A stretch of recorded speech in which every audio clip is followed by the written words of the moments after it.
Hello and welcome back to another exciting tutorial of GreatStack. In today's video, we are going to build and deploy a full stack social media website using MERN stack. In this full stack project, user can sign up and connect with others. We will build features like creating posts and stories, discovering new users, following them, and even real-time chat messaging. So let's take a look at the project demo. So when you will open the website, you will see this sign in or sign up screen, and here you can sign in using your Google account, or you can also create an account using your email ID. So let me sign in with my Google account. After sign in or sign up, you will come to this feed page where you can see the stories and post. So here you will see own post and the post of other users to whom you are following. And here we have the option to create a new story. I'll just click here, and here we can write the text and choose the background color and post the story, or we can also add the video or images in this story. After that story will be added here. Here you can see we have this image story, and here we have the progress bar, so it will be closed after completing this progress bar. You can see this story has been closed automatically. After that, here we have the text story, correct? Then we have the video story. This video story will get closed after completing the video duration. Then you can see here we have the list of posts, and if I click on any user, we can see the user's profile. Here you can see total number of posts, followers, and following. After that, let's click here on feed, and in the right side you will find the recent messages, and here we have the profile page. So here we can update our profile. You can see we have the edit button, and here we can update our profile picture, cover image, name, username, bio, and location. And if you want to create a new post, you can click on this create post button, and here you can write your post text, and here you can upload the images also, and click on this publish post to add a new post. After that, let's come here in this connections. So in this one you will find all the connected peoples, you will find the followers, following, and pending connection request, and then connected users here. If I click here we can manage the account. Let's click here, and you can see we can change the email ID, we can update the profile from here also, and here we have the option to delete our profile. After that, here you can see this option to log out from this account, and if I click here, you can see we have the option for add account. It means we can create another account also on this website without signing out from the previous one, and we can easily switch between different accounts. Now let me click on this messages tab, and here you will see the connected peoples to whom you can message. You can click here to view the profile and click here to send them a message. So here you can see this is the chat box. Let's come here and open another chat box. So you can see the another chat box here for different user, and in this chat messages you can send the text, and you can also send the images.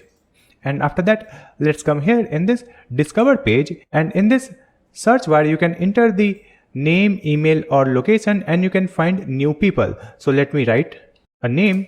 You can see we can search new people using this search bar, and here we can follow them, and we can send the connection request. So let me just click here to follow.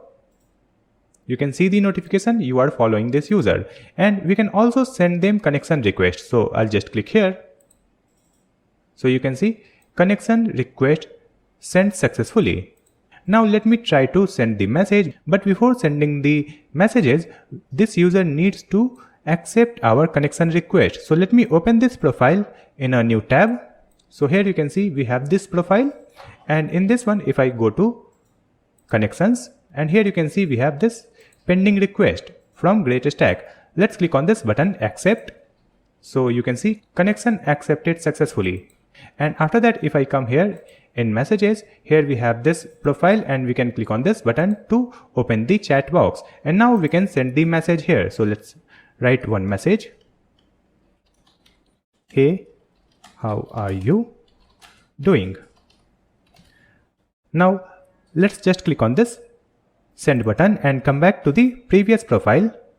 Here you can see in the recent messages, we have this new message, and here we have the one notification. Let me just click here. So here we have received this message, hey, how are you? So we can send the messages to any user.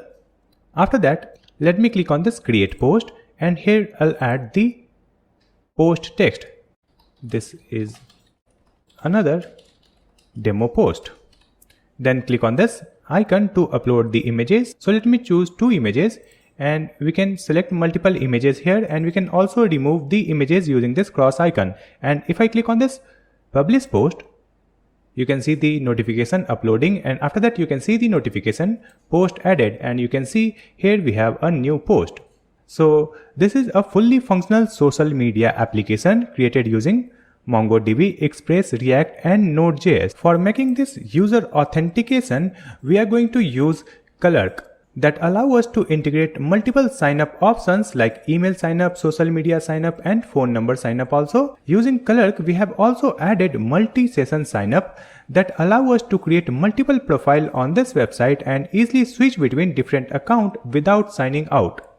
We have added INNGEST in this project to manage the background jobs and scheduling. We will use INNGEST function to schedule reminder emails for user with pending connection request or unread messages. It will also help us to handle Clerk webhooks more efficiently. In this project, user can upload images for their profile, cover photo, post, stories and chat messages. We will use ImageKit to store and optimize all these images efficiently. ImageKit is a real-time media processing product that helps optimize, stream and transform images and videos for the web. It also provides integrated storage for images and videos, and it can automatically compress and convert images and videos to a suitable format for every device. So this was the project demo. After building this full stack social media application, we will deploy it online for free using Vercel. So if you are also excited to build your own social media website, just write down I am going to build this social media project in the comment box. Once you complete this project, you can send me your project live link at this email ID for review and get featured on GreatStack starts page. I will also recommend you to add this project live link in your resume, or you can also use it as your college project. Now let's get started.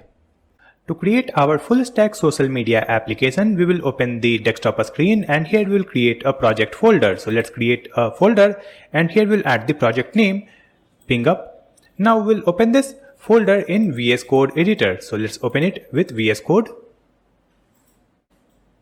So our folder is open in VS Code.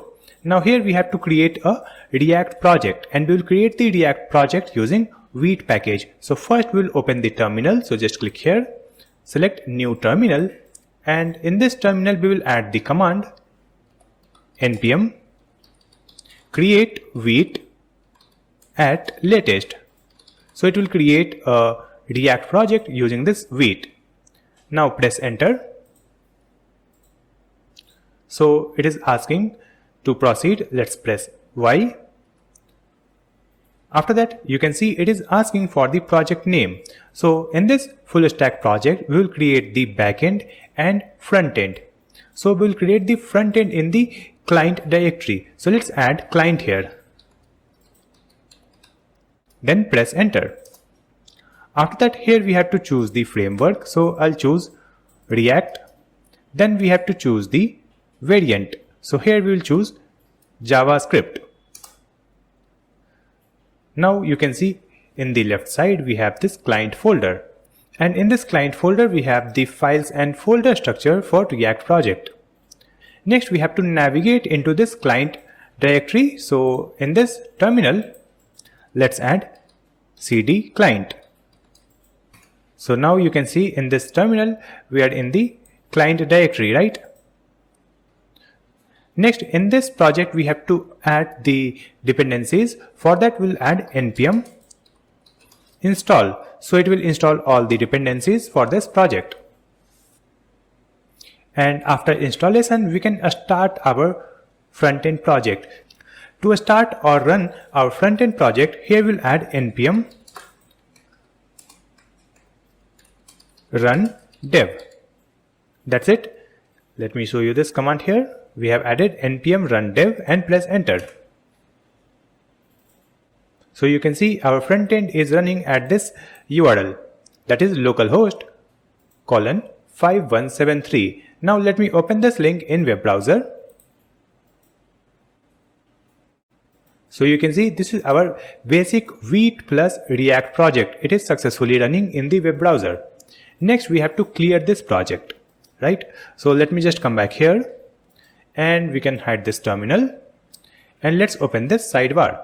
And here in this sidebar you can see we have the src folder, and in this src we have app.css. So just delete this file. And after that you will find this index.css. So just clear this index.css file, save the changes, and after that let's open this app.jsx. And here we'll clear this file, and in this one we'll add the RAFCE to create the component structure, right? And after that let's see other files. So here we have the main.jsx, it will be as it is, and after that we'll open this index.html file, and in this one you can see we have the title, right? So let me replace this title. Here we'll add the project name, ping up, and let's add the channel name GreatStack. So we have updated the title, and after that you can see here we have the link tag, and in this link tag we have the Vite.svg. This is the favicon icon that is shown in the web browser, right? So we have to update this icon also. For that, let me just come back to the desktop screen, and here we have one assets folder. You can find this assets download link in the video description. In this folder you can see we have some images and icons that we will be using in this project. So just copy everything from this file and open our project folder. In this project folder you will find the client folder, and in this client folder we have src, and in this src we have assets. So just paste everything in this assets folder. So here we have added all the images and icons, and we have one assets.js file also, right? Now from here let me just copy this favicon.svg file. Let's copy it. We will come back to the previous folder. So let's open this client folder, and here you will find this public folder, and in this public folder we will paste this favicon.svg file. That's it. Now just close this and open the VS Code, and here we will update the file name. So let's add favicon.svg in this link tag. So we have updated the browser title and favicon icon. After that let's open the web browser. So here you can see our web page is clear, and here you can see we have the favicon icon and we have the website title, that is ping up GreatStack, right? Next we have to add the Google font in our project. So let's open new tab and search for Google font. Just open this link fonts.google.com, and here we will search for a specific font. So let me search for outfit, and after that just click on this get font button, and then click on this get embed code. Then you will see this radio button, import. Just click here and you will find this import link. Let me just copy this, and after that we will open our VS Code, and here we will open index.css file, and in this one we will paste this import link, right? And after that let me just come back here.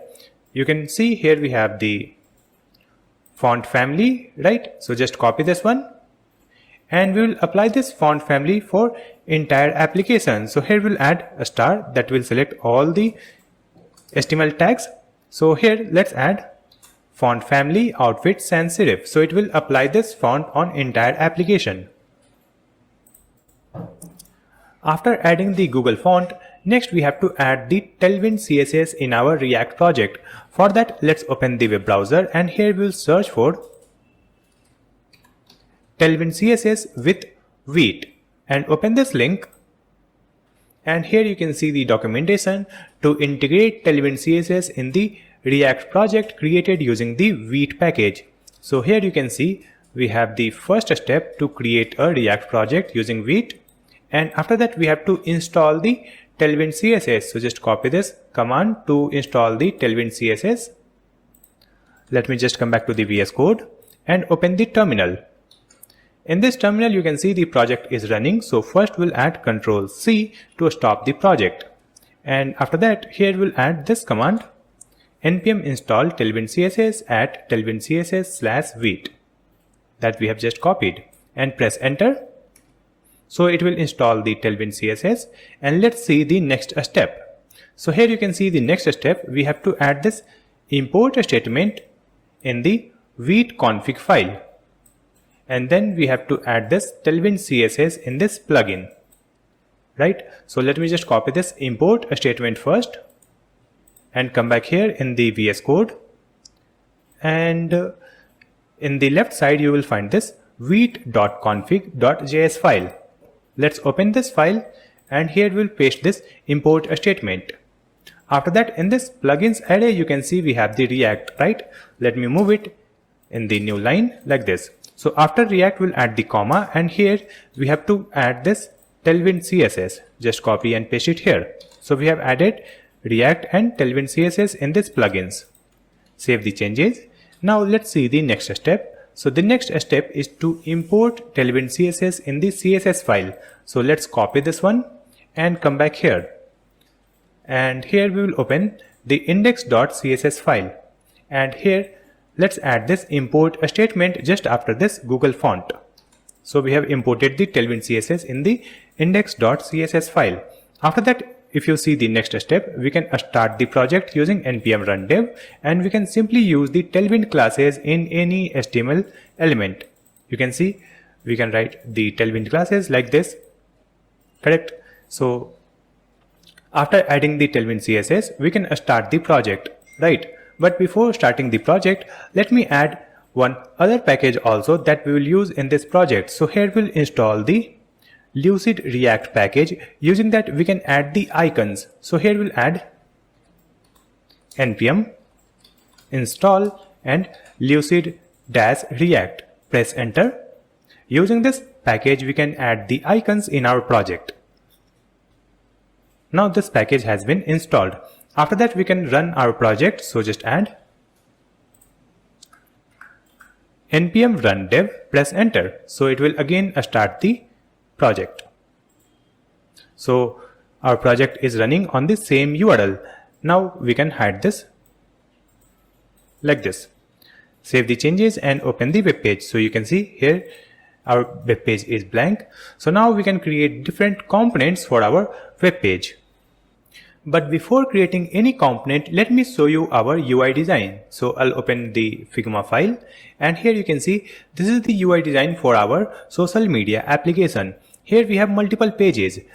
So this is the login page, and we have created the mobile view also. This is the desktop view, and this is the mobile view. After this login page, you can see this is the feed page. In this one we have to display this left sidebar and right sidebar. In the left sidebar we will display the logo and these menu items, create post button, and at the bottom we will display the user's profile image, name and logout option. Then we will display this stories and recent post in the feed. Then we have this mobile view of this feed. Then we have this messages page. After that we will create this connections page. Then we will create this discover people page. Then we will create this profile page, and after that we will create this create post page. So first we will create different pages for our social media application. So let me just come back to the VS Code, and let me close this file, and here let's create the folder structure. So in this client folder we have the src, and in this src you can see we have the assets, right? And in this assets we have all the images and icons, and we have one assets.js file, and in this one you can see we have already imported all the images and exported it using this assets object. So we can simply use this assets object to access any image. Then we have added some dummy data that will display on our web page. We have added the dummy user data, then menu items data, then we have the other user, right? And after that we have the dummy stories. So we will use these dummy data to display on our web page. Now let's create some folder here. So in this src folder, first we'll create a new folder and write the folder name components. So let's right click again and we'll choose new folder and write the folder name components.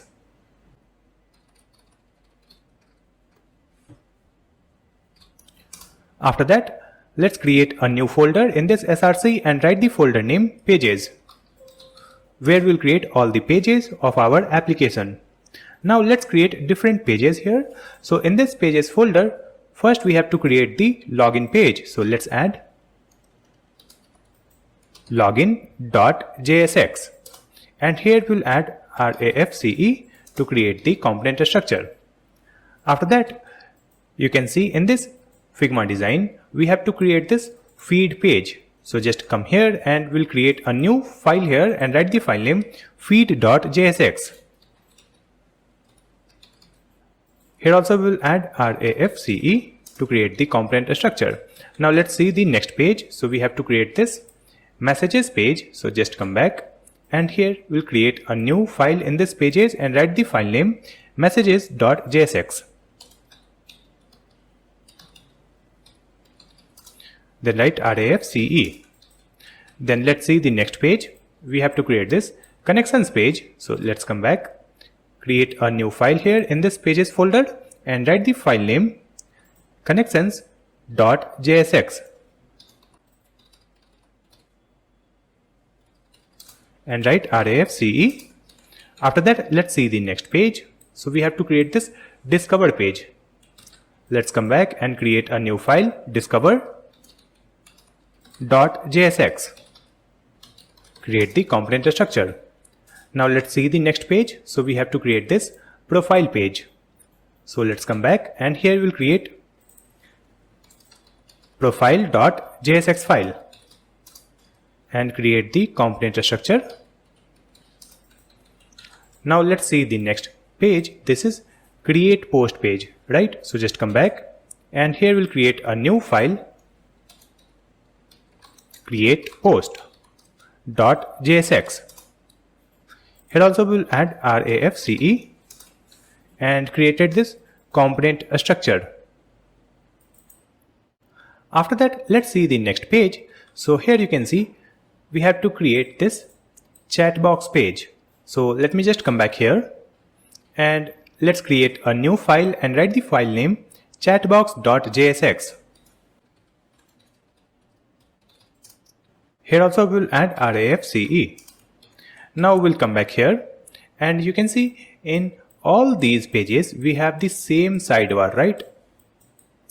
You can see the sidebar is same. So here we'll create one layout file also, and in that layout file we will mount our sidebar so that it will be displayed on multiple pages, right? So let's come back here and we'll create a new file in this pages folder and write the file name layout.jsx. Right, RAFCE, like this. Now we have created multiple pages, and to navigate between these pages we need the React router, right? So now we will install the React router package in this project.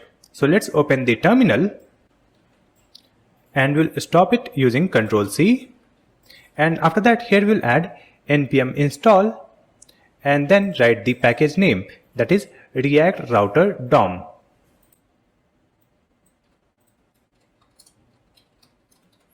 After that, press enter. So we have installed the React router DOM. After that, start the project using npm run dev. So again our project is running. Let's hide it. Now let's open our main.jsx file. In this one you can see we have the strict mode. So we will remove this strict mode from here, and here we have to import the browser router, right? So let's add import curly braces from and write the package name React Router DOM, and from this React Router DOM we will import the browser router. Now let's use this browser router here. So just add browser router opening tag and browser router closing tag, and we have wrapped our application using the browser router. So now we have the support of router in entire application. From here we can remove this strict mode. That's it. After that we will open our app.jsx file. So let's open the sidebar and open app.jsx, and in this one we have to add all the pages and we'll add the route for different pages. So let's remove this div. Here we'll add the fragment, and after that here we'll add routes tag. Just click on this suggestion so you can see the routes tag has been imported from React Router DOM, and close this tag like this. We have routes opening tag and closing tag. Now in this one we have to add a route tag. So let's add route tag, and let's click here to import it. So you can see the route tag is also imported from React Router DOM. Now here also we'll add route opening and closing tag like this. Now here we have to add the path. So let's add the path slash. Then we'll add the element, and here we'll add the layout, or we can also add the login. So if the user is logged in, then they will see the layout where they can see all the pages and sidebars, and if the user is not logged in, then they will see the login page, right? So here we'll add equal to curly braces, and here we'll provide our component or page, right? And in this one we have to check the login status, right? So in this element, let me add the login page for now. Later when we'll log in, then we'll display the layout also. So let's add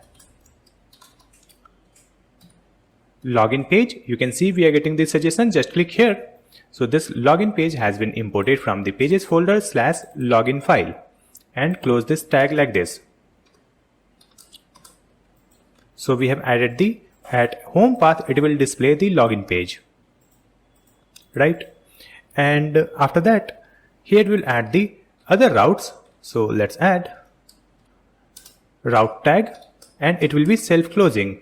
In this one we'll add index, and here we'll add the element, and in this element let's add the feed page. So let's add feed. So the feed page has been imported, correct?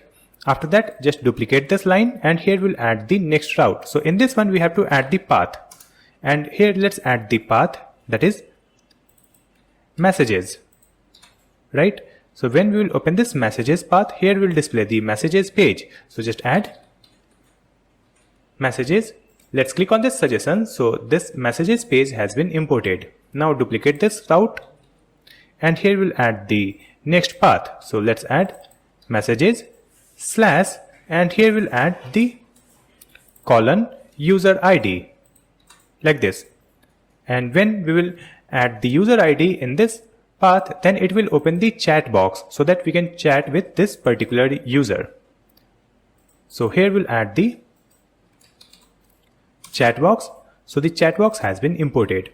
Now duplicate it, and here we'll add the path called connections, and here we'll add the connections page.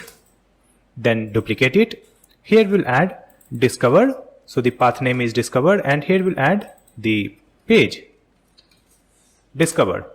Now duplicate it, and here we'll add the path profile, and here we'll add the profile page. After that duplicate it, and here also we'll add the path profile, but after that we'll add slash colon profile ID. So if we provide the ID in this path, then we will open the others profile page. So here also we'll display the same profile page, but the data will be different here. And after that, let me just duplicate this route, and here we'll add the path name create post, and here let's add the page create post. So we have created the route that will display different pages on different routes, correct? So in this route you can see if I open the home, that is the slash, it will display the login page. So first we have to create our login page. So before creating it, let me see the UI design. So if I open the Figma file, you can see this is the UI design for our login page. Here we have to add a logo, then we'll add some welcome message, and in the right side we'll display a login form or sign up form.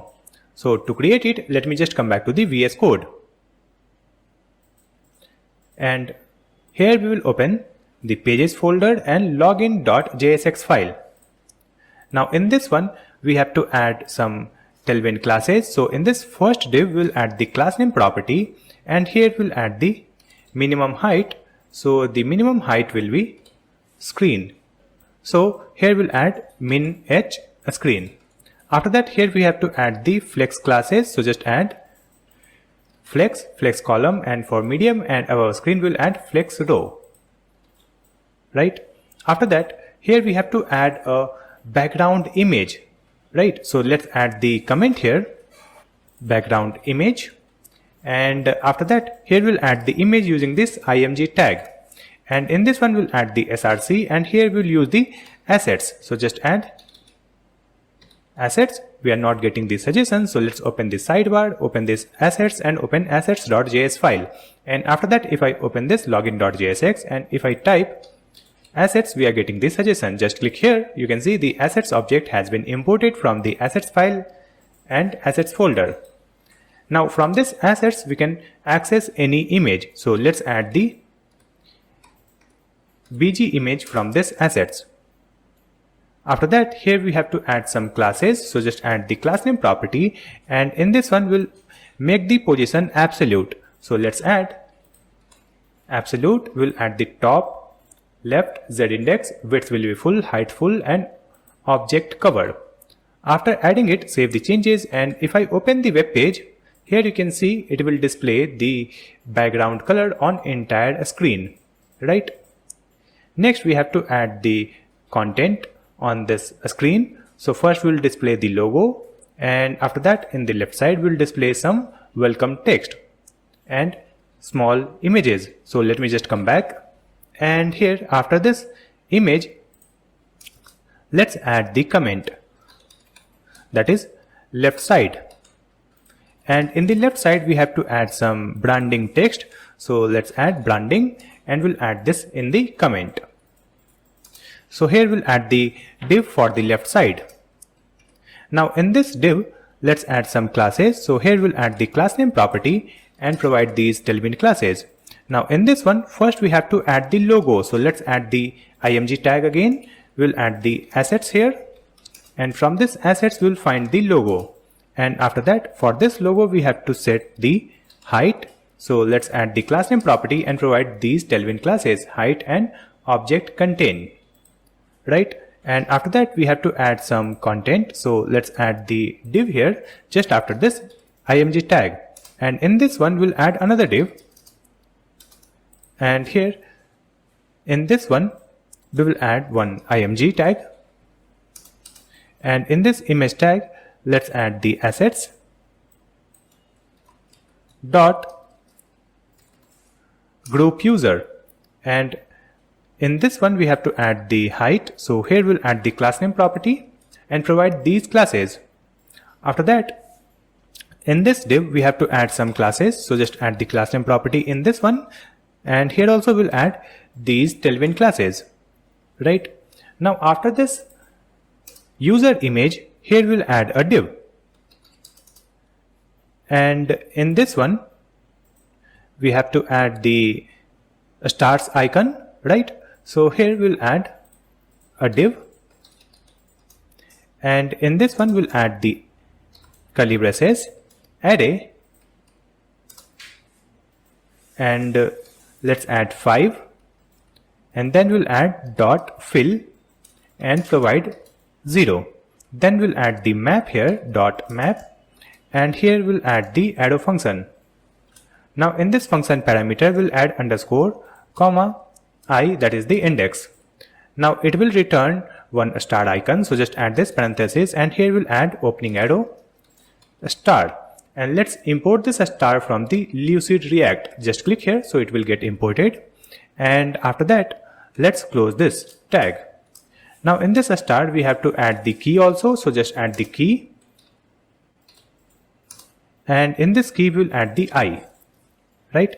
And after that we have to add the classes, so just add the class name property, and in this one we will provide these Tailwind classes, correct? And after that we have to display one text also, so just after this div we will add a p tag, and in this p tag we'll add the text called used by 12k plus developers, and here in this div we'll add the class name property and provide flex. That's it. So we have added star icons, and then we have added this text. If I save the changes and come back here, you can see here we have the logo, and at the bottom we are getting this user group icon, a star icon, and then we have the text, right? After that we have to add some title here, so let me just come back, and here you can see we have this div. So after closing of this div, here we have to add the h1 tag where we'll add the title. So let me add the title here, that is more than just friends truly connect, and here we'll add the class name property, and in this one we will provide these Tailwind classes. After that we have to add a small text in p tag, so let me add this a small text also, and in this text also we'll add the class name property and provide the Tailwind classes. So here we have provided these Tailwind classes for this a small text, right? Now after closing of this div, here we have to add one a span tag, and in this span tag we have to add the height, so we'll add the class name property and provide this height 10 for medium and above screen size. So we have added the content for the left column. If I come back, you can see here we have this content in the left side, and in the right side we have to display a login or sign up form.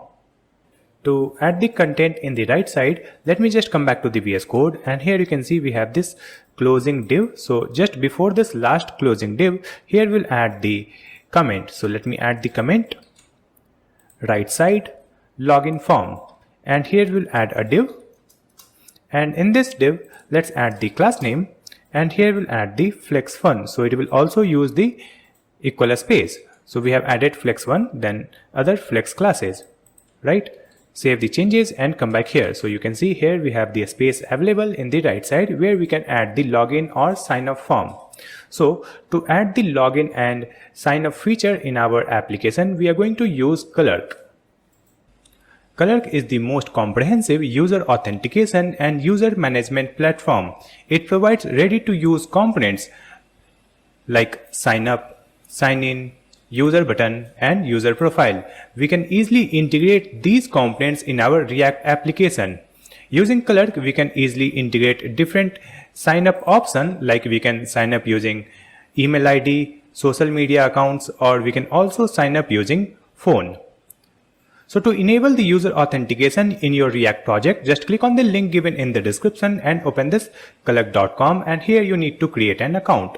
So just sign up on this website and come to Clerk dashboard.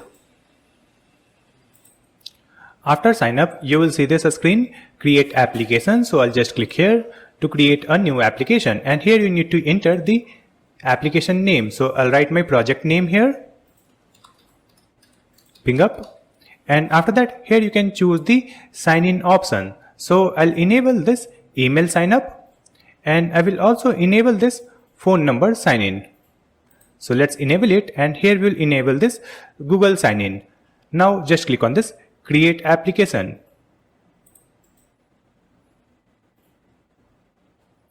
After that, here we will choose this React because we are creating the React project. And here we have the steps to integrate this Clerk authentication in our React project. So here you can see we have to create a React project, and after that we have to install the Clerk. So let's copy this command to install the Clerk. Let me just come back to the VS Code. Open the terminal. And in this terminal, we'll add Ctrl+C to stop the project and add this command. npm install at clerk/clerk react. Press enter. So it will install the Clerk package, and let's see the next step. So you can see the next step. We have to add this environment variable in the .env file. So let me just copy this wheat Clerk publishable key from here. Let's just click on this icon to copy it, and we'll come back to the VS Code. And here we'll open this sidebar. And in this client folder, we have to create a new file. So right click on this client and select a new file and write the file name .env. And in this one, let's paste this environment variable wheat_clerk publishable key. Right, and here we have the Clerk key. That's it. Save the changes. And after that, let me just come back here and you can see the next step. So we have to open the main file, main.tsx or JSX file, and in that one we have to import the publishable key from the environment variable. And after that, we have to add this Clerk provider tag like this, right? So first, let me just copy this import statement and this if statement. Let's copy and come back here in the VS Code. Here we will open the main.jsx file, and in this one we will paste it here after this import. So we have added this publishable key, and here we have added this if statement, right? After that, we have to add the Clerk provider tag. So just come back here and copy this import statement to import the Clerk provider, right? So let's just copy and paste it here.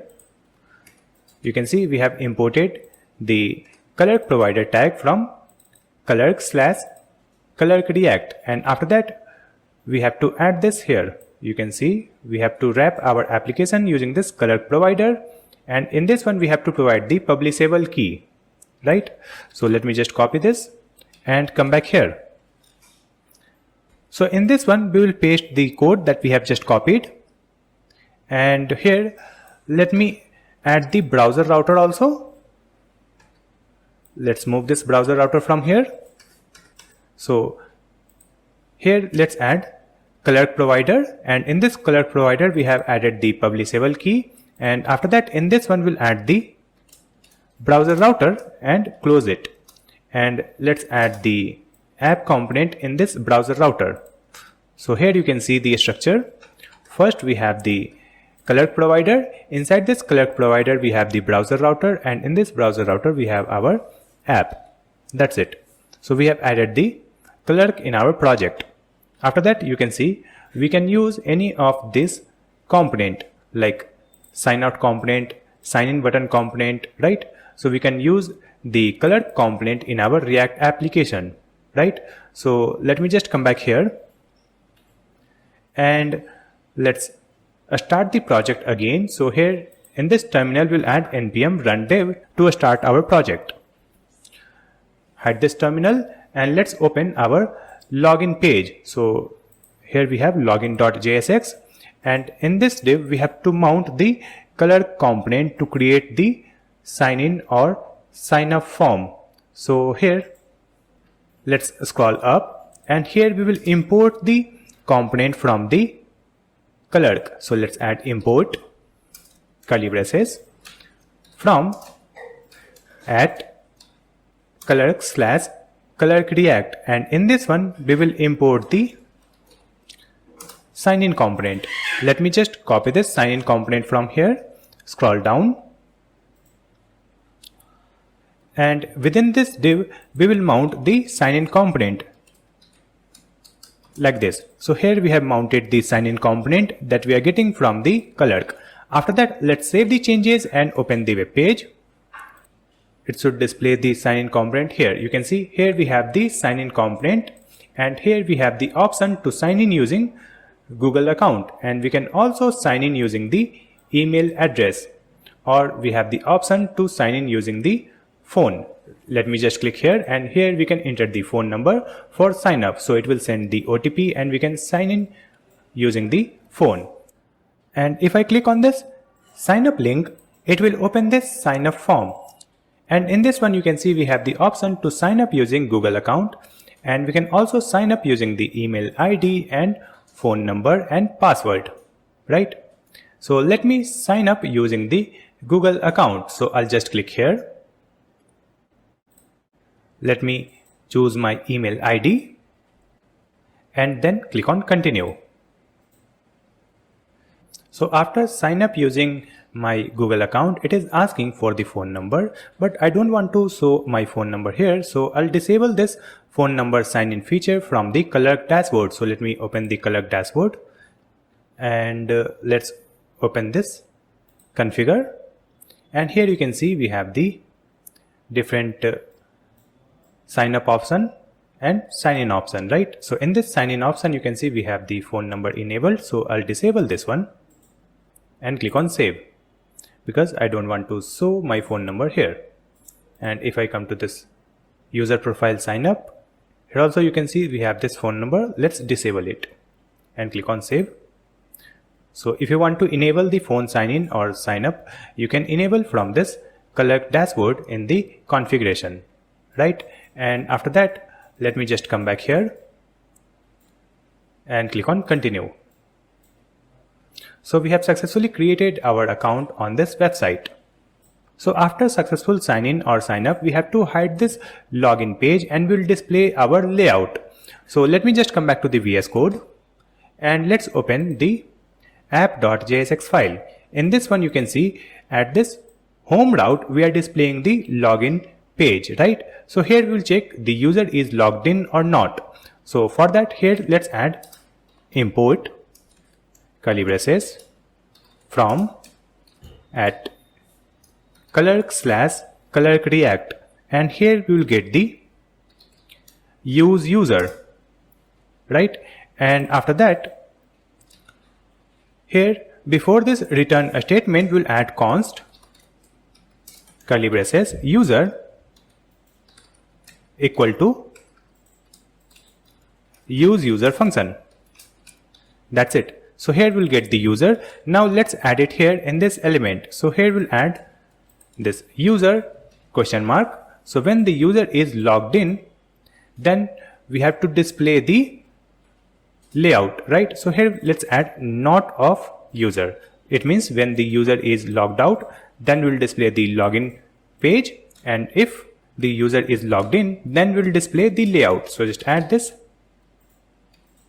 layout page. Just click on this suggestion. So you can see this layout has been imported from the pages folder layout file. Let's close this tag like this. Now save the changes. After that, let me open the web page. Let's refresh it.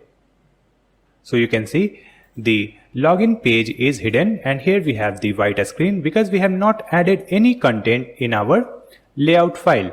Let me just open our VS Code and let's open this sidebar and open this layout. And here if I add any text, so let's add layout and save the changes and open the web page. So here you can see this text layout. It means whenever we are logged in, then the login screen is hidden and we are redirected to the layout page. In this layout page, we have to display our sidebar. So let me just come back to the VS Code, and here we'll create a sidebar component. So let's open the sidebar here and we'll open the components folder, and in this one we'll create a new file and write the file name sidebar.jsx. Let me rename it. I'll add dot here, sidebar.jsx. Now here we'll add RAFCE to create the component structure, and in this one let me add the text. This is sidebar, and after that we have to mount this sidebar component in our layout. So let's open the layout.jsx file, and in this one here we have this div, right? So in this div let's add the classes. So just add the class name property and provide width full, flex and height screen. So After adding this flex, it will align the sidebar in the left side and other content in the right side. So here let's mount the sidebar. So just add this sidebar from the components folder. You can see it has been imported, and close this tag, right?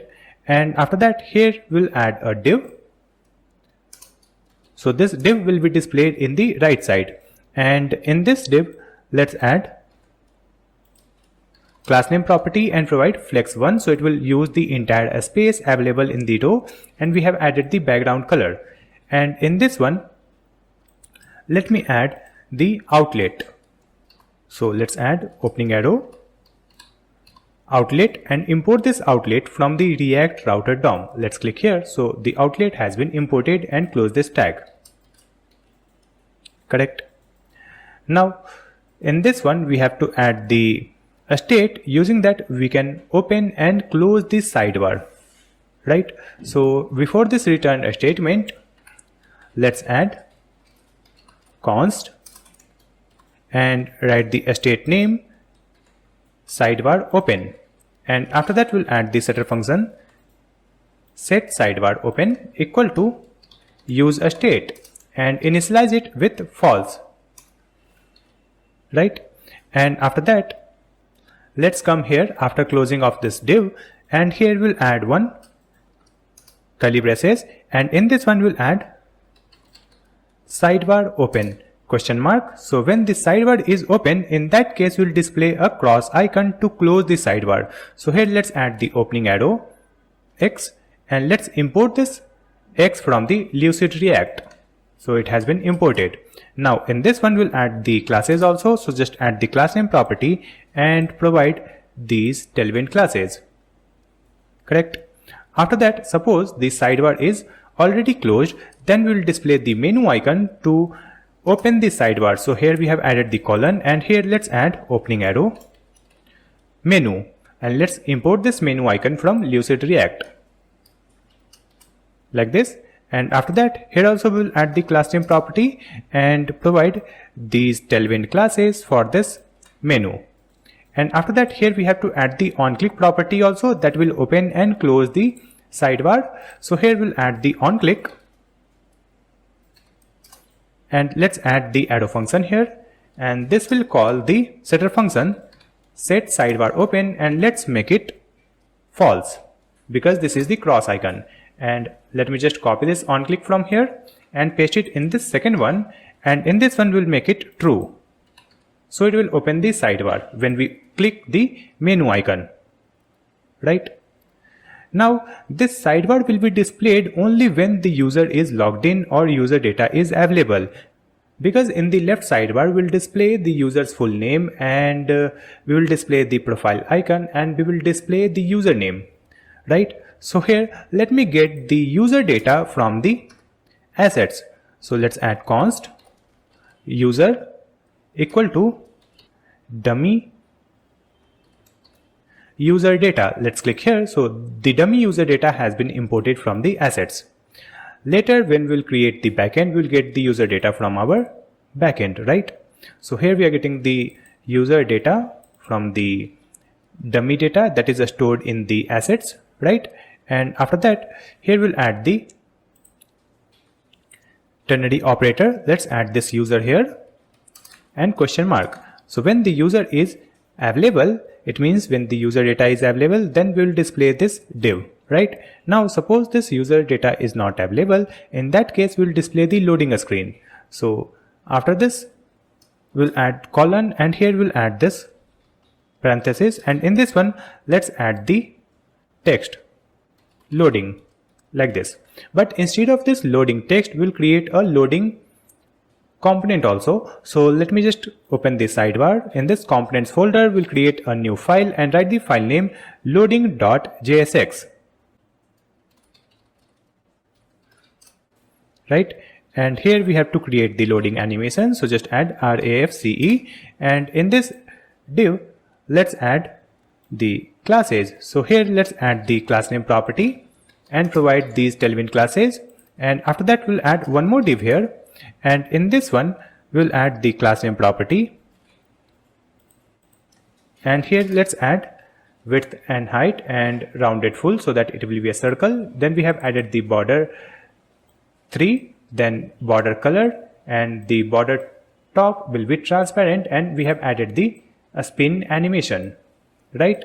Now in this one we'll add the style property also. So here in this first div we'll add the style property, and in this one we'll add curly braces and provide the height, and we'll get this height as a props. So here let's destructure the props. We'll add the height equal to, and let's add the default value here 100 VH. So if we do not provide the height, the default value will be 100 VH when we mount this loading component, right? Now after that, let me just come back here in our layout, and in this layout you can see we have added this text called loading. So let me just remove it from this layout file, and here we will mount our loading component. So let's add opening arrow loading.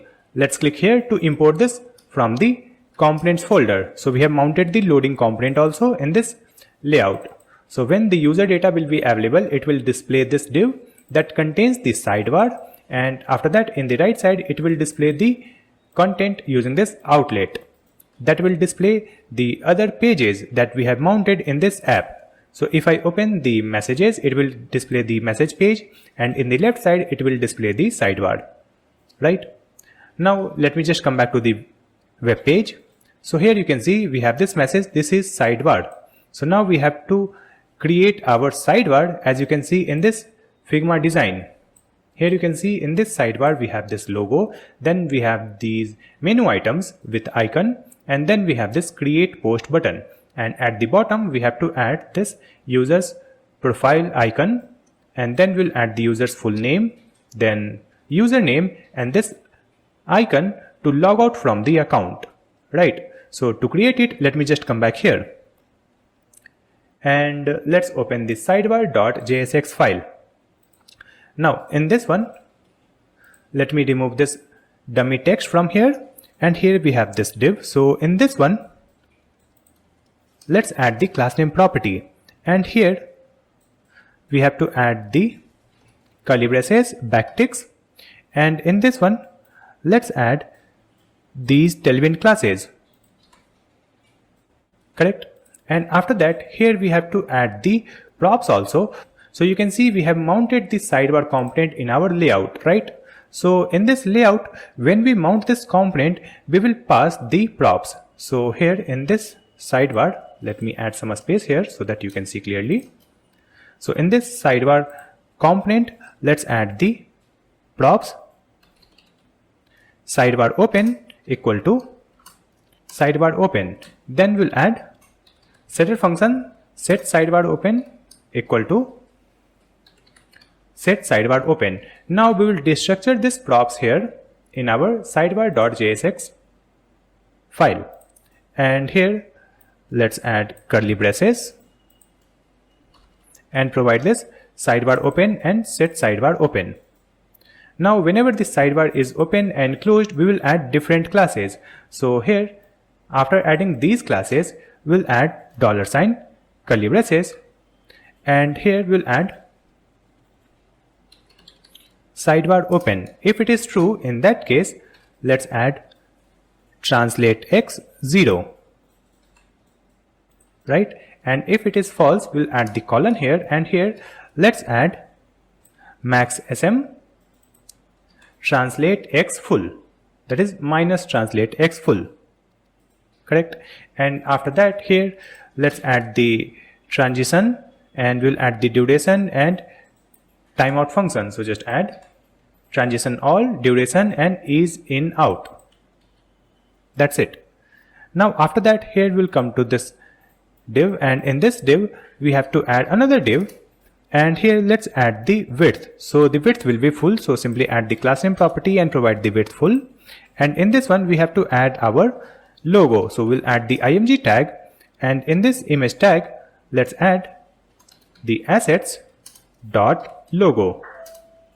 After that, here we have to add the classes also, so just add the class name property, and in this one we have to add the width and we'll add the margin from left and margin from y-axis and cursor pointer.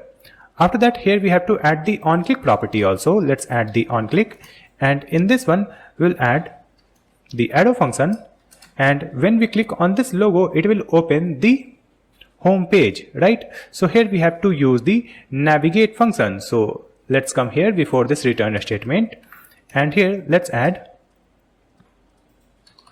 const navigate equal to use navigate. Let's import this use navigate from React Router DOM and call it here. So now we have this navigate function, and let's call it here in this onClick, and in this one we have to add the path. So let's add the slash, so it will open the home page when we click on this logo added in the sidebar.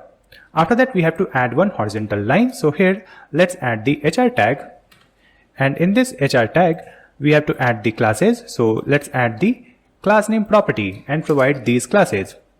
After that, we have to add the menu items here. So let's add one component. To display the menu items, we'll create a component, because you can see here we have the menu items, and in this one we have the icon also. So we'll create one component and we'll mount this component multiple times to display all the menu items, right? So just come back, and here let's open the sidebar and open this components, and in this components we'll create a new file and write the file name menu items.jsx.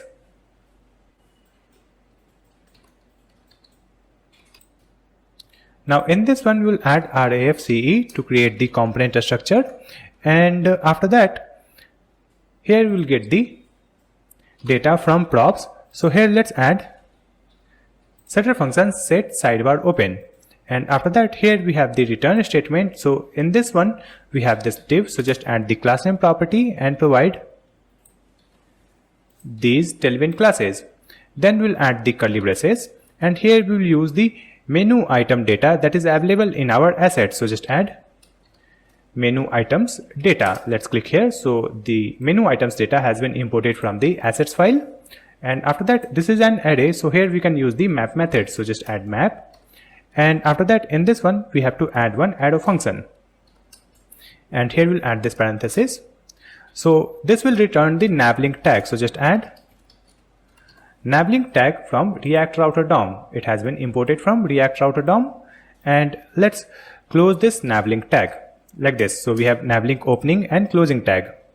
Now in this function parameter we'll get the to property, then we'll get the label, and after that we'll get the icon. So let's add icon like this, and after that in this navlink tag first we'll add the key property. So the key will be 2, and after that we'll add the to property.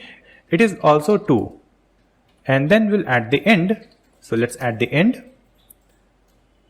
equal to curly braces and provide 2 equal to slash, and after that here we have to add the onClick property, because we can click on the menu items, right? So we have added the onClick property here, and in this onClick property we will add the arrow function, and in this one let's call the set sidebar open, and let's make it false. So when we'll click on the any menu item it will close the sidebar, right? And after that let's add the class name property here to add the classes, and here we have to add the arrow function. Now in this function parameter we'll add curly braces and get is active from React Router DOM, and after that we'll add the backticks here. So here let's add the classes. So first we'll add the classes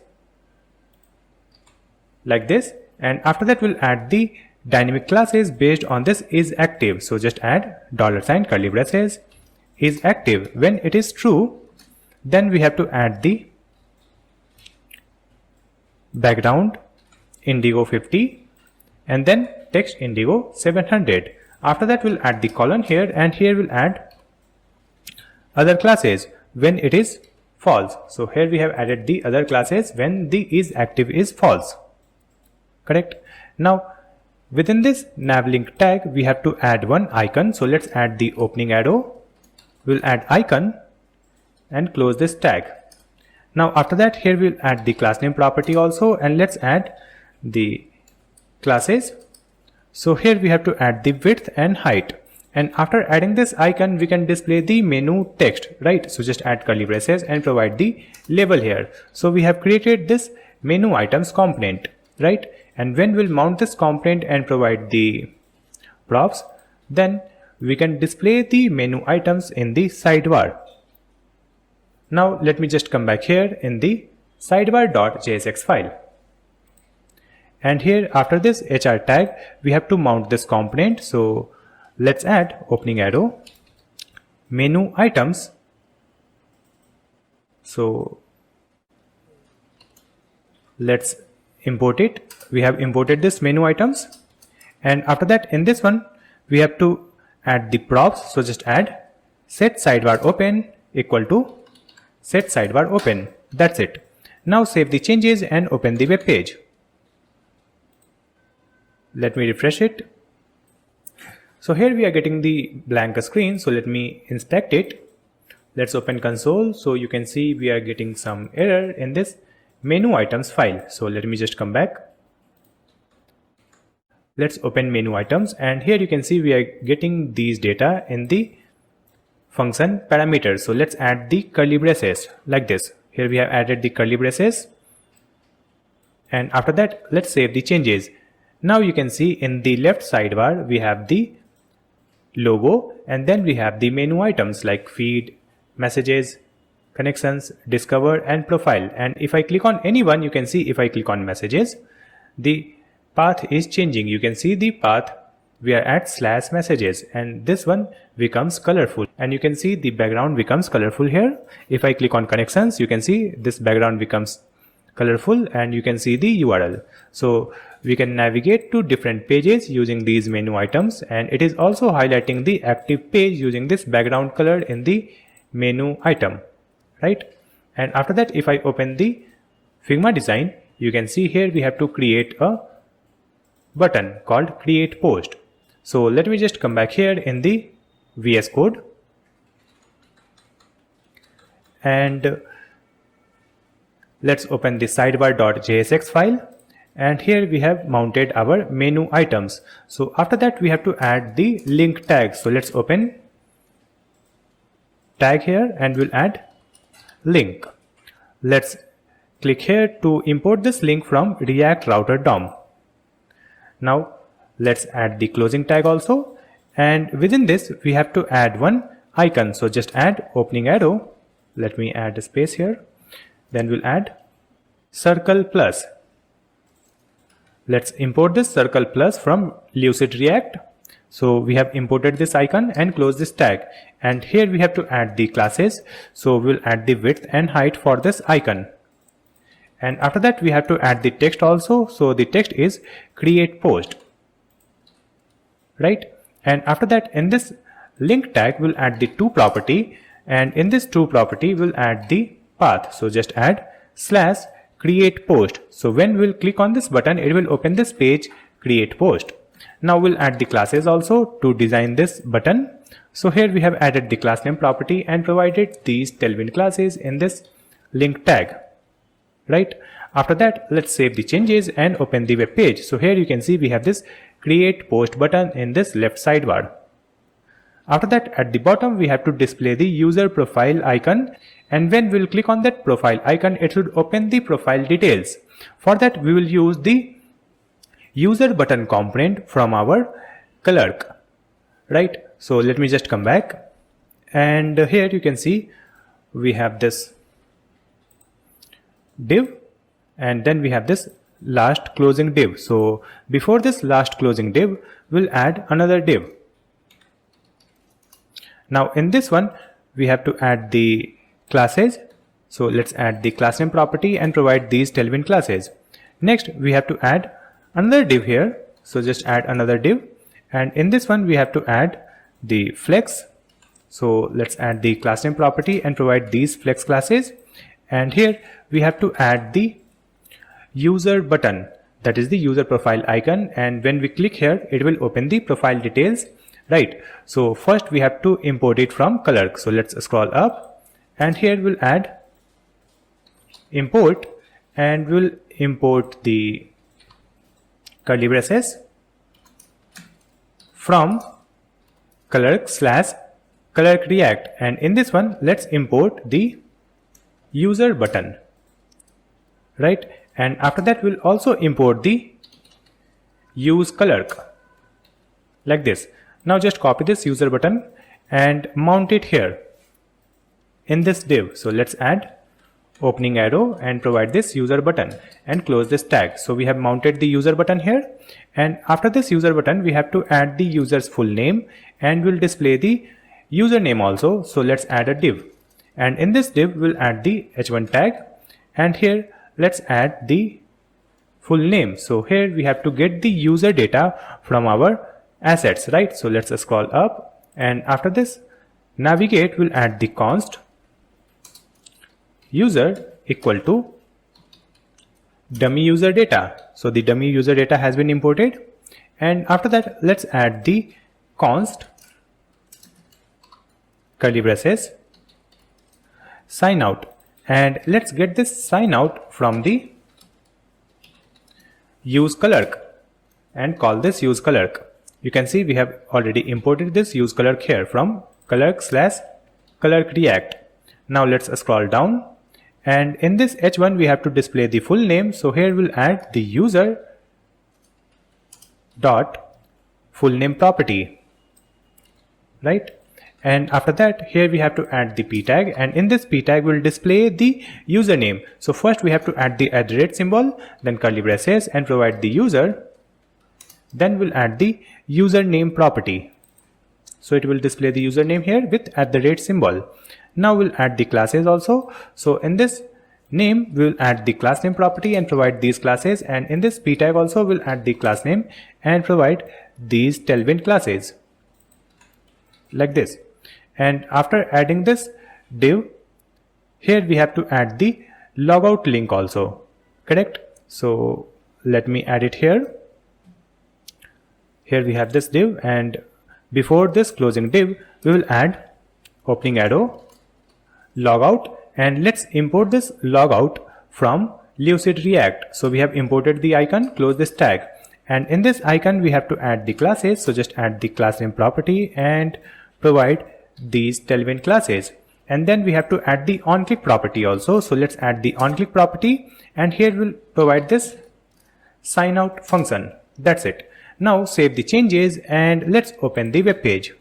So here you can see at the bottom we are getting this user icon, right? This is the user's profile icon. Then we have the dummy name and dummy username that is available in our assets, and here we have the icon. Using that we can log out from this account.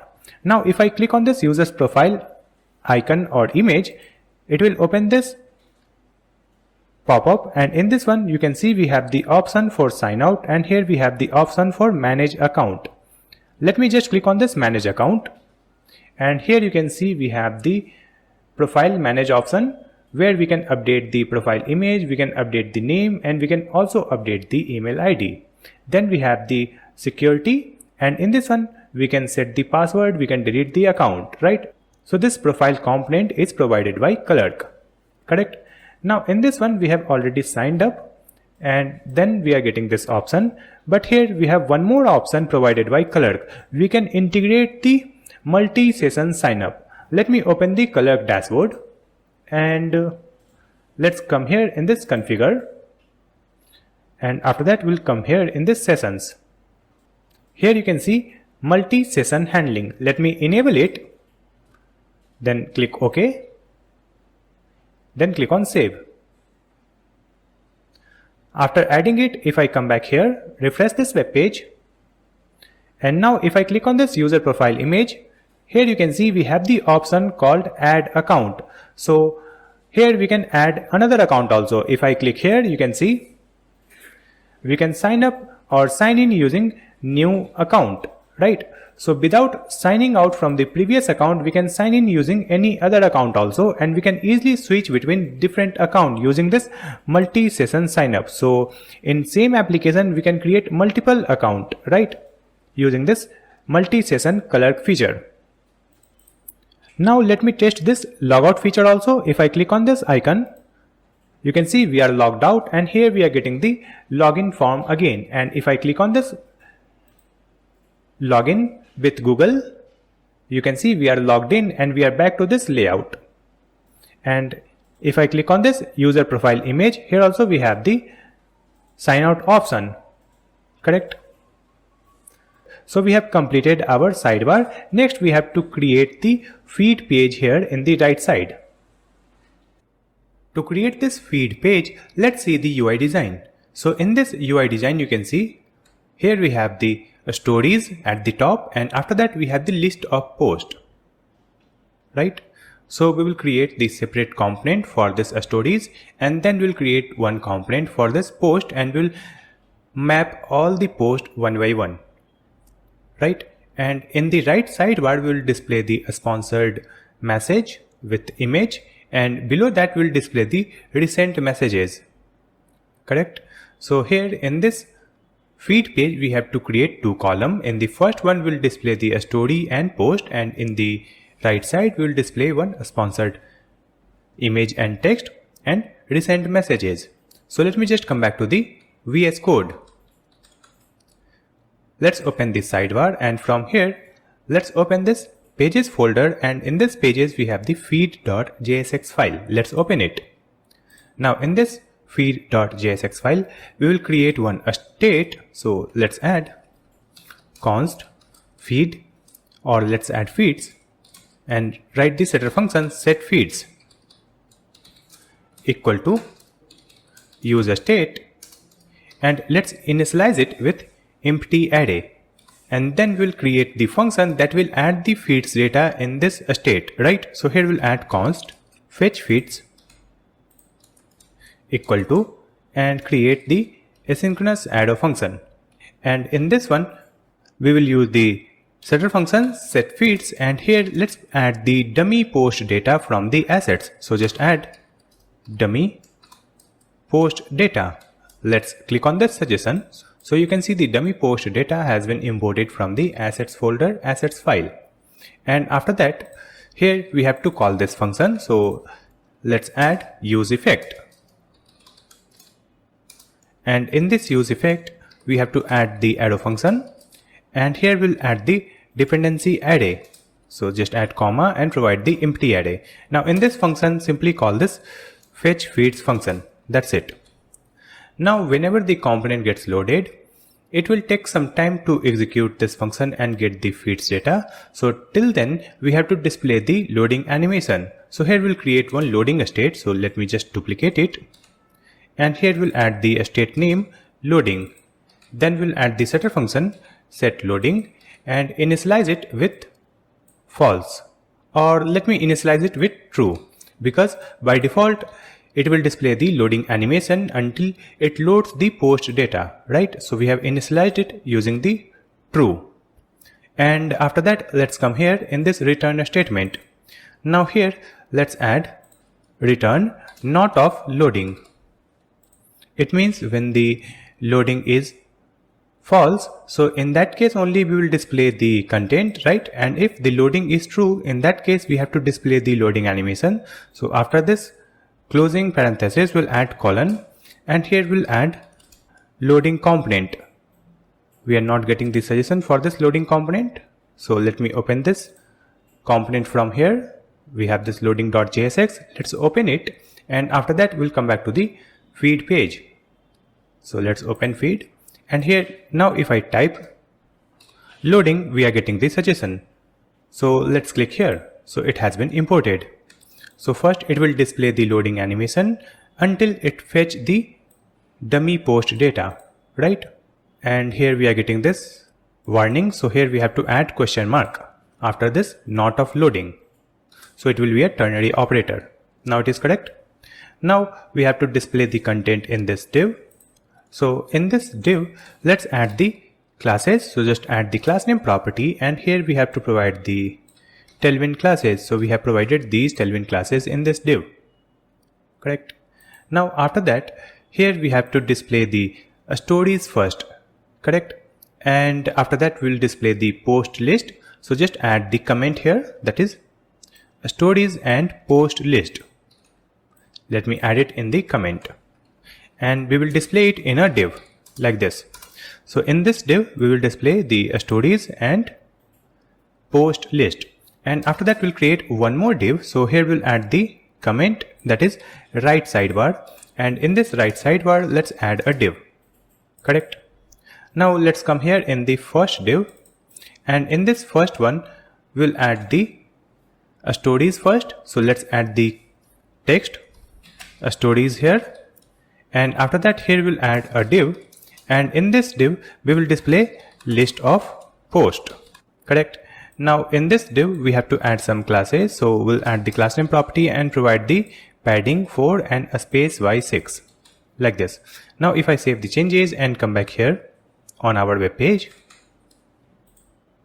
it is displaying the loading animation, but after getting the dummy post data we have to set the loading false. So let me just come back here, and here after getting the dummy post data we will use the setter function set loading, and let's make it false.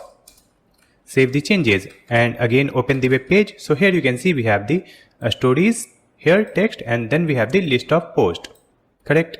And after that we'll come back here, and in this right sidebar let's add a div, and in this div we'll add the text sponsored, correct? And after that we have to add one text here. So let me add the text called recent messages. Let me come back to the web page. So here you can see a sponsored text and this recent messages. Now we have to add the component here. We will create the separate component for this stories and this post, right? So let's just come back to the VS Code, and here let's open the sidebar, and in this one we have the components folder. So let's create a new file in this components folder and write the file name storiesvar.jsx. So we have created this file. Now in this one we'll add RAFCE to create the component structure, and after that here we have to create the state. So before this return statement, let's create const stories, and then we'll add the setter function set stories, and let's initialize it with empty array. So just add use state and provide the empty array, and after that we have to create a function that will fetch the stories. So here let's create a function. We'll add const fetch stories, and here we have to create one asynchronous arrow function, and in this one we have to use the setter function set stories, and here let's add the dummy data from the assets. So just add dummy stories data. So you can see the dummy stories data has been imported, correct? And after that we have to execute this function whenever the component gets loaded. So here let's add the use effect, and in this use effect we'll add the arrow function, and then here we have to add the dependency array. Now in this function let's call the fetch stories function. That's it. After that we have the stories data. So now we can display it on the web page. So let's come here in this return statement. So here we have a div. So in this one we'll add the class name property, and here let's provide these tailwind classes, and after that here we'll add another div, and in this one first we have to add one box where we can add a new story, right? So here let's add the comment first, add a story card, right? And in this div we have to add the classes. So just add flex, gap, and padding bottom, right? And here we have the comment, and after this comment we'll add the div. So in this div we will add the text called create a story, and we'll add the plus icon also, and just after that we'll add our stories, right? So here we'll add story cards. So here we'll display the list of stories. If I open the UI design, you can understand better. So you can see in this stories list, first we have to add this card where we'll display this plus icon and this message create a story. Using that we can post a new story, and then we will display these card where it will display the uploaded stories, and in that one we have to display the user's profile image, and this story can be image, text or video. And on this one we have to add the time also, like 3 hours ago, 2 hours ago, like that. So to display this one, let me just come back, and here we have this first div. So in this one, let's add class name. So we'll add the class name here and provide these tailwind classes. And after that, here we'll add another div. In this one, let's add some classes. So here we will add the height. So we have added the height full, then flex classes. And after that, here we have to add one more div. In that one we'll add the icon. So we'll add a div here, and in this one let's add class name property and provide these classes. And here we have to add one plus icon. So just add opening arrow plus, and let's import it from the Lucid React. It has been imported. And after that, in this one we have to add the classes to set the width and height. So we'll add the class name property and provide the width and height and text white. Now just after this div that contains our icon, here we'll add the text also. So just add the p tag, and in this p tag we'll add the text called create a story. And in this one we'll add the class name property also. So here let's add the tailwind classes like this. Now save the changes, and if I open the web page, refresh it, it should display that box here. But first we have to mount this component. So let me just come back to the VS Code, and let's open our feed page. So in this feed, you can see here we have added this text stories here. So let me remove it, and here we will mount our component, that is a stories bar. Let's click here, it has been imported. Now save the changes, and now you can see here we have this create a story card, correct? Just after this create a story, we will display the list of stories, right? So let me just come back here, open this storiesbar.jsx file, and here you can see we have added this comment, a story card. So let's come here, and after this comment, let's add curly braces. And here we will get this stories state. You can see here we have the stories state, and in this one we have added the data using this dummy stories data. So let's add it here. It will be an array, so we can use the map method because it contains multiple stories, right? And here we have to add the arrow function. So let's add one arrow function here, and let's add the parenthesis. So in this one we will return a div. Now in this function parameter, we will get the individual story and index number like this. And within this div, we have to add the story image, correct? And we'll add the text also, and then we'll display the time, correct? So here, let's add the key property first, and in this key, we'll add the index. Now it is correct. And after that, here let's add the img tag. Now in this image tag, let's add the src, and here we'll add the individual story dot user dot profile picture. So first it will add the profile picture, correct? And after that, in this image we have to add the classes also. So here let's add the class name property and provide these classes for this image.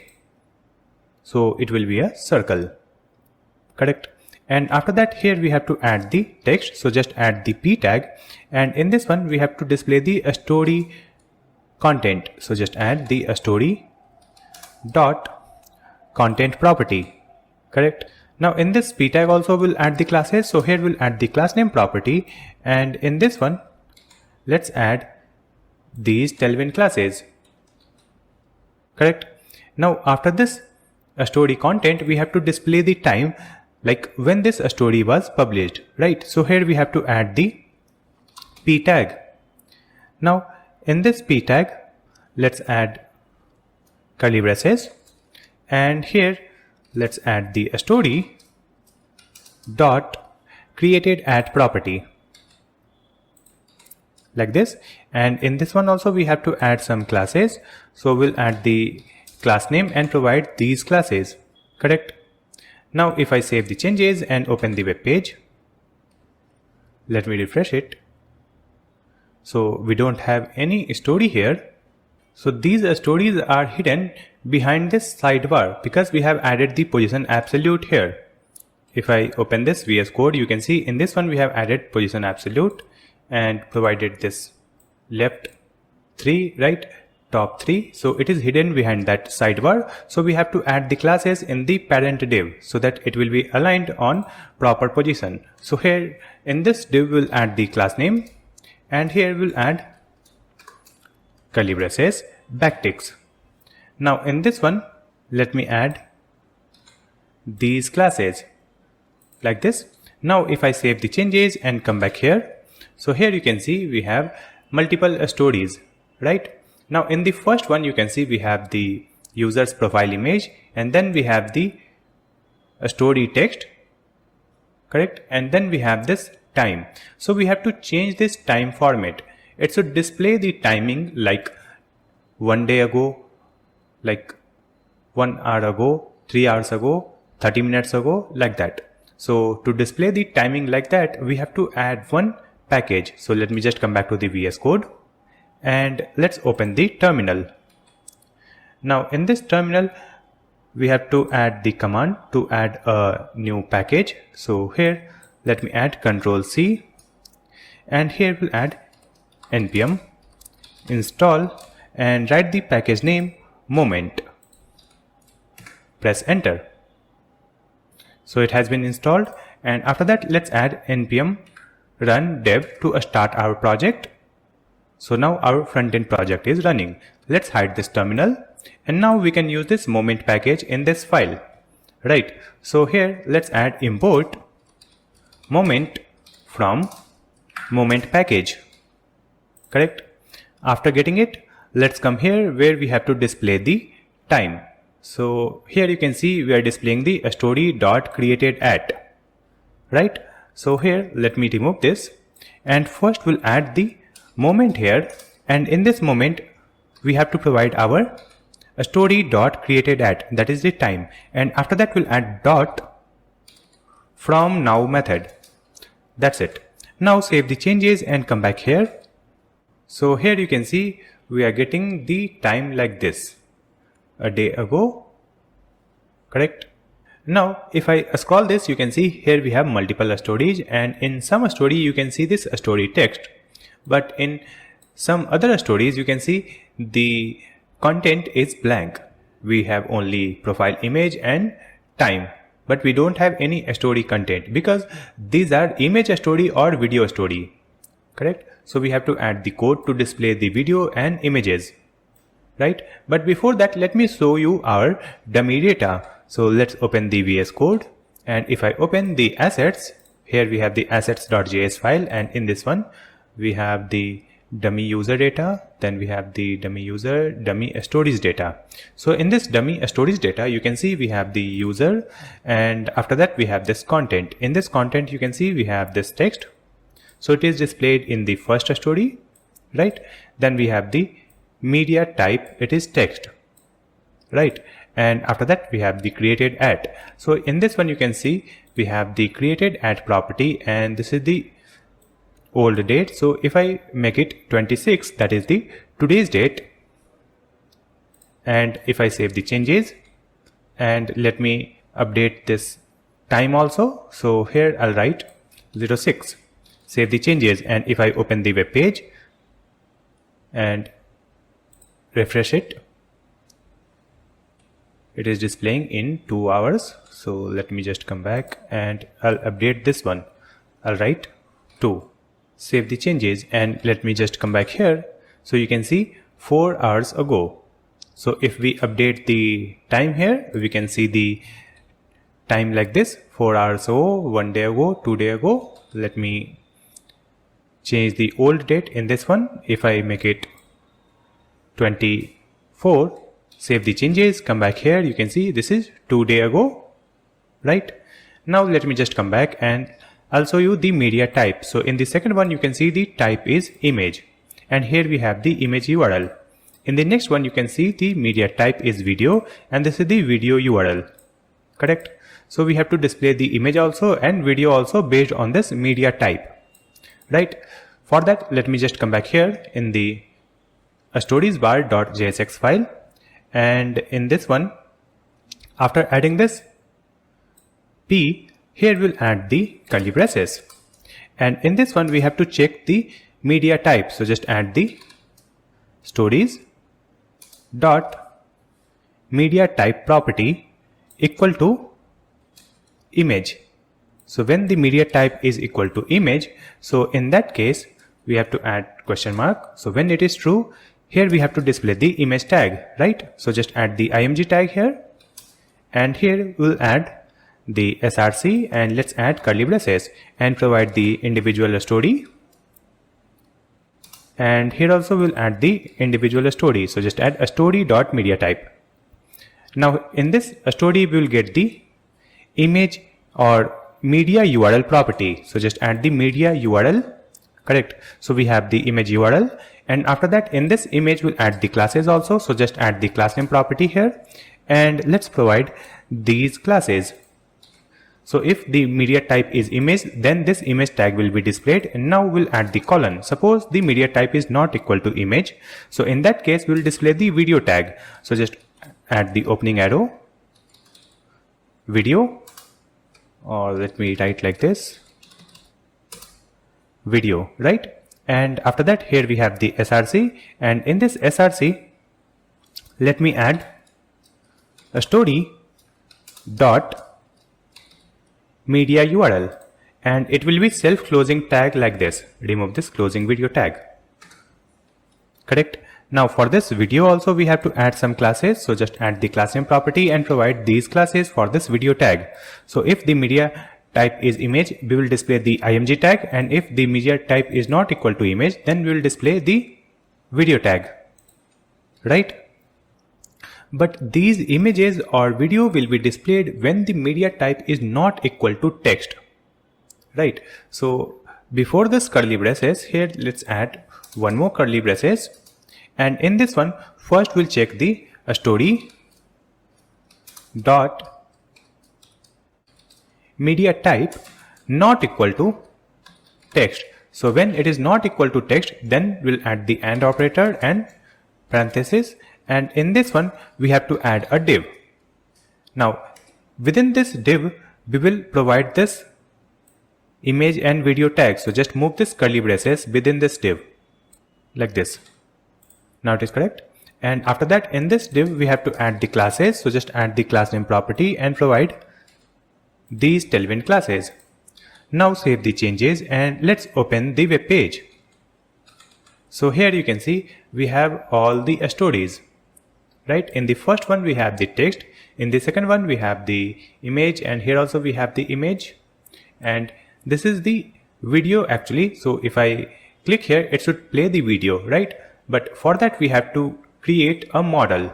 So let me show you our UI design. In this Figma design you can see we have created the model also.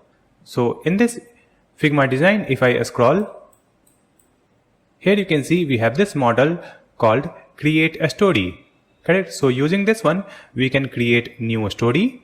We have to create this model, and after that we will display one model to view a story, right?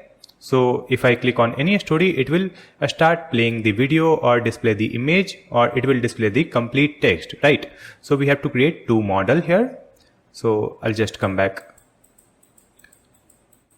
here and then open the VS Code, and here let's create the separate component to create the story and view the story. So in this components folder, let's create a new file and write the file name storymodel.jsx.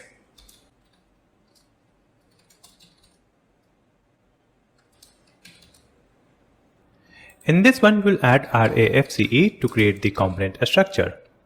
And after that, here before this return a statement, let's add const, and here we'll add the mode.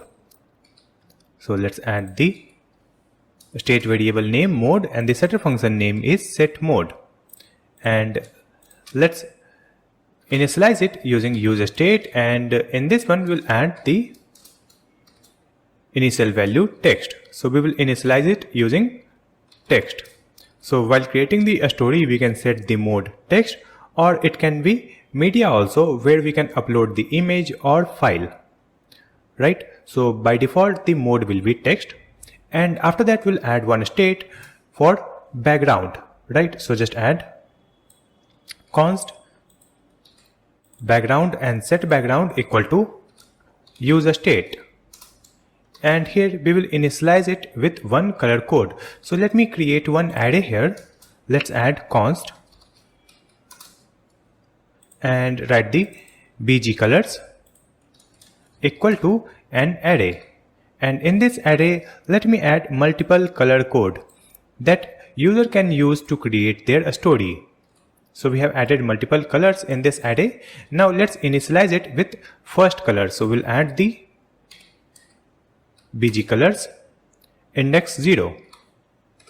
So we have initialized our background state with this first color. After that, here let's add the another state variable. So just copy this, paste it here, and here we'll add the text, and the setter function name is set text.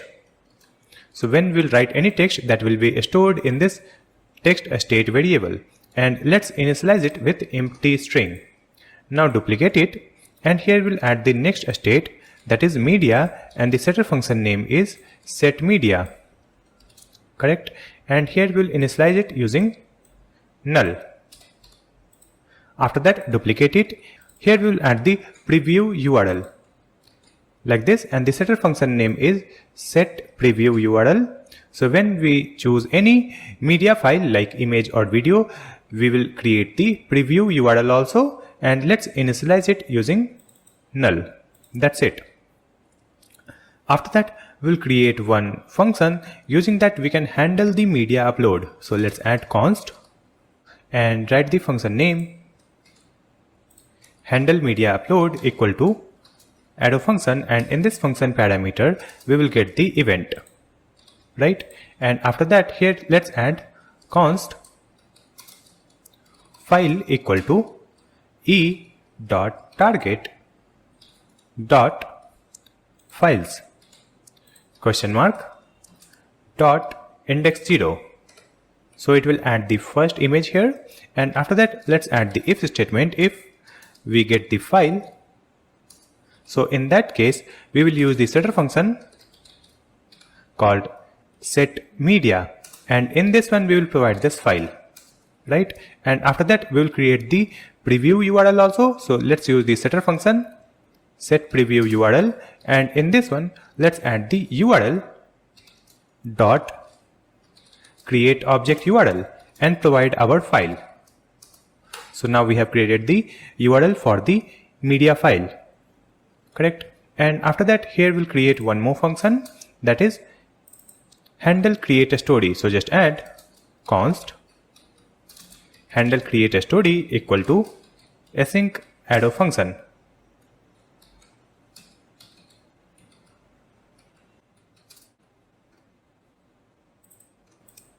Like this. And after that, let's come here in this div. So in this one, first we have a div, and let's add the class name property in this one. So here we have added these tailwind classes, right? And then let's add one more div here, and in this one we'll add the width. So simply add class name property and provide this width and max width medium, right? And after that, in this one, let me add a div. Now in this button we have to add a arrow icon, using that we can close this model, right? So we'll add the button here, and in this button tag we'll add the arrow icon. So just add opening arrow arrow left, and let's import it from this Lucid React. It has been imported. Correct. Now we'll add the classes also. So let's add the class name in this div, and after that we'll add the class name in this button. So in this button, let me add these tailwind classes, and after that here we'll get the props. So in this story model function, we'll add the curly braces, and let's destructure the props. So just use this set so model, and we'll also get the fetch stories function, so that after creating the story we will fetch the stories list. So here we have the set so model, and let's come here in this button tag, and here we'll add the on click property, and in this on click property we have to call the function. So let's add the arrow function here, and it will call this set so model, and let's make it false. So it will close this model, right? And after this button, here we have to display a text. So just add the h2 tag and write the text called create a story, and for this text we have to add some classes. So let's add these tailwind classes, and just after that we'll add the span tag, and in this span tag we have to add the width. So let me add the class name property and provide width 10. That's it. Save the changes. Right. Next we have to mount our story model. Right. So let me open this storybar.jsx file, and in this one scroll down, and at the bottom just before this closing div here, let's add the comment. So we'll add a story model, and here let's add curly braces, and here we have to create a state. So let me scroll up, and here just duplicate it. So let me duplicate this line and write the state name so model, and the setter function name is set so model, and by default it will be false. Now let me duplicate it, and here we'll add the story viewer also. So just add viewer story, and the setter function name is set viewer story, and by default it will be null, like this. So now we have to use this so model. Let's scroll down.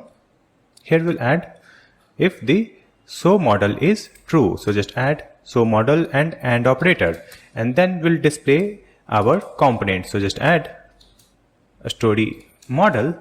Let's click here to import it. So it has been imported. Close this tag. Now in this one we have to add the props. So just use the setter function set so model. It will be set so model, and after that we will provide the fetch stories. It will be fetch stories. That's it. After adding it, save the changes, and next let's come here in our first card, that is add a story card, and here we have to add the on click property. So in this one let's add on click property, and in this on click we'll add the arrow function, and here let's call the setter function set so model and make it true. So when it is true, it will display the story model to create a new story. So let's save the changes and come back here. Open our web page and click on this first one. So you can see it is displaying this window where we can create a story. So here we have the text called create a story, and then we have this back arrow icon. If I click here, it will hide this one. You can see it will hide it, and if I click again, it will display it. Right. Now we have to complete this create a story model. So let me just come back here and open our story model.jsx file. Right. And in this one, scroll down. Here we have added this div. Right. And just after that, we will add another div. And in this one, let me add the class name property and provide these classes. Correct. And after that, here we have to add the style property also. So just add the style, and in this style, let's add curly braces and write the background color. And in this background color, we have to provide the background state. So simply add this background so that we can change this background color using our state. correct? After that, here let's add the curly braces and we'll check the mode. So let's add the mode equal to text. So when the mode is equal to text, we'll add the AND operator, and here we'll add this parenthesis, and here we have to add the text area. So let me add the text area here. Like this, it will be self-closing. So close it here and remove this closing tag. Now in this one, we have to add the classes. So here, let me simply add the class name property and provide these classes. After that, here we have to add the placeholder also. So let's add the placeholder text, and here we'll add what's on your mind, like this. So let me add it in double quote. Now it is correct. And after that, here we have to add the onClick property. So instead of onClick, we'll add onChange. So we have added onChange. And in this one, let's add the arrow function, and in this function parameter we'll get the event, and after that let's call the setter function set text. So when we'll type anything in this one, it will update the text state. So in this set text, we'll use this event dot target dot value, and after that, here we have to add the value property also, and in this value property we will provide the text state. That's it. So we have added the text area whenever the mode is text. Now if I save the changes and open the web page, here you can see we have this text area, and in this text area you can see this what's on your mind, right?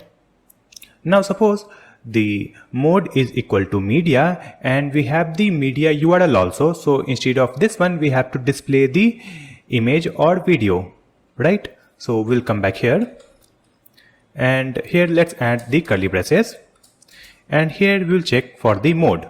So let's add mode equal to media, right? And then we'll add the AND operator, and we'll check the preview URL.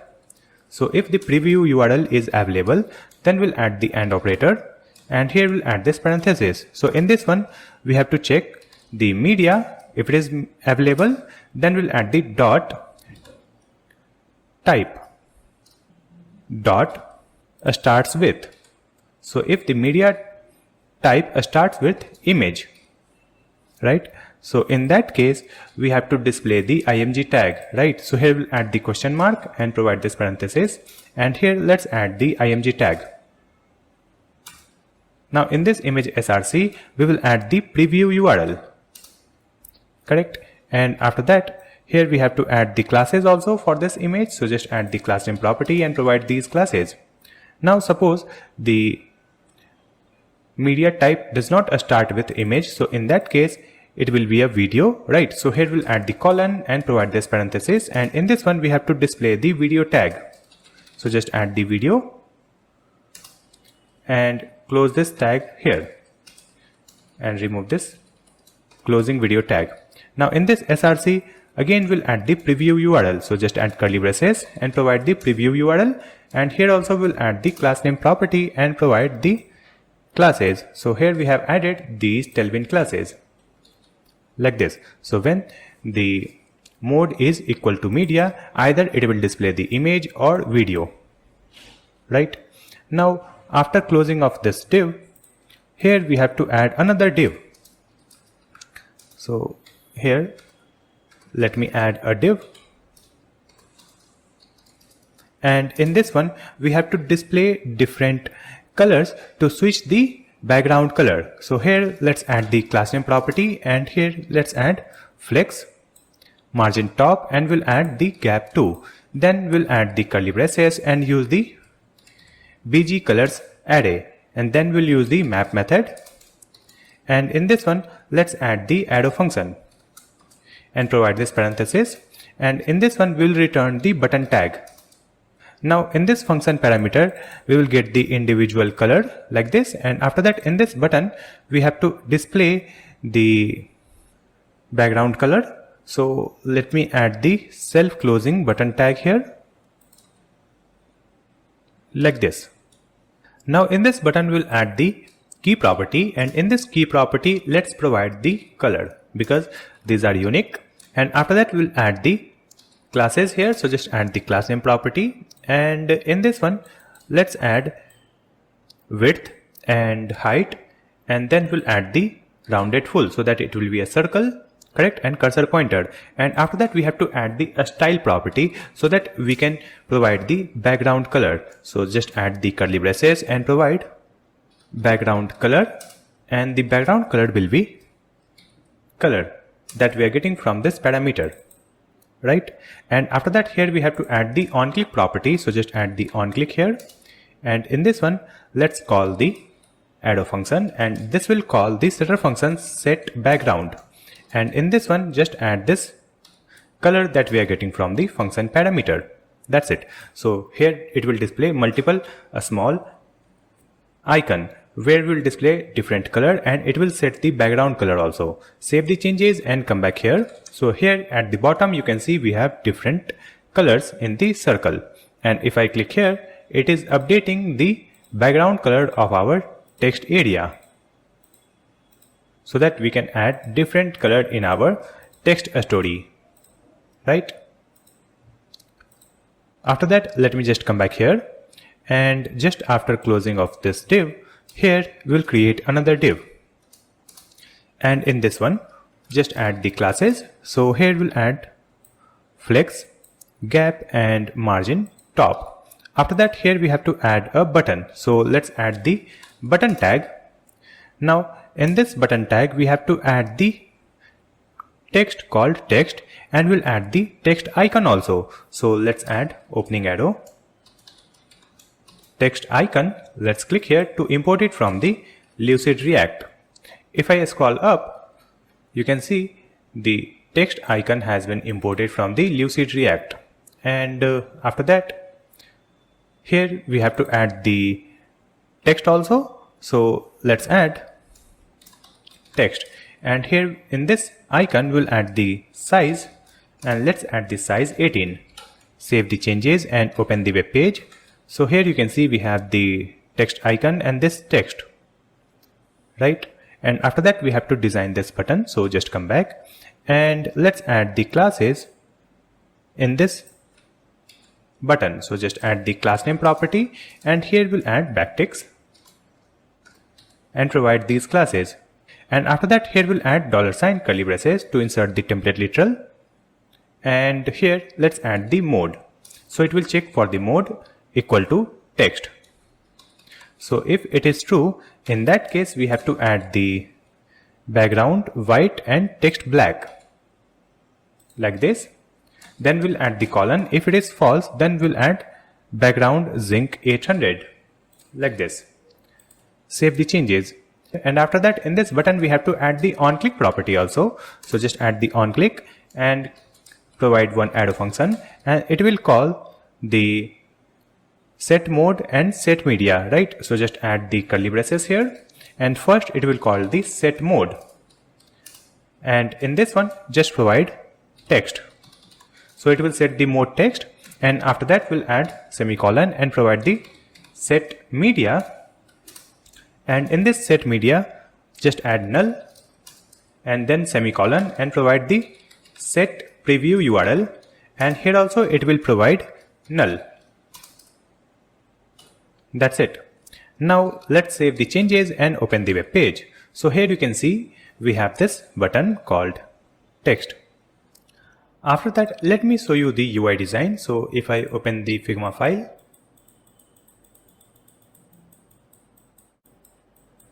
you can see here after this text button we'll create one more button to upload image or video, right? So it will be side by side, and below that we'll create a button to create the story, correct? For that let me just come back here in our VS Code, and just after this button we'll add the label tag, right? And in this one we have to add one input field, so just add the input, and the type will be file, right? And after that here we'll add the accept property, And in this accept property, we'll add image slash star, comma video slash star. So it will upload either image or video file. And after that, we'll add the class name here and write hidden. So it will be hidden. Correct. Now in this one, we have to add the onChange property. So let's add onChange. And in this onChange, we'll add the arrow function. And here we'll get the event. And after that, here let's use the curly braces. And in this one, just add the handle media upload and provide this event. Right? Then add the semicolon, and here we will use the set mode, and it will change the mode to media. So just add set mode and provide media here. Right? So it will hide the text area and display the image or video. Right? And after that, here we have this label tag. So in this label tag, let me add the class name property, and in this one, just add curly braces, backticks, and provide these tailwind classes. Right? And after that, we have to check for the mode. So just add $, curly braces, and here just add the mode. So let's add mode equal to media. If it is true, in that case, we have to add background white and text black, like this.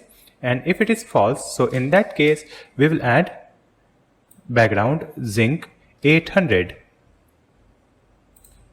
That's it. Now save the changes and let's open the web page.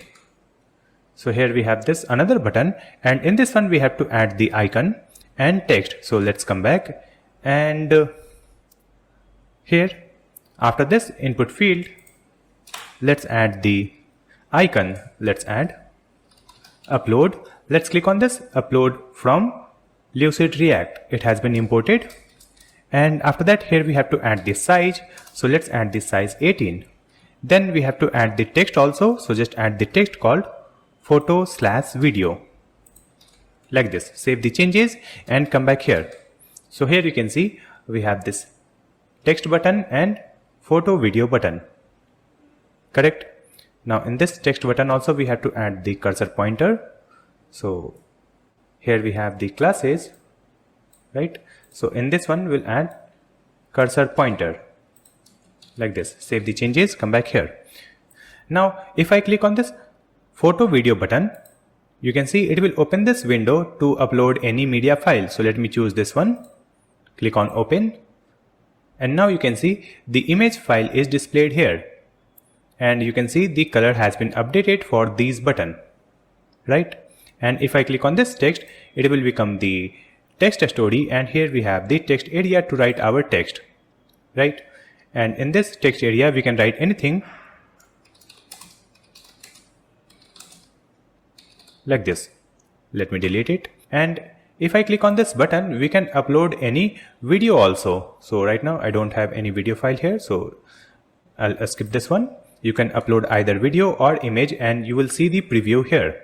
And now we have to create a button at the bottom that will submit the story or create the story, right? So let me just come back to the VS Code, and after closing off this div, here let's add one button tag. Now in this button tag,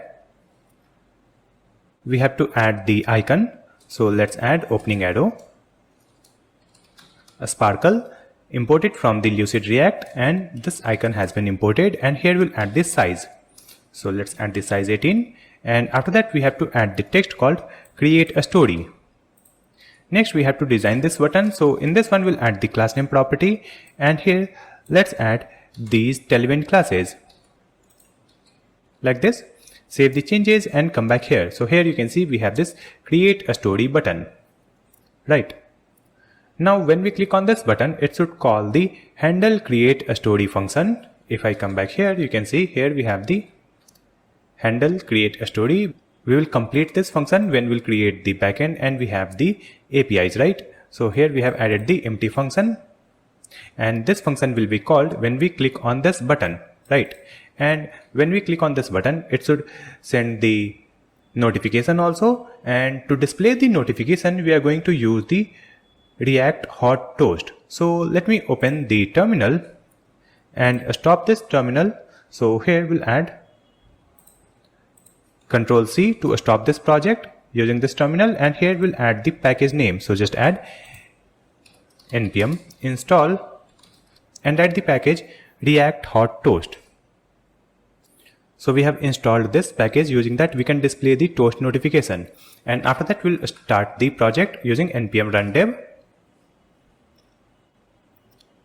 Now let me hide this terminal, and first we'll open the app.jsx file, and here we have to get the toaster tag. So let's add import, and we'll import the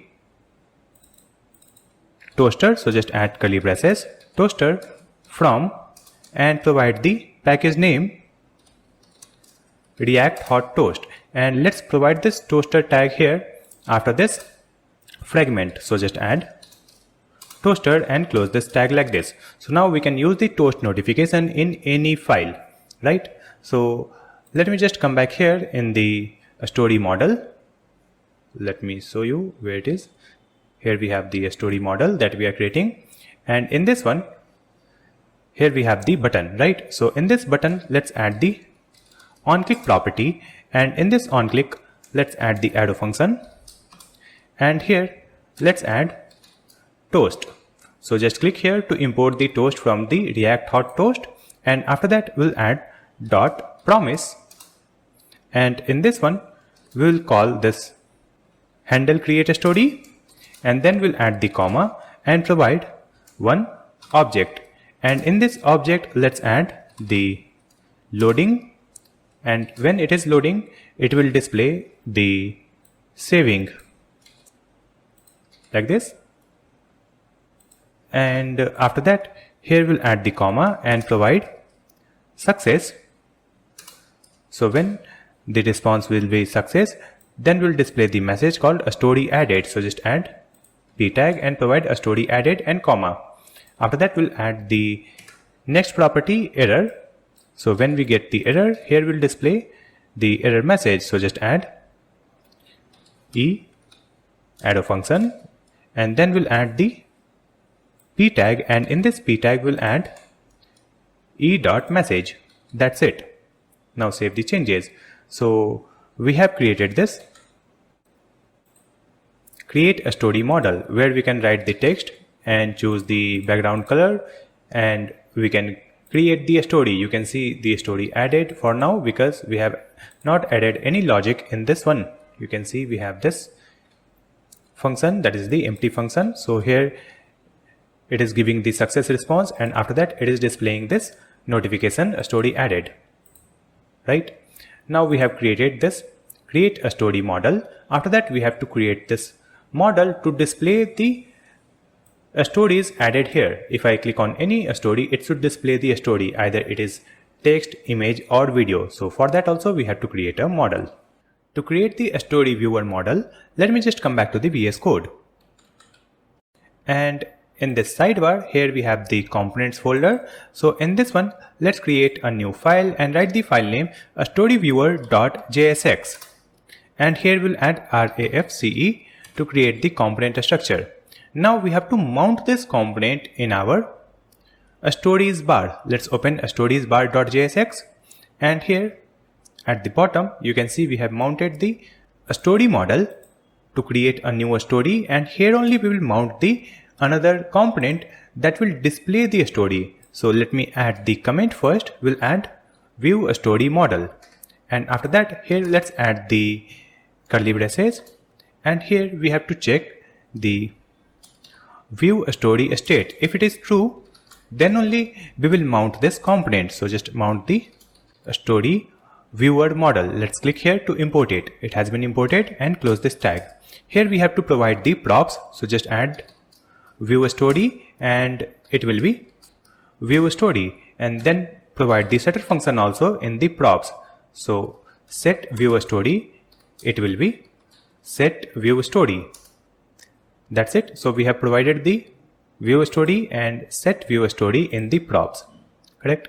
Now this will be displayed whenever this view story is true. You can see we have initialized it using this null, right? So we have to set this view story when we click on any story card. So here you can see we have the story card, right? That is displaying our stories, and here we have this div, right? So in this one we'll add the onClick property. In this onClick property we'll add the arrow function, and here let's use the setter function set view story, and in this one we will provide this individual story that is available in this function parameter. That's it. So it will pass this a story in this view story state, correct? And here we have mounted the story viewer component and provided this viewer story in the props. That's it. Now let's open the storyviewer.jsx file.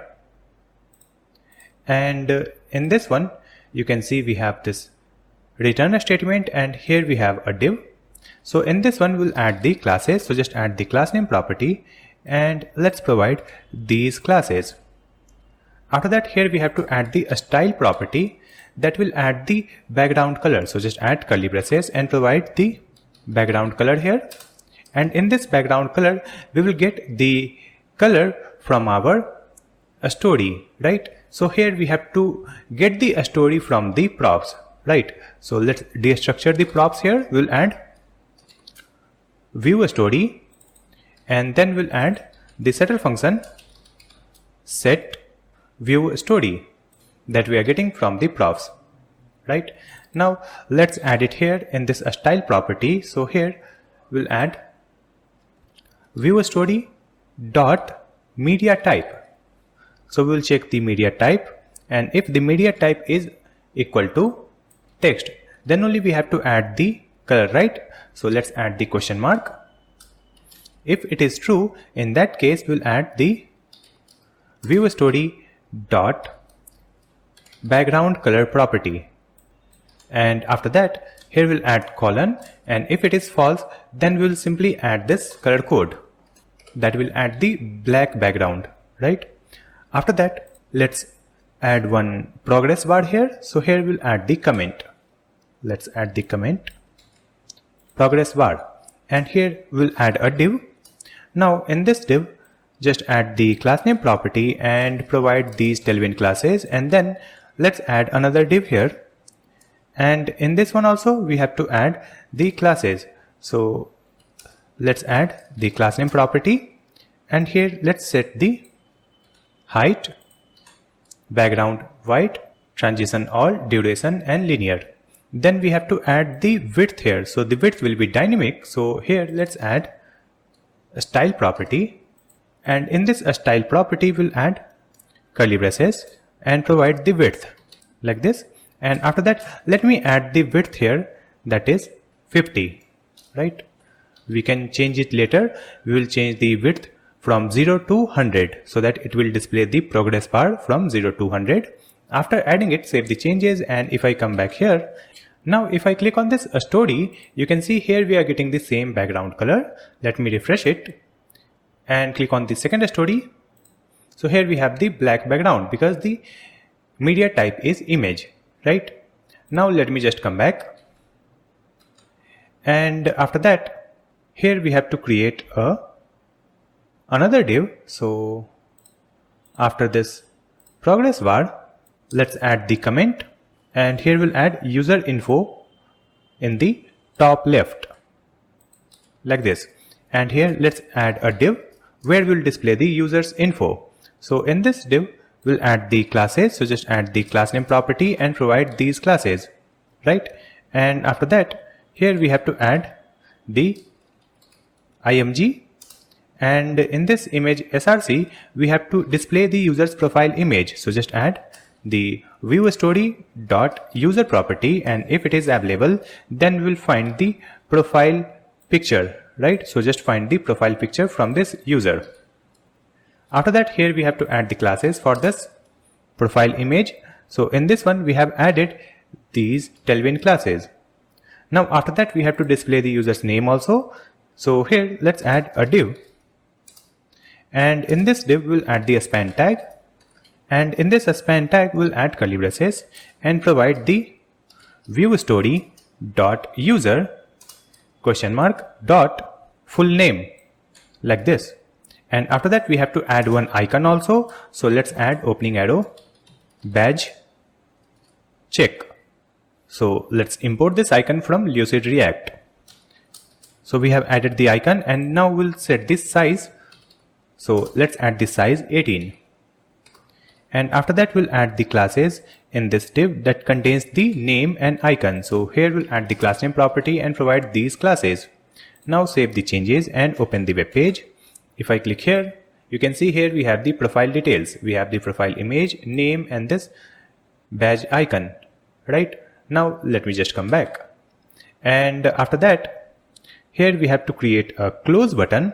So just after this user details, here we'll add the comment. So let's add the comment called close button. And after that, here we have to add a button tag. Now in this button, we have to display one cross icon. So just add opening arrow X and import this X from Lucid React. So it will display this icon. And for this icon, we have to add the classes. So just add the class name property and provide the width and height cursor pointer, and we'll add the hover effect on this button. And after that, here we have to add the classes in this button tag. So in this button tag, let me add these tailwind classes. Now here we'll add the onClick property also, so that we can close the story. So we have added onClick and provide this handle close function. So we have to create a handle close function also. So let me add the function name here, handle close, right? And after that, let's scroll up, and here we'll create that handle close function. So simply add const handle close and create the arrow function. After that, here we'll use the set view story and let's provide null. That's it. Now let's come back here, click on this story. You can see here we are getting this user details in the top left, and in the right side you can see we have the cross icon, and you can see the hover effect also on this cross icon. If I click here, you can see it will hide this story. If I click on another one, here also we have the cross icon in the top right side. Click here to hide this, right? Next we have to display the content in this story model, right? So let me just come back here, and after that, here we have this button. So after this button, we'll add the comment called content wrapper, where we'll wrap the story content. So here we'll create a div, and in this div, let's add some classes. So we have added the tailwind classes here, and then here we have to display our story text, image, or video. So let me add the text here. That's it. If I come back, click here, you can see in the center we are getting this text. So we have to replace it with our actual story content like image, text, or video. For that, we'll create a function that will render our story content, right? So let's scroll up, and here we'll create a function. So let's add const and write the function name called render content. It will be one arrow function, and here let's add the switch case statement, because we have different type of stories like text, video, and image. So just add the switch case statement, and in this one we have to add the key, right? So this key will be view story dot media type, right? So the media type will be either image, video, or text. So let's come to first case. In this first case, we'll add media type image. So when the media type is image, here we'll add the return statement, and then we'll add this parenthesis, and here let's add the img tag. Now in this image tag, we'll add our story image. So just add curly braces, view story dot media URL. So just add media URL, and after that, here we have to add the classes also for this story image. So we'll add the class name property and provide these classes, correct? Now after that, let me remove this break, and here we'll add the second case. So let me just duplicate this one only. We'll add semicolon and duplicate it. So here we have added another case. In this one we'll add the key, that is video. So if the case is video, so in that case we will return a video tag. So here we'll add the video tag. So we have added video, and after that we'll add the src, and in this src we have the story.media URL. Remove this alt property from here, and here we have to add the class name. So in this class name we'll add this max height. So the max height will be screen, like this. And after that we'll add one more property here, on end or on ended, right? And when the video will end, in that case it will close the story viewer. So here we'll add the arrow function and provide set viewer story and provide null. So after ending the video, it will automatically close the story viewer. Correct? Next we'll create the another case. So just duplicate it, and here we'll add the type text, that is the case text. So when the case is text, in that case we will remove this video tag and provide a div here. Now in this div we have to add curly braces, provide the view story dot content, like this, and we'll add the classes also. So let me add the class name property and provide these classes. That's it. Now we have this default case, and here we'll add return null. Now save the changes, and here we have to call this render content function. So let me just come here at the bottom and remove this text. Here we'll add curly braces, and let's call this render content function. That's it. Now save the changes and come back here. So here you can see we are getting the story. So here we have the story text. Let me click on this cross icon to close it. Then we have this another story. Let me click here. So here you can see the image. So the second story was image. Let's close it. So if I open the third story, it is a video. So you can see here we are getting this video preview only. So it should automatically start playing this video. So let me just close it and come back here in the VS Code. And in this one you can see we have added this video tag. Correct? So in this video tag we'll add some property. So here let's add controls. So we can control the video, either we can play or pause, right? And here we'll add autoplay also. So it will automatically play the video when we open it. Save the changes and come back here. Now let's click on this story. You can see it is playing this video. You can see this video is playing, and here we have the control option. We can pause this video and we can play this video. Correct?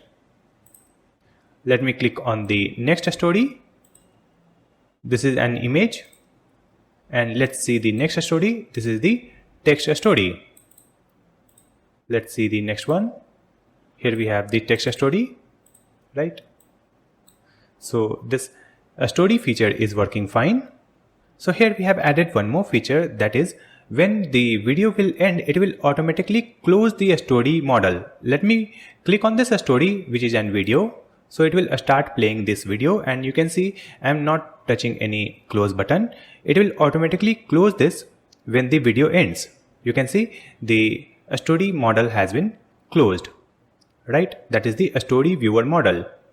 Next we have to add the progress bar also. Right now you can see here we have the white color of line at the top. So let me just come back, and you can see we have added the width. So let's make it 50%.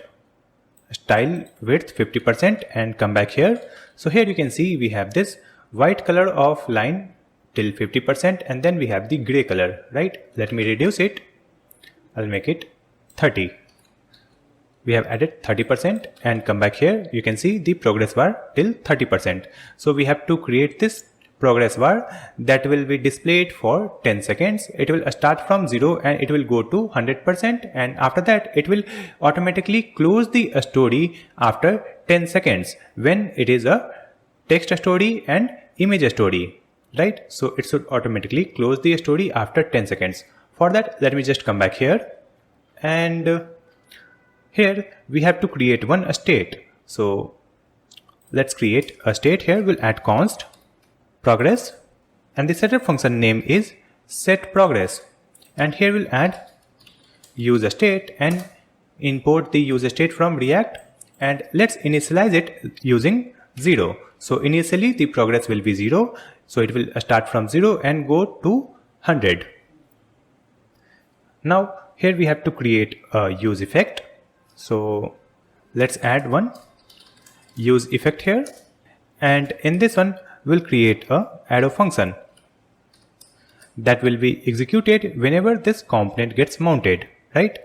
So we have created this function, and after that here we'll add comma and provide the dependency array, and in this array we'll add the view story, and we'll also add the set view story. That's it. Now after that, here you can see we have this render content. So here before this render content we'll add the if statement also, and here let's add not of view story. So when the view story is not available, in that case simply add return and provide null. That's it. And now let's complete this arrow function added in this use effect, right? So let's add the space here in this use effect arrow function, and here we'll create the variable. So just add let timer, and we'll add one more variable called progress interval, like this. So we have created the variable called timer and progress interval. After that, here we'll add the if statement, and let's add view story. So when the view story is available, then we'll add the AND operator, and here we'll check the view story dot media type. So when the media type is not equal to video, it means the media type is either text or image. So in that case only we have to add the progress, and it should close the progress bar in 10 seconds, correct? So here let's add the setter function set progress and add 0. So initially it will start from 0, and after that let's create some duration and a step time and elapsed time. So just add const duration equal to 10,000. It means it is 10,000 milliseconds, that is equal to 10 seconds, right? Then we'll add const a step time equal to 100 milliseconds, that is equal to 0.1 seconds. After that we'll add let elapsed. So the elapsed time will be 0, so it will start from 0, right? Now we have to create a interval function that will execute every 0.1 seconds and increase the progress bar. So here we'll add set interval, and in this set interval here we have to add the interval, so it will be a step time. Let me provide this a step time here, and after that here let's add this elapsed plus equal to a step time. So whenever it will execute this function, it will add this a step time here. It means it will increase this using 0.1 seconds, right? And after that it should increase the progress bar also. So just use this set progress, and in this one just add elapsed divided by duration, that is the 10 seconds, and here we'll add multiplied by 100. That's it. Now we have to save this set interval. So here just add this progress interval equal to this set interval, right? And after 10 seconds we have to close this story, right? So here we'll create the set timeout function, right? So here let's add the comment close a story after duration 10 seconds. Here we'll add timer equal to set timeout, and in this set timeout let's add the arrow function, and then we have to add the duration also. So just add the duration. Now in this function simply use this set view story and provide null. So it will close the story after 10 seconds, right? Now here, let's add the return statement. So just add return, and here we'll add the function.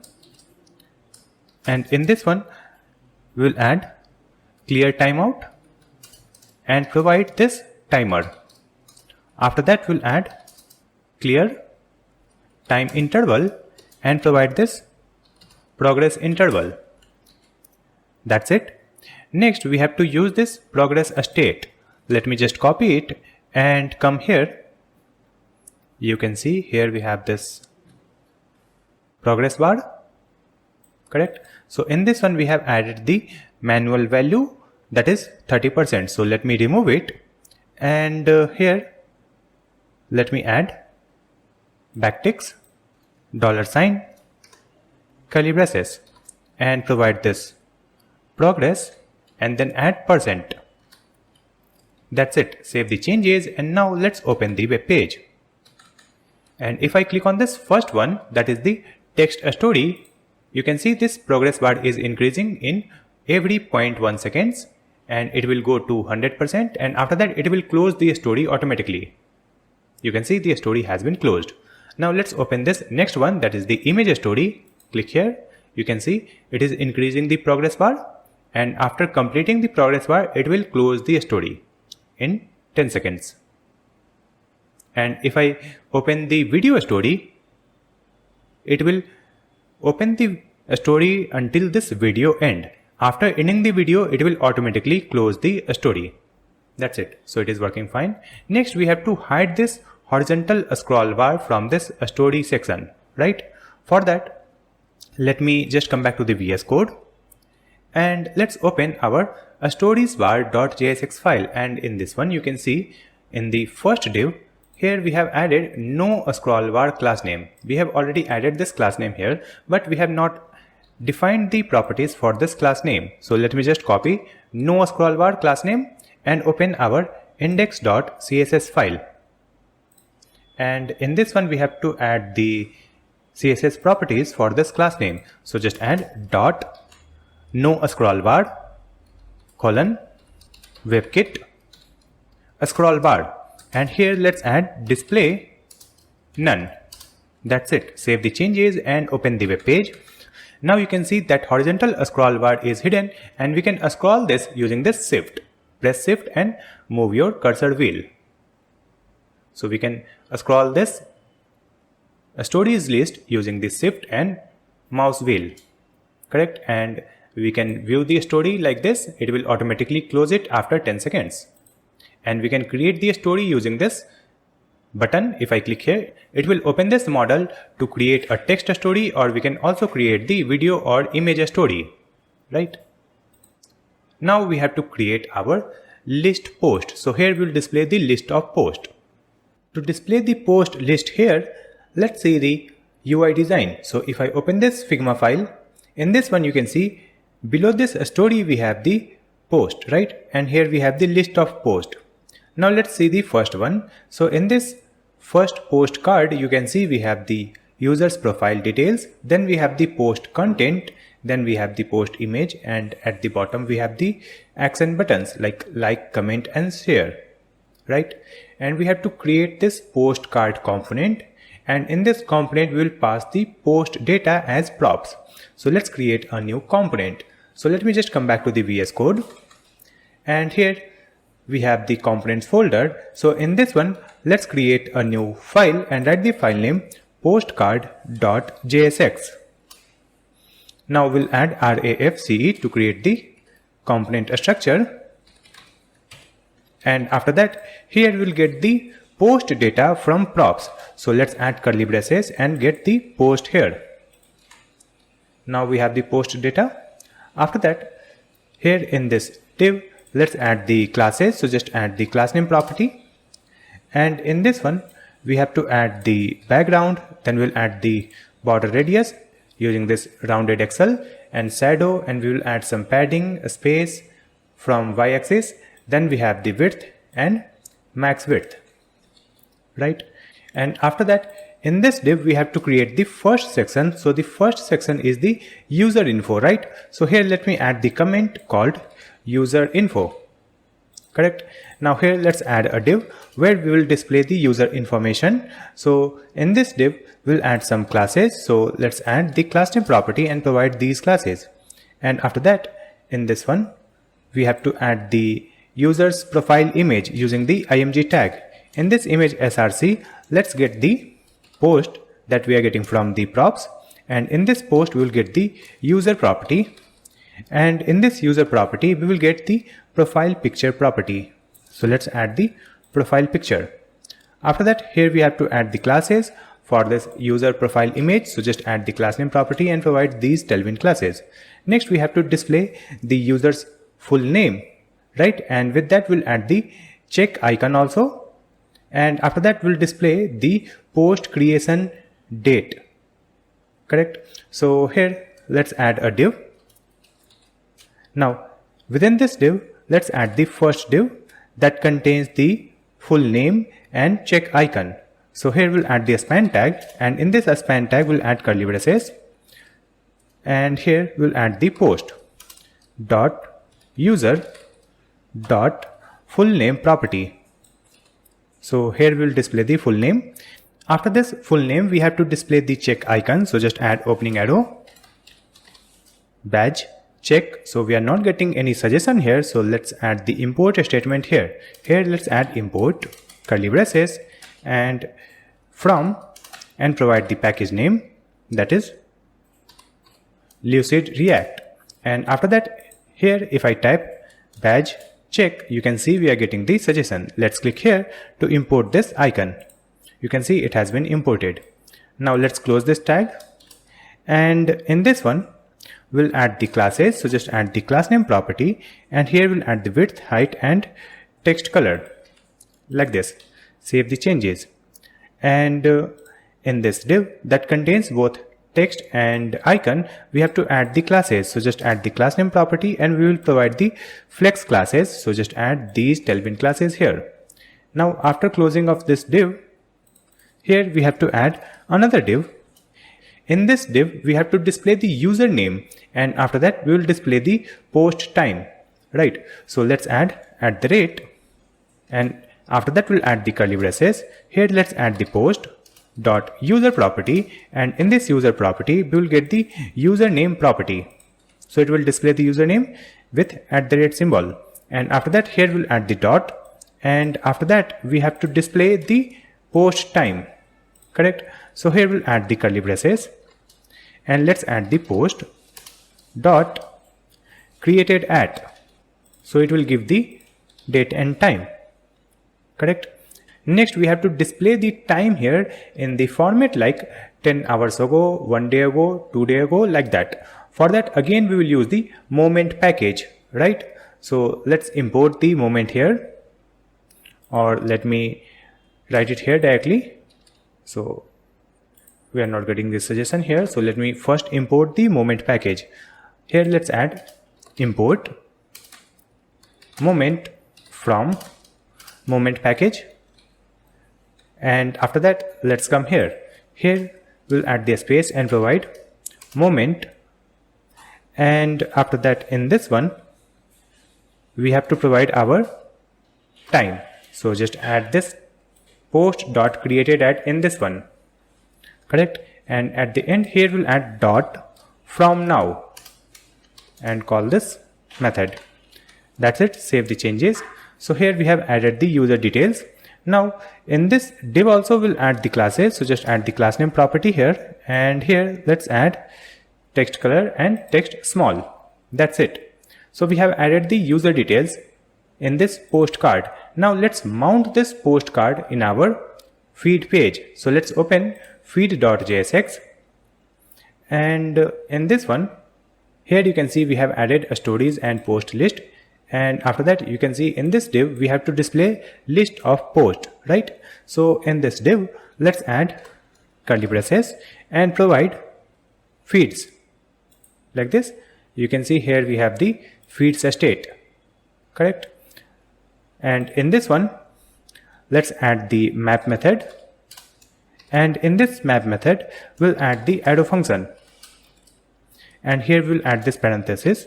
And here let's provide the tag, that is postcard component tag. Let's add it here. It has been imported. And here in this function parameter, we'll get the individual post from this feed state. And after that, we have to pass it as props. So here, let's add the key property first. And in this key property, we'll add the post dot underscore ID. And after that, we'll add the post. And in this post, just add the post that we are getting from here. So we have provided the post as a props. Right now, let's save the changes and open the web page. So here you can see we have list of post, and in this post list we have the user details only.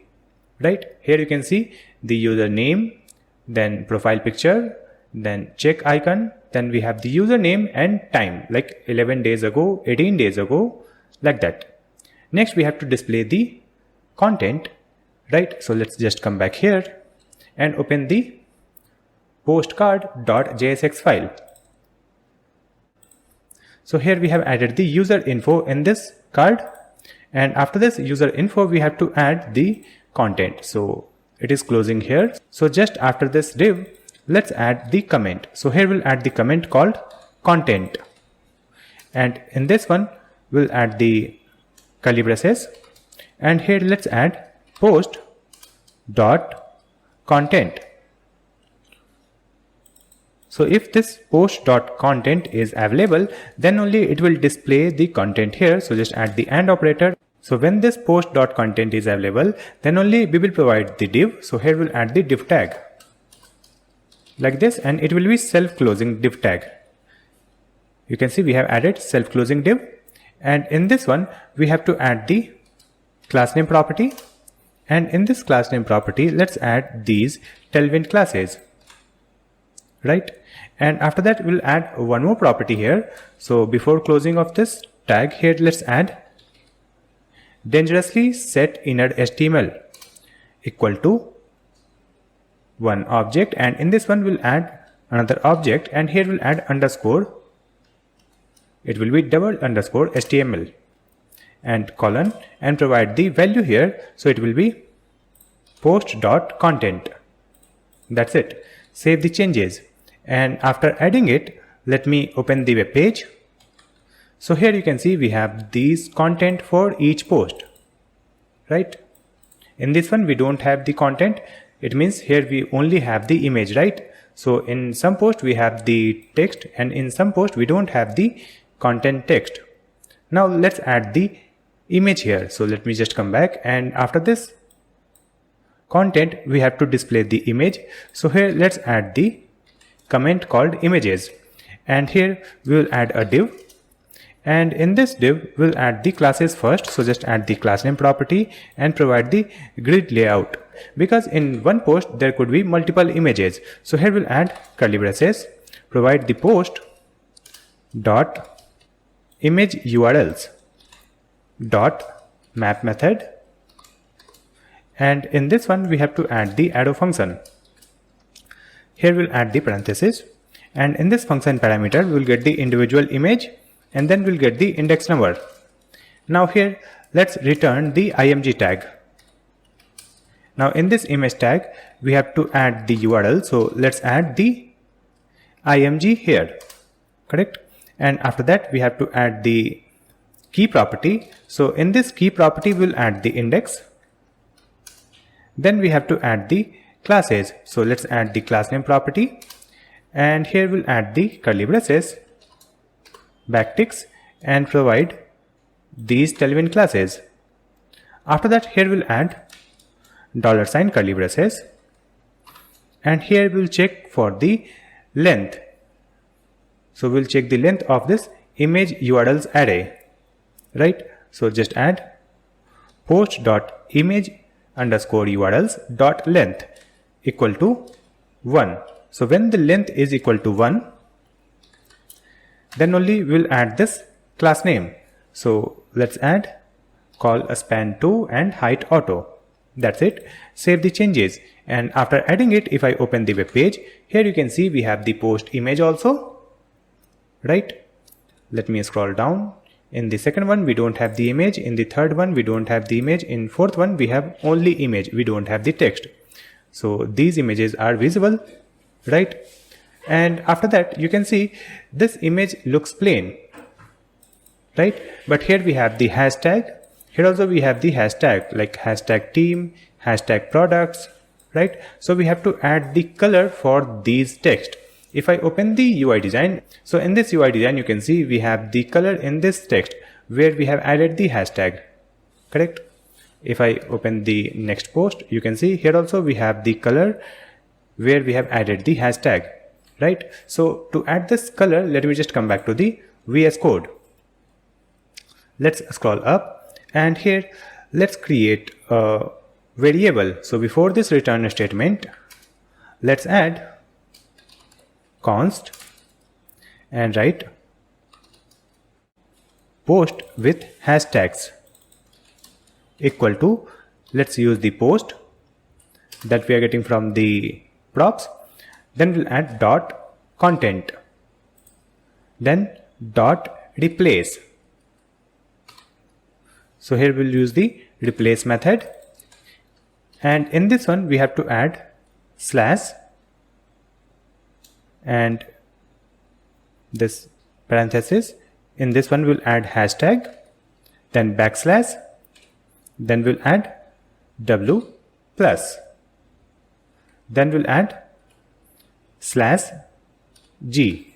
Let's add comma here, and after that here we'll add the span tag. So just add single quote, and in this single quote we'll add the span tag. So we have added a span opening, and let's add the span closing tag, right? And in this one we'll add $1, correct? And in this span tag we have to add the class name to change the color. So here we'll add the class property. So simply add class equal to and provide the double quote, and here we'll add text indigo 600. That's it. Save the changes, and let's just copy this variable from here and add it here. Instead of this post.content, we will simply add post with hashtags. Save the changes after adding it. Let's come back to the web page, and here you can see in our web page we have the color for this text that contains hashtag. Let's see the next post. Here also you can see we have the color where we have the hashtag in the text. So it looks good. So the hashtag is highlighted now, and after that we have to display the action buttons like this. You can see in this Figma design we have the like, comment and share button, right? So we have to create these action buttons in our design. So let's just come back to the VS Code, and after this images, here we'll add the comment. So let's add a space, and here we'll add the comment called actions, and let's create a div here, and in this div we'll add the class name property, and let's provide these tailwind classes for this div. Next we have to add the first icon, that is the like icon, correct? And with that we have to display the text also, that will be the number of likes.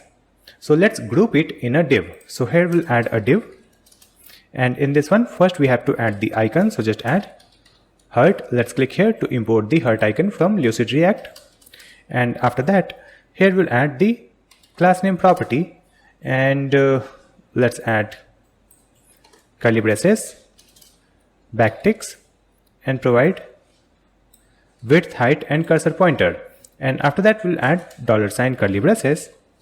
So in this curly braces we have to check the likes, right? For that we have to create a likes state. Let me scroll up, and here let's add const likes, and the setter function is set likes equal to user state, and let's initialize it using this post dot likes count. After that here let's add const current user equal to, and here let's get the user dummy data from the assets. So just add dummy user data. So the dummy user data has been imported from the assets in this current user, right? And after that, let's scroll down, and in this heart icon we have added the class name, right? So here we'll add likes dot includes method, and in this includes method let's add current user dot underscore id. So if this user id is available in the likes, then we'll add the class name here. So here we'll add the AND operator, and here let's add quote, and in this one we'll add text red 500. So we'll add the red color and we'll add fill red 500. That's it. After that, here we have to add the number of likes also. So just add the span tag, and in this span tag simply add curly braces, provide the likes dot length. So it will display the number of likes. Now here we have to add the on click property in this icon, right? So here we'll add on click and provide a function here. So let me add the function name, that is handle like, correct? And we have to create this function also. So let's scroll up, and here we'll create that function. So before this return statement, we'll add const handle like and create the async function, right? Now let's come here. So we have added this first div that contains the heart icon and number of likes. For this one we have to add the classes also. So let's add the class name property and provide these classes flex item center gap 1, correct? Now let me duplicate it, and in this second one we have to change the icon. So let me remove this icon from here, and here let's add message circle. So this icon has been imported, and here we'll add the class name property and provide the width and height for this icon, correct? And after that, here we have to add the span tag, and in this span tag simply add 12. So we have added the fixed value, and after that let me just duplicate it, and in this one let me add 7 in this span tag, and here we have to add the share icon. So let's write share 2. Just import it from Lucid React. That's it. Now save the changes and open the web page. So in this first post you can see we have 0 likes, 12 comment and 7 share. So we have the action icons here. In this one you can see we have 1 like. So this post ID is available in the dummy user data likes array, correct?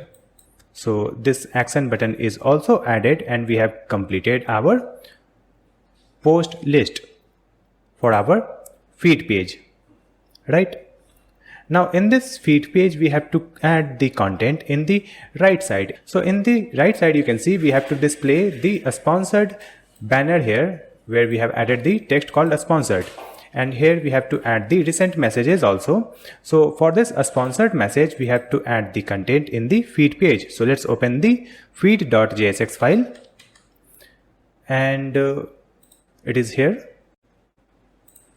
So in this one you can see we have created right sidebar content, and here we have the first div. So let's add the classes in this first div. So here let's add max excel hidden sticky top 0. So it will be sticky, and after that in this first div let's add the class name, and here let's add these tailwind classes, correct? After that here we have the h1 tag and this text called sponsored. So let me remove it, and here we have to add the text in h3. So let me just keep the same text and replace the tag. It will be h3 tag, h3 open and closing tag, right? It is sponsored. And after that we have to add the classes here. So let's add the class name property and provide these tailwind classes. Then we have to add the image. So just add the img tag, and in this image src simply add assets dot sponsored image, and after that we'll add the class name for this image. So we have to add the width, height and rounded medium. Then we have to add the text here, so just add the p tag, and in this p tag we'll add the text called email marketing, and here we'll add the classes also. So just add the class name property and provide this color. After that we'll add another text, so let's add one more p tag, and here we'll add this a small description, and here we'll add the class name property, and here also we'll add the text color. So we have added this slate 400.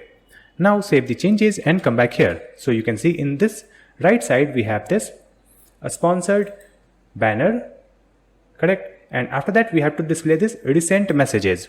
For this recent messages we have to create a separate component, right? So to create it, let me just come back to the VS Code, and let's open this sidebar, and in this one you can see we have the components folder. So in this components folder, let's create a new file and write the file name recentmessages.jsx, and here let's add RAFCE to create the component structure. And after that, in this one we have to get the messages first, so let's add one state here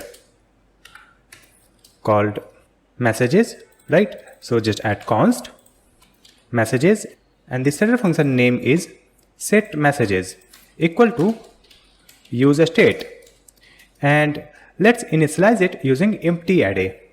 After that we have to create a function that will fetch the message and store it in this state variable. So here we'll add a function, so just add const and function name. So the function name is fetch recent messages equal to asynchronous arrow function, and in this one we'll use the setter function set messages and provide the dummy message for now. So let's add dummy recent messages data. So it has been imported from the assets file, correct? After that we have to execute this function whenever the component gets loaded. So here we have to add the use effect, and in this use effect we'll add the arrow function, and then we'll add the dependency array. So let's add one empty array, and in this function let's call our function that is fetch recent messages. So this function will be called whenever the component gets loaded, correct? After that we have the messages state here, and using that we can display the recent message in the component. So here let's come to this div, and we'll add the class name property, and here we'll add these Tailwind classes for this div. And after that we have to add one title in s3 tag. So let's add s3 tag and provide the title called recent messages, and let's add the class name also. So here let me add the font weight, and then we'll provide the text slate 8 and margin bottom. After that we have to add another div, and in this div we have to display the list of messages. So here we'll use the flex classes. So just add the class name property and provide these flexbox classes, correct? And after that we'll add the curly braces, and let's use the messages state. Then we'll add dot map method, and in this one let's add the arrow function, and let's add the parenthesis here, and it will return the link tag. So just add opening arrow link and click here to import the link from React Router DOM. So we are not getting the suggestion here, so let me just scroll up, and here let's add import curly braces from React Router DOM. We have added it here, and after that here if I type link, we are getting the suggestion to import link from React Router DOM. You can see link has been imported, correct? And after that here let's add the closing tag also. So we have link opening and closing tag, correct? Now in this one we'll add the key property first. So let's add the key property, and here we have to add the index. So let's get the index from this parameter. So in this parameter we'll get the individual message and index number like this, right? And in this key property we'll add the index. Then we have to add the classes here. So just add the class name, and in this link tag let's add the flex classes. So just add these tailwind classes, correct? After that, here we have to add the image tag. So let's add the image tag here, and in this image src, let's add the message dot, then we'll add the from user ID, correct? Then we'll add dot profile picture, like this. And for this image also we have to add some classes. So just add the class name property and provide the width, height and border radius, so it will be rounded full, right? So we have added the image for the sender, right? And after that we have to display the other details like full name, and then we'll add the time, correct? And before adding it, let me just mount this component. So let's open our feed, that is feed.jsx file, and here we have added this text recent messages. So let me remove it, and here let's mount our recent messages component. So it has been imported here. You can see in this line it has been imported. Save the changes and come back here. So now in the right side you can see we have the text called recent messages, and here we have 3 user profile image. Next we have to display the full name and time like this UI design. So in this UI design you can see we have this name, then we have the last message, and after that we have the time in the right side, correct? So to display this, let me just come back here in the VS Code and open our recent messages.jsx file, and let's complete this link tag. So in this link tag we have added the image first, right? So after this image, let's add a div. Now in this div we have to add one text in p tag, and in this text simply add the message dot from user ID dot, and we will display the full name. So let's add the full name property. After that let's add one more p tag, and here we'll add curly braces, and here let's add the moment package to display the time. So just add moment. So the moment has been imported, and in this one let's add the message dot created at property, and at this one let's add dot from now method, right? Now we have to add some classes here. So first let me wrap this div inside another div. So here let's add a div, and let's move it inside this div like this. And after that in this one let's add the class name property and provide width full. Now in this one we'll add the class name property, and here we have to provide flex and justify between, right? Then come to this p tag, and in this p tag we'll add the class name property and provide font medium. And now in this second p tag we'll add the class name property and provide the text. So we have added the text 10 pixel, and then text slate 400, that is the text color. Now after closing of this div, here we have to add another div.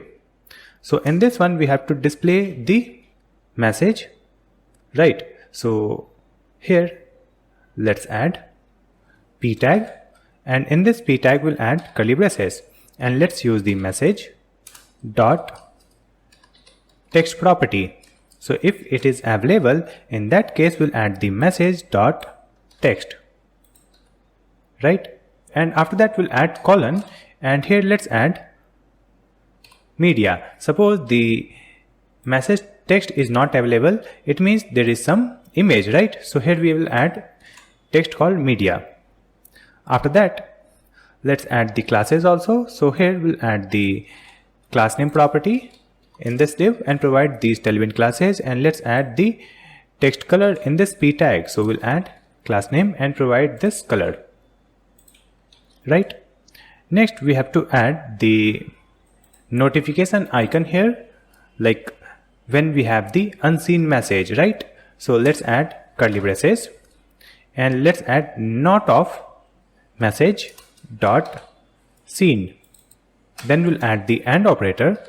So in that case, we'll add a p tag, and in this p tag we'll add 1. Let me add the manual value right now. We have added 1, and here we'll add the classes. So just add the class name property and provide these Tailwind classes. Right now, save the changes and open the web page. So here in the right side, you can see we have the user's profile image, name, last message, and then we have the time in the right side. And in the last one, you can see we have the text called 1 with this background color. It means we have one unseen message for this user, right? So we have completed our feed page where we have added the stories, then we have the create a story, then we have the view a story, and after that we have the list of post, right? And then we have this a sponsored banner, and then we have the list of recent messages. In this recent messages, we have to add one more thing. We'll add the click property. So let me just come back here. You can see we have already added the link tag. So in this link tag, we can simply add the to property. Let's add to, and here we have to add the path. So just add backticks and provide slash, and let's add our messages route. So it will open the messages page, and after that here we'll add slash, and let's add $, curly braces, and here we can provide the ID. So let's add the message dot from user ID dot underscore ID property. So it will give the ID here, and when we'll click on that particular message, it will open the message box for that user. So we have added the click feature also.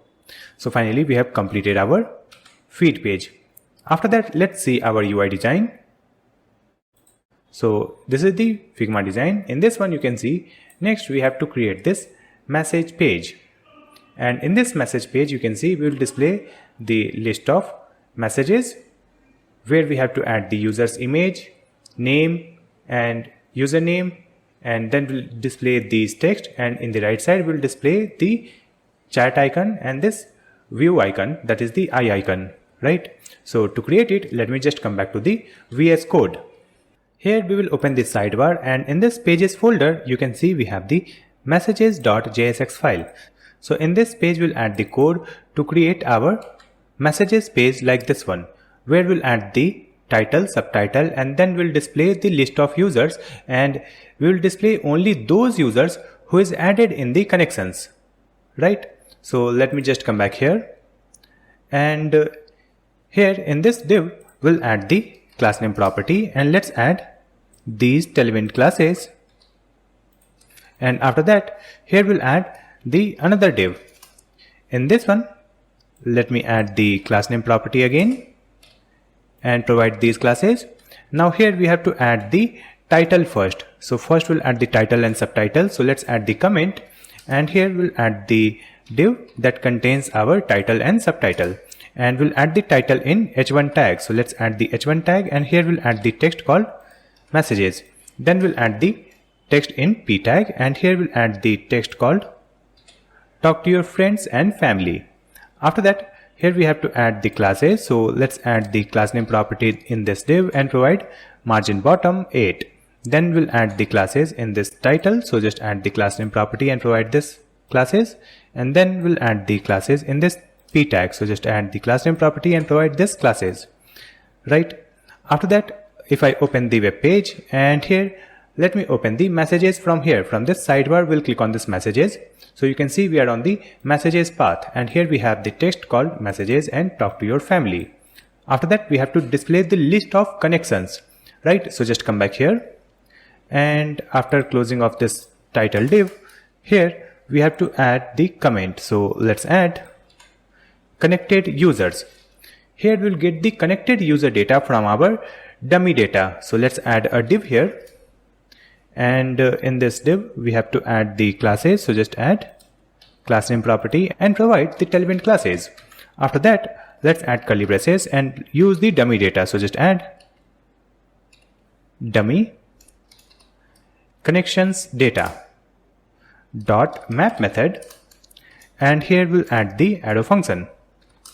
Now in this function parameter, we will get the individual user, and here we will return a div. Now in this div we will add all the details of this user. So first we have to add the key property, so just add the key property, and in this one we'll add the user dot underscore ID. Then we have to add the classes, so just add the class name property, and here we have to add these relevant classes. Then we have to add the user image here, so just add the img tag, and in this one let's add curly braces, then user dot profile underscore picture. And for this profile picture also we have to add some classes, so we'll add the class name property here, and let me provide the border radius and size and mx auto. After that we have to add a div here, and in this div we will add the name, username and bio text. So let's add the p tag. In this p tag we'll add the curly braces, provide the user dot full name property, right? After that duplicate it. Here we'll add user dot username property, and before that we have to add @. Now let's duplicate it, and here we'll add user dot bio property and remove this @. Correct. After adding it, let me save the changes and come back here. So here you can see we have the 3 users, and here we have the user's profile image, name, username and bio text. Correct. Next we have to add the CSS properties. So let's just come back and start with this div. So in this div we'll add the class name property and provide flex1. Correct. Then we'll add the classes in the p tag. So in the first p tag we'll add font weight medium, then text color. Now in the second one we'll add the another text color, so just add the class name and provide this slate 500, and in the third one again we'll add the text color, so just add this class name, provide the text color, text size, save the changes. Let me just come back here. So here you can see the name, username and bio text is looking good. After that in the right side we have to display the icons, right? That will be the chat icon and eye icon. Correct. So let me just come back, and after closing of this div, this one, here we have to create another div, and in this one we'll add the class name, and let's add flex column, then we'll add gap 2 and margin top 4. After that let's add the first button here, so just add the button tag, right? And in this button tag we have to add the icon, so let's add opening arrow, let's add message square, click here to import it from the Lucid React, and in this icon we have to add the width and height, so we have added the class name and provided width and height for this icon. After that in this button we have to add the classes also to design this button, so just add the class name and provide these relevant classes for this button. Correct. After that we have to add one more button, so let me just duplicate it, and in this second button we have to add eye icon, so let me remove it, and here we'll add eye, import it from the Lucid React. It has been imported, and here we have the classes, so let me update this class name. Here we will remove this gap 1. After adding it, save the changes and open the web page. So here you can see we have the icons in the right side. Now we have to add the click functionality on these icons, so that if I click on this chat icon, it will open the chat box for the particular user, and if I click on this eye icon, it will open the particular user profile. Correct. For that we have to add the onClick property and navigate the users on different page. So let me just come back to the VS Code, scroll up, and here we have to get the navigate function. So before this return statement, let's add const navigate equal to use navigate from React Router DOM. You can see it has been imported. Now let's use the navigate function here. In this button tag we'll add the onClick property, and let's add the arrow function. So we'll add one arrow function here, and now let's call this navigate function, and here we have to provide the path, so it will be backticks slash messages, and after this messages we'll add slash and provide $ curly braces, and here we have to provide the ID. So just add the user dot underscore ID, so it will open the chat box for the particular user. After that we'll add the same thing here in this second button. So let's just copy this on click property and paste it here in this second button. And in this one, here we have to update the path. So we have to open the particular user profile. So just add slash profile, and after that we have to add the user underscore ID. That's it. Save the changes and open the web page. Now if I click on this chat icon, you can see the URL. Here we have messages and slash one ID. Let me just come back and click on this I icon. So you can see the path, it is slash profile, and then we have the ID. Let me just come back, click on this one. You can see we have the profile and then we have the ID. Correct. After that we have to add the click feature in the feed page also. So let me open the feed page. Here you can see we have the user's profile, right? So if we click on this user profile, it should open the profile page of this particular user. Correct. So we have to add the on click property in this one also. So let me just come back here in the VS Code and let's open our postcard.jsx file. And in this one also we have to get the navigate function. So here before this return statement, let's add const navigate equal to use navigate. Let's import it from the React router DOM like this. Now let's copy this navigate function and come here in this user info div. In this one we have to add on click property, and let's add the arrow function, and here let's add the navigate function and provide the path. So it will be slash profile, and after that we'll add plus, and here we have to add post dot user dot underscore ID. Let me add this slash here also, slash profile slash. Save the changes. Now if I come back here, click on this user, you can see the path, it is opening this slash profile and then user ID, so that we can see the particular user's profile, right? Now let me just come here in the messages. So here you can see we have this messages page, and we have completed our messages page also. Now let's see our UI design, what we have to create next. So in this UI design file, you can see we have to create our connections page. So in this connections, it will display the list of connected users. Then it will display the numbers also, like total number of followers, number of following, then pending connection request and total number of connections. And here we have the tabs that will display the users list, like followers, following, pending and connections. To create this page, let me just come back to the VS Code, and from here let's open the sidebar, and here you can see we have the connections.jsx file. Let's open this file, and in this one we'll add the code to display all these connections data. So here first we'll import the dummy data from our assets, and we will import the icons also. So let's come here and let's add import curly braces, and here we will import the icon from Lucid React, and let's import the icons here. So first we'll import the users icon, then we will import the user plus icon, then let's import user check, then we'll import user round pin, and then we'll import message square, right? After that, here we have to import the use navigate from React router DOM. So let's add import use navigate from React router DOM. After that, we have to import the data from the asset. So just add import curly braces from and provide path, that is slash assets file. Correct.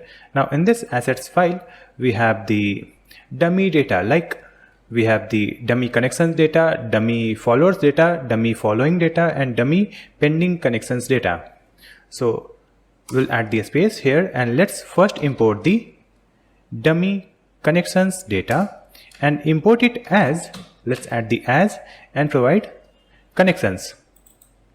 So we will import it as connections, then add comma, and after this comma let's import the dummy followers data as followers, then add comma, and after that let's import the dummy following data as following. Let me update it, it will be following. After that we will import dummy pending connections data as pending connections. So we have imported connections, followers, following and pending connections, right? After that, here using this use navigate, we will get the navigate function. So before this return statement, let's add const navigate equal to use navigate, and after that here we'll add one array. So just add const and let's add data array equal to one array, and in this one we'll add the first object. In this first object let's add the label, and in this label we will add the text called followers. After that we'll add the comma, here we'll add the value, and in this value we'll add the followers from here that we have imported. After that here we'll add icon, and in this icon we'll add the icon that we have imported here, users, correct? After that let me add the comma here and duplicate this line. Now in the second one we'll add the label called following, in the value we'll add following, and in this user we'll add user check. Then in this third label we'll add pending, and here we'll add value, it will be pending connections, and in this icon let's add user round pin. After that in the fourth one we'll add the connections.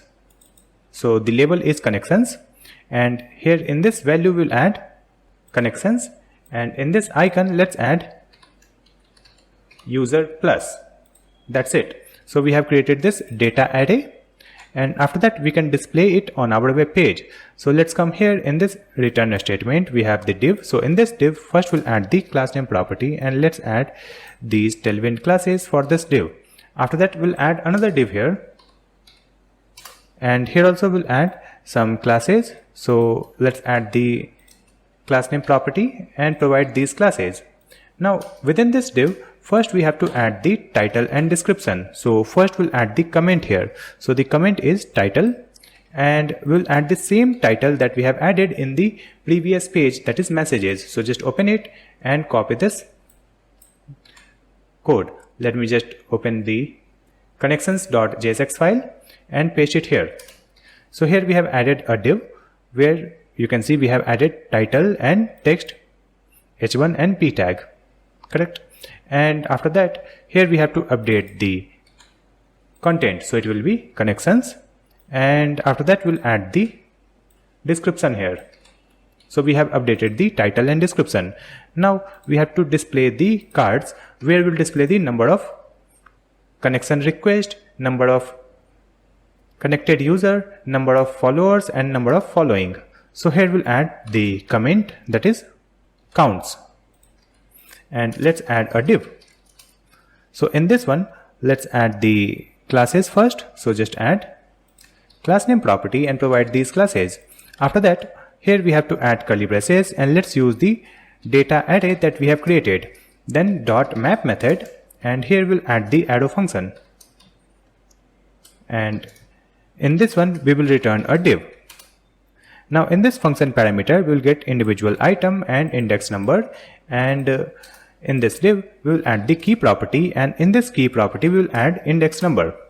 Now in this div we have to add some classes also. So let's add the class name and provide these tailwind classes, and first we have to add the text in b tag. So let's add the b tag here, and we'll add curly braces, this item dot value dot length.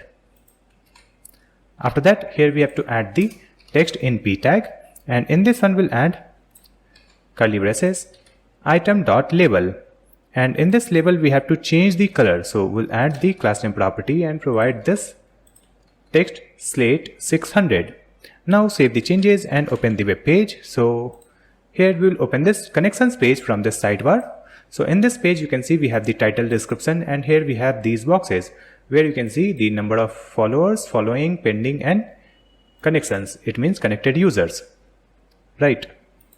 After this, let me open the UI design, and in this UI design you can see we have to create this section where we'll create the tab like followers, following, pending, and connections tab, right? So to create it, we'll come back to the VS Code, and after this div, that is for counts, here we have to add the comment. So let me add the comment called tabs, and let's add a div here, and in this one we'll add the class name and provided these element classes. Then we'll add curly braces, provide the data array again dot map method, and here let's add the arrow function.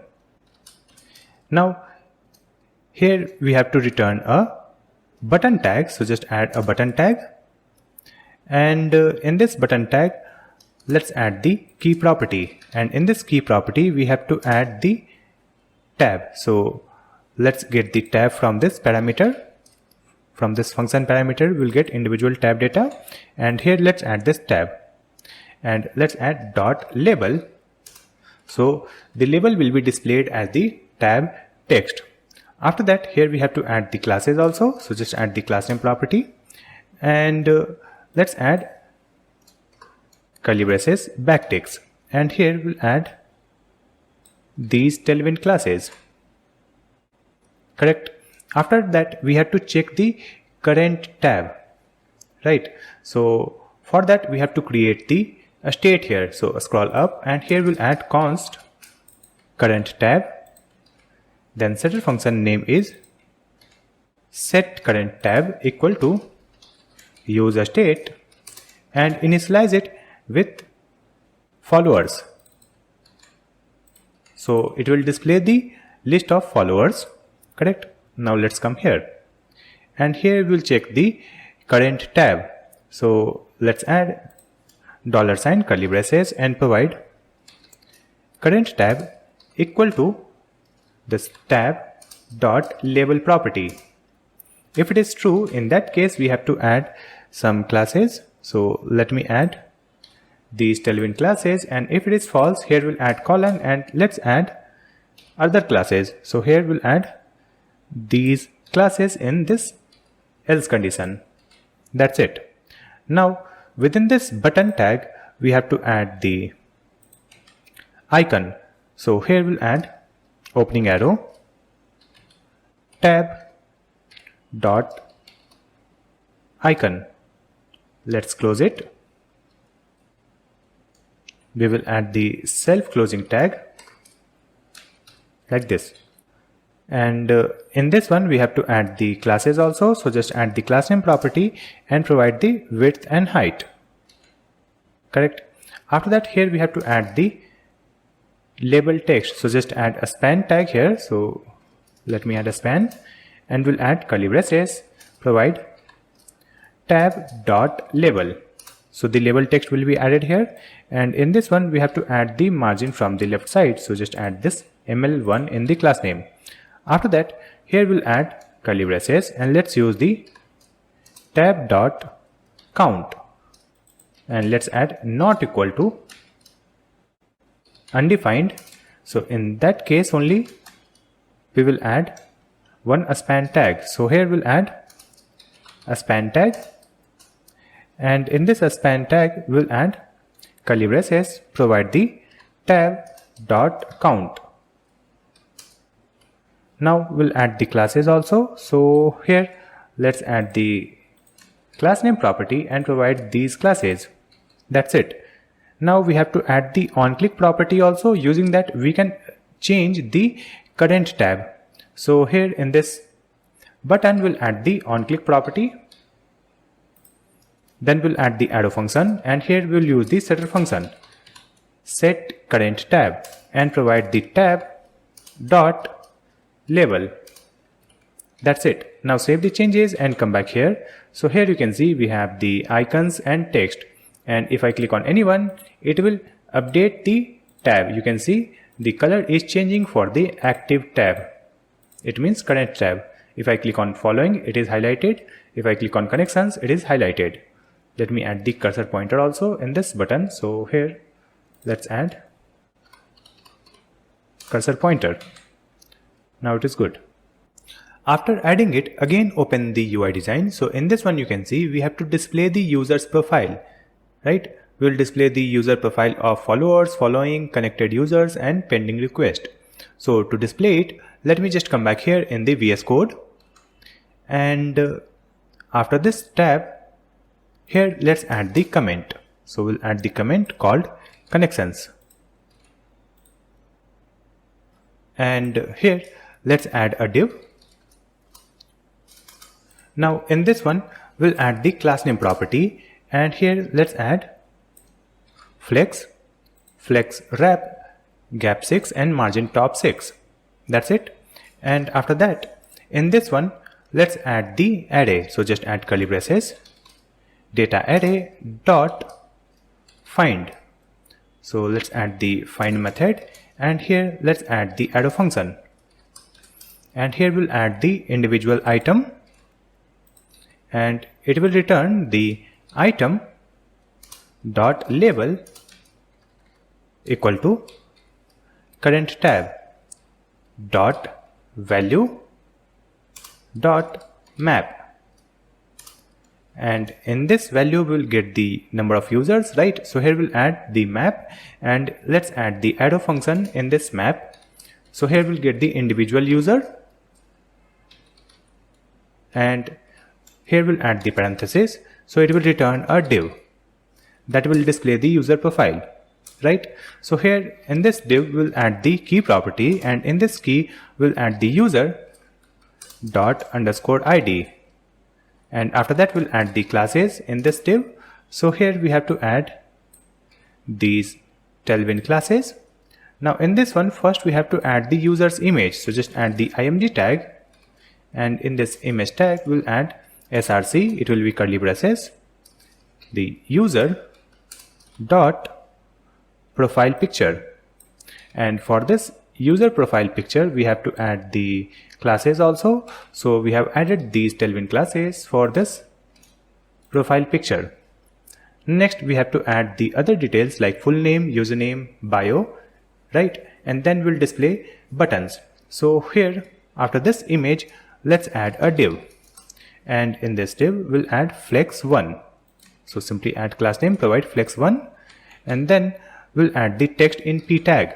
In this text we'll add curly braces user dot full name, and here we have to add the classes also. So let's add these tailwind classes for this text. Now duplicate it, and in this second one we'll add the color only. So we'll add this class name to add the color, and here we have to add the username. So just add user dot username and provide the @ symbol.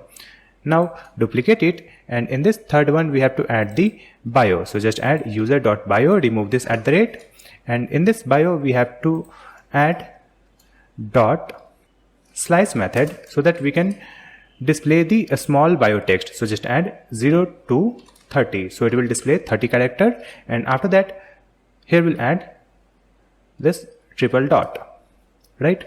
And in this one we have to update the classes. So here we have added these tailwind classes.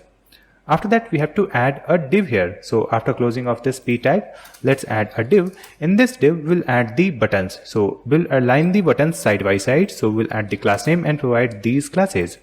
Now in this one let me add the first button. So here we'll add the curly braces and provide the button tag. Now in this button tag we have to add the text called view profile, like this.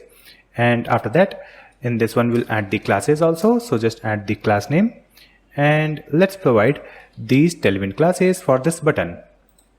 Now here we'll add the onClick property also. So just add the onClick and provide the arrow function, and it will call the navigate function.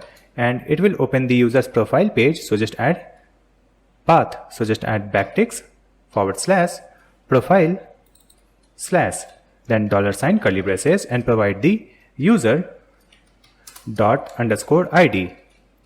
That's it. So it will open the particular user profile page. After that, here we have to add one more button.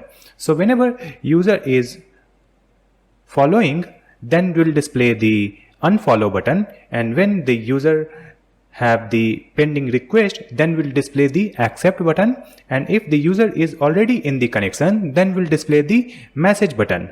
So the buttons will be different. So here we'll add the conditions. So after this curly braces, let's add another curly braces here, and in this one we'll check for the current tab. So let's add current tab equal to following, right? So here we'll add AND operator. If it is true, then we'll add this parenthesis, and here we'll add the button. So in this button tag, we have to add the text called unfollow, like this, and we'll add the class name property here, and let's provide these tailwind classes in this button, right? Now just duplicate it, and here we'll add the condition like the current tab is pending. So in that case, we'll add the button, and the button text will be accept, like this, and the button classes will be same. Now let me just duplicate it, and here we'll update the condition. So if the current tab is connections, so in that case we have to display the button text called message, and with this text we'll add the icon also. So here let me add opening arrow, and let's add the message square. So we'll add this message icon, and here we'll add the classes for this icon, that is width and height. Now we have to update the classes also in this button. So to update the classes, let me update these tailwind classes in this button, because we have added the icon also and text also, right? And now in this one we have to add the onClick property also, so that when we click on this button, it will open the chat box of this particular user. So just add onClick property, then we'll add the arrow function and provide the navigate function. In this navigate function, we have to add the path. So just add backticks / provide the messages / $ curly braces and provide user _id, like this. Save the changes. So here we have the message button, then accept button, then we have the unfollow button, and then we have the view profile button, right? Now let me just save the changes and open the web page. So here you can see we have the user profile list in the connections, then we have the profile list in the pending, then we have the following profile, and then we have the followers profile, right? So let me update the classes in this div. It is not looking good. So let me just come back. Here we have added capital C. Let me correct it. It will be small c class name. Let me save the changes and come back here. Now you can see it is looking good. So when we are in the followers list, here we have the view profile, correct? Then if I go to following tab, here you can see we have two buttons, that is view profile and unfollow. If I come to this pending tab, here we have the view profile and accept button. And if I come to the connections, so these are the connected users. So here we have the view profile button and message button. If I click on view profile, it will open the profile URL. And if I click on this message, it will open this message URL. You can see messages /id. So we have created this connections page also.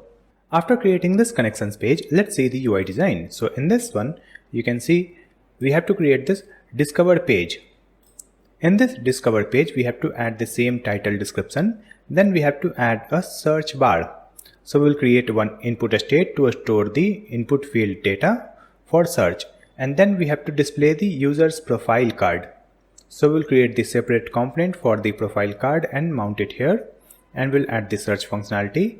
And to create this page, let me just come back here and click on this discover. So it will open this path /discover, right? Now let me just come back to the VS Code. And in the sidebar, you can see we have the discover.jsx file. Now in this one, let's create some state variable. So before this return statement, let's add const input, and the setter function name is setInput equal to useState, and import this useState and initialize it using empty array. So in this input state, we will store the input field data. After that, let me just duplicate it, and here we'll add the users, and the setter function name is setUsers. So it is the list of users that we will display on this discover page. And here let me add the dummy data. So let's add dummy user data, or instead of this dummy user data, let me add dummy connections data. It has been imported, correct? After that, let me duplicate it, and here we'll add the loading state. So just add loading, and the setter function name is setLoading, and let's add false. So by default the loading will be false, and when we will try to search using the search box, then it will start the loading animation, right? And after completing the search, it will again make it false. So here let me add the function for search also. So here we'll add const handle search equal to async arrow function, and in this function parameter we'll get the event, and here let's add if statement. If e.key, it means event.key is equal to enter. If it is true, so in this case we'll add the setter function setUsers and provide the empty array, so it will clear the users, and after that it will set the loading true. So just add set loading and let's make it true, and after that let's add the set timeout here,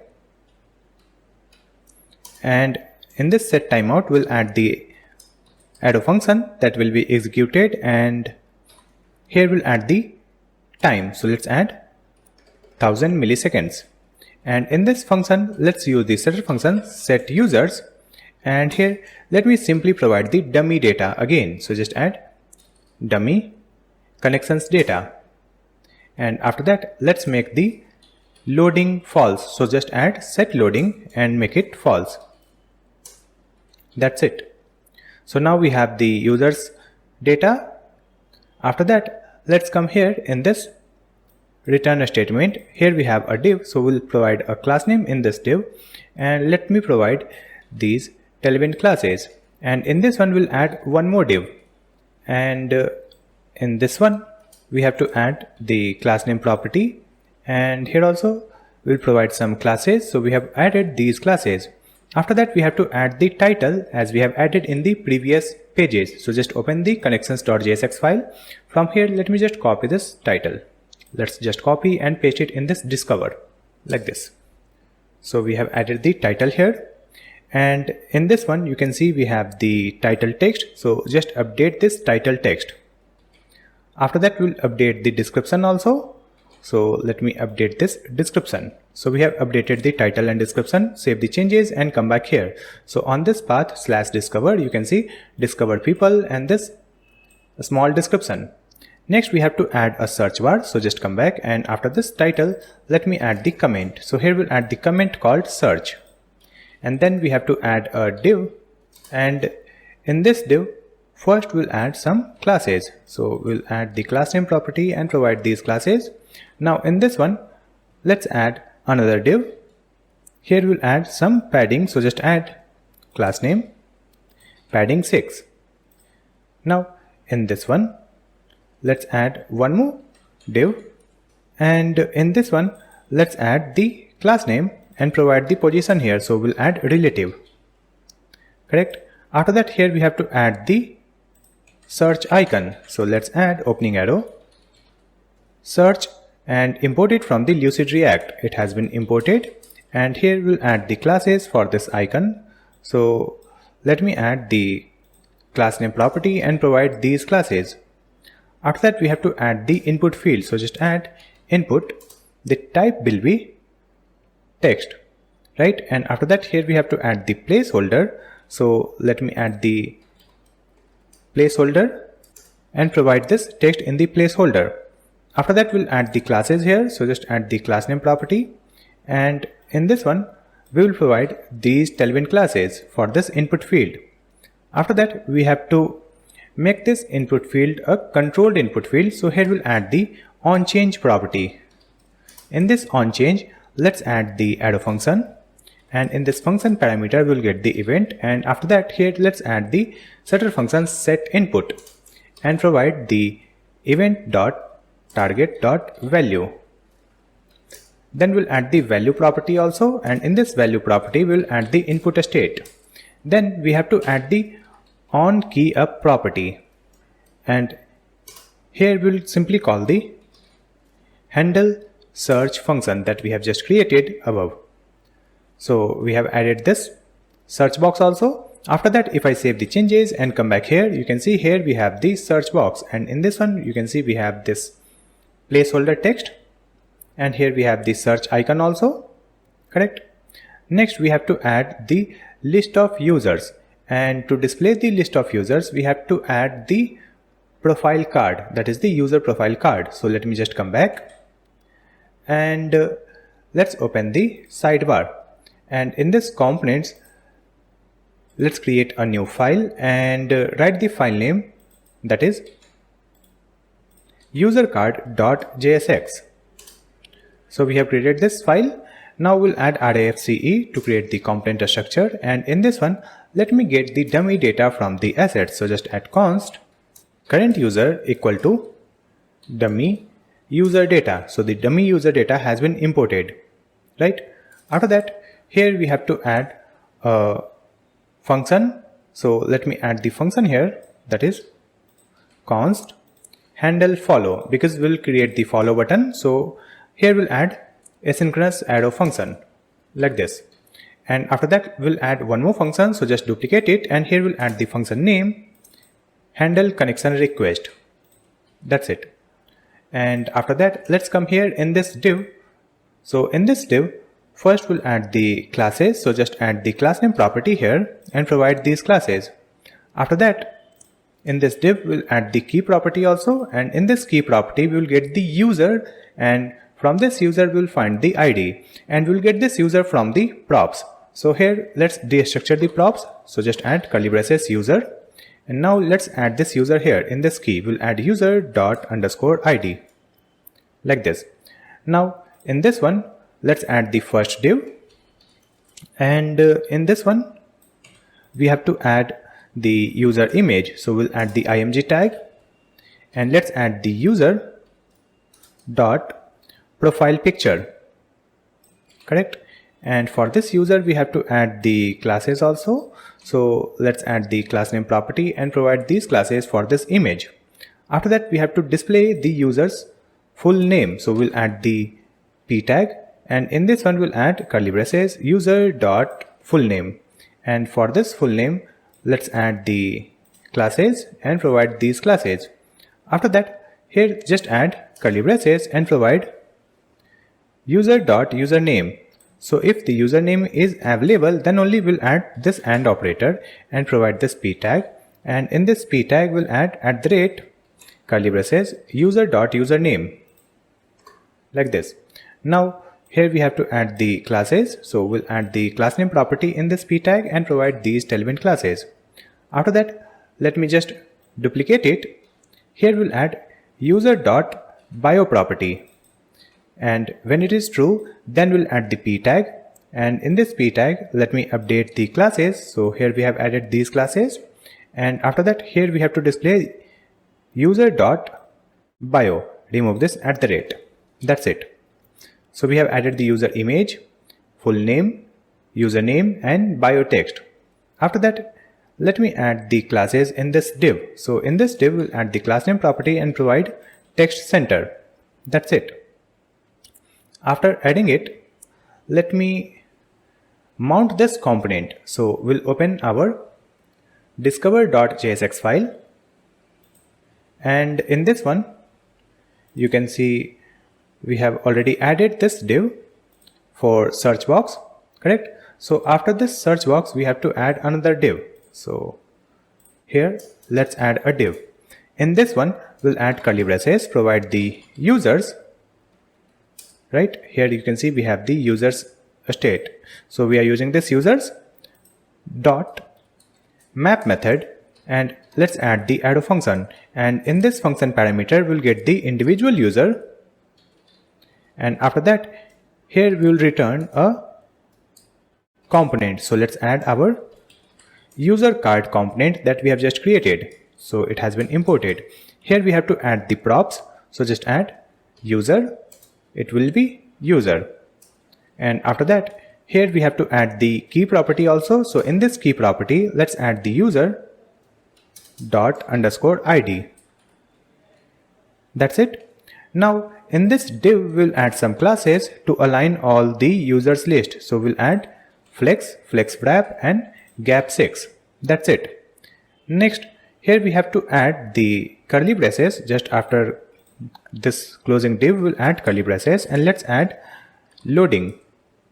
So when the loading is true, in that case we'll add this parenthesis and provide the loading component. So just add the loading component from components folder. It has been imported, and in this one we'll add the height. So let's add the height, it will be 60 VH. That's it. Now save the changes. After that, if I open the web page, here you can see we have these users list. We have the users profile image, name, username, and bio text. Correct? After that we have to add the buttons also. So now let me just come back here in our user card.jsx file, and in this one we have completed this div. So after this div, here let's add another div. In this one, first we have to add the user's location, and then we'll add the number of followers. Right? So here we'll add the first div that contains the icon. So we'll add map pin from Lucid React. It has been imported, and in this one we'll add the classes also to change the size of this icon. So provide this width and height, and just after that we'll add curly braces, provide the user dot location property.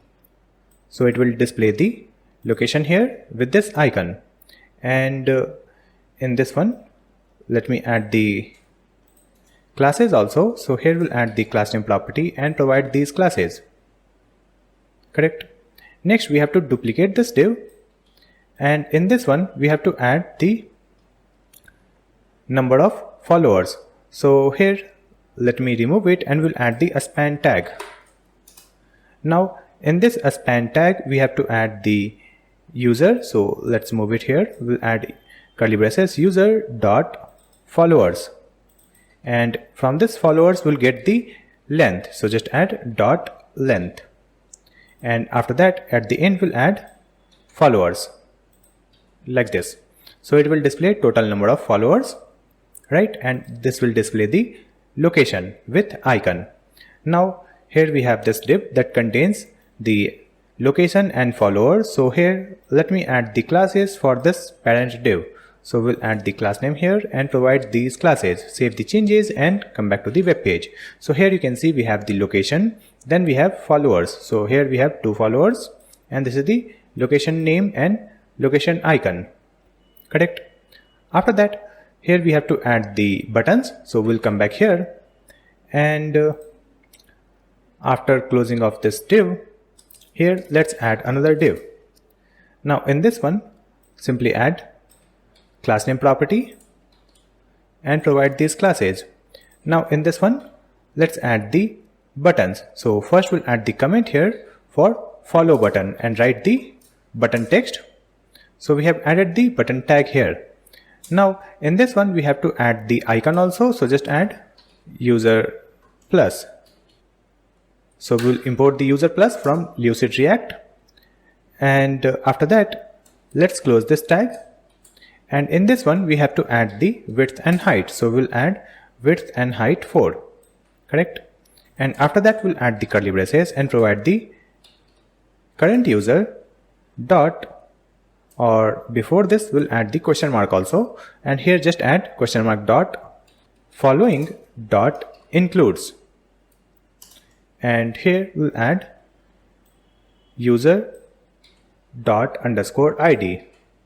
So if it is true, so in that case we'll add the text called following, and if it is false, then we'll add the text called follow. So if this ID is already included, it means this user is already following him, and if it is not included, then we'll display the button text called follow. Correct? Now in this button we have to add the classes also. So let's add the class name property and provide these classes. Correct? Next we have to disable this button when the user is already following him. So here we'll add the disabled property equal to curly braces and provide the current user question mark dot following dot includes and provide user dot underscore ID. That's it. Now we'll add the onClick property also. So just add the onClick, and here we'll add the handle follow function. That's it. So we have created this first button. Now if I save the changes and come back here, you can see here we have the follow button and here we have the following. Correct? Now we will add one more button for message or connection request. So after this button, here we'll add the comment. So let's add the comment called connection request button message button, and here we'll add the button tag. Now in this button tag we'll add curly braces and provide the current user question mark dot connections dot includes, and in this includes we'll add the user dot underscore ID. So if this user ID is already included in the connections array, right? So in that case, here we can add the message icon or send message icon, and if it is not available, then we'll add the plus icon so that we can add the option to send the connection request. So here we'll add question mark and provide message circle. Import it from the Lucid React. So icon has been imported, and here we'll add the classes. So just add the class name property, and let's provide these tailwind classes for this icon. Now we'll add the colon, and here we'll add the another icon, that is plus.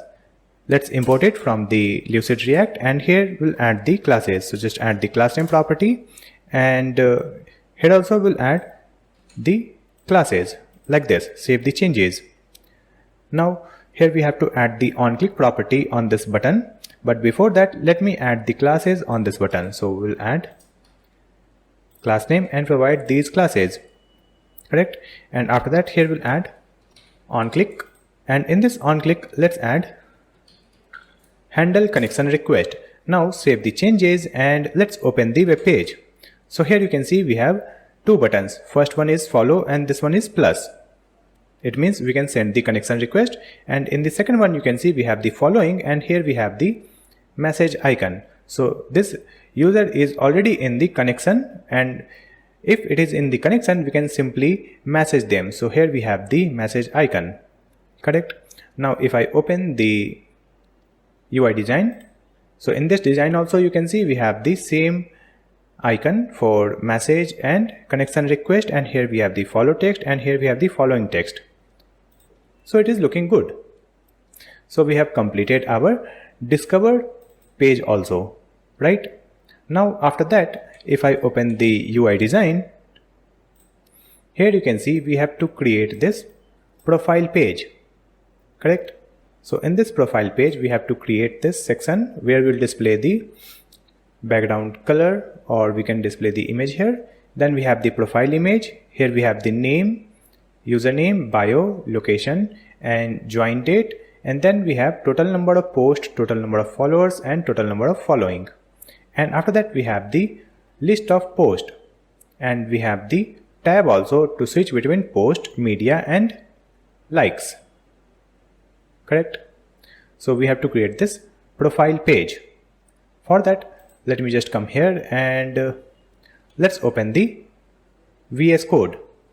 Here we will open the sidebar, and in this one you can see we have pages, and in this pages we have the profile.jsx file. Let's open it. Now in this one we need the profile ID from the URL.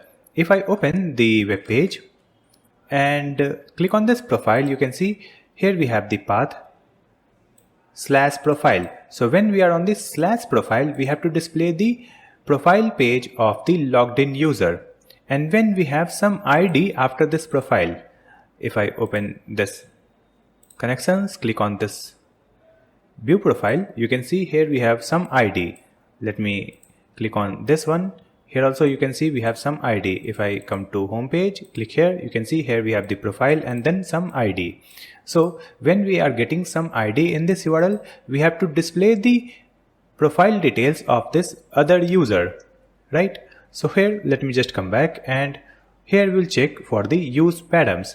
So let's add const curly braces profile ID equal to use params, and the use params has been imported from React Router DOM. Correct. So here we'll get the profile ID if it is available in the URL. After that we have to create one state to store our user. So just add const user, and the setter function name is set user equal to user state, and let's initialize it using null. After that let's create the state variable to store the post data, because we'll display the post also on this page. So just add posts, and the setter function name is set posts, and initialize it using empty array. Now just duplicate it. Here we'll add the active tab. Let's add this, and the setter function name is set active tab, and let's add the active tab name posts like this. Now just duplicate it, and here we'll add the so edit, and the setter function name is set so edit, and let's make it false like this. If I open the web page and see this UI design, so in this UI design you can see here we have this edit button. So when we click on this edit button, it will open a profile edit page, right? And after that here you can see we have the tab like posts, media and likes. That's why we have created one tab state like active tab. As you can see here we have active tab and so edit, right?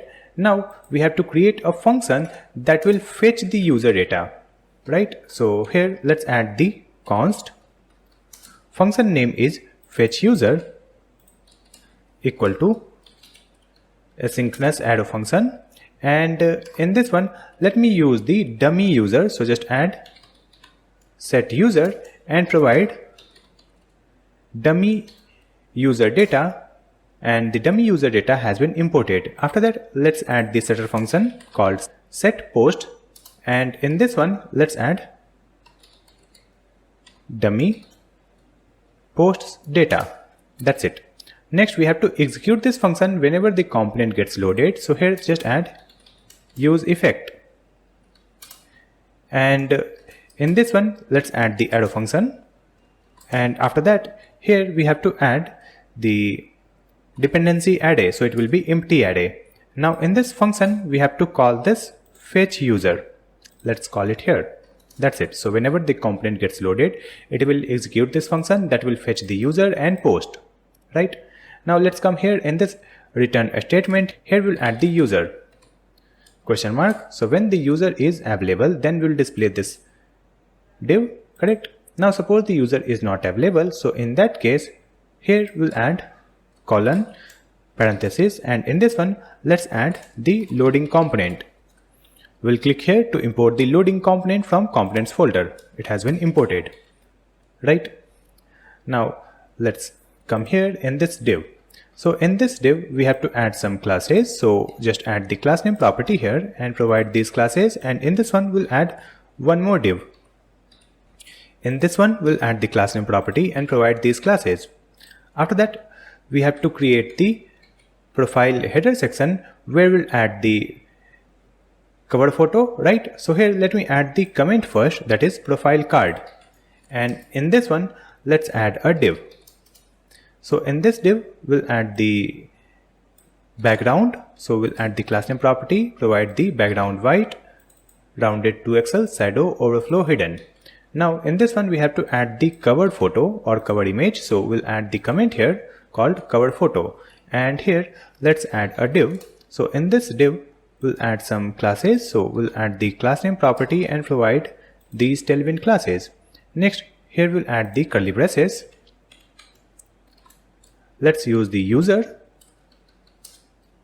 dot cover photo. So when it is available, then we'll add the AND operator, and here we'll add the img tag. So let's add like this, img, and let's add the self-closing tag. Now in this image tag, we have to add the src, and then we'll add the alt property. Now in this src, we'll add curly braces, user.coverPhoto, and after that we'll add the classes also. So just add the class name property and provide the width, height, and object cover for this profile picture. Correct. Now after that, we have to display the other details of the user. So after closing of this div, here let me add the comment, that is user info. And here we have to display the user info. So we'll create a separate component to display this user info. But before that, let me save the changes and come back here. If I open the web page and if I come to this profile page, you can see here we have the covered image. When we are opening this ID, and if I simply open this profile, here also we have the same covered image. Correct. Now let me just come back. And after that, we have to create a separate component for user profile info. So let's open the sidebar and come to this components folder and create a new file, user profile info.jsx, right? And here we'll add RAFCE to create the component structure, right? Now in this one, we'll destructure the data from props. So just add curly braces. Here we need the user data. Then we'll get the post data. Then we'll get the profile ID. And after that, we'll get the set show edit state. That is the setter function. Correct. Now after that, here let's add the classes in this div. So in this div, we'll add these tailwind classes. After that, we'll add another div here. So in this one, let's provide these classes. Then we'll add another div. And this div will include the profile picture. So we'll add the class name and provide these classes. And here we have to add the img tag. Now in this one, we'll add user dot profile picture. And for this picture, we'll add the class name property, and let's add the position here. So it will be absolute, rounded full, and Z2. Correct.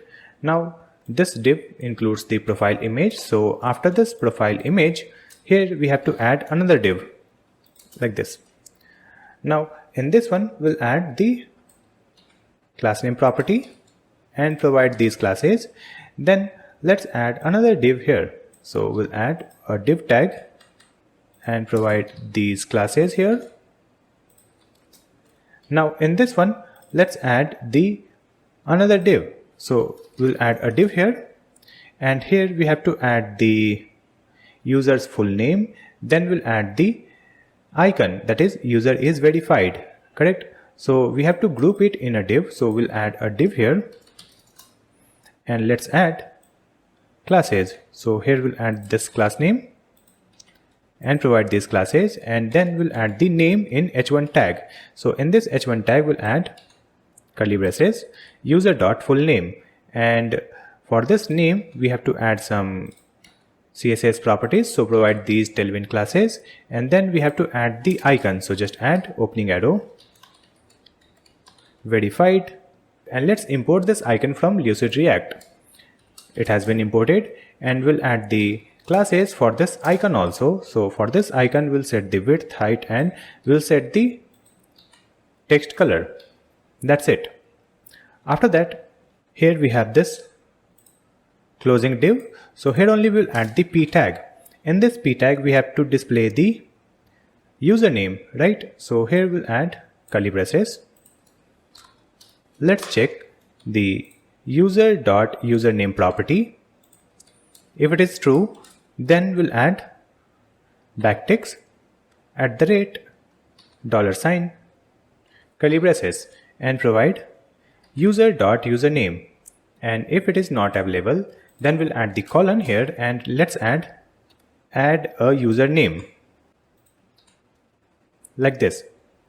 And after that, here we'll add the classes also. So just add the class name property, and let's add text gray 600. That's it. Now save the changes, and after that we have to mount this component.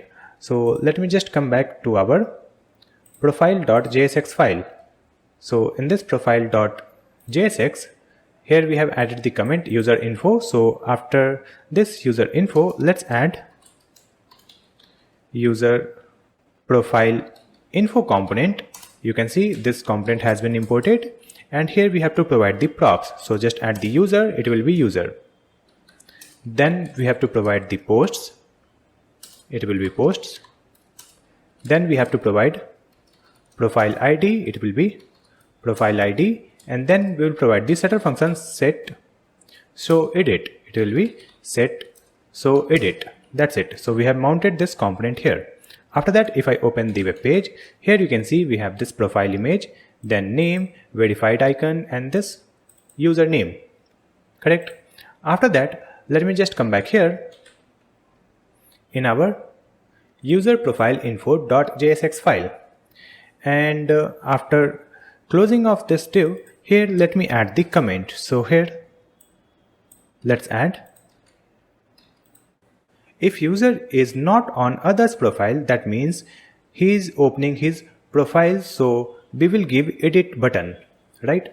It means whenever the logged in user open the profile page, then we will display the edit profile button, right? So here we have to add curly braces, and let's add not of profile ID. If the profile ID is not available in the URL, and when it is true, then we'll add a button tag. So just add button tag here, and in this button tag we have to add the text called edit, right? And let me move it here. So here we'll add the text called edit, and before this text we have to add the icon also. So just add pen box. Let's import it from Lucid React. The icon has been imported, and for this icon let's add the classes. So we will add the width and height for this icon.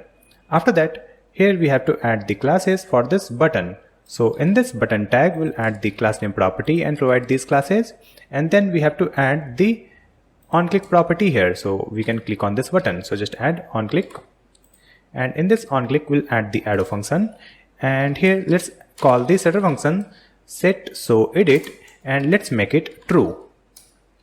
So it will open the edit page to edit the profile of logged in user. Correct?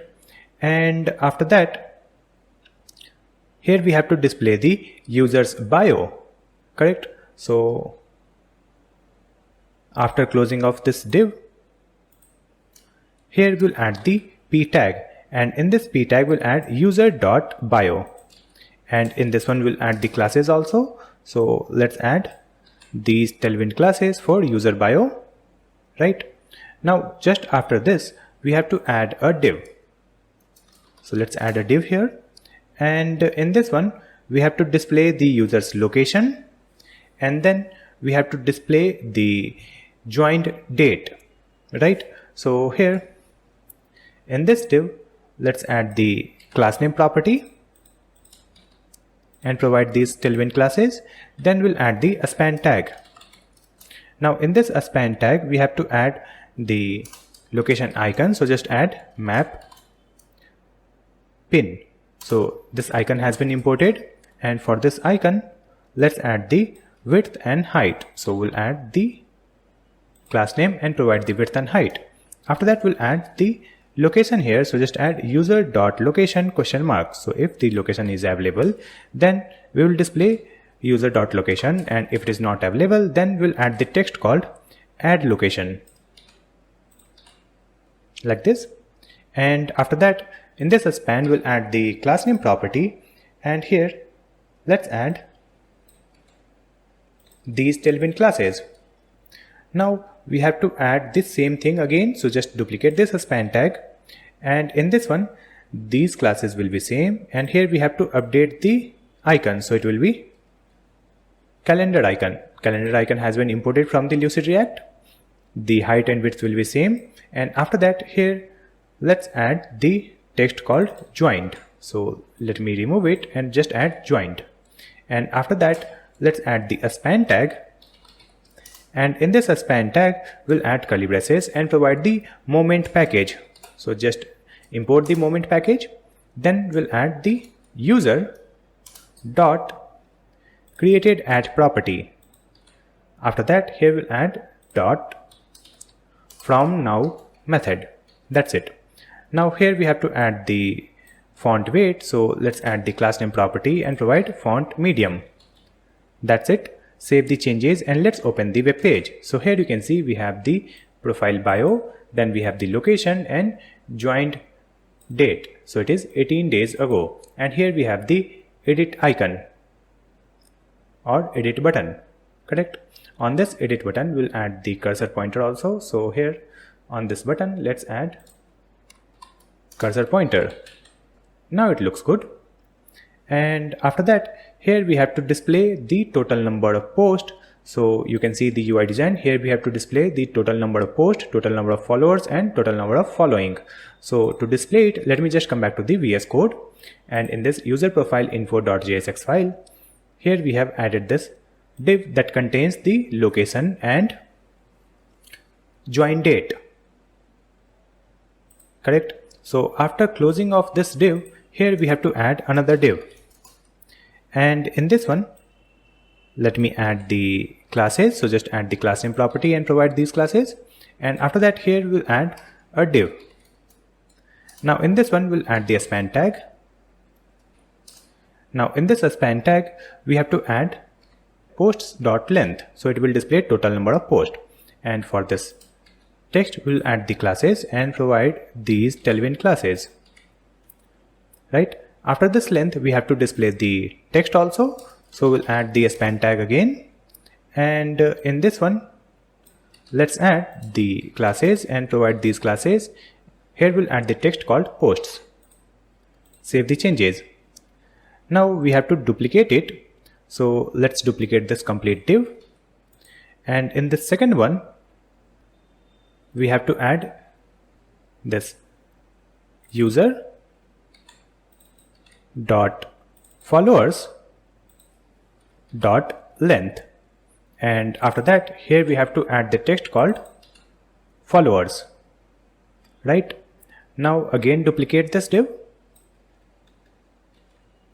and in this one we have to add users dot following dot length, and here we'll add the text called following.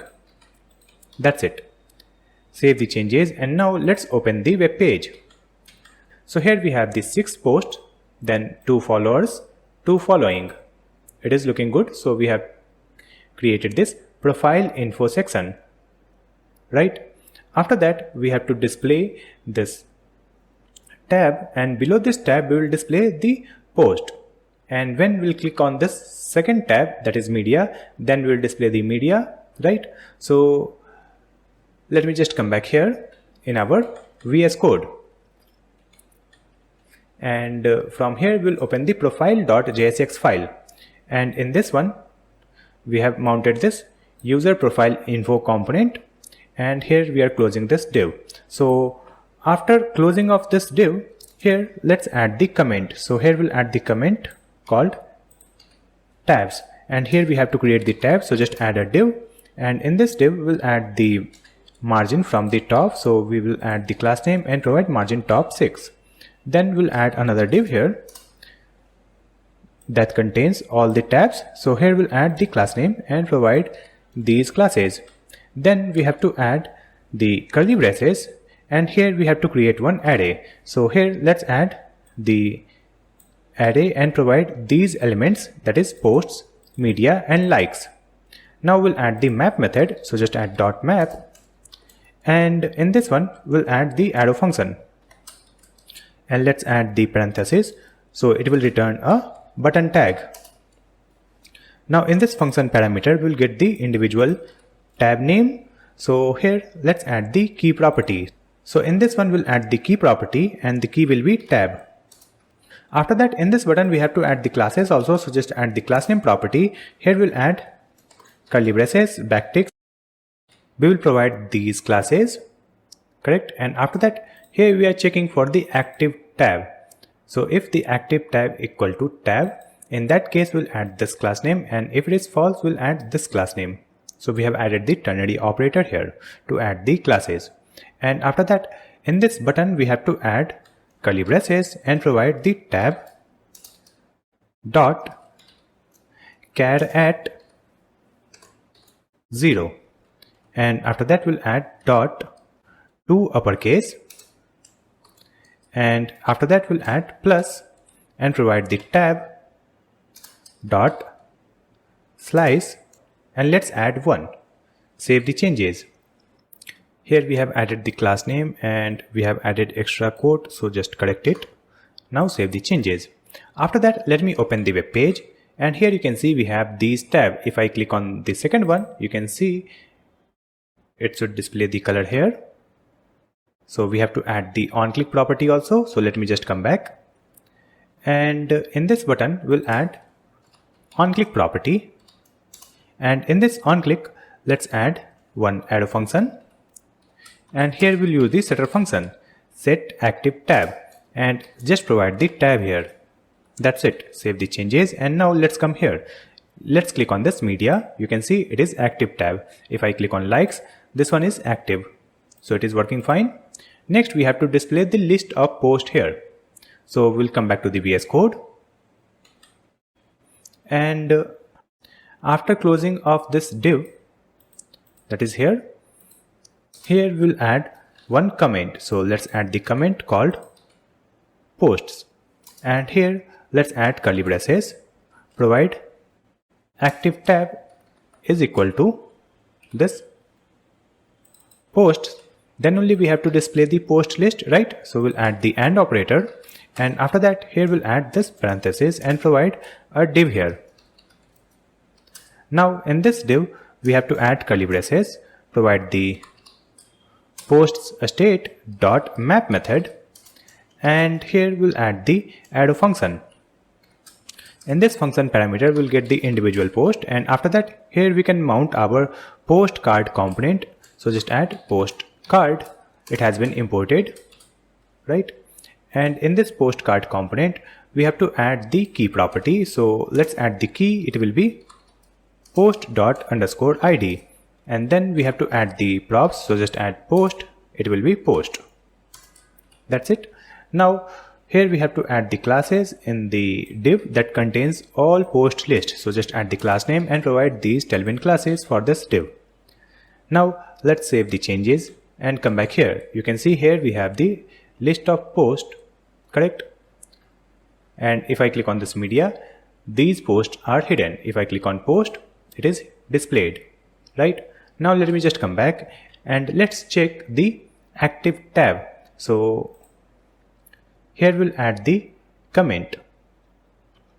After closing of this curly braces, let's add the comment called media. So when the media tab is active, so in that case, let me just copy this statement. Here we'll add curly braces, active tab equal to media and operator, right?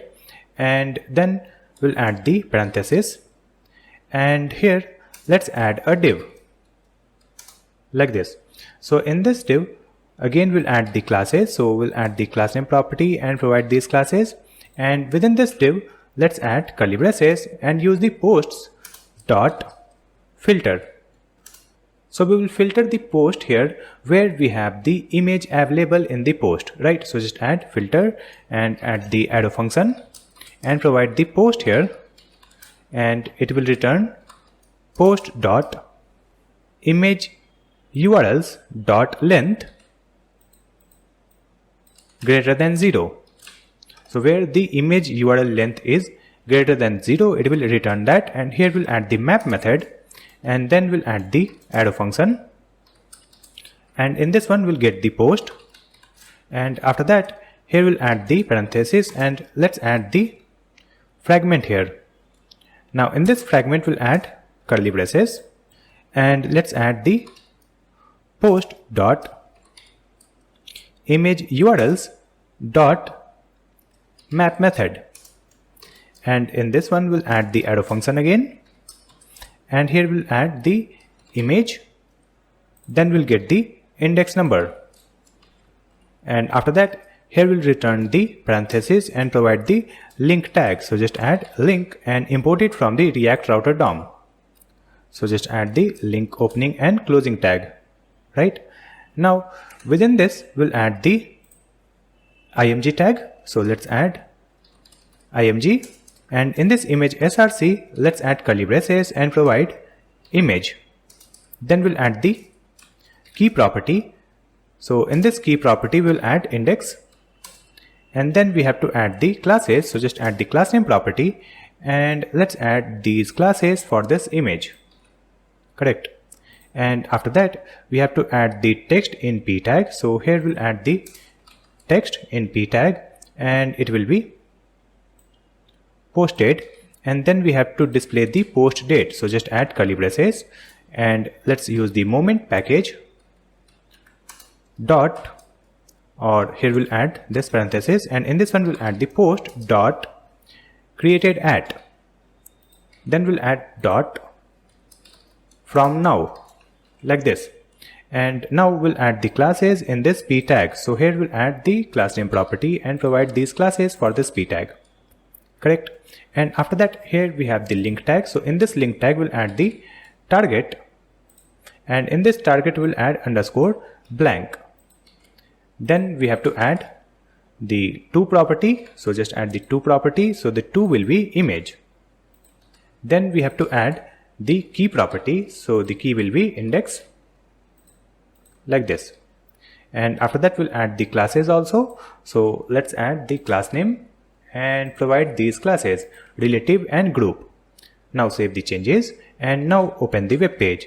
Now if I click on this media, you can see, so here we have the images that is available in the post, and when we hover it you can see it is displaying the posted time, like this. Next we have to align these images, so let me just come back. So here we have added the img tag. In this one let me correct this class name, it will be width 64. Save the changes and come back here. So now you can see a small images here, and you can see we have the hover effect, and when we hover on these images it is displaying the posted time, correct? Next we have to add the show edit here, so just come back, and you can see here we have added the closing div. So before this last closing div we will add curly braces, and here we'll add the so edit state, and let's add AND operator. So when it is true, in that case we have to display a edit page, right? So let's add one message here, we'll add the div, or let's add the p tag also, and in this one we'll add so profile edit, right? So when it is true it will display that, and after that let me add the comment also. So here we'll add this comment, like this. Now let me just come back here, and if I click here you can see it is displaying show profile edit at the bottom. So after refresh, if I scroll down, it is still showing this show edit text. So let me just come back, And in this one profile.jsx, you can see we have added this state, so edit, and here we have added this false in single quote. By mistake we have added it in the code, so just simply add false, save the changes and come back here. So now you can see that so edit is hidden, and if I click on this edit button it will display that, right? So instead of displaying this text, we will create the component where user can edit their page, right? So for now let it be, and let's see the UI design. So in this UI design you can see we have to create this create post page, and after that we have this chat page, right? So before this chat page, let me create this create post only. So I'll just come back to the VS Code. Here we will open the sidebar, and let's open the pages folder, and in this pages folder we have create post.jsx file. Now in this one we have to create some state variable where we'll add the post content and image. So let's add const and write the state variable name content. In this one we will store the post text, then we will add the setter function set content equal to use state and initialize it using empty string. Now duplicate it. Here we will add the images, because in the post we can add the images also. So let's add the state name images, and the setter function name is set images, and let's initialize it using empty array. After that we'll add the loading state also. So let's add const, or let me just duplicate this one only, and here we'll add the state name loading, and the setter function name is set loading, and let's initialize it using false. So by default the loading will be false. Now here we have to add the user data also. You can see in this create post design we have this user's image, name and username, correct? So to display it we need the user data, so we'll get it from the asset file, that is the dummy user data. So just add const user equal to dummy user data. So the dummy user data has been imported from the assets. After that here you can see we have a div. So in this div let's add the classes. So here we have to add these Tailwind classes, and in this one we'll add one more div. Now in this one let me add the class name property and provide these classes. Next we have to add this title, that is title and description, correct? So here let's add the comment first. So we'll add the comment called title, and here we have to add a div where we'll add the title and subtitle. So we'll add the h1 tag here for the title, and the title will be create post, and after that we'll add the p tag for the description. So here we'll add one small text in the p tag. Now we'll add the classes in the title and description. So we'll add the class name property here and provide these classes for the title, and in the description we have to change the color. So we'll add this text slate 600. Now we have to add the space at the bottom. So here we'll add class name property in the div and provide margin bottom 8. Now if I come back to the web page and let's click on this create post button, you can see the path we are on /create post, and here we have the title create post and this small text, right?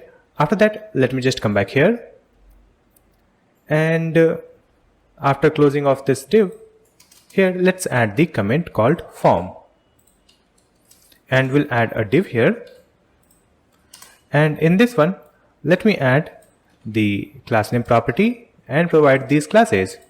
Next we have to add the header section in this form.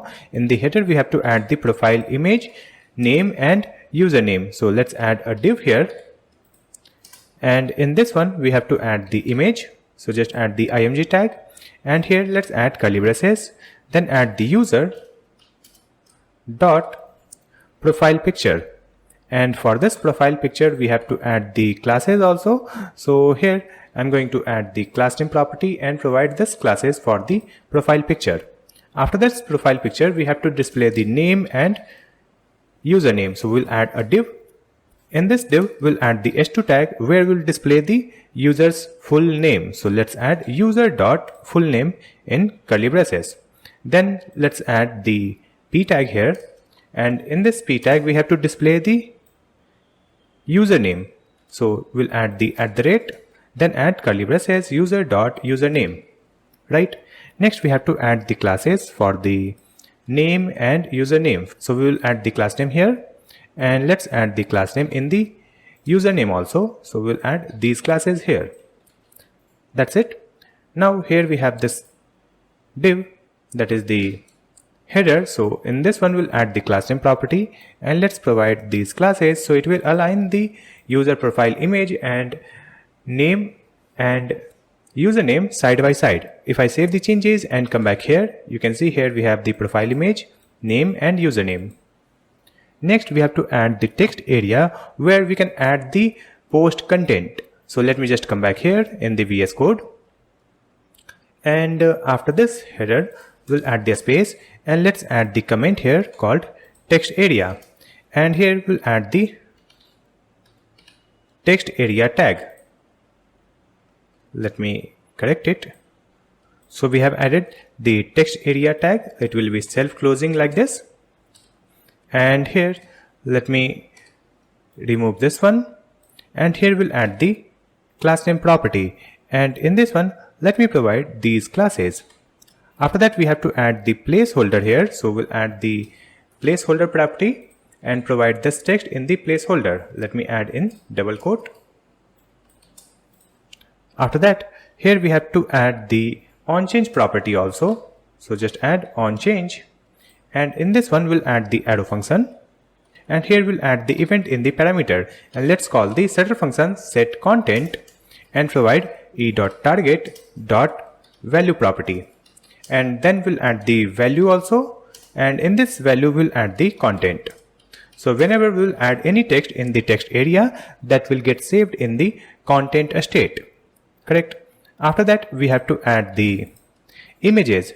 So if we have selected some image, then that image will be displayed here. So let's add comment called images, and we'll add the curly braces here, and here let's add the images state dot length. So we will check for the length, and if the length is greater than 0, it means we have some images, right? So in that case we'll add the AND operator, and let's add a div here.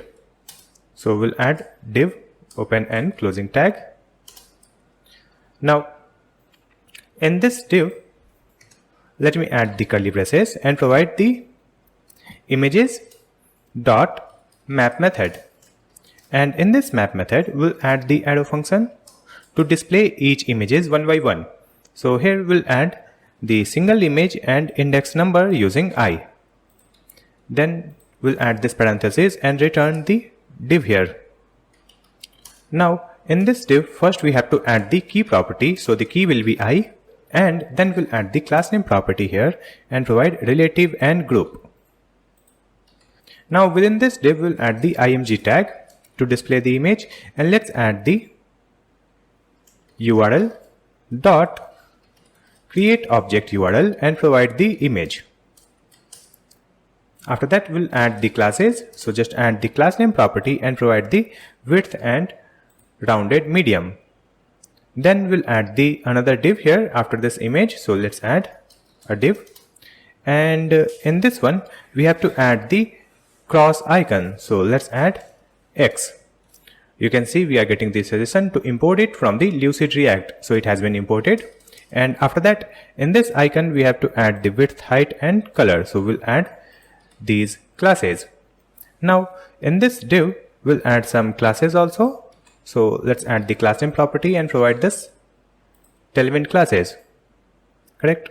Now when we click on this cross icon, it should remove this selected image, right? So here we'll add the onClick property. So just add onClick here. In this onClick we'll add the arrow function, and let's add the setter function set images. Now in this set images, let's add the images array dot filter, And in this filter we'll add the arrow function, and in this parameter we'll add underscore and index, right? And after that here we'll add index not equal to I. That's it. So it will remove that particular image when we click on the cross icon, correct?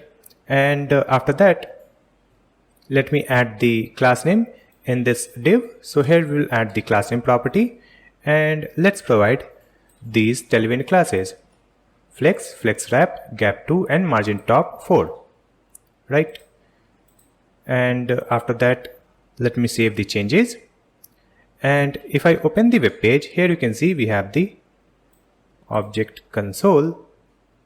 So let me just come back to the VS Code. In this text area, we have added this value property, and in this value property, we have to add the content, but by mistake, we have added console. So let's add content here. Save the changes and come back here. So now you can see here we have the placeholder text, what's happening. So here we can write our post content, right?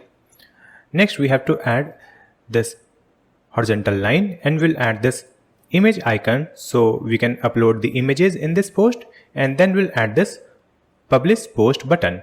For that, let me just come back to the VS Code, and after this images, here we'll add the comment. So let's come here and we'll add bottom bar. Here let's add a div. In this div, we'll add the class name property and provide these classes. And after that, here we have to add the label tag. So let's add label HTML for and provide the images here. Now in this one, we'll add the classes. So let's add the class name property, and here we'll provide these tailwind classes. Then here we have to add the image icon. So within this label tag, let's add image and import it from the Lucid React. So it has been imported, and here we'll add the class name property and provide the size 6. Then we have to add the input field here. So after this label, we'll add the input field. Then input type will be file. And then we have to add the ID. So in this ID, we'll add images. And here we'll add the accept property. In this accept, let's add image/star. So it will allow us to upload the images only. After that, we'll add hidden. So this input field will be hidden, and it will work when we click on this label, that is the image icon. And after that, here we'll add multiple so that we can upload multiple images when we click here. And after that, we'll add the onChange property also. So let's add onChange, and here let's add the arrow function. In this function parameter, we'll get the event, and here let's add setter function set images, and in this one let's add one array, and we'll add a spread operator images state, and then we'll add a spread e dot target dot files, like this. So it will add all the images in the images state, right? After that, we have to add one submit button, right? So after this input field, here we'll add one button. So just add a button tag. Now in this button, we'll add the text called publish post, like this, and then we'll add the class name property and provide these tailwind classes for this button. Now save the changes, and after that, if I open the web page, here you can see we have this icon to upload the images, and here we have the button called publish post. Now if I click on this image icon, it should open the window to upload the images. Let me click here. So it is not working. Let me come back to the VS Code. So in this input field, here we have added ID. So let me correct it. It will be ID. By mistake, we have added only D. So ID equal to images. Now save the changes and come back here. If I click again, you can see it is opening the window to choose the images. Let me choose one image click open. So this image has been added here, and here we have the cross icon. Let's click here to add another image. So we have added one more image, and here also we have the cross icon. Let me click on the cross icon. So the first one has been removed. Let me click on cross again. So it is also removed. Now let me try to upload two images at same time. We have selected both image. Click open. So both images has been added. Correct. And here we can add our post content. So we can add the content here, and here we can upload the images, and here we have the publish post button. Now in this button we'll add the function, so that when we click on this button, one function will be called, right? So just come back to the VS Code and scroll up, and here let's create a function. So we'll add the const and function name handle submit equal to asynchronous arrow function. So we have just created this function. We have not added any code in this one. We will complete it after creating the backend to upload the post. So right now I'll just link this function with our button. So let me just come here in this button tag, and in this button first we'll add the disabled property, and here we'll add curly braces loading a state. So when the state is loading, then it will disable the button. After that we'll add the onClick property, and in this onClick we'll add the arrow function, and here let's add the toast. So just add the toast here. It is not coming in the suggestion. So first let me import the toast manually. Let's scroll up, and here let's add import toast from React Hot Toast. Right, now let's come here, and in this onClick let's add toast dot promise, and in this one let's add handle submit function. After that we'll add the comma, and here we'll add one object. Now in this object we'll add the loading property. So when it is loading, we'll display this loading in the toast notification. After that we'll add the comma, and here we'll add the success. So when the response is success, so in that case we'll add the message called post added in the toast notification. After that let's add error, and when we get the error, then we'll display post not added like this. So we have added onClick on this button. Save the changes. Now let me just come back here, and if I click here, you can see post added. So right now we have not added any code in that function. That's why it is giving success and it says post added. So we have created this create post page also, right? Next we have to create the other page. So let me open our UI design. So in this Figma design, you can see this is the next page, that is chat page, right? So here we can chat with any user. You can see here we have the user's profile.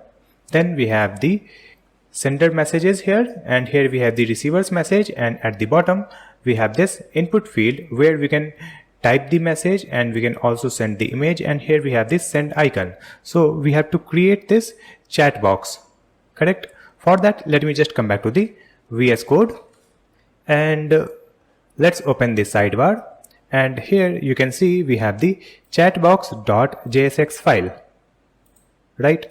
And now let's add the dummy messages in this file so that we can display the content here. So we'll add const messages equal to dummy message data.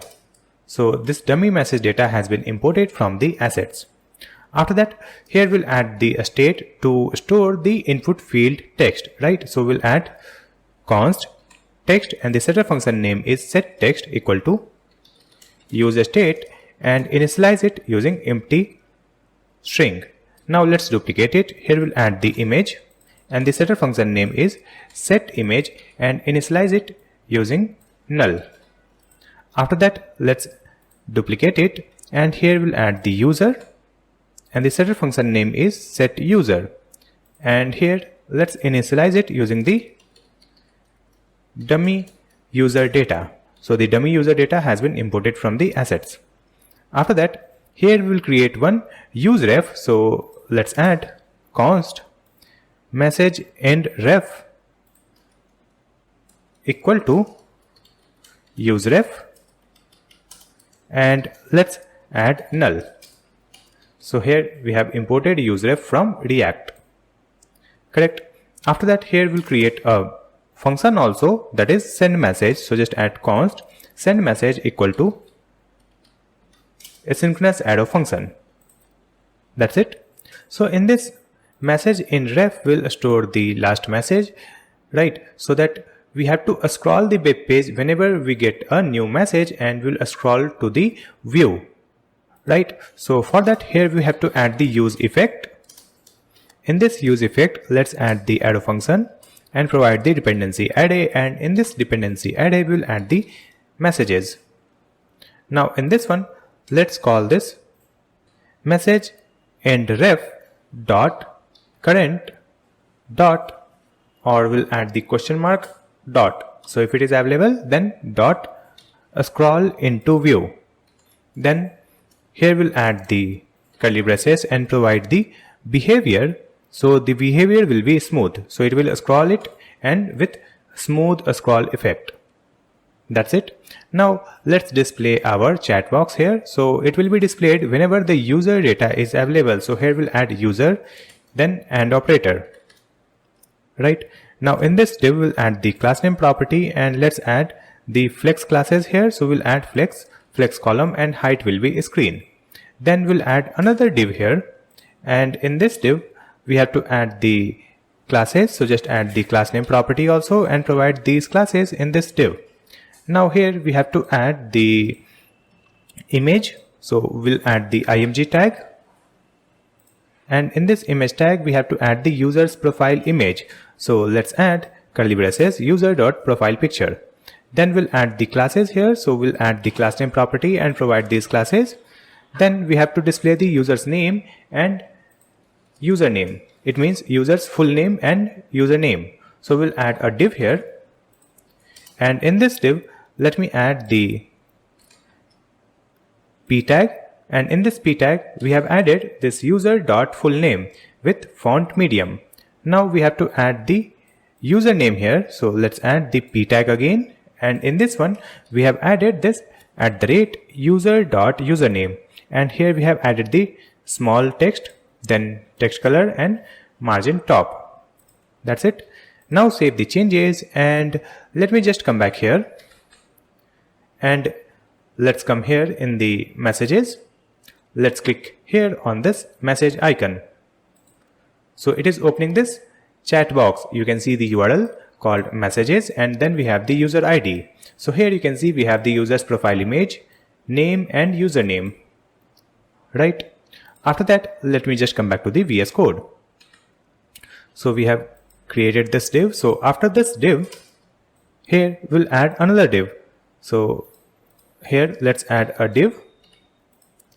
Now in this one we'll add some classes. So we'll add the classes here using this class name property, and after that we'll add another div. Now in this one we'll add some space from y-axis. So we'll add the classes, then max width and max x auto, correct? After that, let's add the curly braces here, and in this one let's use the messages state dot to sorted, and here we'll add one arrow function. In this parameter we'll get a and b, and after that here let's add new date, and let's add a dot created at minus, let me add the same thing, copy and paste it here. We'll add b dot created at. After that, here we'll add dot map method, and here let's add the arrow function, and in this one we'll add the individual message. So just add the message here, then we'll add comma index, and here we'll add the parenthesis, and in this one I'm going to return a div. Now in this div, first we have to add the key property, right? So in this key we'll add the index, that we are getting from the parameter. And after that, here we have to add some classes. So just add the class name property and we'll add the curly braces backticks so that we can insert the template literal. So first we'll add the flex and flex column, and after that let's add $ curly braces. Here we'll check the message dot to sender ID is equal to, or let's check not equal to, this user dot underscore ID. So in that case, let's add question mark, and here we'll add the class name called items start, right? And if it is false, then we'll add items end.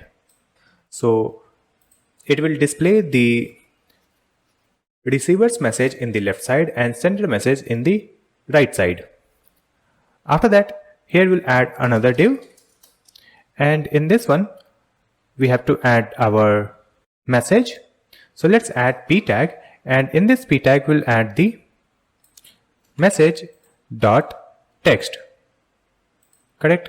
And before this message we have to add the image also, so just add the img tag, and in this image we have to add the curly braces message dot media URL, right? And after that, here we have to add the classes also, so just add the class name property, and in this one let's add these tailwind classes.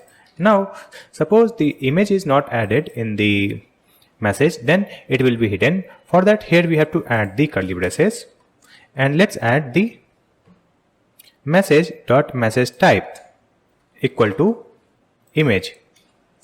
So when it is true, then only we have to display our image tag. So we'll add the AND operator, and after this AND operator we have to provide this img tag like this. So you can see here we are checking message type is equal to image, then we are providing this img tag, right? And after that, here we have the message text in p tag, correct? Now let me add the classes here in this div. So here let's add the class name property, and in this one again we have to add curly braces backticks, and let's add these classes, correct? After that we'll add $ curly braces and provide the same condition. Let me just copy from here and paste it here. So here we are checking message dot to user ID not equal to user dot underscore ID. So if it is true, in that case we have to add rounded bottom left none, and then we'll add the colon, and here we will provide rounded bottom right none. That's it. Now save the changes, and after that here let's add the div. So we'll add the div here, so it will be added after all the message, right? So in this div we'll add the reference, and here we'll add the message end reference.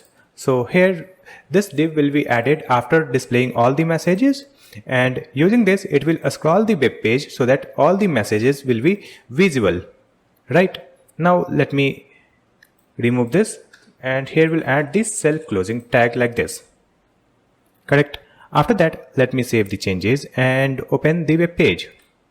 So here you can see we have the image, and then we have this text, and here you can see we have this image in the left side, right? In this one you can see the left corner is a square, and in this one the right corner is a square, correct? Next we have to display the bottom area where we will add the input field and send icon, correct? So let me just come back, and after this to closing div, here let's add another div. Now in this one we'll add the padding from x-axis, so we'll add the class name and provide padding x 4. Then we'll add a div, and in this one let's add the class name property and provide these classes. Then we have to add the input field here, so just add input. The type will be text, correct? And after that, here we have to add the classes. So let's add the class name property and provide these classes. Then we have to add the placeholder also. So let's add the placeholder text. It is type a message, right? And after that, here we have to add the on key down. So let me add the space here, and here we'll add on key down equal to curly braces and provide the event and create the arrow function. And then we'll add e dot key, event dot key equal to enter, then and operator. And here we have to call a function called send message. So just add send message function here. That's it.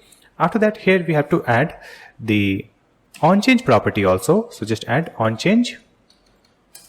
And in this onChange, we'll add the arrow function with event in the parameter. And after that, here we will use the setter function, set text, and let's add the event dot target dot value. Then we have to add the label tag. So before that, in this one we have to add the value property also, and in this value we'll add the text like this, and it is closing here. Now after this input field, we have to add one label tag. So let's add label, and here we'll add the label for image, correct? And within this label tag, we have to add the input field. So just add the input, and the input type will be file. Then we have to add the ID here. So let's add the ID. So the ID is same as this one, image, correct? And after that, we'll add the accept. So it will be image/star, and then we'll add the hidden. So this will be hidden. And then we have to add the onChange property. So let's add the onChange property, and here let's add the curly braces and provide the arrow function. And in this function parameter, we'll get the event. And after that, here let's call the setter function called set image and provide e dot target dot files and index 0, correct? And after that, we have to add the image tag also. Suppose the image is already selected, we have to display that image. So before this input field, here let's add curly braces, and in this one we will check the image state. So if the image is available, in that case let's add img tag, right?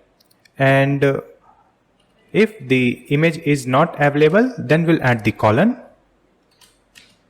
And here we have to add the image icon. So let's add opening arrow image icon from Lucid React.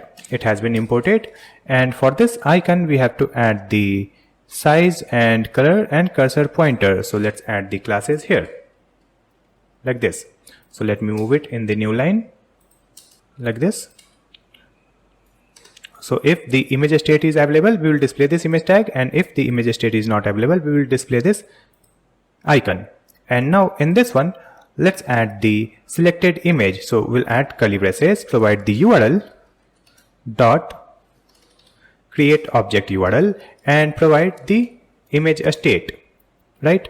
And for this one, we have to set the height, and we'll add the rounded. So just add the class name and provide height 8 and rounded. That's it. Now let's save the changes and open the web page. So here at the bottom, you can see we have this input field where we can write our message. This is a message, and here you can see we have the image icon to upload a image. Let me click here. So we can choose the image here. Let me select this one, click open. So that image will be displayed here, and if I click again we can choose different image. You can see we have selected different image, right? Now let me remove it, and we'll come back here, And after that we have to add one submit button. So after closing of this label tag, we'll add a button. Right. Now in this button we have to add the send icon. So let's add opening arrow, send horizontal. It has been imported from the Lucid React. And now we'll add the classes here. So let's add the class name property in this button and provide these classes. And for this icon we have to add this size. So here we'll add this size 18. Right. Now when we click on this button, it should send the message. So just add the onClick property and provide the send message function. That's it. You can see here we have created this send message function. Right. Now save the changes and let's open the web page. So here you can see we have this send icon also. Right. So we have completed our chat box also. After completing this chat box, let me see our UI design. So I'll open the Figma file, and in this one you can see next we have this create a story model. We have already created it. Then we have this model box to edit the profile. So we have to create this edit profile model, right? So in this one you can see we have to add the title, then we'll add the profile picture, then cover image, and here we have the input fields for name, username and bio, and at the bottom we have the location. So user can update these details. They can update the image, cover photo, name, username, bio and location. And here we have cancel and save changes button. So to create it, let me just come back to the VS Code and let's come here in the sidebar, and here we'll create a new component. So in this components folder, let's create a new file and write the file name profilemodel.jsx. Now in this one, we'll add RAFCE to create the component structure. And after that, here we need the user dummy data, right? So here let's add const user equal to dummy user data. So the dummy user data has been imported from assets, right? Now after that, here we have to create some input fields and we will store the input fields data in a object. So here we'll add const and write the state variable, that is edit form, and the setter function name is set edit form equal to user state, and initialize it using object. And in this object we'll add all the properties that can be updated. So here we'll add the username property, and let's add colon this user dot username, right? After that, let's add the bio property, and the bio will be user dot bio. Then we will add location. So the location will be user dot location. Then we'll add the profile picture, and let's set the profile picture null. And after that, let's add the full name. So the full name will be user dot full name. So here we have created this state edit form. So we will store the form data in this state, correct? After that, here we'll create the function also that will submit this form, right? So here we'll add a function. So just add const function name is handle save profile equal to, and create the asynchronous function, and in the function parameter we'll get the event. And here let's add e.prevent default. So it will prevent the default behavior when we submit the form that will create to update the profile data, correct? Now let's come here, and in this return we have a div. So in this div we'll add some classes. So just add the class name property and provide these classes, correct? After that, we'll add another div, and in this one again we'll add the class name property and provide these classes here for this div, correct? Now we'll add one more div here. So we'll add the div tag, and here we'll add the class name property and provide this classes. Next we have to add the title here, right? So here let's add the h1 tag. Now in this h1 tag we have to add the title called edit profile. Then we have to add the classes for this title. So we'll add the class name in this h1. After that, here we have to create a form. So let's add the form tag. And within this form, we have to add the different input fields. We will display the profile picture, right? So here in this form, first we'll add the classes, and let's add the space y4. And after that, in this form, we have to add the onSubmit property, right? And in this onSubmit, we will call the function that is handle save profile, right? Now in this one, we have to add the profile picture first. So let's add the comment here, profile picture, and create a div where we'll display the profile picture. So in this div, let's add the label tag first, because we have to add the option to update the profile picture, right? So here we have the label opening and closing tag, and in this label we'll add the HTML for profile_picture. Now we'll add the classes also. So let's add the class name here. So we have added these classes, and after that we'll add a text here. So let's add the text called profile picture. Now in this label tag, we have to add one input field. Using that, we can upload an image. So just add input, and the type will be file. After that, here we have to add the accept property. So it will accept only image. Then we have to add the ID here. So in the ID, let's add profile picture that is added here in this label. Correct. After that, in this input field, we'll add the class name and provide these classes. Correct. Next, we have to add the onChange property, so that when we change the image or upload the image, it will get saved in our edit form state, right? So let's add onChange property here. In this onChange, we'll add the arrow function, and let's add the event here, and here we'll call the set edit form.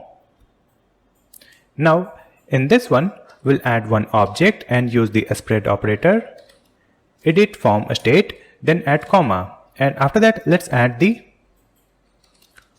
profile picture property, and it will be e.target.files index 0, like this. So when we click on this input field or this label, it will upload a new image, and this image will be added in the edit form state and in this property called profile picture. Let's come here, and after this input field, here we have to add a div. So let's add a div where we will display the uploaded image, right? So we'll add the class name here. So we'll add the class name property and provide these classes. Next, we have to add the img tag. So let's add img. Now in this image src, we will add curly braces, provide the edit form dot profile picture.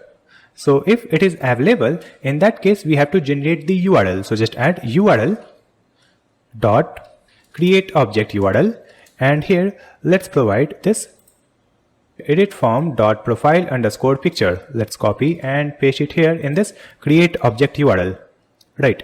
Now if this profile picture is not available in the edit form, then we'll add the colon, and here we'll add the profile picture available in this user. So simply add user dot profile underscore picture. That's it. Now in this image, we have to add some classes. So let's add the class name property in this image and provide these classes. Next, we have to add one edit icon. So after this image, we'll add a div, and in this div, let's add opening arrow. We'll add pencil and import this icon from Lucid React. Now for this icon, we have to add the width, height, and color. So we have added this classes, right? Now in this div, we'll add some classes. So we'll add the class name property and provide these classes for this div that contains the edit icon. Correct. Now save the changes, and now we have to mount this component. So we will mount it in our profile page. If I open the web page, let's come here in this profile. So here you can see we have the edit button, right? So when we click on this button, then it should display our profile model, right? For that, let me just come back here, open our profile.jsx file. At the bottom, you can see here we have added show, edit and operator, correct? So let me remove this p tag from here, and here we'll mount our component, that is profile model. Let's click here to import this profile model component, and in this one we have to add the props. So just add set show edit, and let's provide this set show edit setter function so that we can close this model. So we have mounted it here. Now save the changes and come back, and let's click on this edit button.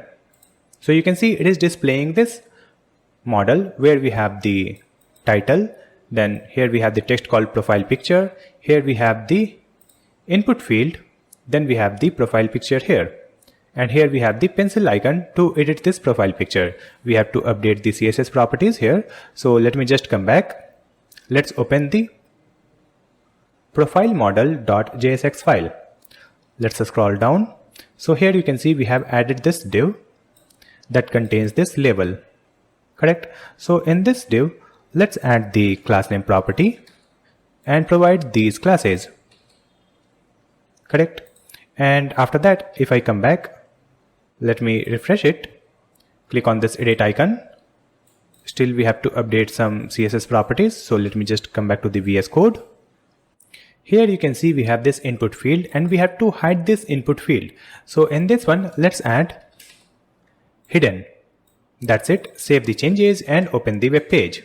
So now you can see it looks good. Here we have the profile picture text, and then we have the profile picture. And if I click on this edit icon, it will open this window to upload any new image. Let me choose this image. So you can see it will be displayed here. If I click again, let me choose this one. So this image is added here, correct? After that, let's see our UI design. So in this UI design, you can see we have to display this text called cover photo, and we have to display the cover image here, correct? So let's come back to the VS Code. And after closing of this div that is for the profile picture, let's come here and we'll add the space just before this form tag, that is the closing form tag. Here we'll add the comment called cover photo, and here let's add a div. Now here let's add these classes, and after that we'll add the label tag, and in this label HTML for we'll add cover underscore photo, correct? Next we have to add the classes. So let's add these classes in this label tag.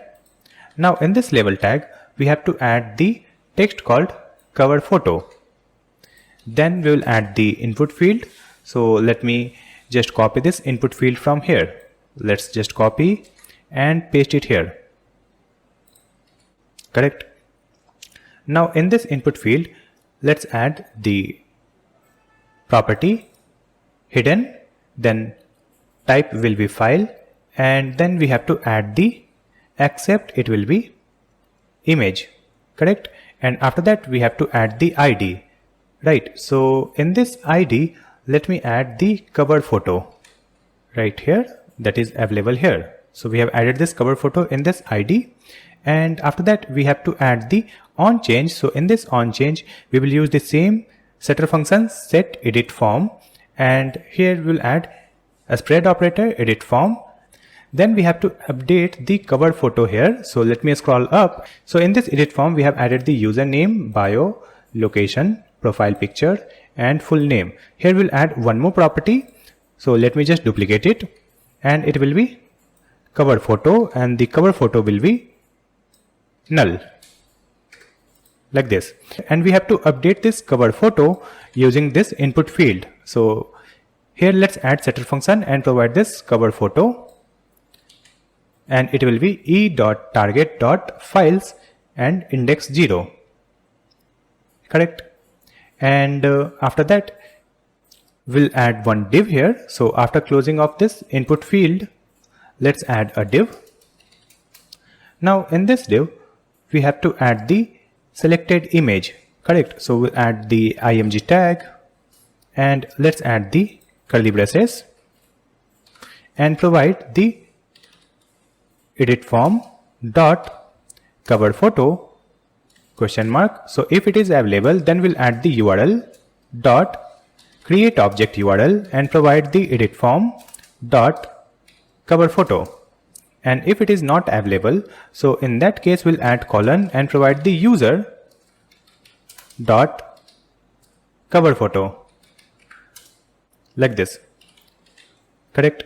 And after that, here we have to add the classes also in this image. So we'll add the class name property here and provide these classes for this image, correct? Again, we have to add the edit icon here. So after this image, we'll add a div, and in this div we'll add the icon. So let me just copy the icon from here. Let's copy the same icon, paste it here, right?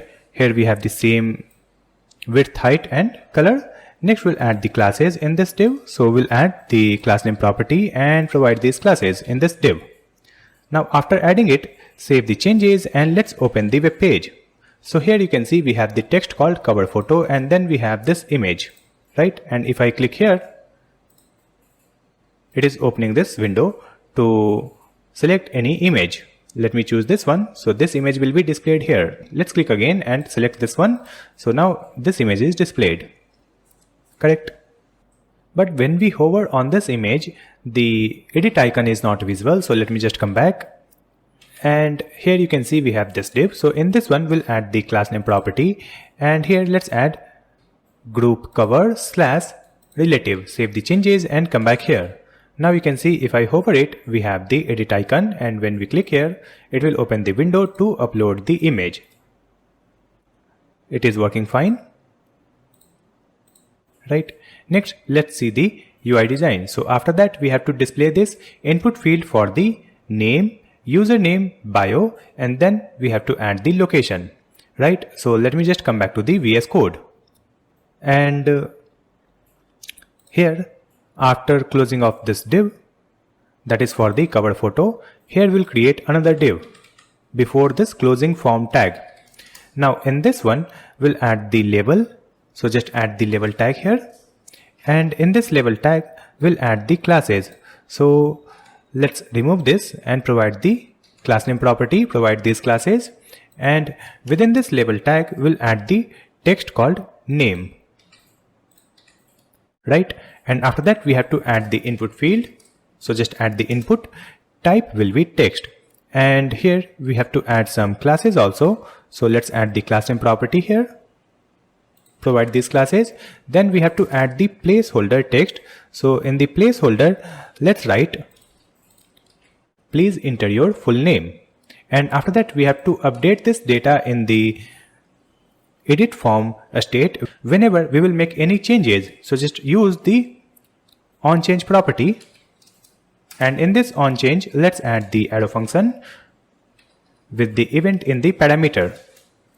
And after that, here let's use the setter function set edit form and provide one object. And let's add a spread operator, edit form, comma, provide the full name property. And in this one, we will store e.target.value, right? Then we'll add the value property here. And in this value property, let's add edit form dot full name. That's it. Save the changes. Now, similarly, we have to add another input field. So let's just duplicate this div. We will duplicate this div. And in this one, let's update the text. It will be username, correct? And after that, here we have the input field. So in this input field, let's update the placeholder text. So in the placeholder, let's write, please enter a username, correct? And after that, here you can see we have the setter function and providing the full name. So instead of full name, we will add the username, and here also we'll add username. That's it. Next, we'll duplicate it again. So let's duplicate this div. And in this one, let's add the text called bio in this label tag. And after that, here we have to add the text area. So instead of input field, here we'll add the text area field like this. And after that, here we have to add the value. So this value will be edit form dot bio like this. Then we have to add the onChange property here also. So here we'll add a spread operator, edit form, and provide the bio. It will be e.target.value. And in this text area, we'll add the row. So just add rows. It will be 3. And from here, we can remove this type. It is not required. And after that, here we have to add the classes. So here we have provided these tailwind classes. It will be there. We don't need to change it. Now save the changes and let's come here. So here you can see we have this name input field, username and bio. Correct? And after that we have to add another input field to add the location. Correct? So let me just come back. And before creating it, let me update the placeholder text also. So in this placeholder text, we'll add the message called please enter a short bio like this. Right? Now let's duplicate this div again. Now in this label tag, we have to add the text called location. Correct? And after that, we have to update this. So instead of text area, here we will use the input field. So let's copy the input field from here. Copy and paste it here. Right? Now here we have the input field where we have the text. The type is text. And then we have to add the placeholder text. So the placeholder will be please enter your location. Then we have the classes here. So the classes will be same. Then we have to add the setter function, set edit form. It will be edit form.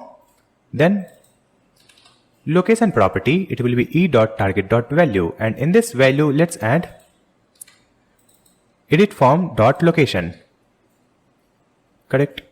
So we have updated this location input field also. Correct? Next, we have to add the buttons. So before that, let me see the changes here. You can see here we have this location. Next, we have to add 2 buttons, right? And the button will be displayed in the right side. So just come back. And after this div, let's add another div. In this one, we'll add the classes to align the content in the right side. So just add flex justify end, right? And these classes. After that, here, let's add the first button. So we'll add the button tag. And in this button, we'll add the text called cancel. Then we have to add one more button. So we'll add one more button here and the button text will be save changes. Correct? And after that, we have to add the classes for these button. So in the first one, let's add the class name property and provide these classes. And then we'll add the class name property in the second button. And in this one, let me provide these classes. Right? Next, we have to add the onClick property in these button. So in this first button, let's add the type first. So the type will be button. And we will add the type in the second one also. So just copy and paste it here. The type is button. Correct?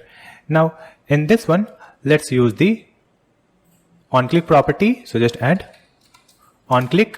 And when we click on this cancel button, it should hide the edit form. So let's add one arrow function, and here we will call the set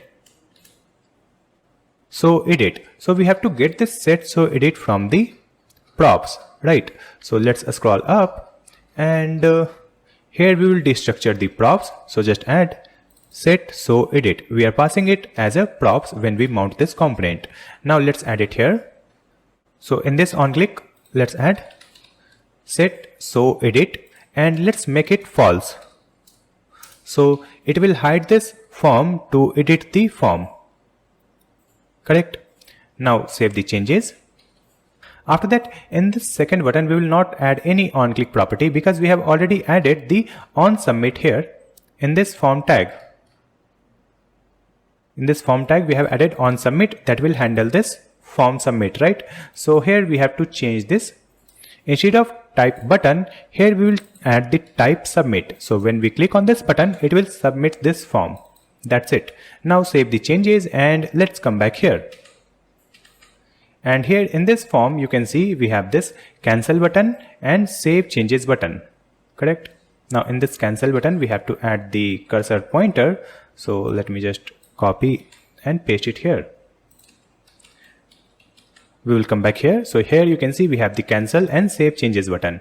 If I click on this save changes, it will submit the form, right? And if I click on this cancel button, it will hide this form, right?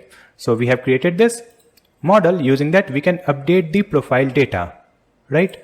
Now we have created all the pages. Let me show you one by one. So first we have created the login page, right? And after that, we have created our feed page where we will display the stories and post, and in the right side we have the sponsored banner and recent message. Then we have created the messages page, and from this messages page we can open the individual chat from user. Then we have created this connections page where we can see the followers, following, pending request and connected users in connections. Then we have the discover section where we can search the user using this input field. And then we have the profile page where we can edit the profile using this button and this form, right? And after that, we have created this create post, correct? And then let's see the feed, and here we have created this create a story. Using that, we can create a new story, and here we have the option to view any story. So after creating all the pages, we have completed the front end of our full stack social media website. Next, we have to create the backend of this application. To create our backend server, let me just come back to the VS Code and let me close all these files. So right click and select close saved. Now let's open this sidebar and let's collapse this client folder. And in this main folder that is ping up, that is our project folder, here we have to create a new folder. So we'll create a new folder here and write the folder name server. Now in this one, we will create our main file. So let's create the file name server.js. So this will be the main file of our backend server. Now right click on this server folder and select open in integrated terminal. So in this one, you can see we are in the server directory, right? So now we have two terminals. In the first one, you can see the front end is running, and this is the second terminal where we are in the server directory. So here we have to create the backend server. So first we will initialize the node package manager. So just add npm init-y, then press enter. So you can see it will create a package.json file. Let me open it. So in this package.json, you can see we have the project details like name, version, main file, and then we have the scripts. So here we have the start a script to start our application, correct? Now in this one, we'll add some other packages. So let's open the terminal again, and here we'll add the required packages to create our backend server. So here we'll create it using the express. So let's add npm install express, and after that here we'll add the cors package so that we can allow our backend to connect with any front-end URL. Now let's add the another package, that is .env, so that we can create the environment variables in our project. After that, we'll add the mongoose package. So just add the mongoose package here so that we can connect our project with MongoDB database. After that, here we'll add the multer package. We will use this multer package to parse our multi-part form data where we'll send the text and image also. So we have added these packages npm install express, cors.env, mongoose and multer. Now press enter. After that we'll add one more package here. So let's add npm install -save-dev. So we will install this package in the development environment only, and the package name is nodemon. So let's install this nodemon package in development server only. So it has been installed, and after that let's open our package.json file, and in this one you can see we have all the dependencies. We have the cors package.env, express, mongoose and multer, and in this dev dependencies we have this nodemon. So whenever we will start our project using this start script, it will start node server.js. But here if I make any changes in the code file, we have to stop and start the server again to reflect the changes. That's why I have added this nodemon package. Correct? So let's use it here. Let me remove this script, and here we'll add the script name server, and let's add the value in double quote. So here let me just add this one, node server.js, and instead of this node we'll add nodemon. That's it. So whenever we will start the project using this server script, it will execute this nodemon server.js, and whenever we will make any changes in code file, it will automatically restart the backend. Correct? After that, in this package.json file we have to add one more thing, that is type. So here after this main we'll add double quote type, and in the type you can see the default value is common.js, so we will change it. I'll write module. So we have added the type module. Using this we can use the import statement in our project. After updating it, let me just come back to the server.js file, and here we will create a basic express server, right? So here first we will import the express package. So just add import express from express. After that we have to import the cors package. So all the requests will be passed using this cors, and then we will import the .env also. So let's import .env/config so that we can use the environment variables in our project. And after that let's create one app using this express. So here we'll add const app equal to express, and created this app using express package. After that here we have to add some middleware. So let's add app.use, and in this one let's add the express.json. So all the requests will be passed using this JSON method. After that let's add app.use, and here we'll add the cors that we have imported. After adding this cors, let me create our route. So here we'll create the first route. Just add app.get method, and here we have to add the path. It will be / for home route, and after that here we have to add a function. So whenever we will hit this API route, it will execute this function. So in this function parameter we will get the request and response. Now this function will return the response, so simply add response dot send, and here let's add a message, that is server is running. That's it. So we have created one app using this express package, and here we have created the first route, and when we hit this route we will see this message in the response, right?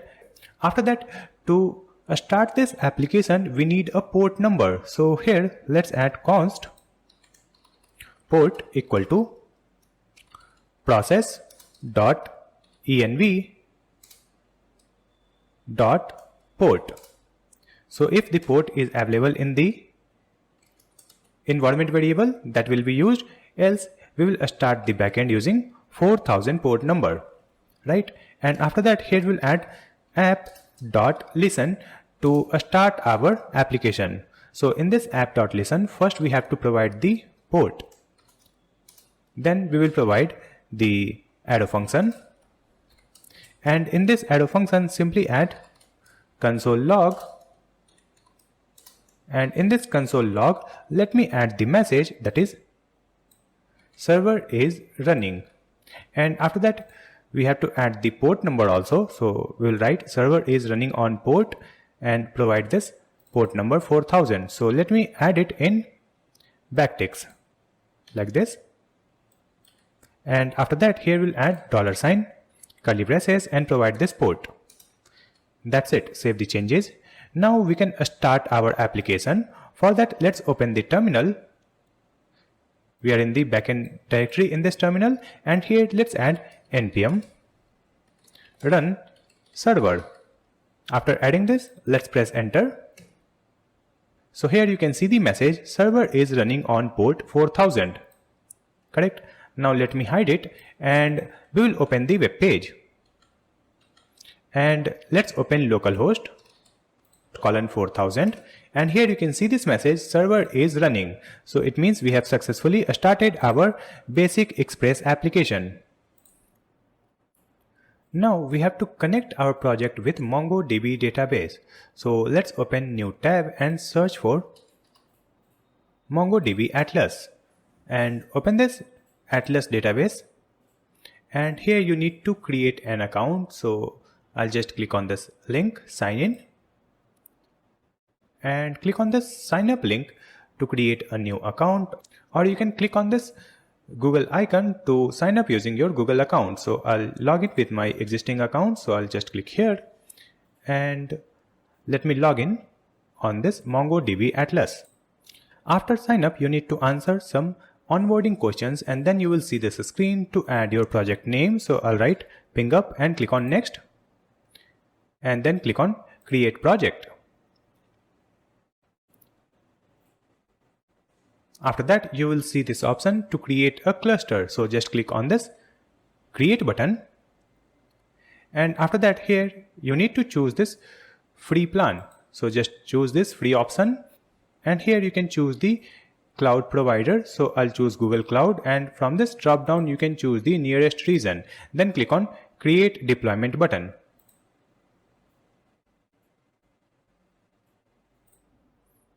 After that, you need to create a username for your MongoDB database. So here, let's create a username. So I'll write GreatStack, and then you need to provide the password.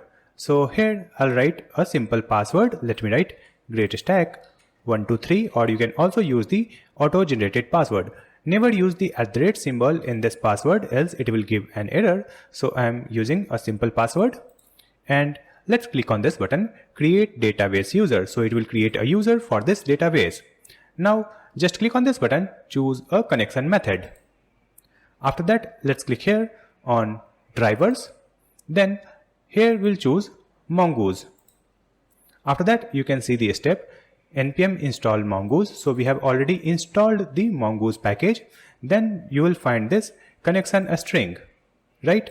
So this string is too long, so I'll just copy from here and till here, till this mongodb.net. That's it. Just copy this part, and let me just come back to the VS Code. And here we have to create one environment variable file. So in this server folder, let's create a new file and write the file name .env.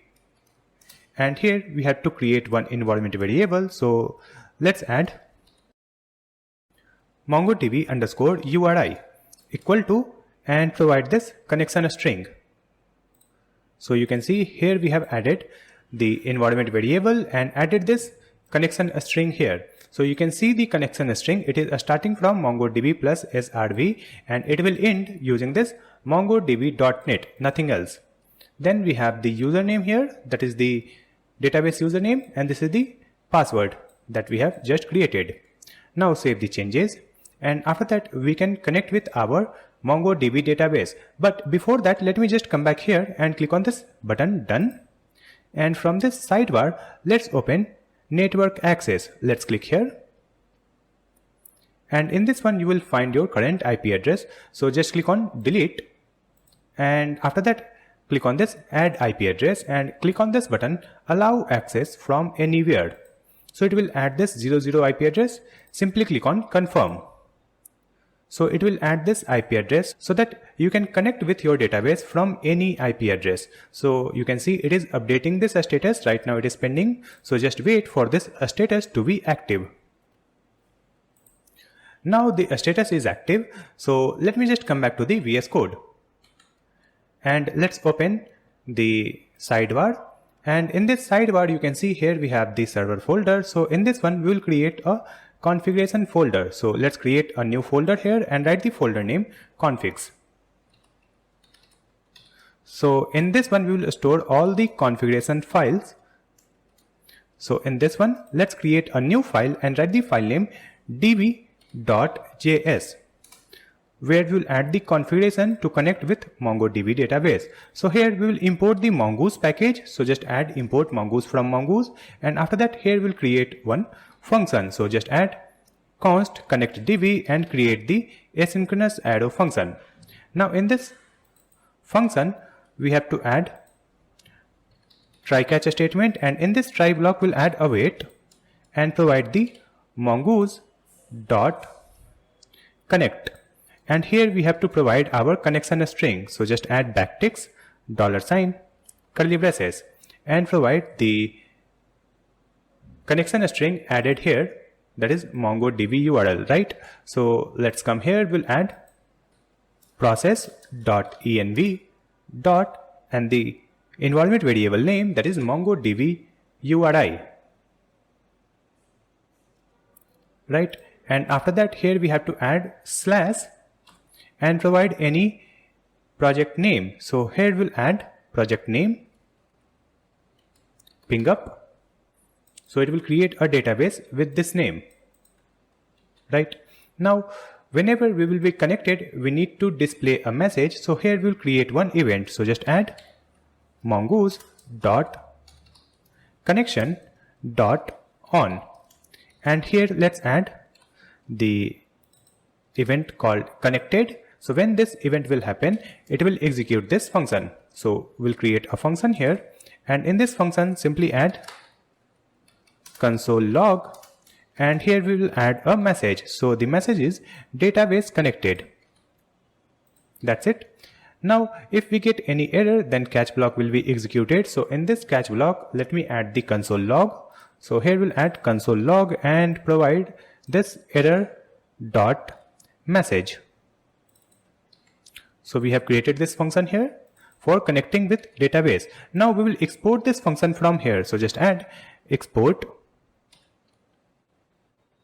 default and provide this function connectdb. Now we can call this function in our main file. So let's open our server.js file, and in this one we have to call that function. So after creating this express application, here we'll add await and provide this connectdb function. Let's click here on this suggestion. So you can see the connectdb from this configs folder has been imported, but here we have to add the file name extension also. So just add db.js. Make sure to add the complete file name including file name extension. So here we have added await connectdb and call this function. That's it. So whenever we will start the application, it will also connect the project with MongoDB database, and you will see the message in terminal. So let me open the terminal, and in this terminal you can see we are getting the message database connected. So we have connected our project with MongoDB database. Now let me hide this terminal.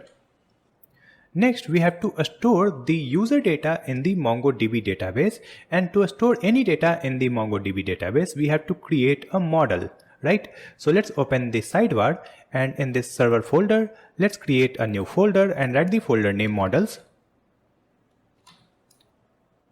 And in this models folder, we will create a new file and write the file name user.js.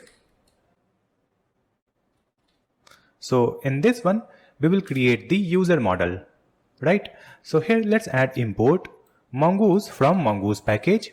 And after that, we have to create a schema. Using this schema, we can create the model. So let's add const user schema equal to new mongoose dot schema constructor, and add the object here, and in this object we'll add all the properties that will be saved in the user data. So first we'll add _ID, and in this one we have to define the type. So just add one object and provide the type, and the type will be a string. After that we have to add the required property, so it will be true, so that this data will be required to store any user in the database. After that we'll add the comma, and let's duplicate it. Here we'll add the next data or property name, that is email. So we will store the email, type will be a string and required true. Now duplicate it, and here we'll add full name. So we will store the full name of a user. It will be type a string, required true. Now let's duplicate it. Here we will store the username. So let's add username here, and the type will be a string, and here we'll add the unique property. So just add unique true. So the username will be unique, right? And after that here we'll add the next property. So just duplicate it, and here we'll add the bio. So we will store the bio text. So the type will be a string, and after that here we'll add the default value. So let's add the default here, and in this default we'll add one value. So the value will be, hey there, I am using ping up. So the bio text will be this one by default. After that let's add one more property here. So let me just duplicate it, and here we'll add the profile picture, and in this one we'll add the type a string, because we will store one image URL. So the URL will be a string type, and after that we have to add the default here, and the default value will be empty string. That's it. Now let's duplicate it. Here we'll add the cover photo. So the type will be a string and default will be empty string. After that we'll add the location. So just duplicate it. Here we'll add location, and the type will be a string, and here also default value will be empty string. Then let's add one more copy of this line, and here we'll add the followers. And in this followers let's add one array, and in this array we have added object, and it is type a string, and then we have to add the reference. So let's add the reference here, and in this reference we have to add the user like this. So it will add the reference of user model, correct? Now let me duplicate it, and here we'll add the following. It will be same. Now let's duplicate it. Here we'll add connections. So it is also same, type a string and reference of user model, correct? After that here we'll add comma and add one more object. In this object we'll add the timestamps, and in this timestamps let's add true. So it will add the creation date automatically whenever this data will be created, right? And after that we'll add comma here and provide the minimize property, and let's add false. That's it. Now here we have the schema. Using this schema we can create the model, right? So here let's add const user equal to mongoose dot model, and here we have to add the model name. So the model name is user, and then we'll add the comma and provide this schema, that is user schema. So here we have created the user model. Next we have to export it. So let's add export default and provide this user.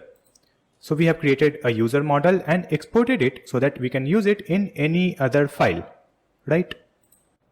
Now we have the user model, and to store the data in the database we need the user data. For that let me open the web page, and if I open our front end and I'll just click on this logout, so you can see we have created this login functionality or user authentication functionality using Clerk, and the Clerk will provide the user data. And to get the user data from Clerk we have to use the Clerk webhooks. To efficiently manage the Clerk webhooks, scheduling and cron jobs, we will use ingest. Ingest provides multiple features to manage batch processing, queuing, background jobs, schedulings, and cron jobs. So just click on the link given in the description and sign up on Ingest website. So I'll log in with my existing account. After sign up, you will see this screen to create an organization. So I'll upload one image here. After that, you need to add the organization name. So I'll write ping up. And let me write ping up recording RDC. And after that, let's click on this create organization button. After that, I'll click on this skip. Now I'll click on this already have an ingest app. Let's skip it. And after that, let me open the home page. So we'll open the ingest home page and then go to docs to see the documentation and click on this Node.js. And here you can see the step to add the ingest in the Express.js application. So here we have the first step to install the ingest. So just add npm install ingest in the terminal. So let's open the VS Code, open the terminal, and our backend is running here. So we'll stop it using Ctrl C, then add this command, that is npm install ingest, and press enter. After installation, again start the server using npm run server. So again you can see the message database connected and server is running on port 4000. So our server is running. Now we can hide this terminal. After that, let's see the next step. So here you can see the next step, run the ingest dev server. So I'll skip this one and see the next step, create an ingest client.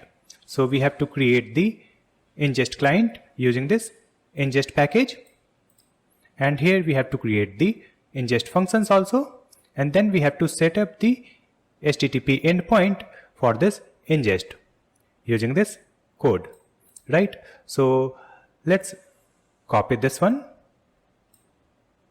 and let's open the VS Code, and here we have to create a new file for ingest. So in this server folder, let's create a new folder called ingest, and in this ingest folder we will create a file called index.js, and in this one let's paste the code that we have just copied. Import ingest from the ingest package, and here create a client to send and receive events, right? So here we have created const ingest equal to new ingest, and here we have to add the ID and app name. So here let me add the app name called ping up app, right? And after that, at the end we have to add all our functions in this functions array, correct? Next we have to create the functions. So let me just come back here and see the steps. So here we have to create the endpoint, and here we have the steps to create the function, correct? So before creating the function, let me complete this step only, that is setting up the ingest HTTP endpoint. So in our main file, we will add this import ingest, and we will import the function also, and then we will create this API endpoint, that is /API/ingest, and use this serve and provide the client and ingest function, right? So let's come here in our VS Code, let's open server.js file, and here we'll add import curly braces from, and let's provide the path. So the path will be ./ingest folder /index.js file, and after that in this one we will import the ingest, and then we will import the functions, correct? And now let's come here after this route. Here we'll create another route. So we'll add app.use, And in this one, we have to add the path /API/ingest. Then add comma, and here we have to add this serve. As you can see here, serve, client and functions, right? So let me just copy this one only. I'll just copy this and paste it here. So we have added this HTTP endpoint for ingest. Here we have added serve, client, ingest and functions. That's it. So now we have created the HTTP endpoint for the ingest. After that, we have to create the function that will update the user data. It means it will save the user data in the database. It will update the data whenever we change the user data, and it will also delete the user data when we delete the user. So we will create it in this index.js file because we'll create the ingest functions, right? And in this one, we'll get the data from the Clerk webhooks. So if I open the web browser and open the Clerk dashboard, go to configure. Here you will find this webhooks, and let me load this page. And after that, let's click on this event log. So in this one, you will find the events. So let me search for the user event. Here we have the user events. So in this user events, you will see we will get the user.created, user.deleted, user.updated. So we will get these type of event. If I click on this user.created, you can see we will get this type of data. So here we'll get the first name, then we'll get the created at, then we'll get the last name, then we'll get the image URL, we will get the ID, right?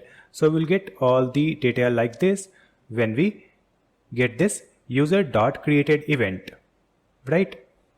So let me just come back here in our VS Code, and we will use the data from that event and store the data in the database.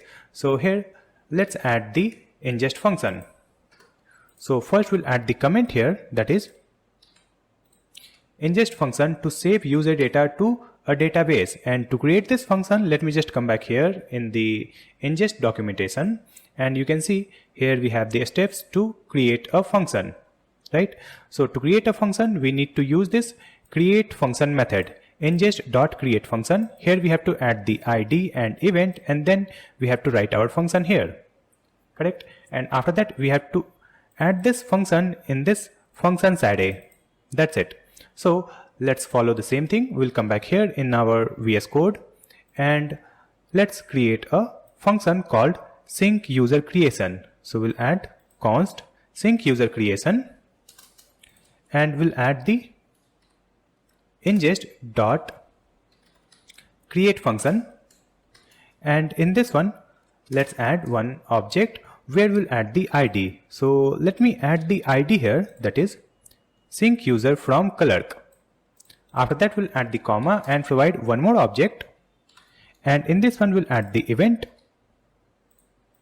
and in this event let's add Clerk/user.created, right? After that, we'll add comma, and here we'll create our asynchronous function. So just add async and create one add a function. Now in this function parameter, we'll get the event, and after that, in this function, let's add const curly braces. We will get the data from the event. So just add const curly braces equal to event dot data, like this. If I open the Clerk dashboard, here you can see we are getting the data property, right? And in this data property, we have all the details of the user. So let's come here. We have added event.data, and from this data, we will extract the ID. Then we will get the first name, last name. Then we will get the email addresses. After that, we will get the image URL. So we need these data from the Clerk webhooks, right? And after that, we had to create the username. So let's add let username equal to email underscore addresses and index 0. So we will get the first email, then we'll add dot email address dot a split. So email addresses index 0 dot email address will give the first email, and here we'll add the split method, and we will split it using @. After that we'll add index 0, so it will use all the letters before @ symbol and create the username. And after that let's check for the username availability. So just add the comment here, check availability of username. So here we'll add const and write user equal to await, and here we'll get the user model. So you can see we are getting the suggestion to import the user model. You can see user model has been imported, and here we'll add the file name .js. That's it. Now in this user model we'll add .findOne method. In this findOne method we'll add the username. That's it. So if we get any user, it means this username is already taken. So here we'll add the if statement, and in this if statement we'll add the user. In this if statement we will create the unique username. So let's add this username here, and in this one we'll add the random 4-digit at the end. So just add username plus math.floor, and in this one we'll add math.random, and in this one we will multiply with 10,000. So it will add 4 random digit after this username, so it will become unique. And after that here let's add const user data. So here let's create one user data object to store in MongoDB database. So just add underscore ID property, and it will be ID. After that we'll add email, and in this email property let's add the email addresses index 0 dot email address. After that let's add the full name. So in this full name we will write the first name plus, we will add the space here, again plus, and provide the last name. Then we'll add the profile picture, and in this profile picture let's add the image URL, and after that we will insert the username also. So we have added all these data. Next we will store this data in the MongoDB database. So here let's add await, provide the user dot create method, and in this one let's provide the user data. So this user data will be saved in the MongoDB database. So we have created a function sync user creation, right? Next we have to insert this function in this functions array. So in this array let's add this function sync user creation, right? So we have created one ingest function that will create the user data in the database whenever we create user using Clerk, right? Now let's create one more function. So we'll add the comment here, that is ingest function to update user data in database, and let me just copy the same function from here and paste it here. Now in this one let me update the name. It will be sync user updation equal to ingest.create function, and here we'll add the ID. So the ID is sync user from Clerk. Then we'll add the event, so it will be Clerk / user dot updated, right? Then we have this event in the parameter, and from this event we'll get the data like ID, first name, last name, email addresses, and image URL, right? And after that we have to update this data in the database. So let me remove this code, and here let's add another object. So let me remove this one also. Here let me add const update user data equal to one object, and here let's add the email, and in this email we will provide the email address is index0.email address. Next we'll provide the full name. So the full name will be first name plus last name. Then we'll add the profile picture. So the profile picture will be image URL. So we can update these data using this ingest function, right?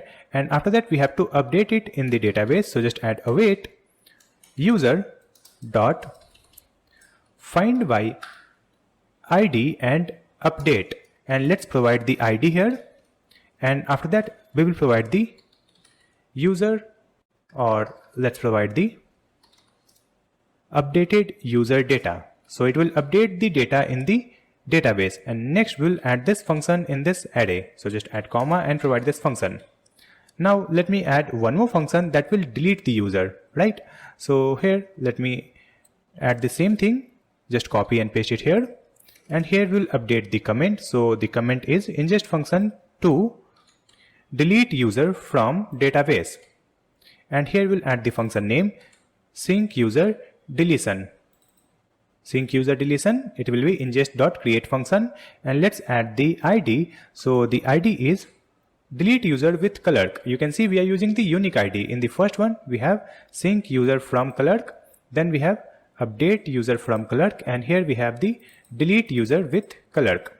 And after that we have to add the event. So it will be user.delete, right? And after that in this one we will only get the ID from the event. So remove this, we will get the ID from event.data, right? Now let me remove it and remove this one also. And here we have to remove this user data from the database. So simply add await and provide the user model dot find by ID and delete. And here let's add the ID. So this data will be deleted from the database. Now we will add this function here. Just add the comma and provide this function. So we have added all these functions here. We have created 3 functions to add the user data in the database, to update the user data, and to delete the user data from database, right? And we are getting the user events from Clerk webhooks. Next we have to deploy our backend on Vercel, right? So before deployment, let me open the web page, and you need to open this github.com/greatstackdev and open notes, and in this notes you will find the vercel.json config. You can see here we have added this configuration that you need to add in the backend project. You can see if you are creating the backend using Express, you need to add this configuration in your backend before deploying on Vercel, right? So let's create a file called vercel.json in our server. Let's open the sidebar. In this server we'll create a new file vercel.json, and here let's add this code. Save the changes, right? Now if I come here, you can see here we have vercel.json config for front end also. So let me add this one also, because later we are going to deploy the front end also. So let me create this one also. So let's copy vercel.json, and here we have the client folder. In this client folder let's create this file, that is vercel.json, and in this one let's add this code. So we have added the vercel.json for the client also. Let me close this one, collapse this folder, and come here in our server. So next we have to deploy this project on Vercel, but before that we have to upload it on GitHub. So just click on this source control icon, and before that here in this pingup folder, that is the main folder, we have to create a new file. So here we'll create a new file in this pingup. Let me right click here and create a new file and write the file name .gitignore. In this one we have to add node_modules, so it will not upload this folder, and here we'll add the file also, that is .env, so it will not upload this environment variable file, right? Now just click on this source control icon and click on initialize repository. You will see this option whenever your VS Code is configured with GitHub. Let's click on this initialize repository. Here we'll add the message first commit. Then click on commit button and click on publish branch. After that, here you need to choose the repository type. I'll choose GitHub private repository and you need to add the repository name. So I'll keep it like this, ping up private repository. Just click here. So you can see it is uploading it on GitHub. So in our GitHub repository, you can see this project has been uploaded. Here we have the client folder and server folder. So first we have to deploy the server. So let's open the Vercel.com and here you need to create an account and come to Vercel dashboard. After that you will find this button add new and click on project. And here you need to choose the GitHub repository. So I'll choose this ping up repository, click on import and here you need to add the project name. So I'll write ping up server, right?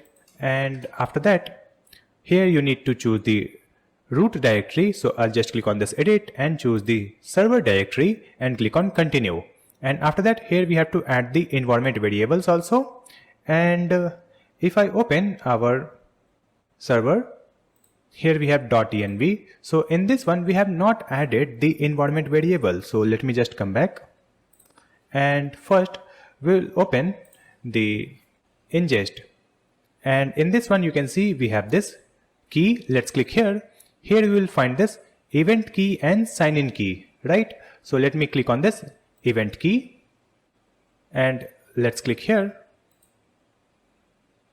So here you will find the ingest key, correct? So you have to add this ingest key in the environment variable, right?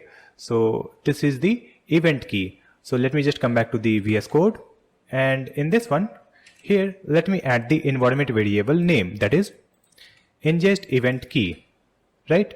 And after that, here we have to add one more environment variable, that is ingest sign in key, like this. And after that, let me just copy it from here. I'll just copy this and paste it here. We will paste the event key and then let's come back and click here and click on sign in key. And here you will find this sign in key. Just click on this icon to copy and paste it here. So we have added the ingest sign in key. After adding it, let me just copy this ingest event key, sign in key and MongoDB URI and we'll come back here in our Vercel and here we have the environment variables. Just open it and paste it here. So in this one we have provided the MongoDB URI or URL and then we have added the event key and sign in key. Then click on deploy button. After that, here you can see the deployment status. After deployment, it shows some error. The app has crashed. So let me just click on continue to dashboard. And after that, let me just come back to the VS Code and here let's open the terminal. So in this terminal also you can see this message app crashed and the reason is serve is not defined. So we have used this serve in our main file but we have not imported it. So let me hide it and let's open the server.js file and in this one you can see here we are using serve for ingest and we have to import this serve. So here let's add import curly braces serve from and provide ingest / express. That's it. After adding it, save the changes and let's see the terminal again. So in this terminal you can see database connected and server is running. Now it is working fine. So after adding it, we have to redeploy it. So just click on this source control icon, click on commit changes. So let's add the message ingest error fixed. Then click on commit sync changes. Okay, so the changes has been updated on GitHub. If I open the web page, if I refresh it, you can see updated now and here you can see in this deployments, you can see the project is redeployed automatically just now, right? So after redeployment, let's come here in this overview and click on this domains. Let's click here. So you can see this server is running at this URL. So we have successfully deployed our backend server, correct? Next, we have to provide this URL in our ingest application. So just copy this and let's open our ingest dashboard and let's come here in this app. In this page, you can see we have this sync new app. Just click on this button, sync new app. And here we have to provide the app URL. So in this one, let me add the backend URL. And after that, we'll add /API/ingest. Then click on sync app. You can see the message synced app. And here we have this app ID, ping up app, and the framework is Express. And here we have three functions, right? We have created delete user with Clerk, sync user from Clerk, and update user from Clerk, right? So these functions are displayed here. After that, let me come back to the Clerk dashboard, and in this Clerk dashboard, we'll click on this endpoints, and here let's click on this button, add endpoint. After that, here you can see we have the drop down called Webhooks, and then we have the option called ingest. So just click on this button to manage the Clerk Webhooks using ingest. Let's click here, then click on this button, connect to ingest. So it will open this page. You need to authenticate your account. So just click on approve. So here you can see the message connected. In this button, you can see the text called connected. So our Express app is connected with this Clerk Webhooks. Now, whenever we will create an account or delete the account, it will update it in the database also, right? So let me just come back to the front end. So here we have the login screen. We will click here to log in with my existing account. I'll click on this continue with Google button. So now we are logged in. Then we'll click on this profile icon, and here we have the manage account. Now go to security and click on delete account and write this text here, delete account, and click on delete account. So the account has been deleted. After that, if I open the ingest dashboard and come here in runs, click on refresh. Here we don't have any runs. So let me just come back here in the Clerk dashboard. You can see we have connected it with the application, that is the ingest app. But here we have to click on this create button. So I'll just click on this create button. So now it is completed. So now the Webhook is configured with ingest. After that, again come back here and let me create an account. So I'll click on this continue with Google option. I'll choose my Gmail, click on continue. So now we have created an account, and after that it will redirect us to home page or feed page. So now we have created an account, and after that if I open the ingest dashboard, click on this refresh runs. Here you can see running. So here we have one event user created, right? And after user creation, it should save the user data in the database. So let me open our MongoDB database also, and let's open this clusters, then go to browse collections, and in this collections we have the users, and in this users we have the user details, like we have the ID, then email ID, then we have the full name, then we have the username. So the username is user.GreatStack. Then we have the bio, this is default value, and here we have the profile picture where we have the URL, right? Then the cover photo is empty string. Then we have the location empty string, and here we have other properties, right? And here we have the created at and updated at date time. So whenever we are creating any user, the user data is getting saved in MongoDB database, right? So this Webhook's configuration is working fine with ingest. Next, we have to create the APIs for user. If I open this user data, so we have to get all the users data using API. Then we'll create the APIs to update the user data, like we can update the profile picture, cover photo, location, and we can also update these data, right? Then we'll create the APIs for follow, unfollow, and connections. So to create these APIs, we have to add the user authentication also. It means our API request will be authenticated, right? And to authenticate the API request, we are going to use the Clerk in our backend. So to set up the Clerk in our backend project, let's open the Clerk dashboard, and here we'll open configure, scroll down, and here you will find this API keys. Just click here, and in this drop down, let's choose Express because we have created the backend using Express. Now just click on this icon to copy this publishable key and secret key, right? Now just copy and let's open our VS Code. And in this one, let's open .env file. And here let's paste these keys that we have just copied. Let me add the comment also. So here first we will add the comment, that is MongoDB. Then let's add the comment here, that is INNGEST. And here we'll add the comment Clerk. So here we have the MongoDB key, then INNGEST key, and here we have the Clerk key. So we have added the publishable key and secret key, right?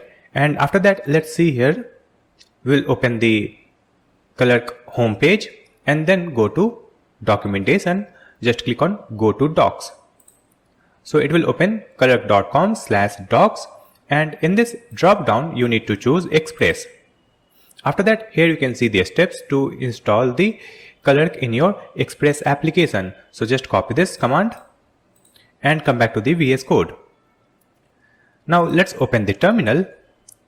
So you can see our backend is running. So just add Ctrl+C to stop it and write this command. Press enter. So it will install Clerk in our Express backend. After installation, again start the backend using npm run server. Now our backend is running. Now we can hide this terminal and let's see the next step. So the next step is to add the key. We have already added it in the environment variable, and then you can see we can add this Clerk middleware in our Express app. So all the requests will be passed using this middleware, and it will add the auth property in every request. If the user is authenticated, it means if the user is logged in, then it will add the auth property in each request, and from this auth property we can get the user ID so that we can get the data according to this user ID from our database. So to add it, we have to add this import statement. Let me just copy and open our VS Code. Let's open the main file, that is server.js file, and in this one let's add this import statement. Import Clerk middleware from Clerk/Express, correct? And after that, here before these route, let's add app.use, and here simply provide this Clerk middleware. So all the requests will be passed using this Clerk middleware, and it will add the auth property when the user is authenticated, right? Now let me create one middleware also that will extract the user ID using this auth property. So in this server folder, let's create a new folder and write the folder name middleware. So in this middlewares folder, let's create a file. So I'll write the file name auth.js. Now here let's create a function. So we'll add export const and function name is protect. Then we'll add the asynchronous arrow function here, and in this function parameter we'll get request, response, and next. Now let's add the try catch block, and in this try block we'll add const curly braces user ID, and we will get this user ID using await request.auth. So this auth will be added using the Clerk middleware. Now here we will add the if statement. So just add if not of user ID. So in that case we will add return, and here we'll add response.json and provide success false, and after that we'll add the message not authenticated, like this. So we have created this function that will check for the user ID, and if the user ID is not available, it will return this message not authenticated, so that we can add this function as a middleware and it will stop the execution when we don't have the user ID. So it will protect our route. After that, let's add the next function. Suppose the user ID is available, then it will call the next function. So it will execute our controller function. Now we'll come to this catch block, and in this one, let me just copy this and paste it here. Here we'll add success false, and after that in this message we'll add the error.message property. That's it. So we have created this protect function that will be executed before executing our controller function, so it will protect our route. After that, let's create the controller functions for user so that we can get the user data, we can update the user, we can follow and connect with the user. So let's open the sidebar, and here in this server folder, let's create a new folder and write the folder name controllers. In this one, let's create our first file, and the file name is usercontroller.js. Now in this one, let's create our first function. So first we'll add the comment here, get user data using user ID. So we will get the data of particular user. So let's create a function here. So we'll add export const equal to async arrow function, and in this function parameter we will get request and response. After that, let's add the try catch statement. Now in this try block, we will get the user ID from the request because we have to find the user data using user ID, right? So here let's add the same thing, that is const user ID equal to request.auth. As you can see, we have added it in the auth.js file also, user ID equal to await request.auth. Now after that, here let's add const user equal to await, and let's use the user model. So click on this suggestion to import the user model. You can see user model has been imported. Here we'll add the file name extension .js. Now here let's add dot find by ID method and provide this user ID. So here we'll get the user, and after that let's add the if statement. Here we'll add not of user. So if we don't find any user with this user ID, so in that case we'll add the return, and here we'll add the response. So just add response.json, and here we'll add success false, and with that we'll add the message also, that is user not found. Now suppose this user is available, so in that case we will send the response here. So just copy this, paste it here, and here we'll add success true, and then we'll add the user here. So let's copy this user, add it here. So in this response we'll send user, correct? And after that come here in the catch block. So here simply add console log, and we will provide the error. Then we'll add the response also. So let's just copy this response from here, paste it here. Here we'll add response.json success false, and after that we'll add the message. So the message will be error.message. That's it. So we have created this function. Using that we can get the data of particular user, correct? After that we have to create the function. Using that we can update the user data.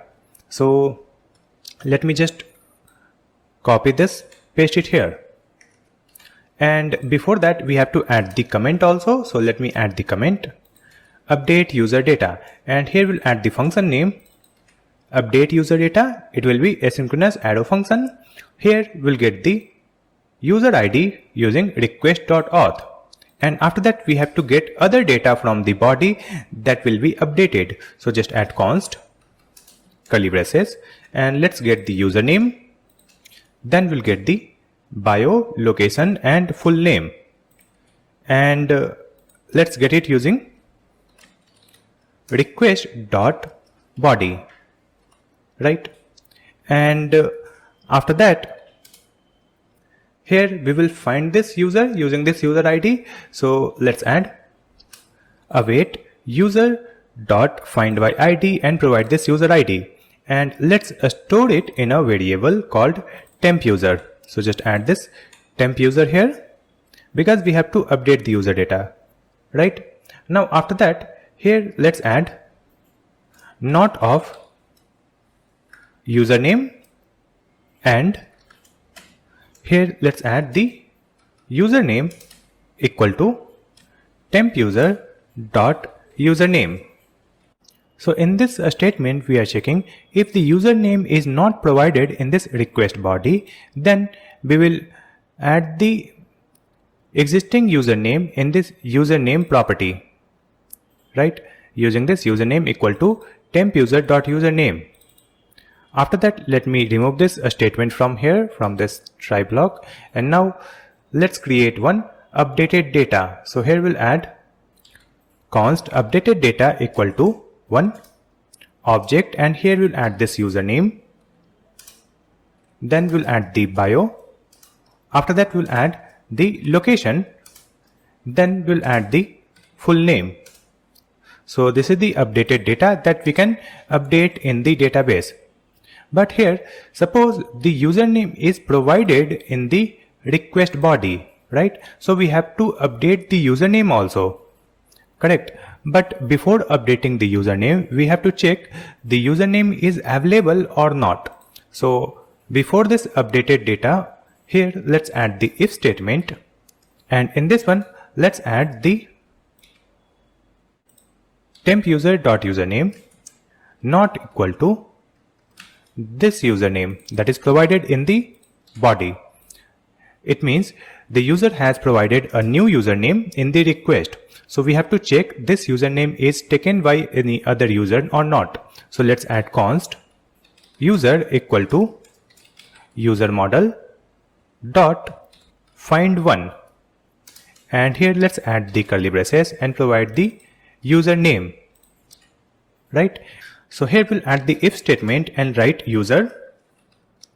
So when we find any user, it means this username is already taken. So in that case, we will not update the username, right? Because this username is already taken by another user. So let me add the comment here. We will not change the username if it is already taken. So here what we will do, we will add the username, and in this username we will add the existing username only. So just add temp user dot username property. That's it. So now we have the data that we can save in the database using this updated data. But suppose we are sending the profile image and covered image also. You can see here we are getting the text data from this request body. Now in the body, if user is sending the images like profile image or cover image, then we have to parse the images, right? And we will parse these images using a middleware that we'll create using multer package. So let's open this sidebar, and here in this configs folder, let's create a new file and write the file name multer.js. Now in this one, first we have to import the multer. So just add import multer from multer package. And after that, let's create a storage. So just add const a storage equal to multer.disk storage, and let's add the empty object. And after that, let's add export const and provide the upload. And this upload will be multer, and in this multer we'll add one object and provide this a storage. That's it. Now this will parse the images that are sent in the request, and it will add the images with the property called files, right? So let me just come back here in our controller file, that is user controller.js, and in this one we can get the images using the files property, right? So here let's add a space and we'll add const profile equal to request dot files property dot profile. So when this files property is available and in this files property we have the profile property, then we will add the profile image in this profile variable. So let me just copy this one and paste it here, and here we'll add the index 0. So it will choose the first image. Now let me duplicate it. Here we will add cover, and here also we'll add cover and cover. Correct. So we will get the profile image and covered image here. Now we have the images. Now we have to upload these images on online storage. To upload our images online, we are going to use ImageKit. ImageKit is an image and video API. Using this ImageKit, we can upload and optimize our images. You can see the features. We can optimize our images. It means we can change the format, we can reduce the file size, and we can also change the size of our image, right? So let's see the pricing plan also. So in this one you can see we have a forever free plan. It means you can use this ImageKit for free. So just click on the link given in the description and sign up on this ImageKit website. So I'll log in with my existing account. After sign in or sign up, you will come to this ImageKit dashboard. In this one, scroll down and here you will find the developer option. Just click here. And in this one, you will find the URL endpoint, then public key and private key. So we need to add these key in our environment variable, right? And before that, we have to set up the package. So let's open the ImageKit homepage, then go to docs. And here you will find this Node.js. Let's click on this Node.js. So it will open this GitHub repository, and in this one we have the step-by-step guide to use ImageKit to upload and optimize our images. So here let me scroll down, and here you can see the first step. We have to install the ImageKit package, right? So let's add npm install ImageKit -- save. Let's copy and open the VS Code. And here let's open the terminal, and our project is running. So just add Ctrl+C to stop it and write this command npm install ImageKit -- save. Press enter. So it is installing this package. After that, start our server using npm run server. Now our server is running. Let me hide it. Next, we'll see the next step, and here you can see we have to initialize the ImageKit. So we have to add this configuration, right? And we'll add this configuration in a separate file. So let me just come back here in VS Code and open this sidebar, and here we have the configs folder. So in this configs folder, let's create a new file and write the file name imagekit.js. And here we will paste this configuration. So let me come back and copy this one and paste it here.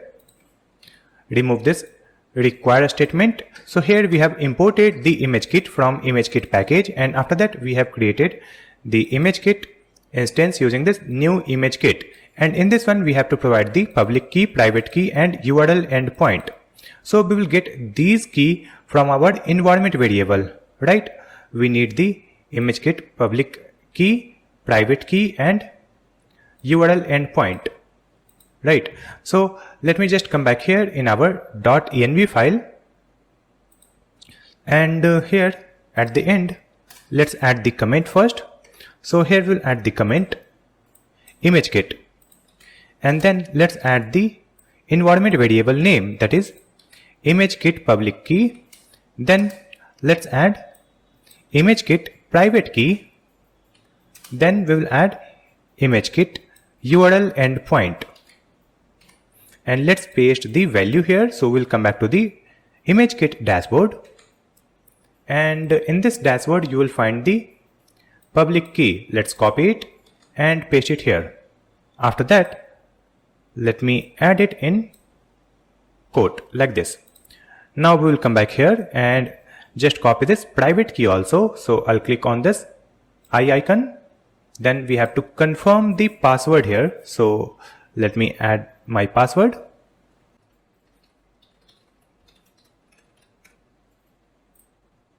And copy this key and paste it here in quote like this.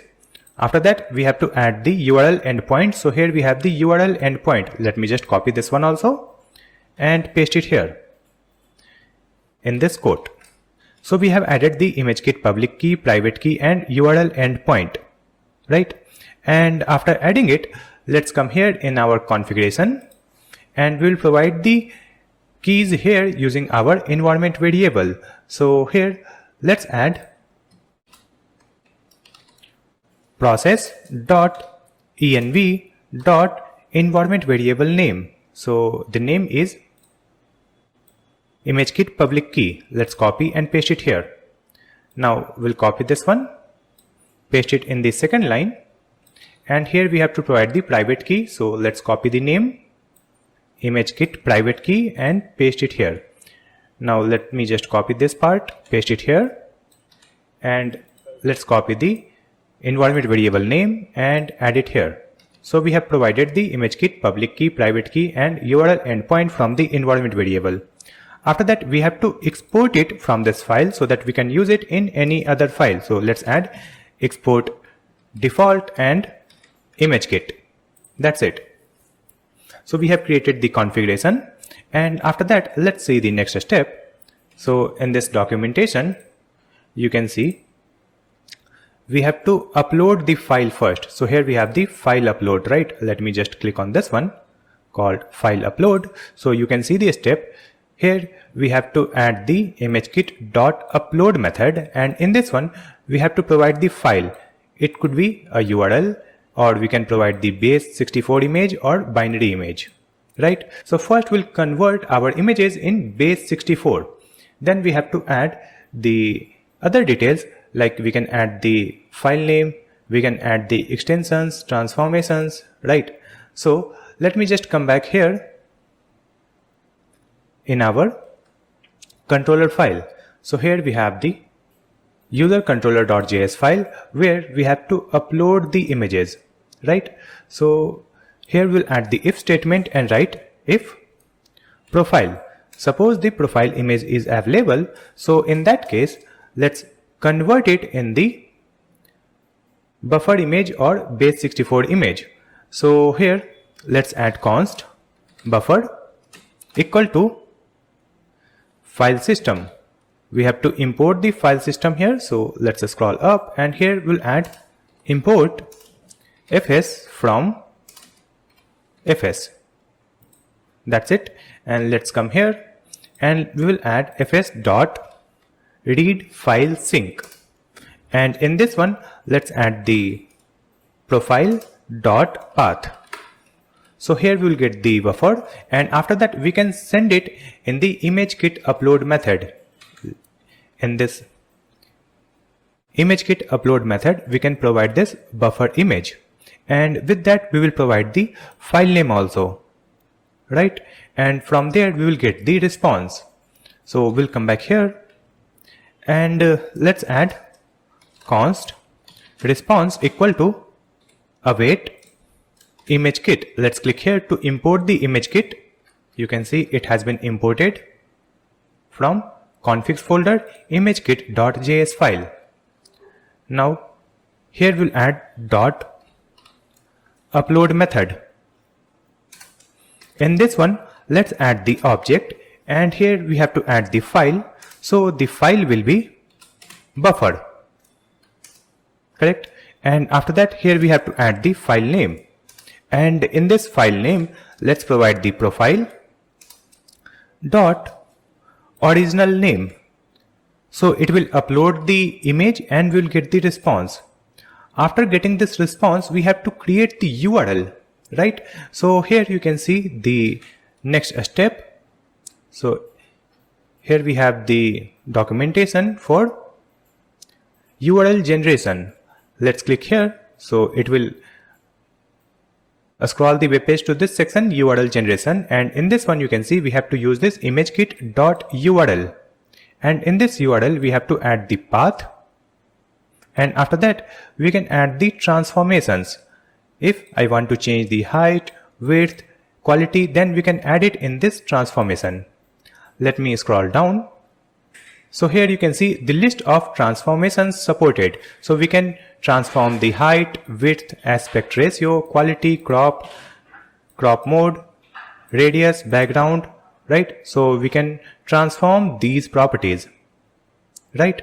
So let's use this ImageKit.url method to generate the URL. So I'll just come back here, and after uploading this image, here let's add const URL equal to ImageKit.url, and in this one let's add the object, and here we'll add the path property, and in this path we will use this response.filePath. Then we'll add the comma, and here we'll add the transformation, and in this transformation we'll add the array, and in this array let's add the first transformation, that is quality. So let's add the quality auto. So it will optimize the quality, and after that we have to change the format of this image. So let's add object and provide the format WebP. After that we will change the width of the image. So here let's add the width. It will be 512. That's it. So here we'll get the optimized image URL. Next we can store this image URL in our database. So here we have to add this URL in this updated data, right? So here let's add updated data dot profile, or let's add the profile picture, because we have added the profile picture property in our database, equal to URL. So we will store this URL in this updated data dot profile picture. So here we have added this if statement. It will check if we have the profile image. In that case it will convert it in the buffer, then it will upload the image using this ImageKit, and then it will generate the image URL, and it will be a optimized image URL, right? Now we will use the same code to upload our cover image or cover photo. So let me just copy this if statement and paste it here, and here we'll add the cover. So if the cover is available, then we have to upload it. So let's add this cover here. Read file sync cover.path. After that we'll get the response here, and now we'll upload this image and get the URL. And in this one we have to change the width. So here we'll get the width of 1280, because here we are uploading the cover image. So the cover image will be white. So here we have added width 1280, and after that we have to add this URL in the cover photo property. So let's add the cover photo here. Updated data dot cover photo equal to URL. So we have uploaded the cover photo and profile photo. Next we have to save this updated data in our database. So here let's add const user equal to await user model dot find by ID and update. So first we will provide the user ID, then we will provide the updated data. So this updated data will be saved in the database, and after that it will return the user. But here it will return the old user before updating the data. So here we need the new data, right? So here we'll add the comma object and provide new and write true. So it will return the updated user data here, correct?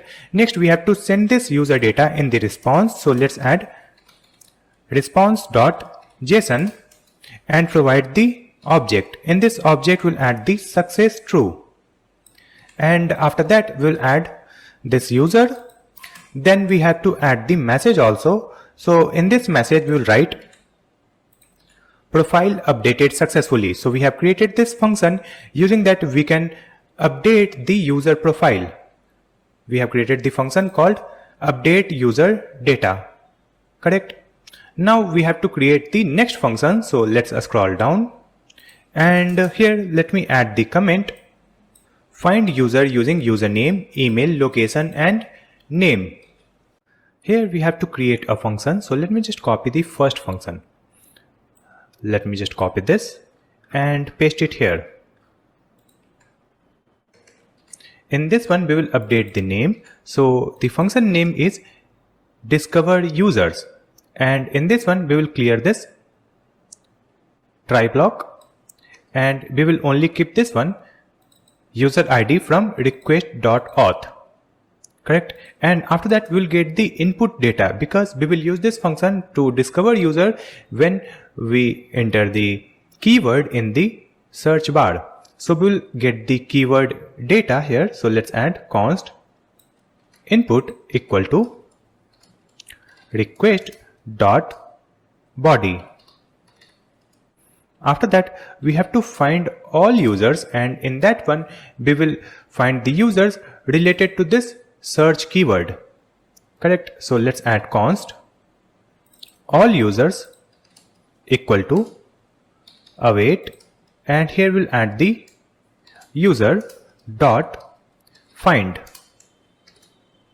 and in this one let's add the object, and here we'll add $sign or colon and create the array, and in this array let's add the object, and here we'll add the username, and in this username let's add new regular expression and provide the input, and then write comma I.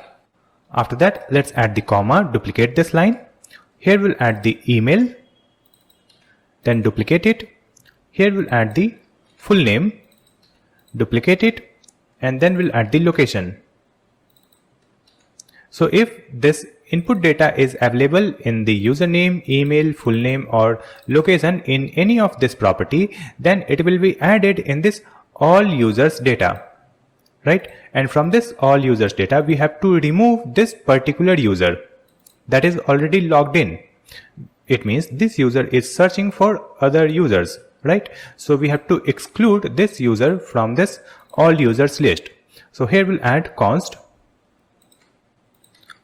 filtered users equal to all users dot filter method, and in this one we'll add the arrow function with the individual user in the parameter. So just add this arrow function, and here let's add the user dot underscore ID not equal to user ID, right? So it will remove that particular user from this list, and after that we can return this filtered users in the response. So here let's add the response statement. So let me just copy this, paste it here. Here we'll add success true, and after that here we'll add the users property. In this users property we will provide the filtered users. That's it. So we have created this discovered users function, right? Next we have to add the function to follow any user. So let's add the comment here. So I'll write the comment follow user, and here we have to create a function. So let's copy the previous function from here, copy this one, paste it here. Now in this one we have to update the name, it will be follow user, and then let's clear this function.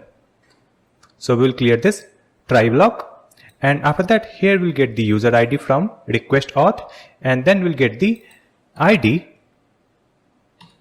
from request.body. So this is the logged in user, and this ID is for other user to whom this user want to follow, right?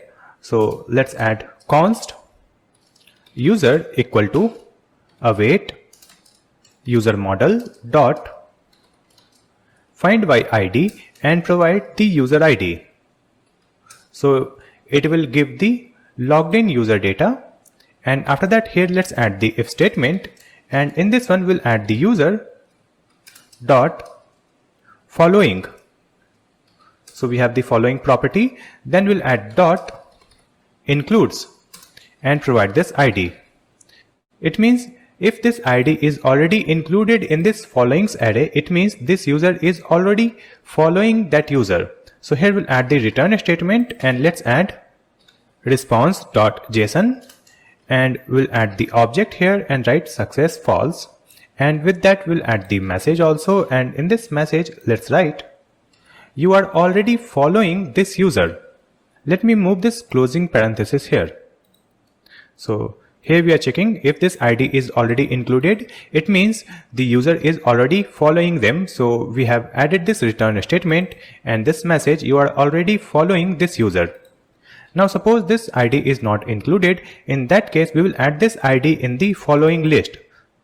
Right. So here let's add the user dot following property, and in this one let's add dot push method, and let's add the ID. That's it. And after that we have to update this data in the database. So just add await user dot save. That's it. Now here we have to add the const to user equal to await user model dot find by ID and provide the ID. So this is the other user, right? And in their data also we have to update this logged in user data. So just add to user dot followers property, and in this followers property let's add push method and provide this user ID. So this user will be added in others user followers list. After that we have to save this data in the database. So just add await to user dot save. That's it. Next we have to send the response. So here let's add the response.json, and in this one let's add the object, and in this object we'll add success true, and after that we'll add the message property, that is now you are following this user. That's it. So we have created this follow user function. Next we have to add one more function to unfollow the user. So let's come here. So let's add the comment called unfollow user, and we'll copy the same function from here. Let's just copy and paste it here. And in this one let me update the function name. So the function name is unfollow user. Then we have to get the user ID from the request auth and ID from request.body. After that we'll find the user using this user ID. Then let me just clear it. Here we will add user dot following list, and in this following let's add the user dot following dot filter, and in this one let's add this user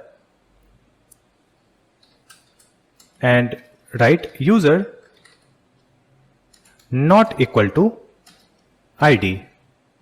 So this user will be removed, and after that we have to update the changes. So let's add await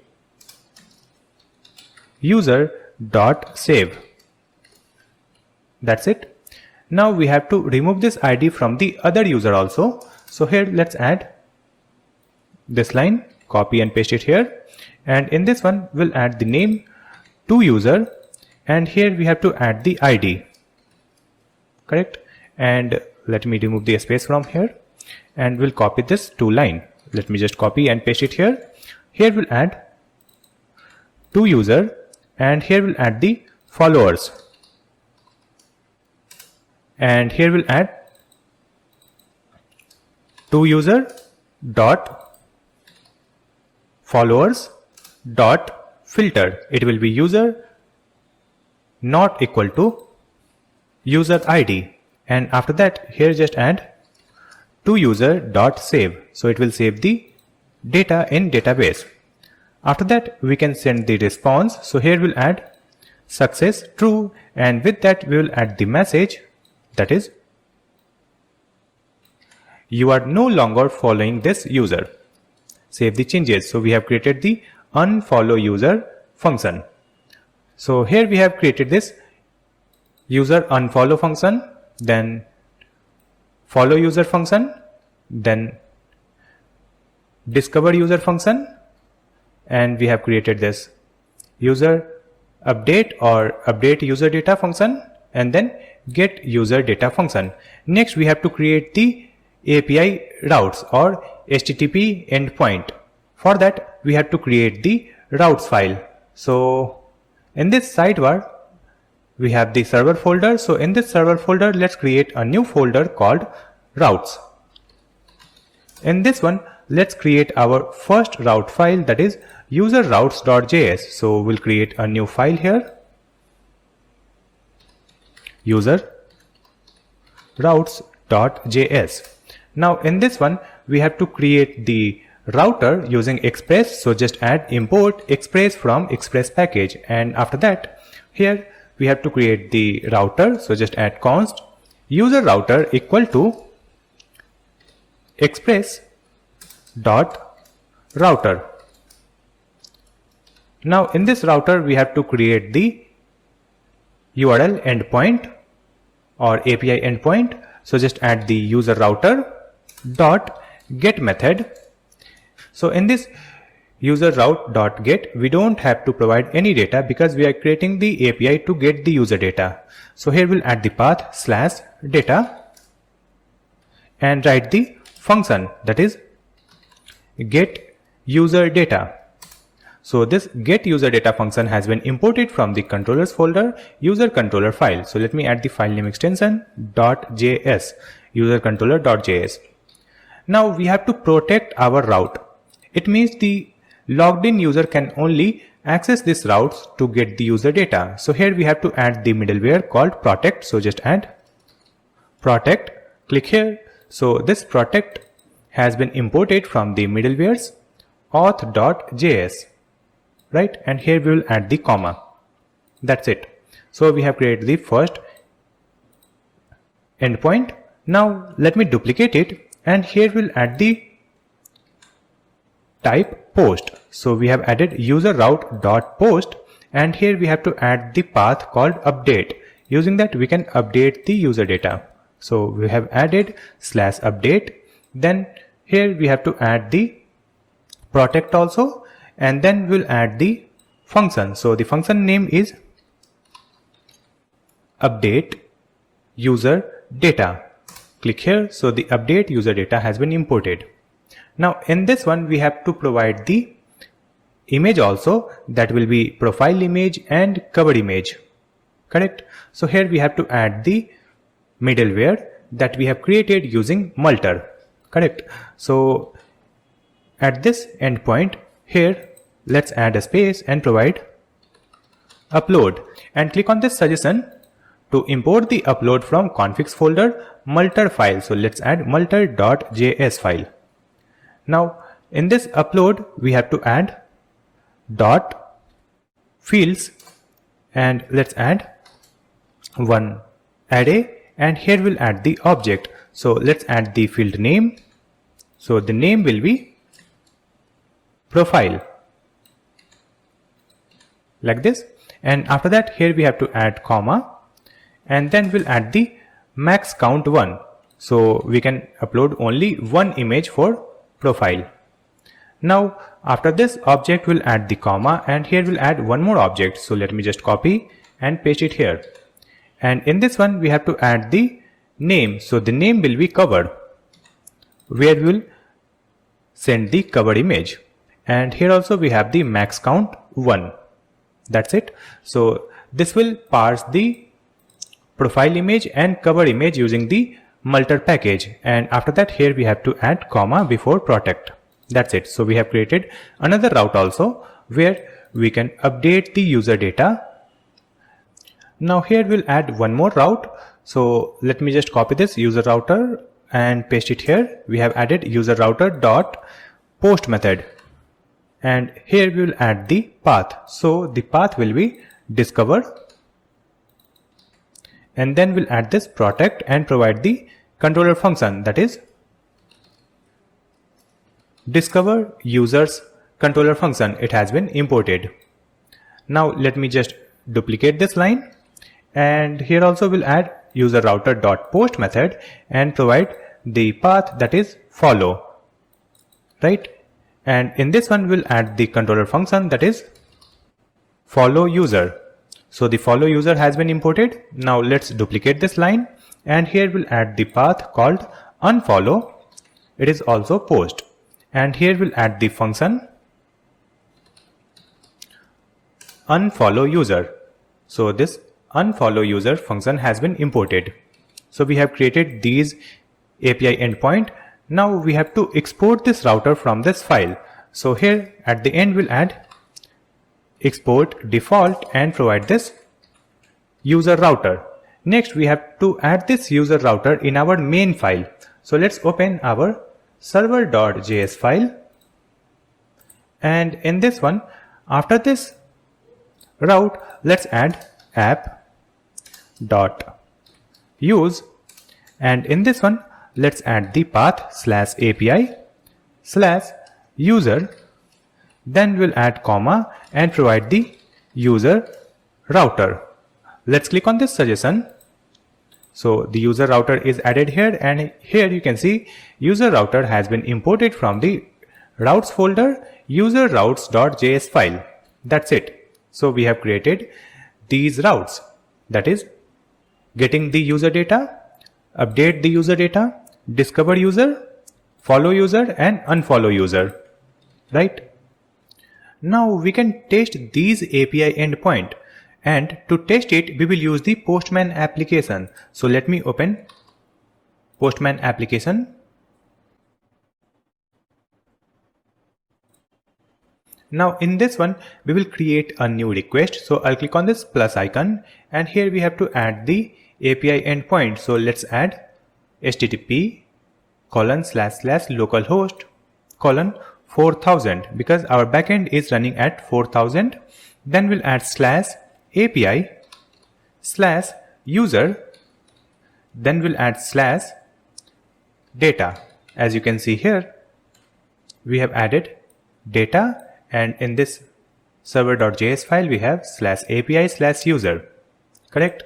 So when we'll hit this route data, it will return the user data, and here we have added protect. So we have to add the authorization also, but for now let me add this endpoint only and choose this get method and click on the send button. You can see it will give the response, that is not authorized, because we have added the middleware to protect this route.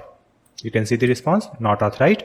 So here we have to add the authorization token also. So we'll come here in the headers, and in this headers we have to add the authorization property, and in this authorization property we have to add the token to authenticate our request, and we'll get this token from the Clerk, right? So you can see here we have created this user authentication using Clerk, and when we are logged in it generates the token, right? So let me print the token in console that we will use for testing. So let's open our VS Code, and now let me just come back to our client project, that is the front end, and in this front end we'll open app.jsx file, and in this one let me add the import statement. Here we will import the use auth from Clerk. So here you can see we have the import use user from Clerk, correct? So in this one let's add the comma, and we will import the use auth, right? And after that here let's add const curly braces equal to use auth, and from this use auth we will get the get token function like this. After that we have to execute this get token function whenever the component gets loaded. So here let's add the use effect, and in this use effect we'll add the arrow function, and in this function we'll add the dependency array, that is user. So we'll add this user here. So whenever the user changes, it will execute this function. Now in this one, let's add the if statement first. Let's add if user. So it means when the user is logged in, then we have to print the token in the console. So let's add this get token function dot then, and in this one let's add the arrow function, and here we'll add the token, and after that we have to print this token in console. So just add console dot log, and here we'll add token. That's it. Now save the changes and open our web page, and let me refresh it. Now let's open the console, and in this console you can see here we have a token. So this token will expire in 1 minute, so make sure to copy this token quickly and add it here in this value. In this value, first we have to add bearer, B-E-A-R-E-R, then add the space and paste this token, then click on send button. So now you can see our request is authenticated, and after that we are getting success true, and here we are getting the user data, like we have the ID, email, full name, username, right? So this API is working fine. Using this we can get the user data, correct? Now let's test our next API endpoint. So I'll just click on this plus icon. Here we'll add this endpoint, and in this one we'll add update. You can see our endpoint list. Here we have added update that will be used to update the user profile, correct? And here we have added the method post. So let's come here, and in this drop down we will choose post. Now in this one we have to add the updated data. So let's come here in this body, and in this body we will choose this form data. In this form data we have to provide the text content, and we will also provide the images. So let's add the body here, and in this body we will add the data that will be updated. So here we'll add one object like this, and after that here we have to add the other property name like profile. So in this profile we will upload the image. So here you will see this drop down, so choose file, and here we can choose the file. Then we'll upload the cover image, so just add cover property, and here also let's choose this file type, and we'll choose the file here. Now if I come back here in our controller file, you can see in this user controller we have to get the username, bio, location and full name, correct?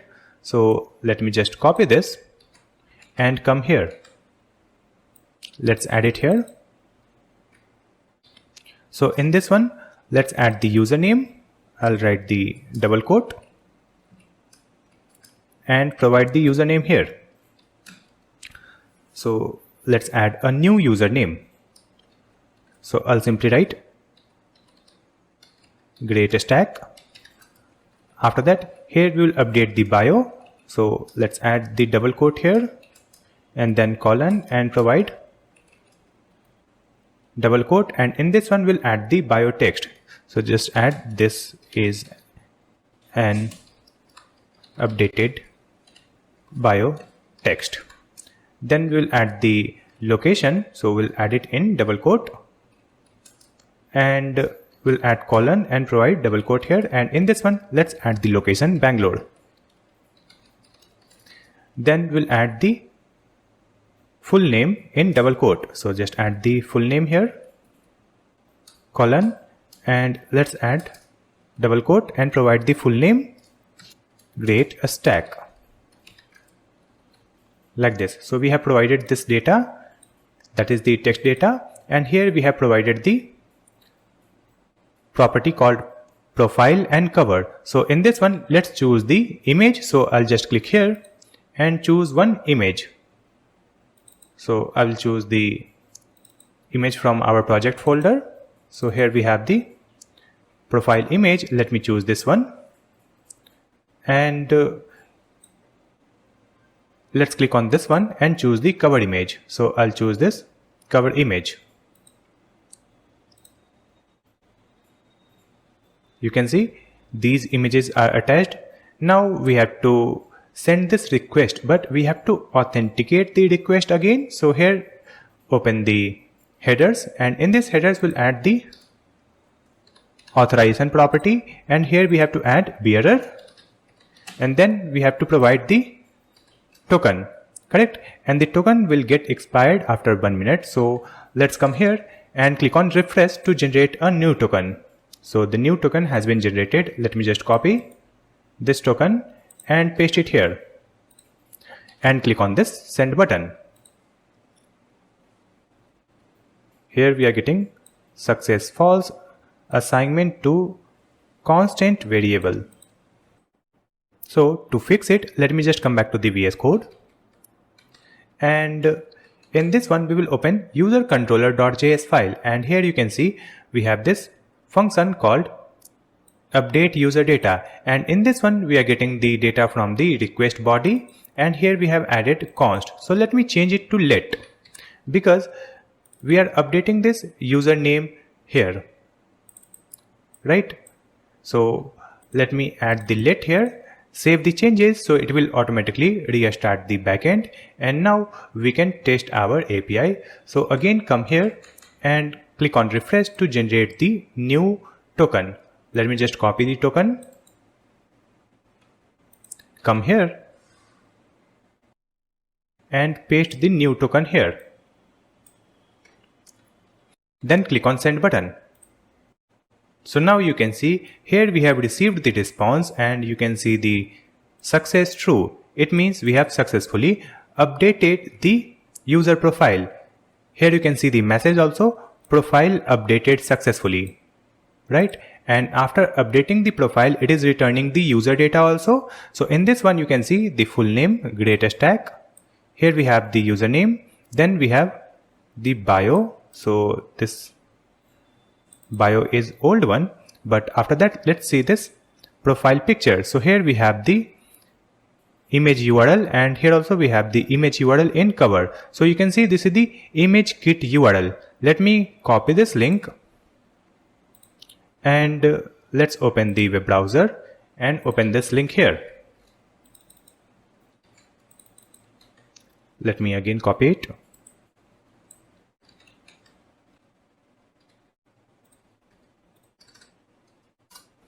So you can see our image has been uploaded on ImageKit, and this is the live link of our uploaded image, and it is optimized. So the file size of this image is reduced, correct? And here we have the another image. Let me just copy this one also. That is the profile image, and open it in new tab. So you can see this is our uploaded covered image. You can see the URL, it is uploaded on ImageKit, right? These username, bio, full name is not updated here because we have to send these text data one by one. Instead of adding the body property, we will add each property one by one like this. Here we have to add username, and then here we have to add the username value.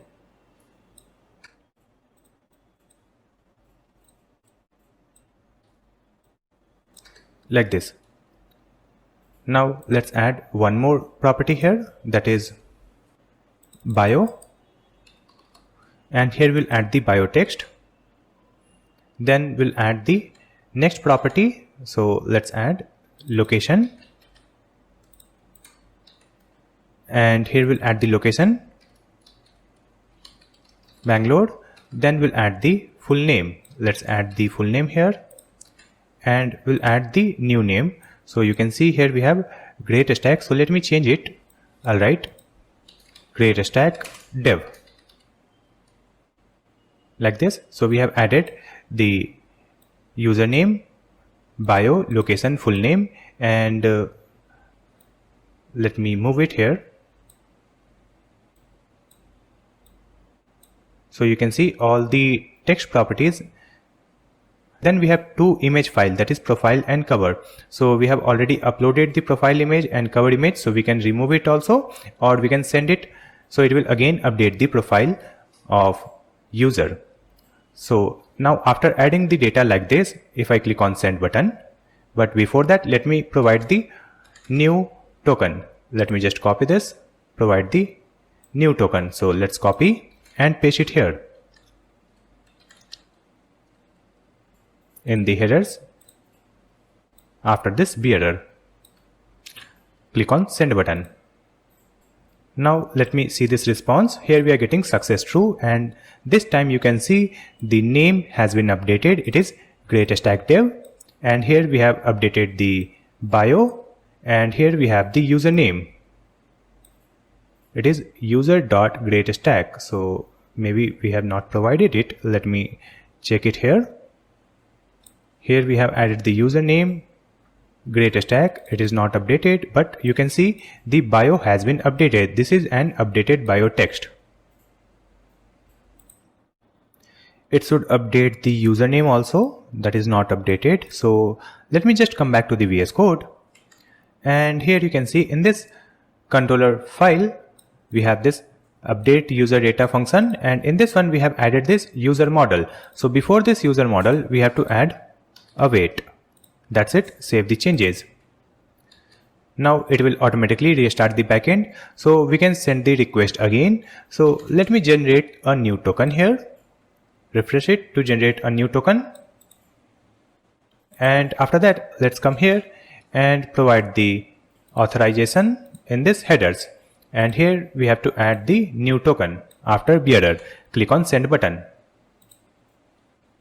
Now you can see here we have received a new response, success true, and in this one you can see we have the updated username also, we have updated bio text, profile picture, cover photo, then we have the location, correct, and then we have the full name also. So this update user API is working fine. Let me verify it in the database. So let's open our web browser and open the MongoDB database, and let me click on this refresh. So in this one you can see we have the updated full name, username, bio text, then profile picture and cover photo, right? And these are the optimized images. It means the image file type has been changed and the file size has been reduced. And then we have the location also. So finally we have tested our APIs that we have created here. You can see we have tested this get data API and update data, right? Then we can test these APIs also, but for that we have to create other users also, so that we can follow other user, we can unfollow other user, and we can search other users. So we have to create multiple accounts to test these features. We will test it after integrating this API with our front end. After creating these API, next we have to create the API for user connection. It means user can send the connection request, user can accept the connection, and we can get the list of connected users. So for that we have to create one model so that we can store the connection data in database. So let's open the sidebar, and here we have this models folder. In this models folder, let's create a new file and write the file name connection.js. Now in this one, let's use import mongoose from mongoose package, and using this mongoose we have to create a schema. So let's add const connection schema equal to new mongoose dot schema constructor. In this one we'll add the object, and after that we'll add the comma and provide another object, and in this one we have to add the timestamps true, so it will automatically add the time when this data was created. And after that, here let's add the properties. So let's add the first one, that is from user ID, and here we'll add the type. So the type will be a string, and after that we have to add the reference here. So in this reference we'll add the user model, right? and after that we'll add the required property, so the required will be true. Then let's add the comma here, and let's duplicate this line, and here we'll add the property name to user ID, and here also type a string reference of user, then required true. Now let me just duplicate it, and here we'll add a status, and the type will be a string, and after that here we'll add the enum, and in this one let's add colon, provide one array, and in this array let's add the value pending, then comma, and add the another value accepted. So the value can be either pending or accepted, and whenever this data will be created, here we'll add the default value. So the default value will be pending. That's it. After that, using this schema, we have to create a model. So let's add const connection equal to mongoose dot model, and here we have to add the model name first. So the model name is connection, then we'll add the comma and provide this connection schema. So we have created this connection model, and after that we have to export it from this file. So just add export default and connection. That's it.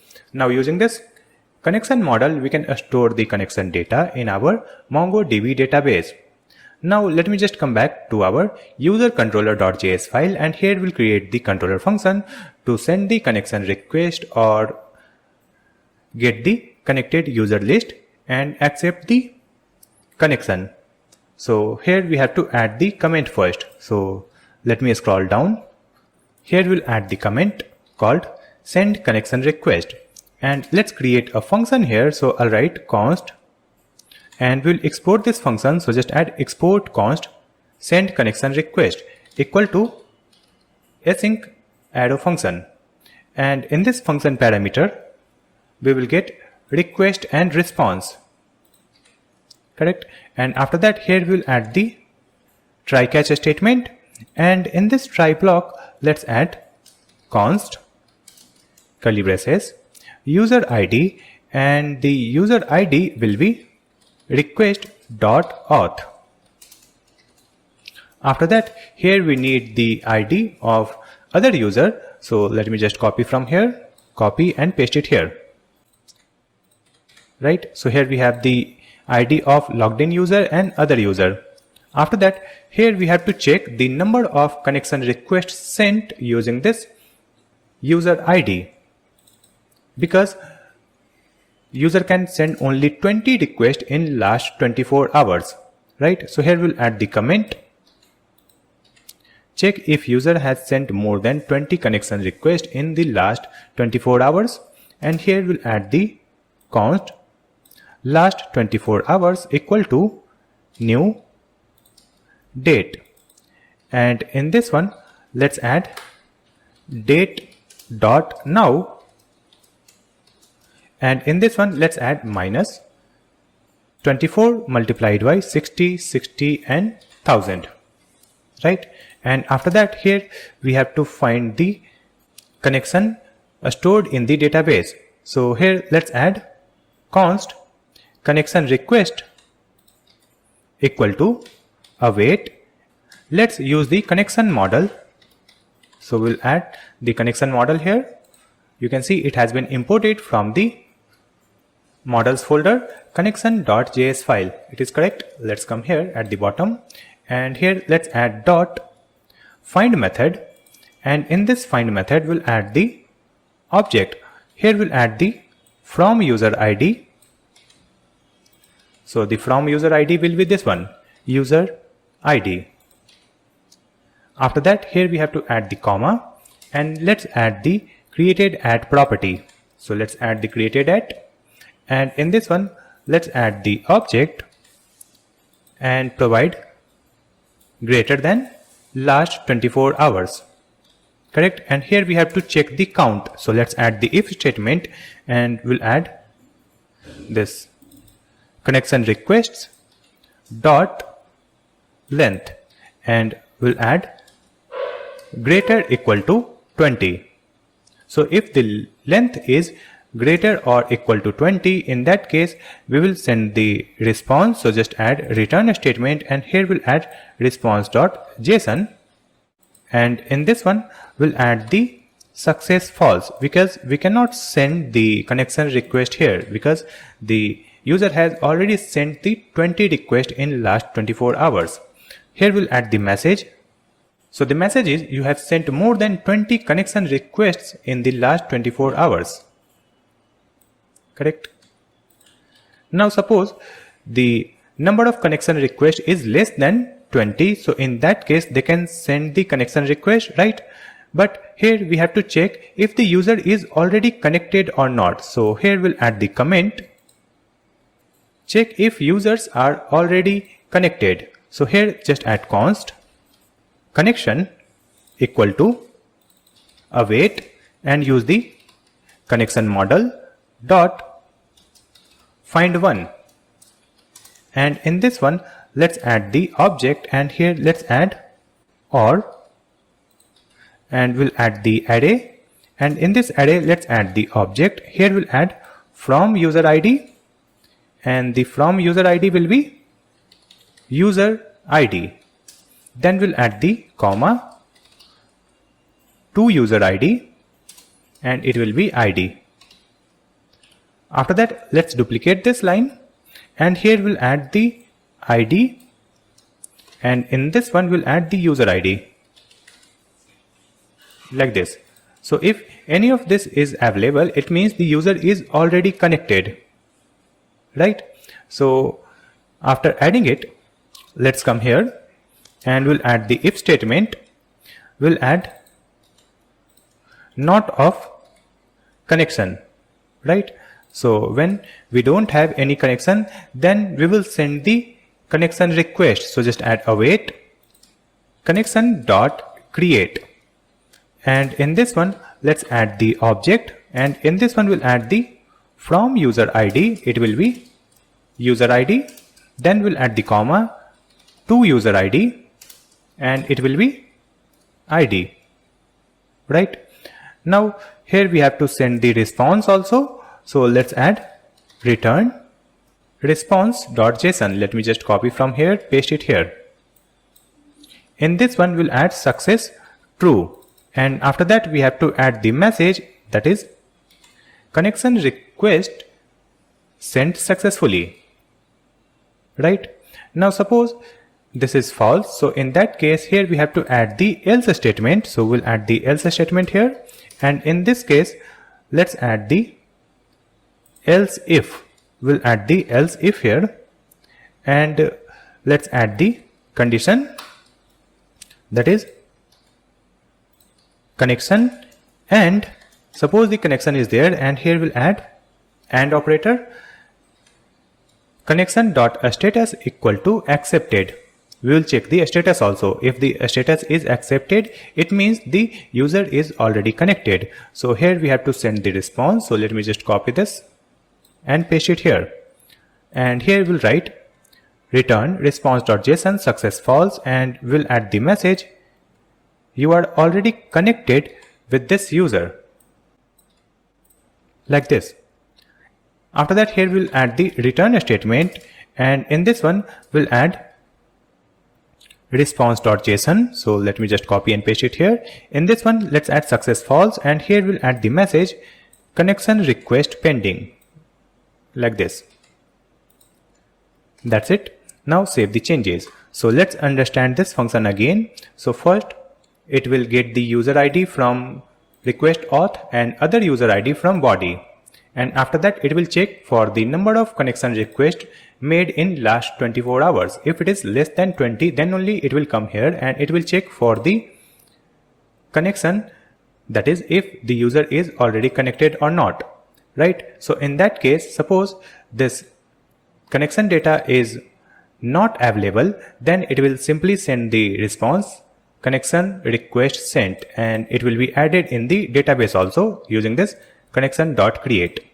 Now suppose this connection is available and the status is accepted. So in that case we will display this message, you are already connected. Now suppose this connection is available but the status is pending, so in that case it will return connection request pending. That's it. Now we'll add the code in the catch block. So let me just copy from here and paste it here. So we have completed this function to send a connection request. After that, here we have to create another function. So let's add one comment, get user connections, right? And after that, let's copy this function from here, paste it here. In this one, let me just update the name, get user connections, and after that, let me clear this try block. So we have cleared the try block, and here we are getting the user ID from request.auth. And after that, here let's add const user equal to await and use the user model dot find by ID. And in this one, we'll add the user ID. Then we'll add dot populate method. And in this one, let's add the properties, that is connections. Then we'll add followers and following. So it will add all these data. Instead of ID, it will add the entire user data, right? And after that, here let's add const connections equal to user dot connections. Now duplicate it. Here we'll add followers. It will be user dot followers. Then we'll add following. It will be user dot following. Correct? And after that, here let's add const pending connections equal to parenthesis. Here we'll add await connection model dot find method. And in this find method, we have to add the to user ID, and also we'll add the status. So let's add one object here. Here we'll add to user ID and it will be user ID. Then let's add the comma and provide the status. And in this status, let's add pending. Then we have to add dot populate. And in this populate, we have to add the from user ID. So instead of ID, it will insert the user data. After that, here we have to add map method. So let me add dot map, and let's add the arrow function with individual connection here. So let's add connection and create the arrow function, and here it will return the connection dot from user ID. So it will return all the users list. So here we have to send the response. So just add response.json. And in this one, we have to add the object where we'll add success true. And after that, we have to send some data also in this response. So we will send the connections. Then we'll send the followers. Then we will send following data. And after that, we'll send the pending connections also. So using this function get user connections, we can get the connected users list, followers, following, and pending connection list, right? And after that, here we have added the catch block also. Now we have to add one more function. Using that, we can accept the connection request. So let me add the comment here. And after that, here we have to add a function. So let me just copy this one, paste it here. Now in this one, we'll update the name. So the function name is accept connection request. It is asynchronous arrow function. And in this one, let me just clear this code. We will clear the try block. Here we are getting the user ID from request.auth. After that, we'll get the ID from request.body, right? And then let's add const connection equal to await and use the connection model dot find one method. And in this one, let's add the object and provide from user ID and provide this ID.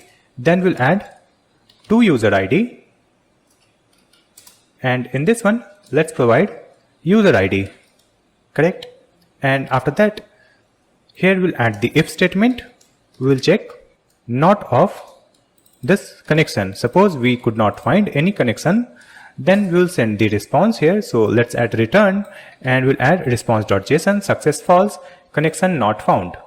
After that, here suppose this connection is available, so in that case just add const user equal to await. We will add the user here, that is user model dot find by ID and provide the user ID, correct? Now in this one let's add user dot connections. This is an array, so here we'll add push. So in this push method let's add the ID, so it will be added in the connections array. After that, here we'll add await user dot save. That's it. Next we have to update this user in the second user.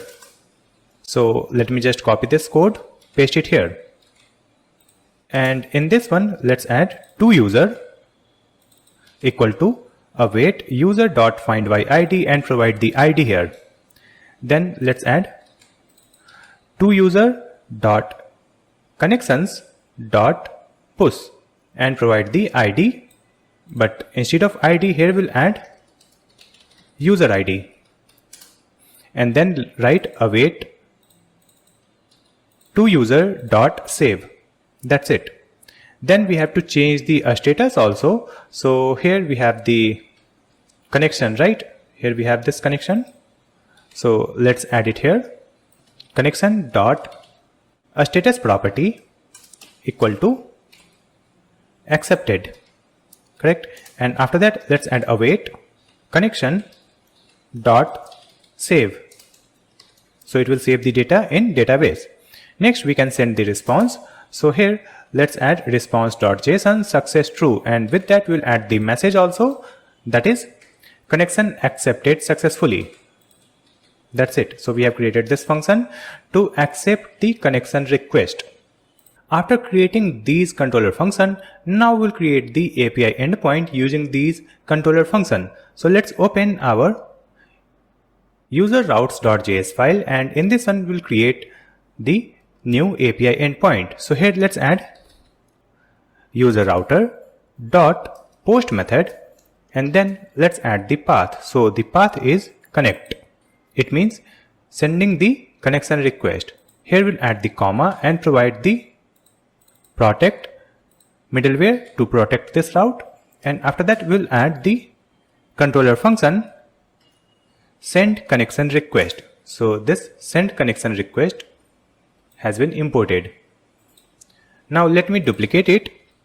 Here we'll add accept, so the path is accept, and in this one let's add protect and add the function, that is accept connection request. So the accept connection request has been imported here.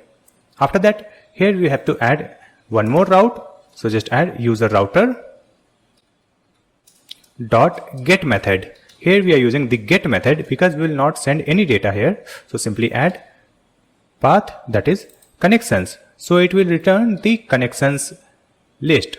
So here we'll add the protect, then we'll add comma and provide the get user connections. You can see the get user connections function has been imported. So here we have created 3 new routes also. Using that we can send the connection request, we can accept the connection request, and we can see the all connections list for particular user, right? Now here we have to add one more thing. If I open this user controller, here we have created this function send connection request. So whenever we send a connection request, we have to send the email, right? We will send the email that we have received a connection request, and we will send this email using the ingest function. So before sending the email, we have to configure the email SMTP. For that, let's come here and search for node mailer. Let's open it, and here you will find this step, npm install node mailer, to install this package. So let's open our VS Code, open the terminal, and here let me stop this project using Ctrl C and paste this command, npm install node mailer. Let's press enter.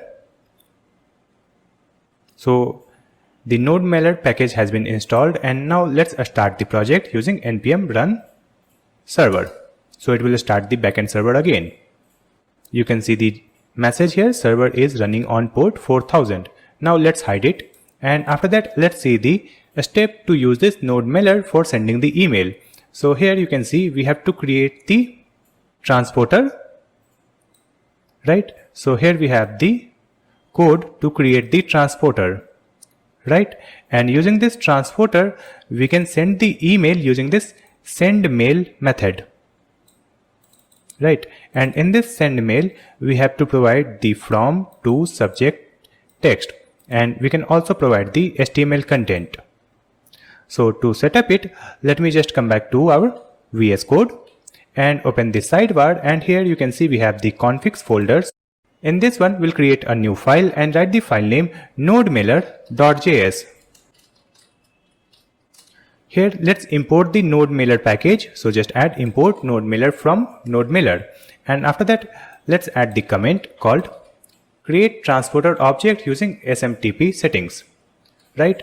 And after that let me just come back here and copy this transporter. Let's paste it here. So here we have created transporter equal to node mailer dot create transport, and here we have to add the host. Let me clear this. Then we have to add the port number, and after that let me just provide this auth, and in this auth we have to add the user and password. So here we have to add the SMTP username and SMTP password to send the email, right? And after that here let's create a function that will send the email. So let's add const send email equal to async arrow function, and in this function parameter let's add curly braces and provide 2, that is the to email ID. Then we'll add the subject, then we have to add the body. That's it. So we will provide these data and this will send the email. So in this one let's use const response equal to await and provide the transporter dot send mail method. In this one let's add the object, and here we'll add from, and in this from let's add the email ID that we will use to create our SMTP. So I'll keep it like this only, empty string, and after that let's add 2. This is the receiver email ID. Then we'll add the subject, then we'll add the HTML, and in this HTML we'll add the body. That's it. And after that here let's add return. So this function will return this response. So we have created one function that will send the email, and after that let's export this function from here. So just add export default and provide send email. So we can use this function in any other file, correct? Here we have to provide the SMTP host name, SMTP credentials like username and password. Then we have to provide the email ID, that is the sender email ID, right? And to get the SMTP details, let's open the web browser and search for Bravo and open this website. And here you need to create an account. So I'll just log in with my existing account. So let me continue with Google. And here let's click on this profile and open this SMTP and API. Let's open it. And here you will find the SMTP server. Let me just copy this one. We will paste it here, SMTP host, correct? Then we have to add the username and password, and we'll store this username and password in our environment variable. So let's open .env file, and in this .env file, let me add the comment first. So let's add hashtag SMTP, right? Or just keep this one SMTP, and here we'll add the environment variable name. So it is sender email. So the sender email will be same as email that we have used to create the Bravo account. So I'll use this email ID that I have used to create my Bravo account, and after that we have to add the SMTP user, then we have to add the SMTP password like this. And let me just copy it from here. Let's just copy this user, paste it here, then we will copy the password from here. So let me just copy any password from here, or we can also create a new password using this generate a new SMTP key. I'll just click here and I'll write my project name, that is ping up and generate. So the SMTP key has been generated. Just copy and click OK. And after that, let me paste this key here. So here we have added this key. After that, we have to add these data in our configuration file. So let's open the node-mirror.js file, and here we will provide the user and password and from email ID. So here let's add process.env and provide SMTP user. Then here we'll add process.env SMTP pass for the password. Then here in this from we have to add the email. So let's just copy this process.env and sender email. So we have created this configuration to send the email, and we have exported this send email function so that we can use it in any other file. And after that, let's come here in our ingest folder, and here we have index.js file. So here we have to create the ingest function that will send the email whenever we send a new connection request. Correct? So here let me add the comment first. Before this functions, let's add the comment, that is ingest function to send reminder when a new connection request is added. So here we will send two types of email. One email will be sent instantly when we send the connection request, and another email will be sent after 24 hours if the connection request is not accepted. Right? So one email will be sent instantly, and then we will schedule another email after 24 hours. So here we will use the ingest scheduling feature. So let's add the function here, that is const send new connection request reminder equal to ingest dot create function. Now in this one, let's add the object, and here we will add one ID. So let me add one ID here, send new connection request reminder, then add comma, and we'll add another object here, and in this one we'll add the event. So the event is app/connection request. Then we'll add the comma, and here we have to add one asynchronous function. So let's add async arrow function, and in this function parameter we'll get the event and a step. So let's add it here. After that, in this function, let's add const, and we will get the connection ID like this. And after that, here let's add event dot data. So from this event data, we will get the connection ID. And after that, here let's add await and provide a step dot run.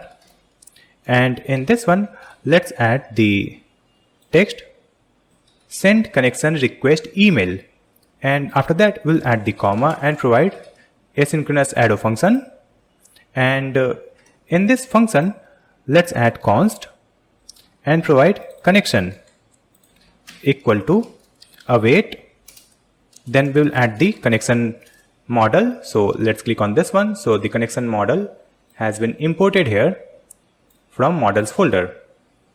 Let's come here, and after that we'll add dot find by ID and provide the connection ID that is available here.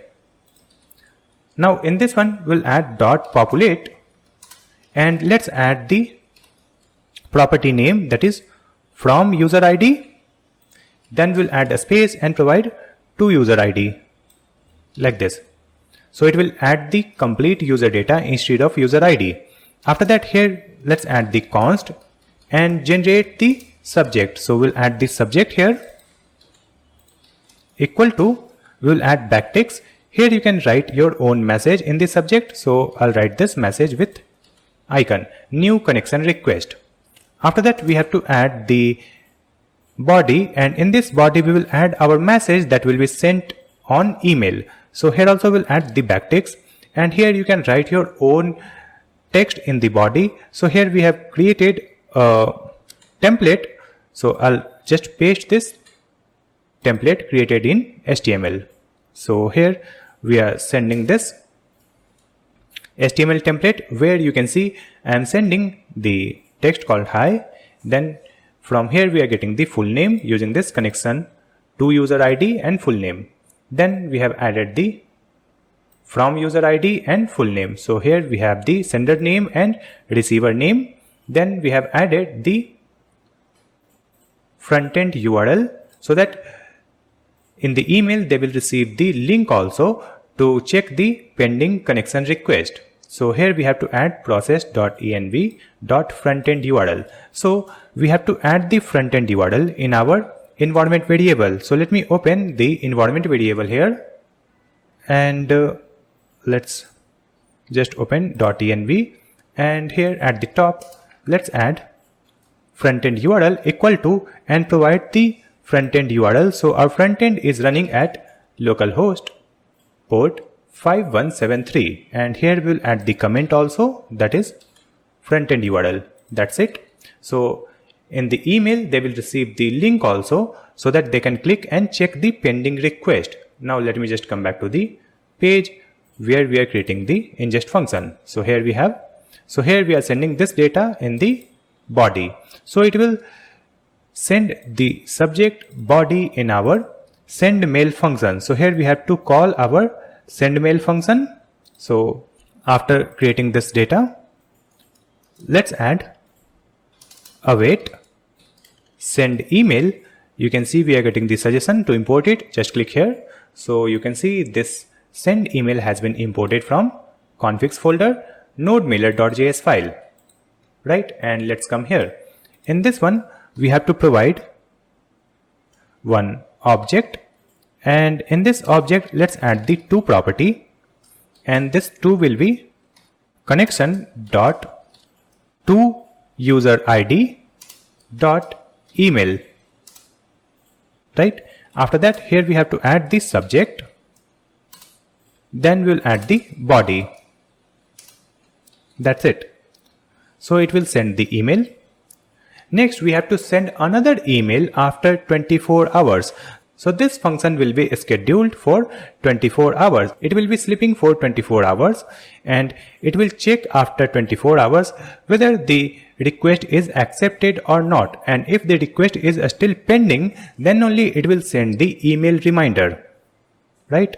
So here let's add const in 12 hours equal to new and provide date. And in this one let's add date dot now plus 24 into 60 into 60 into 1000. That's it. So here we'll get the next time when it will be executed, right? So here let's add await. Here we'll add a step dot sleep until, correct? And here let me add the text, that is wait for 24 hours comma and provide this time. So it will wait for this 24 hours, and after that let's add await and provide a step dot run, and in this one let's add the message, that is send connection request reminder. You can see here we have added send connection request email, and this is the reminder. Here we'll add the asynchronous function. So let's add async arrow function, and after that in this function we have to check the status, right? So let's add const connection equal to await and use the connection model dot find by ID and provide the connection ID dot populate, and in this one let's add from user ID and to user ID, right? And after that here let's add the if statement, and in this one we will check the connection dot status is equal to accepted. So if it is already accepted, we will simply add return and provide a message here that is already accepted. So in that case we will not send the email. And now suppose the status is not accepted, so in that case we have to send the email reminder. So again we'll add the same thing. Let me just copy from here. Let's copy this subject and body and paste it here. Let me just copy this send email also and paste it here after this if statement. So here you can see we have added subject called new connection request, and in the body we have this HTML template. You can write the plain text also, it will work. And after that here you can see we are sending the email using await send email and provided to connection dot to user ID dot email, then subject and body. So it will send the reminder email. And after that here let's add the return, and in this one let's add the object and write the message that is reminder sent. That's it. After creating this function we have to provide this function here in this array. So simply add comma and provide this function here. So after adding this function here we have to sync our project with our INNGEST app, correct? So before we sync it, let's update it on our Vercel. So first we have to deploy it. I'll just click here on source control, and here we'll add the commit message. So I'll write the message here, email reminder added, then click on commit and sync changes. Click OK. Now let me open our GitHub repository.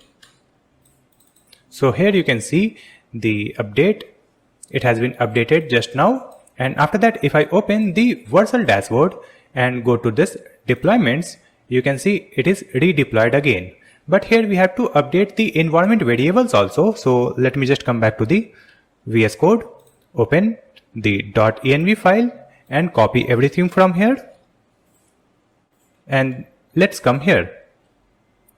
And after that, here, let's go to settings. Then we will open environment variables. And after that, here you can see we have the MongoDB, then ingest and ingest. So we have to add the other environment variable. So let's click here and paste it. So we have added front-end URL. Later we will update this URL. Right now it is localhost. Later we will update it with live URL where we will deploy our front-end. Then we have the MongoDB. So it is already added. So just remove it. Then we have the ingest. It is also added. Remove it. Then we have Clerk, ImageKit. Then we have the SMTP details, right? Then let's click on this save button. So we have updated the environment variable, and after that click on redeploy. So now our project is redeployed, deployment created successfully, right? And here you can see we have all the environment variables. Click on view deployment. So you can see the server is running, and after that let's come here in our ingest application and then come to this app, then click here, click on resync app, then click on this button, resync app. Now you can see 4 functions found. Let me click here. So here you can see we have a new function, send new connection request reminder, right? So we have added a new ingest function that will send two emails. One email will be sent instantly when we send the connection request, and another email will be scheduled for 24 hours. It will check for the connection status after 24 hours. If it is still pending, then it will send another reminder email. That's it. Now let me just come back to the VS Code. Close this environment variable. Now we have to create the APIs to create a new post, and we can also get the post list and we can like the post. So to create these APIs, we have to create a MongoDB model so that we can store the post data in database. So let's come here in this models folder, and here we'll create a new file and write the file name post.js. Here we have to create the model, so let's add import mongoose from mongoose package, and after that we have to create the schema. So here we'll write const post schema equal to new mongoose.schema constructor, and in this one we'll add the object where we'll define the properties. So for the post we'll add the user, and in this user property we'll add the type. So let's add type a string, then we have to add the reference of our user model, then we'll add required property true. Let's add the comma here, duplicate this line, and here we'll add the content. So it will be post content. In this one we'll add the type a string and remove this one. After that, let's duplicate it. Here we'll add the image URLs because we can store multiple images in a post. Here we have added the type a string because we have to store the URLs, and here we'll add the array also. So in this array we have added one object and provided type a string. After that, here let's duplicate this line. Let's just copy and paste it here, and in this one let's add the post type. So let's add the post type, and the type will be a string, and after that here we have to add the values. So just add enum, and in this one we can add text, image, and text with image, right? So we can add either text, image, or text with image. Only 3 values are allowed in this post type, and here we have added required true for this post type. Correct. Now let's copy this, paste it here, and in this one we have to add the likes. So let's add the likes count, and here we have to add the array, and in this array we'll add the type a string, and then we have to add the reference of our user model. Correct. And after that, here we'll add the comma and add the object, and in this object we'll add the timestamp true and minimize false. That's it. So we have created the post schema, and using this schema we will create a model. So let's add const post equal to mongoose.model, and here we'll add the model name post, and then we have to provide the schema that we have just created here. So let's add it here. So now we have created this post model. Let's export it from this file. So we'll add export default post.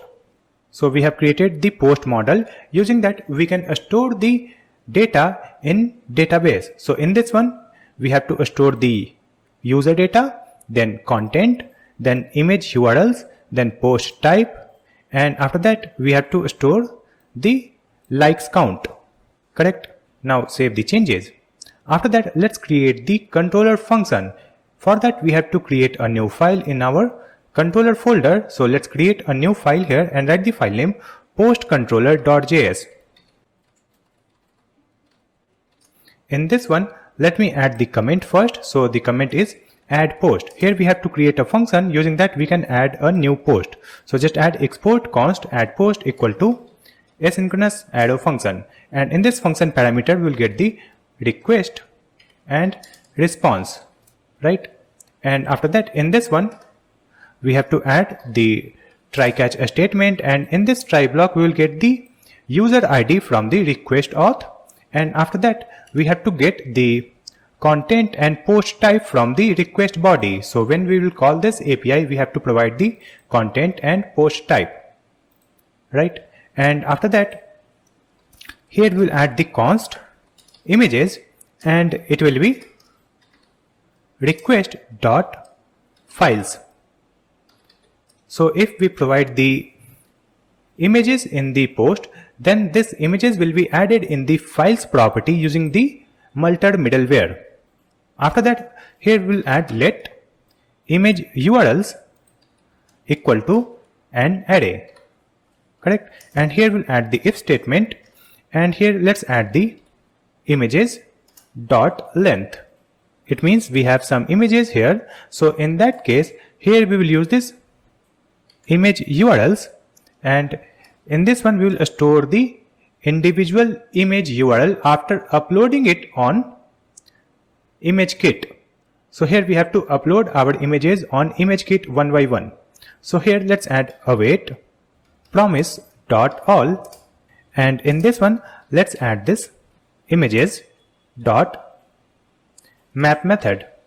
Now here we have to add one asynchronous arrow function, and in this function parameter we will get the individual image. So here we have the individual image. After that we have to upload this image on ImageKit, but first we have to convert it in buffer. So let's add const file buffer equal to fs, that is file system. So let's import it first. Here we'll add import fs from fs, and here let's add fs dot read file sync, and in this one we have to provide our image dot path. Now we have file buffer and we can upload it on ImageKit. So let me copy the code from the previous controller function, that is user controller. Let me open this user controller, and in this one you can see here we have this function to upload the image on ImageKit. This one. Let's just copy this one and this one also. Let's copy it and open our post controller file, and in this function here we will paste this code. So in this one you can see here we are using this ImageKit. So first we have to import this ImageKit. So let's type it. We are getting the suggestion, just click here. So you can see ImageKit has been imported from configs folder ImageKit file. So just add file name extension .js. So here we have the response equal to await ImageKit dot upload, and in this one we have added file and provide this file buffer like this. Then we have to add the file name. So the file name will be this image dot original name. After that here we will define the folder name also. So let's add the folder and write the folder name posts. That's it. And after that we have to generate the URL, right? So for this uploaded image we have to generate the URL. So here we have added const URL equal to ImageKit dot URL, and in this one we have provided the path. So the path is response dot file path, and here we have added the transformation, and in this one we have added quality auto, format WebP, and width is 1280, correct? After that here we have to return this URL. So here let's add return and provide this URL. So it will upload all images one by one, and all the URLs will be added in this array. So now we have the image URL also. After that we can create the post data in database. So we'll come here before this catch block. Here let's add await and provide post model. Let me just click here to import it. You can see the post model has been imported. Here we'll add the file name extension .js. Now let's come here and let's add await post dot create, and in this one we have to add one object, and here let's add the user, and in this user we will add user ID.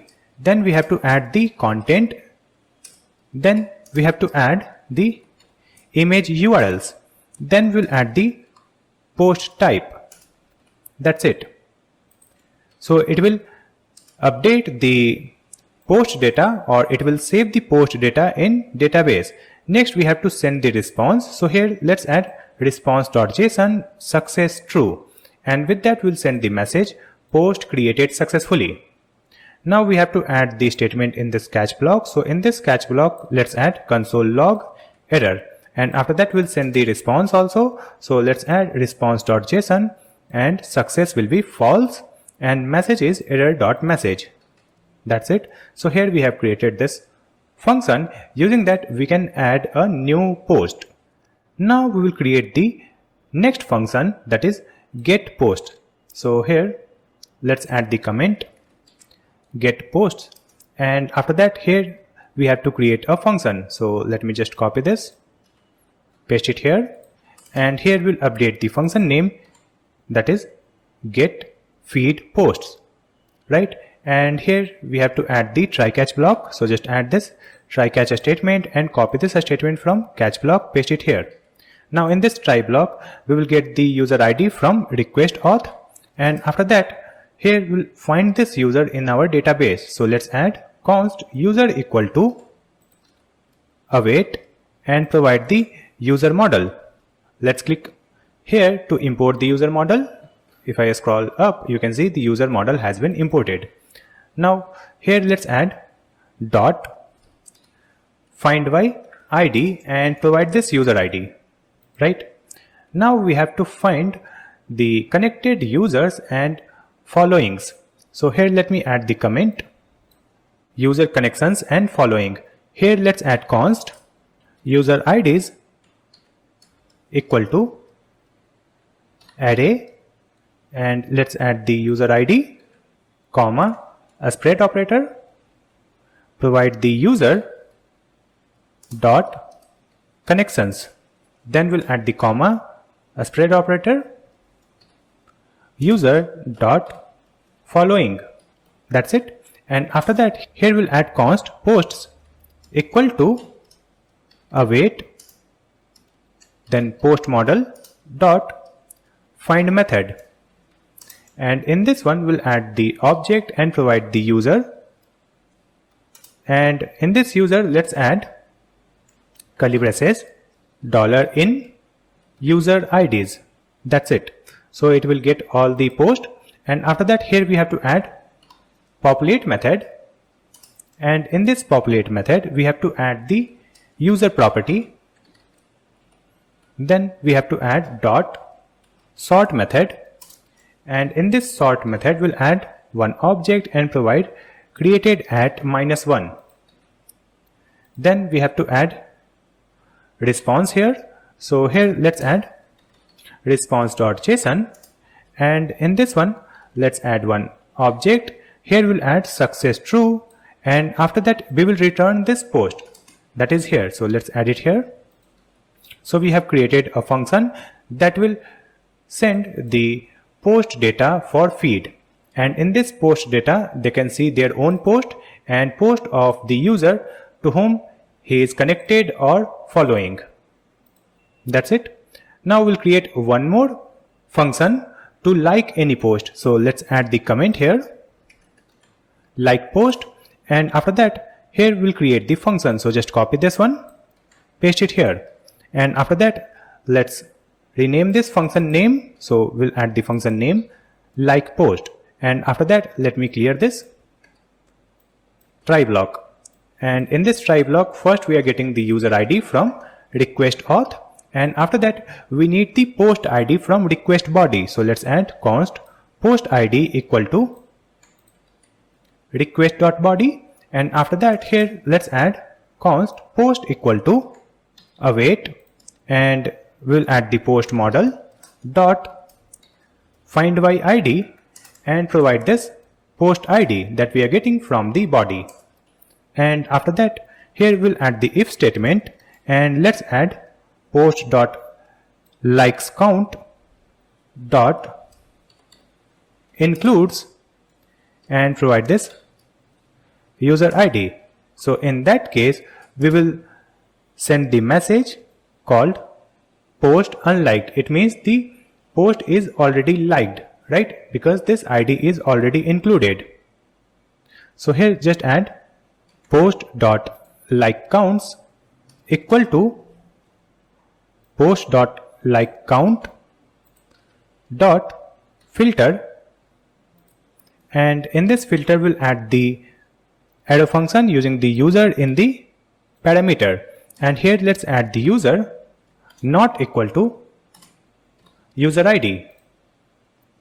And after that, let's add await and provide the post dot save. So we will remove this ID and then we will save it, and after that let's send the response, that is post unliked. So just add response.json success true, message is post unliked, and after that here we'll add the else statement, and in this else statement we have to like the post. So just add post dot likes count dot push, and in this one let's add the user ID, and after that let's just copy this and paste it here, await post dot save. Then we have to send the response, so let me just copy this, paste it here. In this one we'll add success true and the message is post liked. So this function will like and dislike any post. So we have created the functions to create a new post and get the post list for feed and like and unlike the post.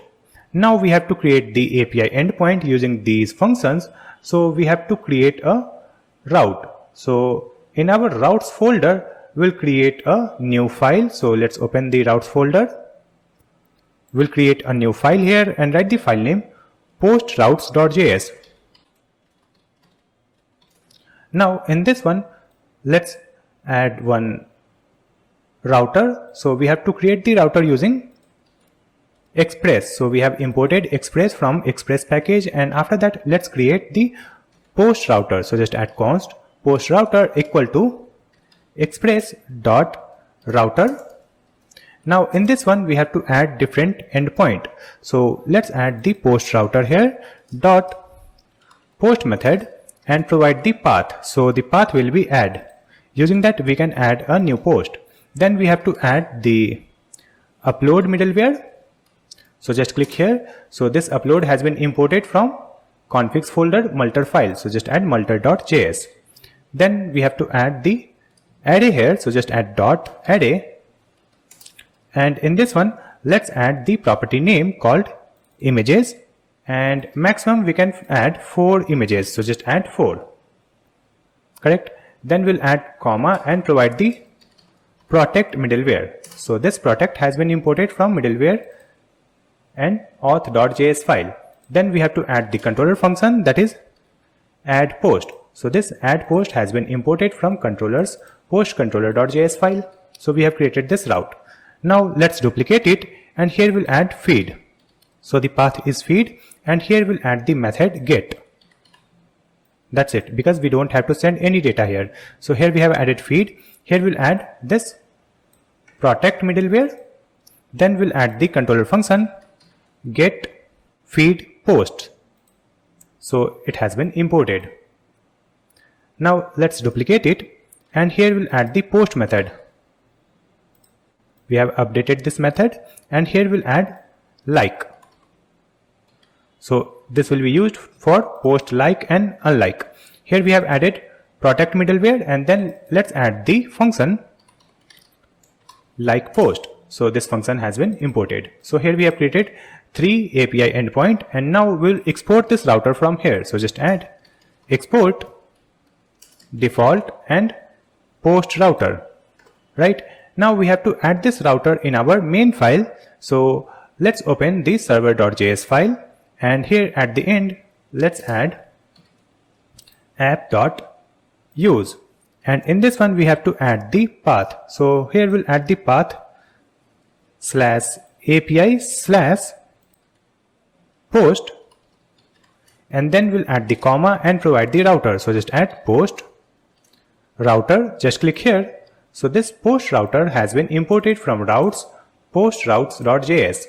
That's it. So we have created the APIs to create a new post and get the post list for feed and like and unlike the post. Now we can test this API. To test this API, again open the Postman application and copy this path and create a new request. So click on this plus icon, paste this URL, and here we'll add localhost :4000/API/post. /add so that we can add a new post. And after that, here we will choose the method post. Correct. After that, let's come here in this body, and here we will choose form data. Now in this form data, here we have to add the data for new post. So if I open our controller file, you can see we need the content and post type. Correct. So let's copy this content, add it here, and here we'll add our text content. So let's add this is my first post. After that, we have to add the type. So just add post type here. And here we have to add the type. So in this type, we can use any of this post type like text, image, and text with image. So let's add the text only. Here we'll add text. Right. And after that, let's come here in this headers. Here we'll add authorization. So just add authorization property, and here we'll add the bearer token. So just add bearer a space and provide the token here. So let's open our front end, refresh it to generate a new token, copy this token, and then let's come back here, paste this token here and click on send button. So here you can see we have received the response success true, post created successfully. After that, if I open our MongoDB database, let me refresh it. So here you can see we have the post. So in this one, you can see here we have a new post. This is my first post. Then we have the images URL. This is the empty array because we have not added any image in this post. Then we have the post type, then likes count. This is an empty array, and here we have the created at property, right?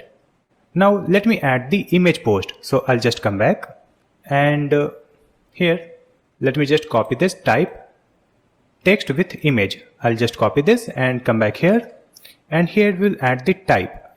In this body, we have to add the type. So let's add the type called text with image, and here we'll add the content, that is this is my second post, and then we'll add the image here. So you can see here we have added the property name images. Correct.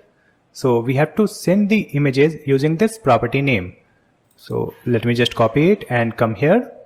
Here we'll add images. Then in this drop down we'll choose file and select a file here. So let me choose this image file, and let me choose one more image. So I'll again add the same thing, paste it here, and here we'll add the type. So the type will be file, and choose another image. So let me choose this image. Click open, and now we'll click on send button. But before that, we have to update our token because this token will get expired. So let me open the front end, refresh it to generate a new token, copy this token, paste it here, and click on send button. Now you can see the success true, post created successfully. Now we'll come back here in the MongoDB database, and here click on refresh button. So now we have two posts. So in this new one, you can see this is my second post. Here we have the images URL, and in this one you can see we have two images. We have the image URL, and this image is uploaded on ImageKit. Correct. So after uploading the image on ImageKit, here we are getting the optimized image where the format is WebP and the size is 1280 and the quality is also optimized. And here you can see the post type text with image. Correct. After that, let me just come back here, and here we'll test the another API. So let me just copy this, create a new request, and here we'll paste this path, and let's update it. It will be /API/post and / will add feed. So in this one we should get all the post, and here we will choose the method get, and in this one we have to add the headers only. In this headers we'll add the authorization, provide the bearer and token. So just add bearer and copy the token from front end. Let me refresh this page and get a new token. Copy this token and paste it here. So if I click on send button, here you can see we have the list of posts. So here we have the posts array, and in this one we have the first post, then we have the second post. You can see we have the post images also, we have the image URL, right? And here we have the user details, and this is the another post. This is my first post, and here we don't have any image. In the first one we have added text only. So here we are getting the post data for the feed, right? So here we have created the API for post and tested it. Now let me just come back to the VS Code. Now we have to create the API. Using that we can get the profile data of any other user, and we can get the post of that particular user, correct? Suppose we open any other user's profile, then we will see their profile details, and below that we will see their post also. For that, let me just come back here in our previous controller function, that is user controller, and in this user controller.js, let's scroll down, and here we will create a new controller function. So here let's add the function name, but before that we'll add the comment get user profiles, and here let's add one function. So let me just copy this, paste it here.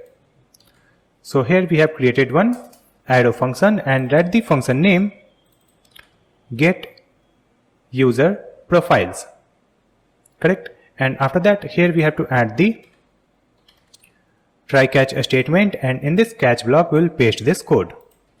Now in this try block we need the profile ID from request body, so just add const profile ID equal to request.body.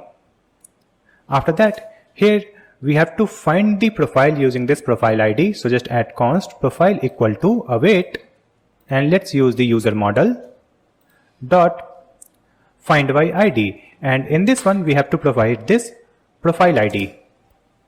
After that, here let's add the if statement.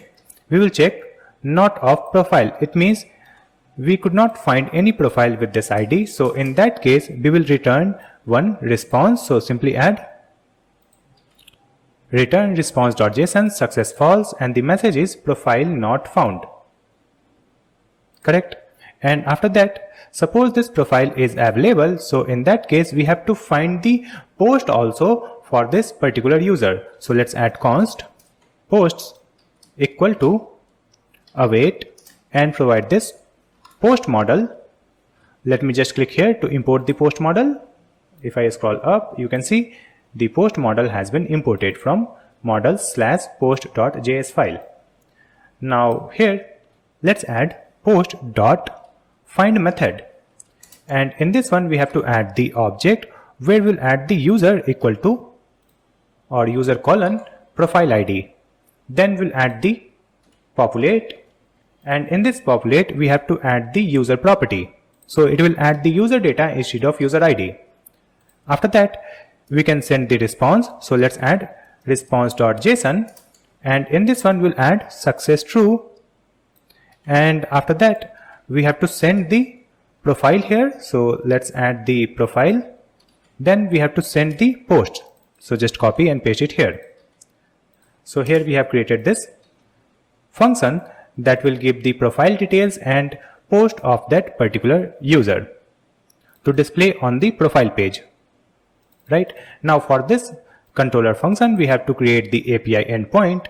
So let me open our user routes.js file, and in this one here we'll create one more route. So let's add the user router dot post method, and here we have to add the path, so the path will be profiles, and here we have to call the controller function that is get user profile. Let's click here. So this get user profiles function has been imported here. You can see get user profiles has been imported here, right? So we have created one more route here. Using that we can get the profile details and post of that user. After that, we have to create the APIs to update or create the story, right? And we'll also create the API to get the list of stories, right? So first we have to create the model so that we can store the story data in database. So here you can see we have the models folder. So in this one, we'll create a new file and write the file name story.js. So here we have created story.js file, and in this one we have to create the model to store the data in database. So let me just copy the previous model, that is post. Let's just copy and paste it here. And in this one, let me update the name. So it will be const story schema equal to new mongoose.schema. And after that, here let's add const story equal to mongoose.model and provide the name story. And here we'll add a story schema and export this story from here. Correct? And here we have added timestamp true, minimize false. Now in this one, we have to add some data. So first we'll add the user, and it will be type a string, reference of user, and required true. After that, we have to add the content. The type will be a string. Then we have to add the media URL. So here let's add media URL, and here we have to add type a string. That's it, like this. And after that, here we have to add the media type also. So let's add the media type, and in this one we'll add type a string, then enum. Here we'll add either image, then text, then video. So let me add the video here. So the media type could be text, image, or video. Correct? And after that, let me remove this required from here. Then we have to add the view count. So here we'll add the view count property, and in this one we'll add the type a string and reference of our user model. Correct? Then we have to add the background color also, because in the story we have to display the background color. So let's add the background color property, and here we'll add the type a string. That's it. So here we have created the story schema. Using that, we can store the story data in database. So let's see this schema again. Here we have added the user data, then content, then media URL, then media type, then views count, and background color. After that, we had to create the controller function. Using that, we can create the story. So here we have the controllers folder. In this one, we'll create a file and write the file name storycontroller.js. So here we have created one file, a storycontroller.js file. Correct? Now in this one, let me add the comment called add user story. And here we have to create one asynchronous arrow function. So just add export const add user story equal to async arrow function. And in this function, we'll get the request and response in the parameter. After that, we'll add the try catch statement. And in this catch block, we have to add the same statement, that is console log and response. So we have added response JSON success false, and then we have added message error.message.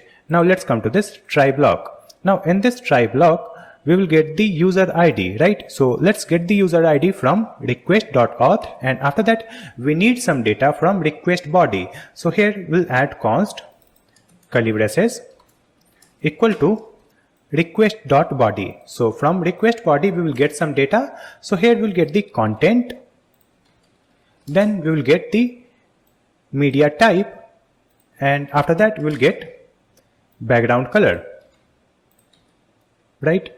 After that, here let's add const media, because in a story we can upload the image or video also. So here we'll add const media equal to request dot file property.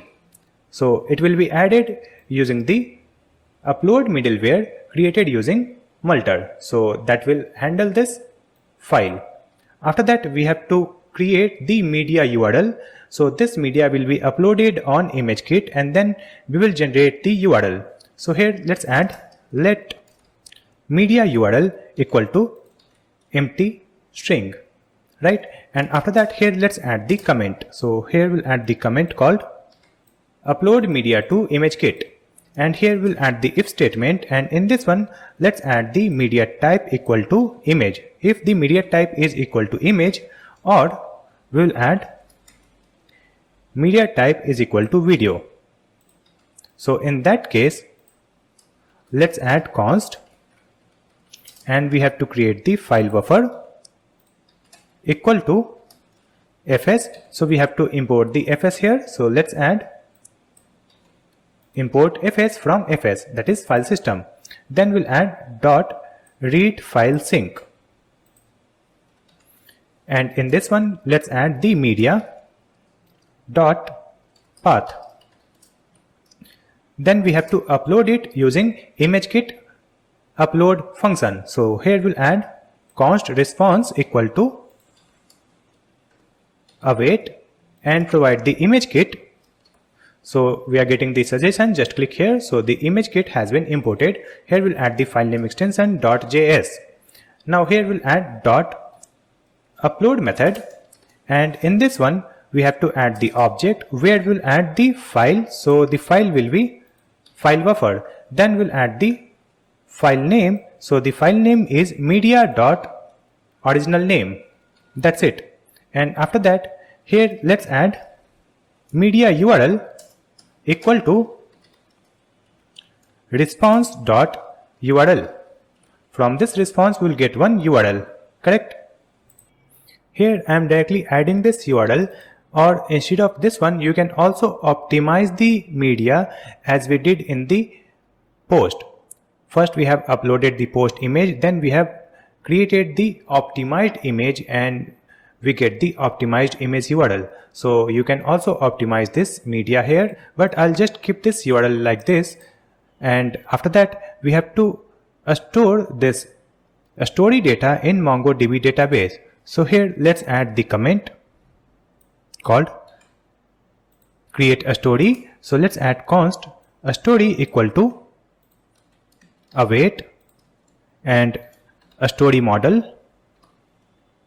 Let's click here. So you can see the story model has been imported from model/story.js file, and here let's add dot create, and in this one let's add one object, and here we have to add the user. So the user will be user ID. Then we have to add the content here. Then we'll add media URL. Then let's add the media type and background color. That's it. So we have added the data and created the story, correct?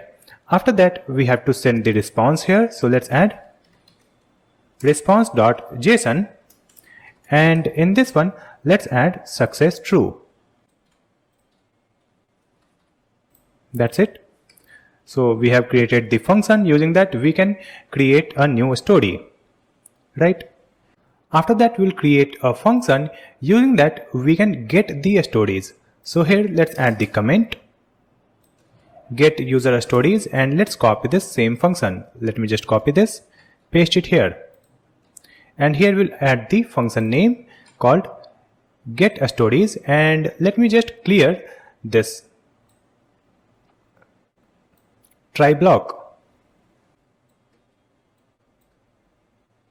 Now in this try block we'll add the code. So here we need the user ID from request auth, and after that here let's add const user equal to await user model. Let's just click here. So this user model has been imported from models folder user.js file. Then we'll add dot find by ID, and in this one let's add the user ID. So we will find the user, and after that we have to find the connections and following. So here let's add the comment, and here let's add const user IDs equal to array and provide this user ID. Then we'll add the comma, a spread operator, user dot connections. Then we'll add the comma, a spread operator, user dot following. That's it. Now here let's add const a story is equal to await, and here we'll add the story model dot find method, and in this find method we'll add the object where we'll add the user, and in this user let's add the object and write $in colon user IDs. That's it. And after that here we have to add dot populate, and in this one we will populate the user property. Then we have to add dot sort method, and here we'll provide created at -1. That's it. So here we have the stories, and we can send this stories in the response. So let me just copy this response statement from here, and we will update the success property true, and then we'll add the stories in this response. So here we'll add this stories. So here we have created a function using that we can get the stories list, correct? And after that we have to create the API endpoint using this controller function. So here we have to create a new route. So let's open the sidebar, and here you can see we have the routes folder. In this one we'll create a new file and write the file name story routes.js. Now in this one we have to create the router, so just add import express from express package, and after that let's add const a story router equal to express dot router, and after that here we have to add the endpoint in this router. So let's add a story router dot post method, and here we'll add the path / create. Now here we have to add the middleware that will upload the image. So just add the upload. It has been imported from config/multer.js. Now in this one we'll add dot single, and here we'll add the property name media, right? And after that here we have to add protect. Let's click here to import the protect from middleware/auth.js, and after that we'll add the controller function add user story. So add user story has been imported. Here we'll add the file name extension .js. Now let's duplicate it, and here we'll add the type get. Then we'll add the path. So the path will be /get.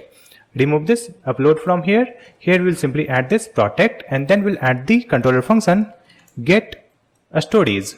That's it. So this get stories has been imported. After that we have to export this router from here. So let's add export default and provide this a story router. Now we have to add this router in our main file, that is server.js file. So in this server.js file, let me duplicate this line here, and here we will add /API/story.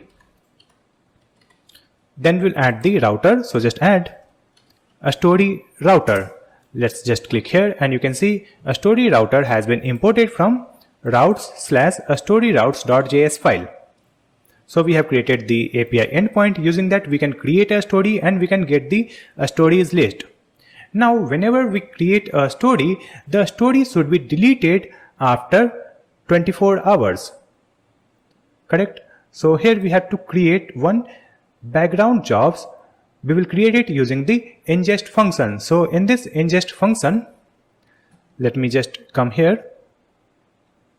We have the ingest folder index.js file, and here we have to create one background jobs using ingest function that will delete the story after 24 hours. So here we'll add the space, and let's add the comment called ingest function to delete a story after 24 hours.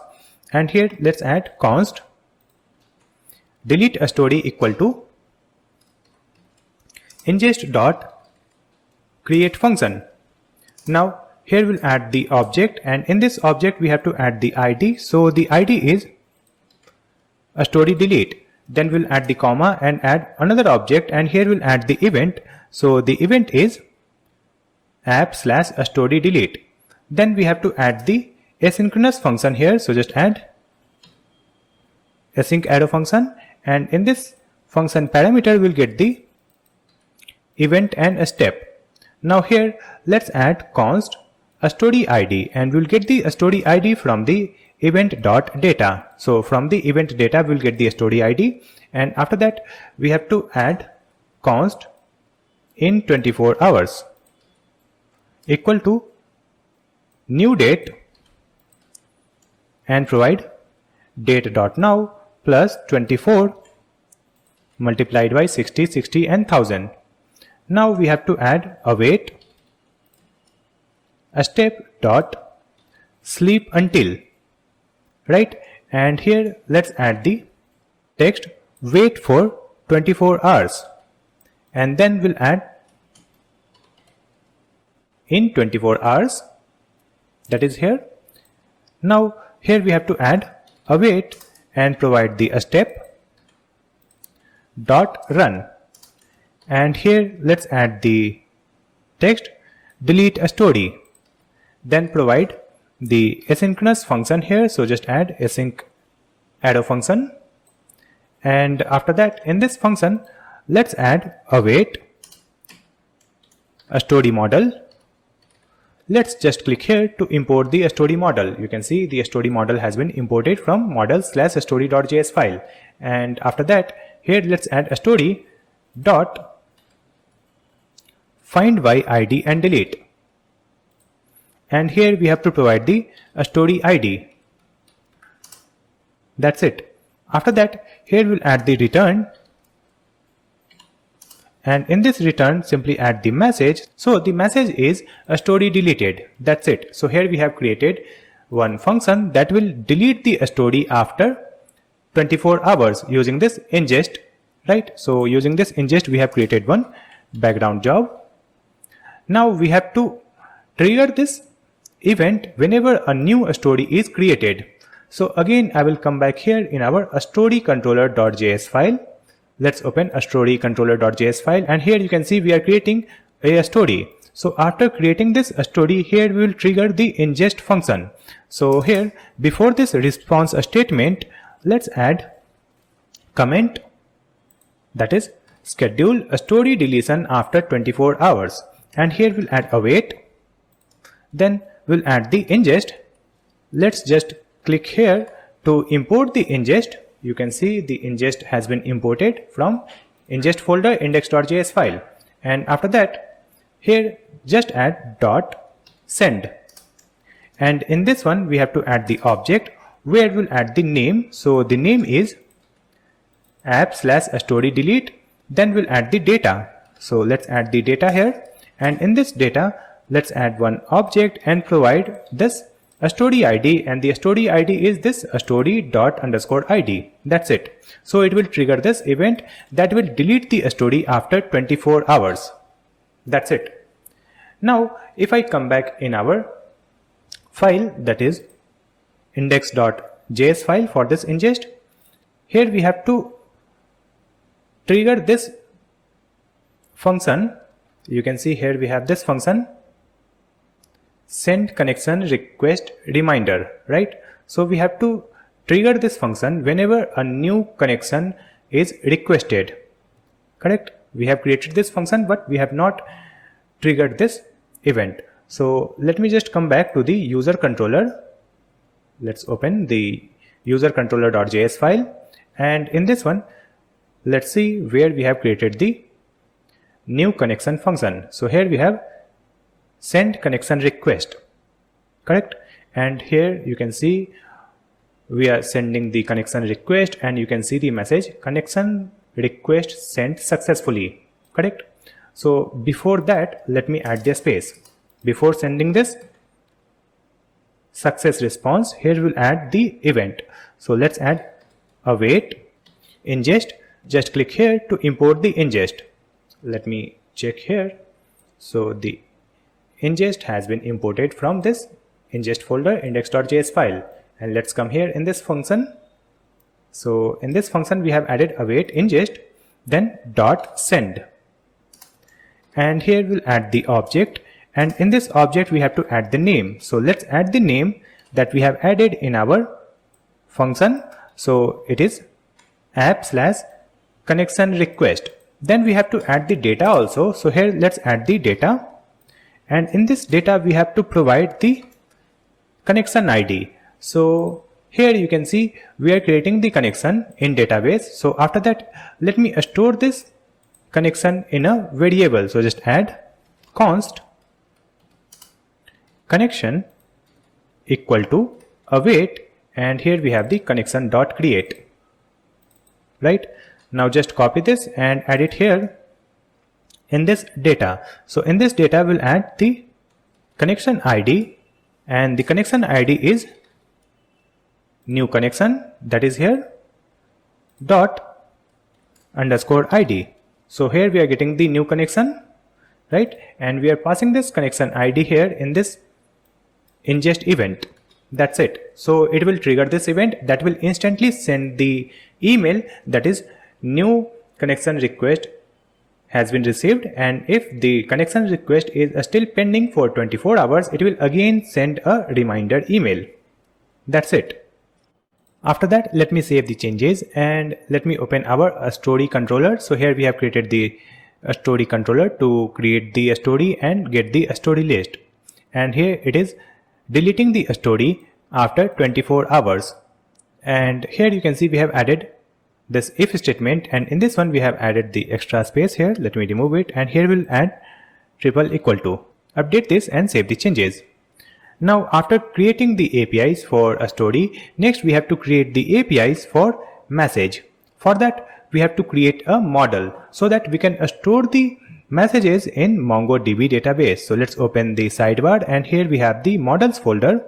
In this models folder we'll create a new file and write the file name message.js. Now in this one we have to create one schema. So let's add import mongoose from mongoose package, and after that let's add const message schema equal to new mongoose dot schema.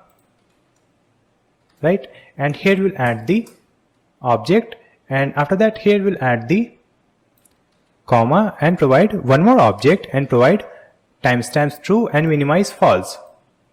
Right, and then in this object we have to add all the properties for message data. So here we'll add from user ID, and let's add the type. So the type will be a string and the reference is user model. Then we have to add the comma here, and here we'll add required true, like this. After that we'll add the comma, and let's duplicate this line. Here we'll add the to user ID, type a string, reference of user, and required true. After that duplicate it. Here we'll add the text, and in this text we'll add type a string, and after that here let's add trim true. Then duplicate it. Here we'll add the message type. In this message type let's add type a string, and then we'll add the different values here. So we'll add enum, text, and image. So in the message we can either send the text or image. Correct. Now let's just copy this, paste it here, and here we'll add the media URL. Right, and in this media URL we'll add the type a string. That's it. Next let's just duplicate it, and here we'll add the scene property. So the scene property will be either true or false. So here we'll add the type boolean. Right, and whenever a new message will be created, then the default value will be false. It means the scene is false. So we have created one schema. Let's see this schema again. So here you can see we have added from user ID, to user ID, text, message type, media URL, and then we have the scene. After that, using this schema we have to create a model. So let's add const message equal to mongoose dot model, and in this one we have to add the model name, that is message, and then we have to add the schema, that is message schema. Then we have to export this model from here. So let's add export default and this message. So here we have created a message model. Using that we can store the message data in MongoDB database. Now we have to create the controller function to send and receive the messages and see the message list. So let's open the sidebar, and here you can see we have the controllers folder. So in this one, let's create a new file and write the file name messagecontroller.js. Now in this one, first we will create one object where we will store the server side events for connection. Right, here we are going to use the server side event for real-time message. It means real-time chat. It means when we send the message, the receiver will instantly receive the message in their chat box if they are online. So here let's add const connections equal to empty object. So in this one we will store the server side event connections. So let me add the comment also. Here I'll write create an empty object to store server side event connections, right? And after that, here we'll add the controller function. So let's add the comment controller function for the server side event endpoint. So let's add export const server side event controller equal to add function. Now in this function parameter, we'll get the request and response. And after that, here let's add const user ID equal to request dot params. So we will add the params in the API endpoint, right? So we will get the user ID from the API endpoint, and after that we have to add console log. And in this console log, let's add the message that is new client connected. And after that, here let's add comma and provide the user ID, correct? And after that, we have to set the headers. So let's add comment set server side event headers, and here we'll add the response dot set headers. So in these connected users response header, we will set these data. So let's add response.set header, and here we'll add the content type. So the content type is text/event stream. That's it. Now just duplicate it, and in this one let's set the catch control, and the value will be no catch. Then duplicate it. Here we'll add the connection, and it will be keep alive. After that, let's add the new headers, and in this one we'll add access control allow origin, and in this one we will add a star, so it will allow all the origin, right? After that, here we'll add the comment add the client's response object to the connections object. So here let's use this connections object, and in this one let's add the user ID, and after that let's add this response, because in this response we have added all these headers, and this user ID has been added in this connections, and this user will be alive in this connections array, so that we can stream the messages, right? And after that, here let's add the comment again. So here we'll add send an initial event to the client. So whenever the client will be connected, here we'll add response dot write, and in this one let's add log and provide connected to server side event stream. That's it. After that, here we'll add another comment handle client disconnection. So whenever the client will be disconnected, it means they have closed the browser or tab. So in that case, just add this request dot on, and in this one we'll add the close, and then let's add this add function. So here we'll add close and add the add function here, and in this function let me add the comment, that is remove the client's response object from the connection array. So from this connection array we have to remove the client's response. So here let's add delete connections, and in this one let's add the user ID. So it will be removed, and after that we have to add the message. So just add console log and provide client disconnected. That's it. So here we have created the controller function, that is server side event controller. So whenever the user will be logged in, then they will be added in this connections, and the connections will be alive so that we can instantly deliver the message, right?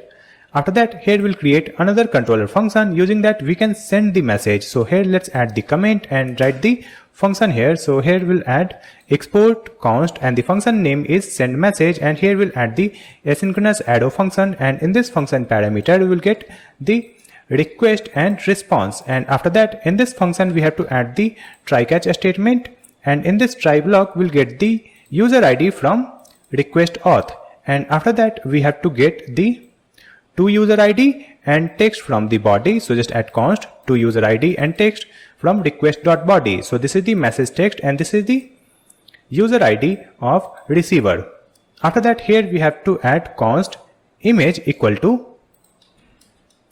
request.file. So if we are sending the image in the chat, then we'll get it in this image property, and this file will be handled using the middleware created using Multer. And after that, here we have to generate the image URL, right? So let's add let media URL equal to empty string, and after that here we'll add let message type equal to image, and if it is true, in that case let's add message type image, else we'll add message type text, like this. Now we'll add the if statement, and here we'll add the message type is equal to image. So in that case only we have to upload the image, right? So here we have to convert the image in buffer. So let's add const file buffer equal to file system. So let's import the fs from fs. After that, let's come here, and here we'll add the file system dot read file sync, and in this one we'll add this image dot path, correct? And after that we have to upload this image on ImageKit. So just add const response equal to await and provide the ImageKit. Let's click here to import it. You can see ImageKit has been imported. Just add the file name extension .js. Now let's come here, and after that here we'll add .upload. Now in this upload we'll add the object where we'll add the file, and the file will be file buffer. Then we'll add the file name. So the file name is image.original name, right? And after that we have to generate the media URL. So just add the media URL equal to this ImageKit dot URL, and here we have to add the object where we'll add the path. So let's add the path. It will be response.file path, and then we have to add the transformation, and in this transformation we'll add the array, and let's add the first object. So we have to set the quality. So let's add the quality auto, and after that let's duplicate it. Here we'll set the format. So I'll set the format WebP. Then we have to change the size. So here we will duplicate this one, and let's add the width. So the width will be 1280. That's it. So we have added the transformation on this image, and after that we'll get the media URL, right?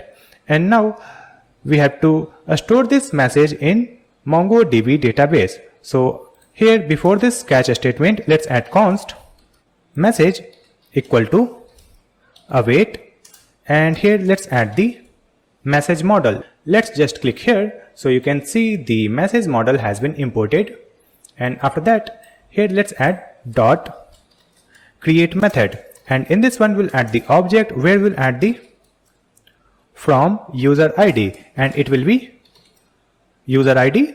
Then we'll add to user ID, then we'll add text, then we'll add the message type, then we'll add the media URL. That's it. After adding this message in the database, now we will send the response. So let's add response.json, and in this one let's add success true, and with that we have provided this message, correct? And after this response we have to deliver this message to receiver, correct? So here let me add the comment, that is send message to user ID using server side event, correct? Now here let's add const message with user data equal to await message model dot find by ID, and provide the message dot underscore ID, correct? And after that we'll add dot populate, and in this one let's add property name from user ID, correct? And after that here let's add the if statement, and in this one we'll add the connections, and in this connections let's add to user ID. So if this to user ID is connected with server side event, so in that case we can deliver the message. So here let's add the connections to user ID dot write, and in this one let's add the backticks, provide the data, and here we'll add $, curly braces, and provide json.stringify, and in this one let's add this message with user data like this, and after that here let me add backslash and backslash n. That's it. So it will deliver this message to connected user to whom we are chatting with, right? And after that let's come here in this catch block, and in this catch block we'll add console log error, and then we have to add the response JSON. So it will be success false, and the message is error.message. That's it. So here we have created the send message function that will store the message in the database, and after that it will deliver the message to the user if they are online and connected with server side event. After that let's create another function, using that we can get the chat message, right? So let's add the comment here, get chat messages, and here let's add the function called get chat messages equal to asynchronous arrow function, and in this function parameter we'll get the request and response. Here let's add the try catch statement, and in this catch block let me just copy this response statement and paste it here. Response.json success false, and the message is error.message.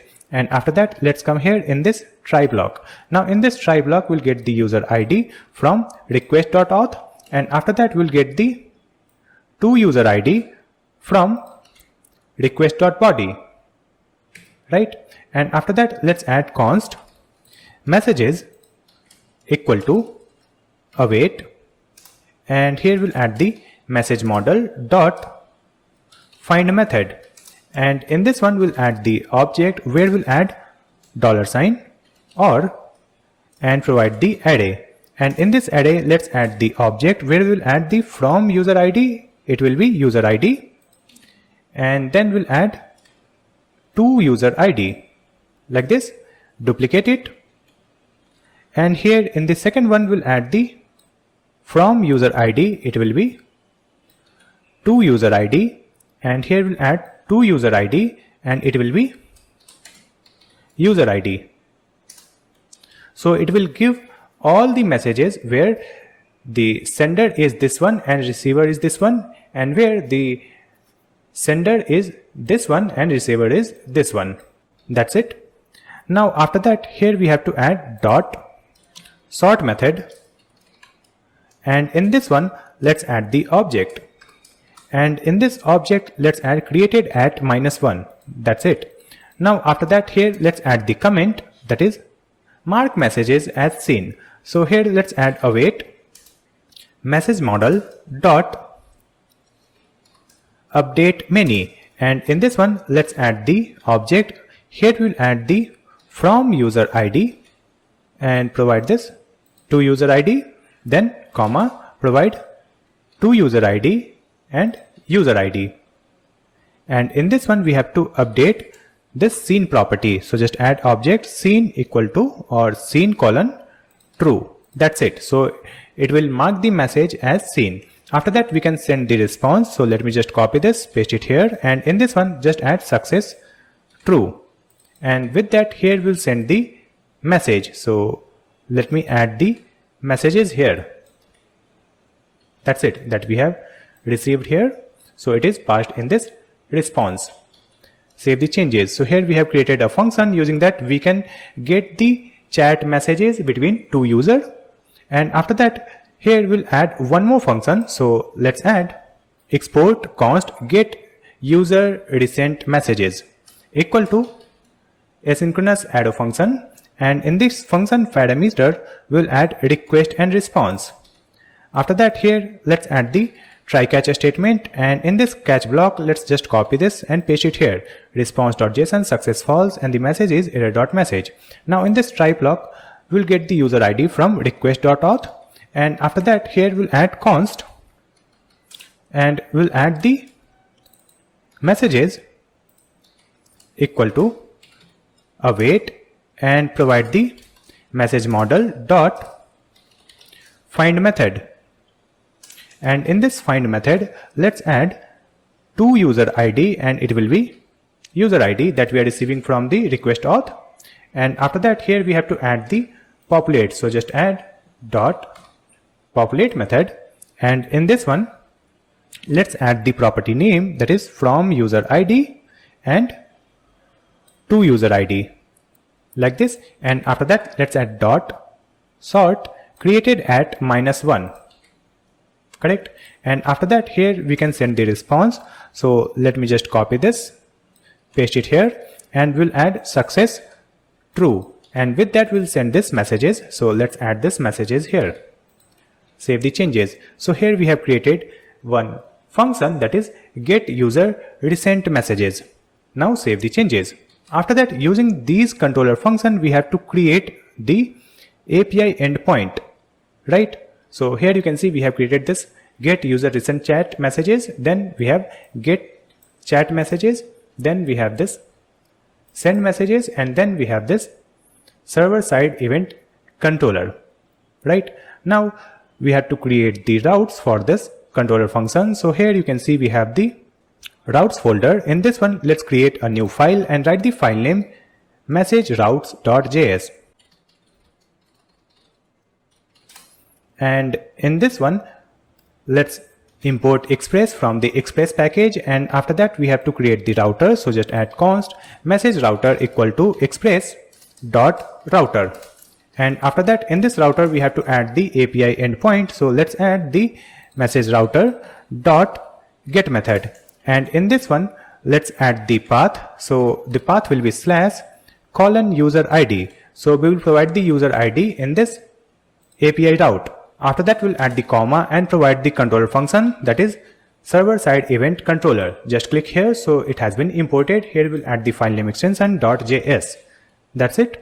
Now let me add another route here. So let me just copy this, paste it here, and here we'll add .post, and in this one we'll add the path. So the path will be send. Using that we can send a new message, and after that here we'll add the upload middleware. So you can see the upload has been imported from configs multi.js file, and in this one let's add .single, and here we'll add the property name. So we'll add the property name image, because we can send the image in the chat. After that we have to protect the route. So just add this protect middleware. It has been imported from middlewares /auth.js file, and after that here we'll add the controller function send message.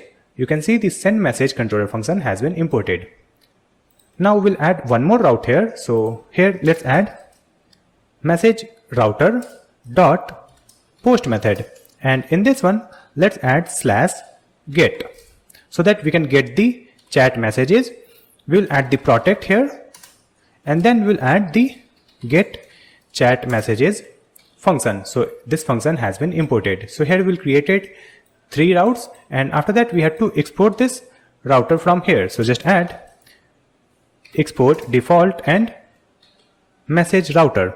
Next we'll add this message router in our main file, that is server.js. So let's open the server.js file, and in this one here let's add app.use and provide this /API/message,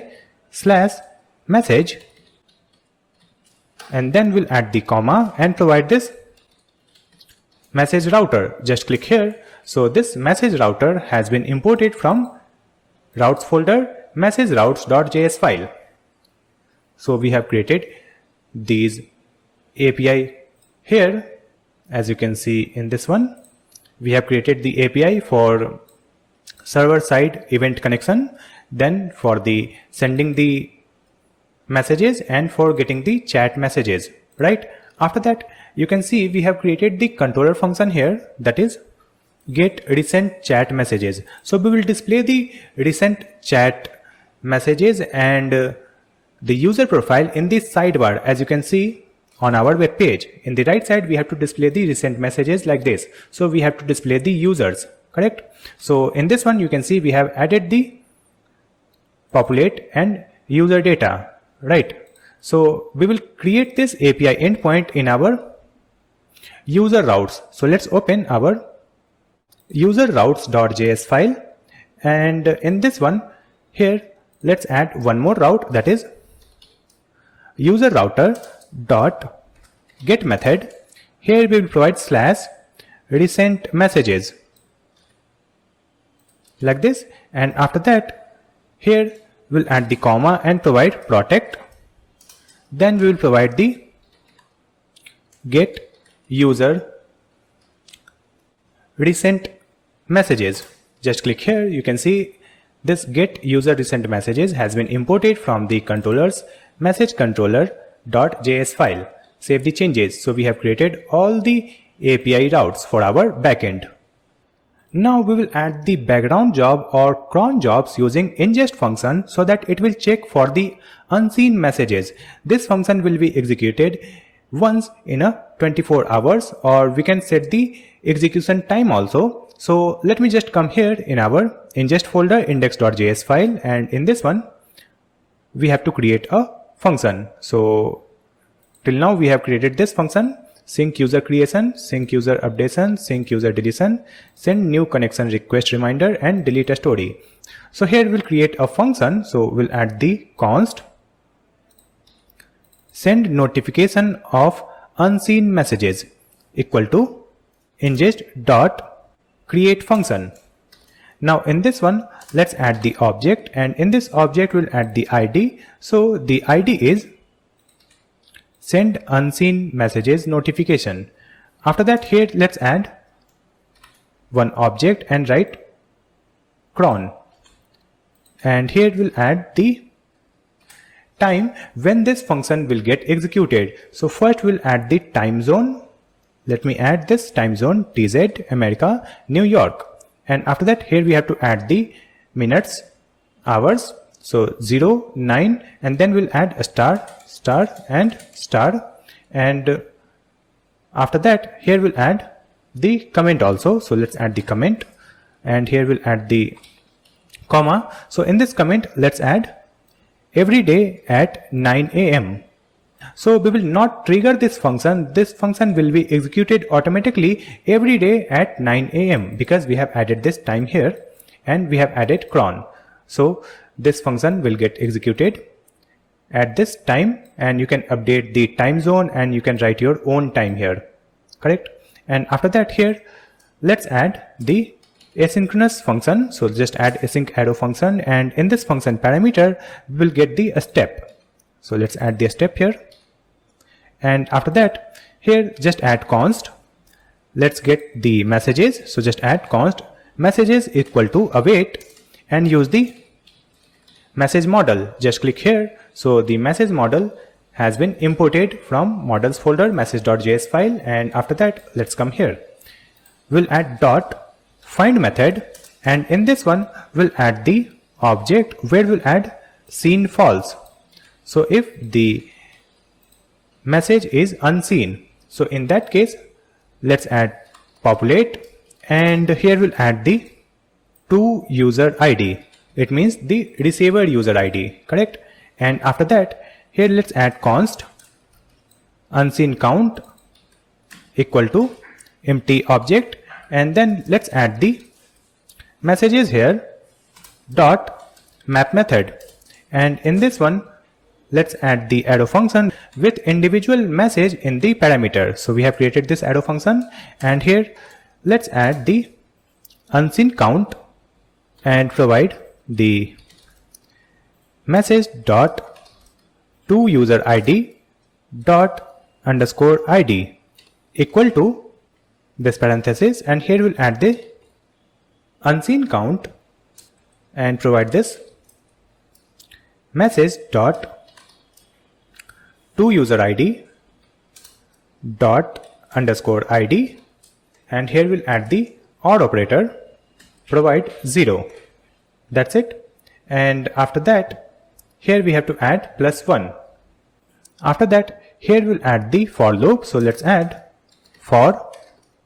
So we have added for in loop here. We'll add const user ID in unseen count, and after that here let me remove this one, and in this one let me write const user equal to await and provide the user model dot find by ID and provide the user ID, right? And then we have to create the subject here for sending the email. So let's add const, because it will send the emails to multiple user. That's why here we are getting the user. And after that let's add const subject, and in this subject let's add backticks and provide this subject. You can write your own plain subject also. Here we have inserted the number of unseen messages for this user ID, and after that here we have to add the body. So let's add const body, and in this body you can send the plain text also, and but I'm using the HTML template. So here I'll add this HTML template, and in this one I have added the user's full name, number of unseen messages, front-end URL, right? And then we have this thank you message. So we have added the subject and body, and here we have the user. From this user we can get the email, correct? So after that here let's add await send email, and in this one we'll add the object.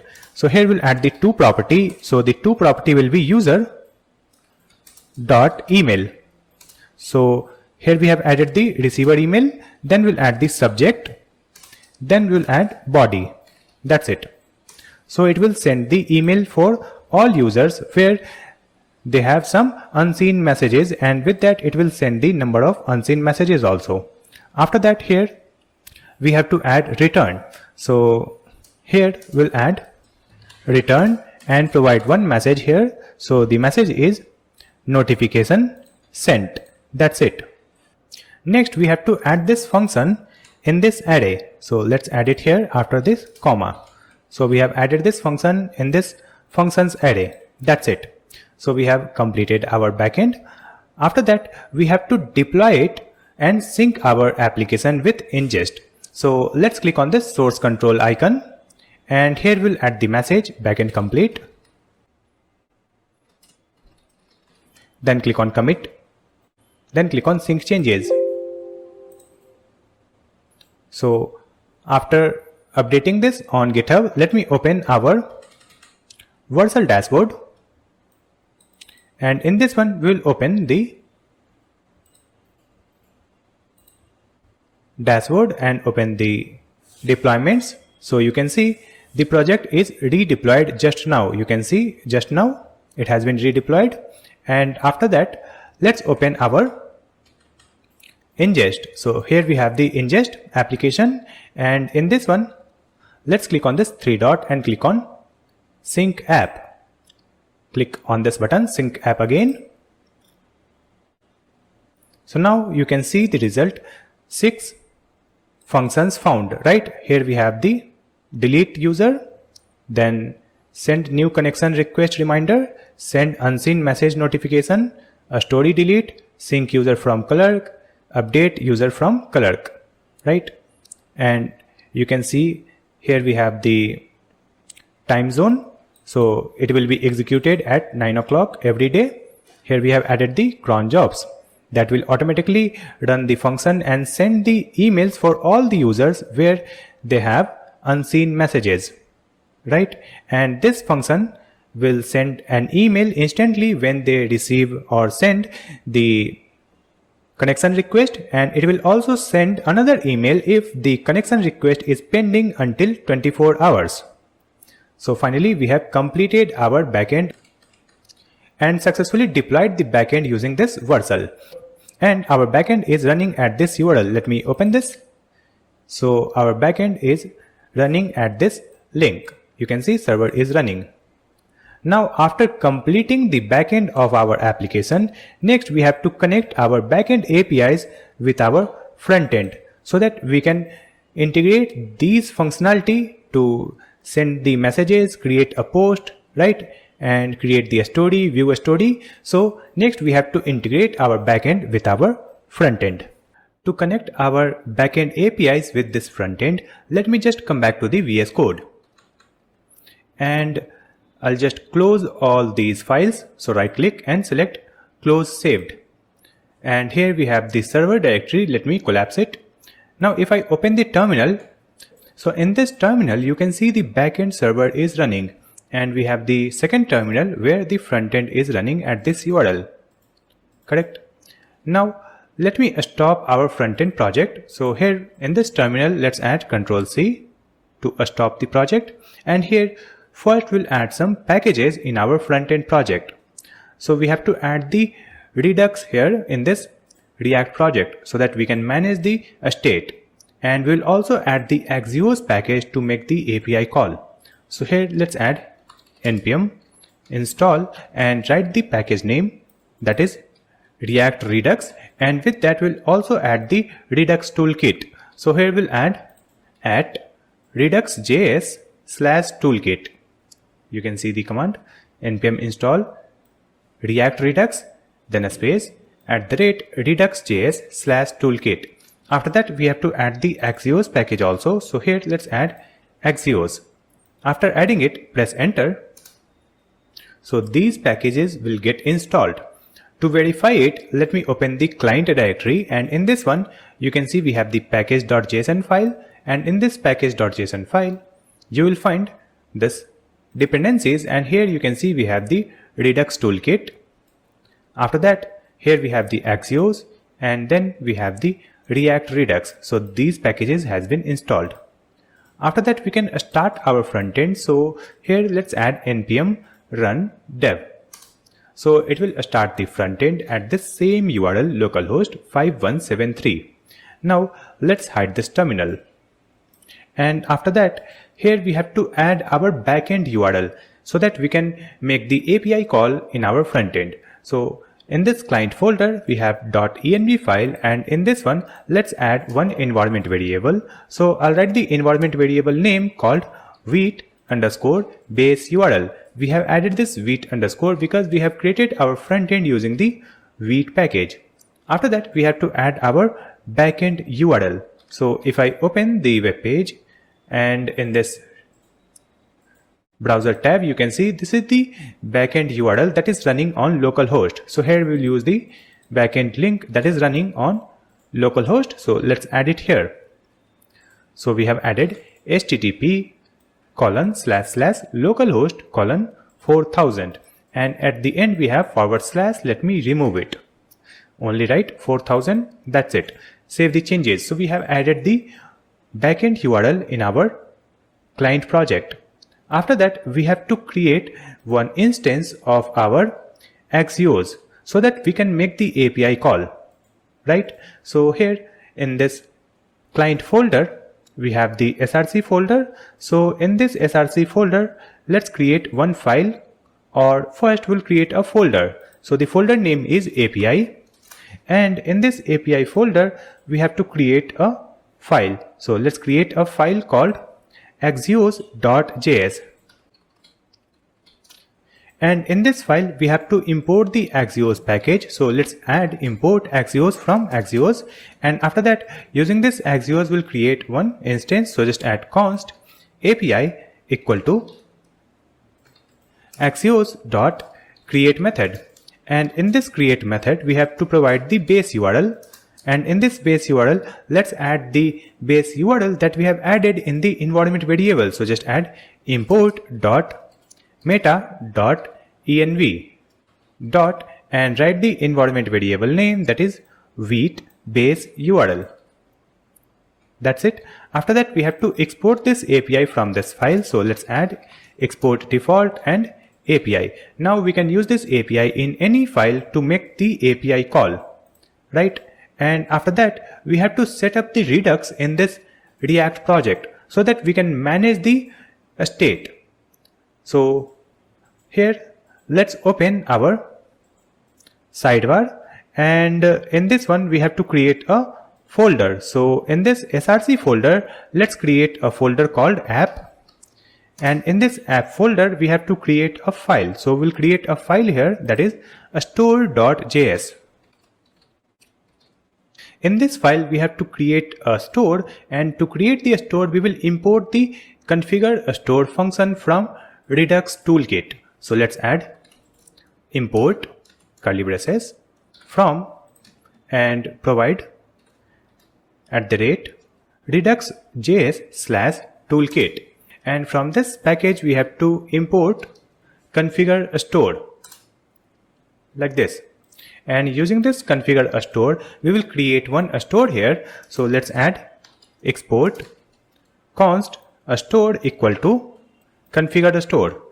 And in this one, let's add one object. And in this object, we have to add one reducer. And let's create the empty object for this reducer. So here we have created one a store. Now we have to connect this store in our main file, that is main.jsx, so that we can use the store in any file. We can access the state from this store in any file. So here we have to import the provider tag from the React Redux. So here let's add the import statement. We will import the provider from React Redux. And after that, let's wrap our application with this provider. So here we'll add the opening arrow provider and close this provider tag like this. So we have opening and closing tag, and within this provider, we will mount our application, that is app, like this. Now in this provider, we have to add the store property, and in this store, we have to provide the store that we have created. So let's add a store, and we are getting the suggestion here. Just click here. So this store has been imported from app folder, a store.js file that we have created here, right? And after that, we have to create different slices for different feature. So in this project, we'll create different features like connection, messages, and user feature, right? And for these features, we have to create different slices. For that, let me create the different folder for all features.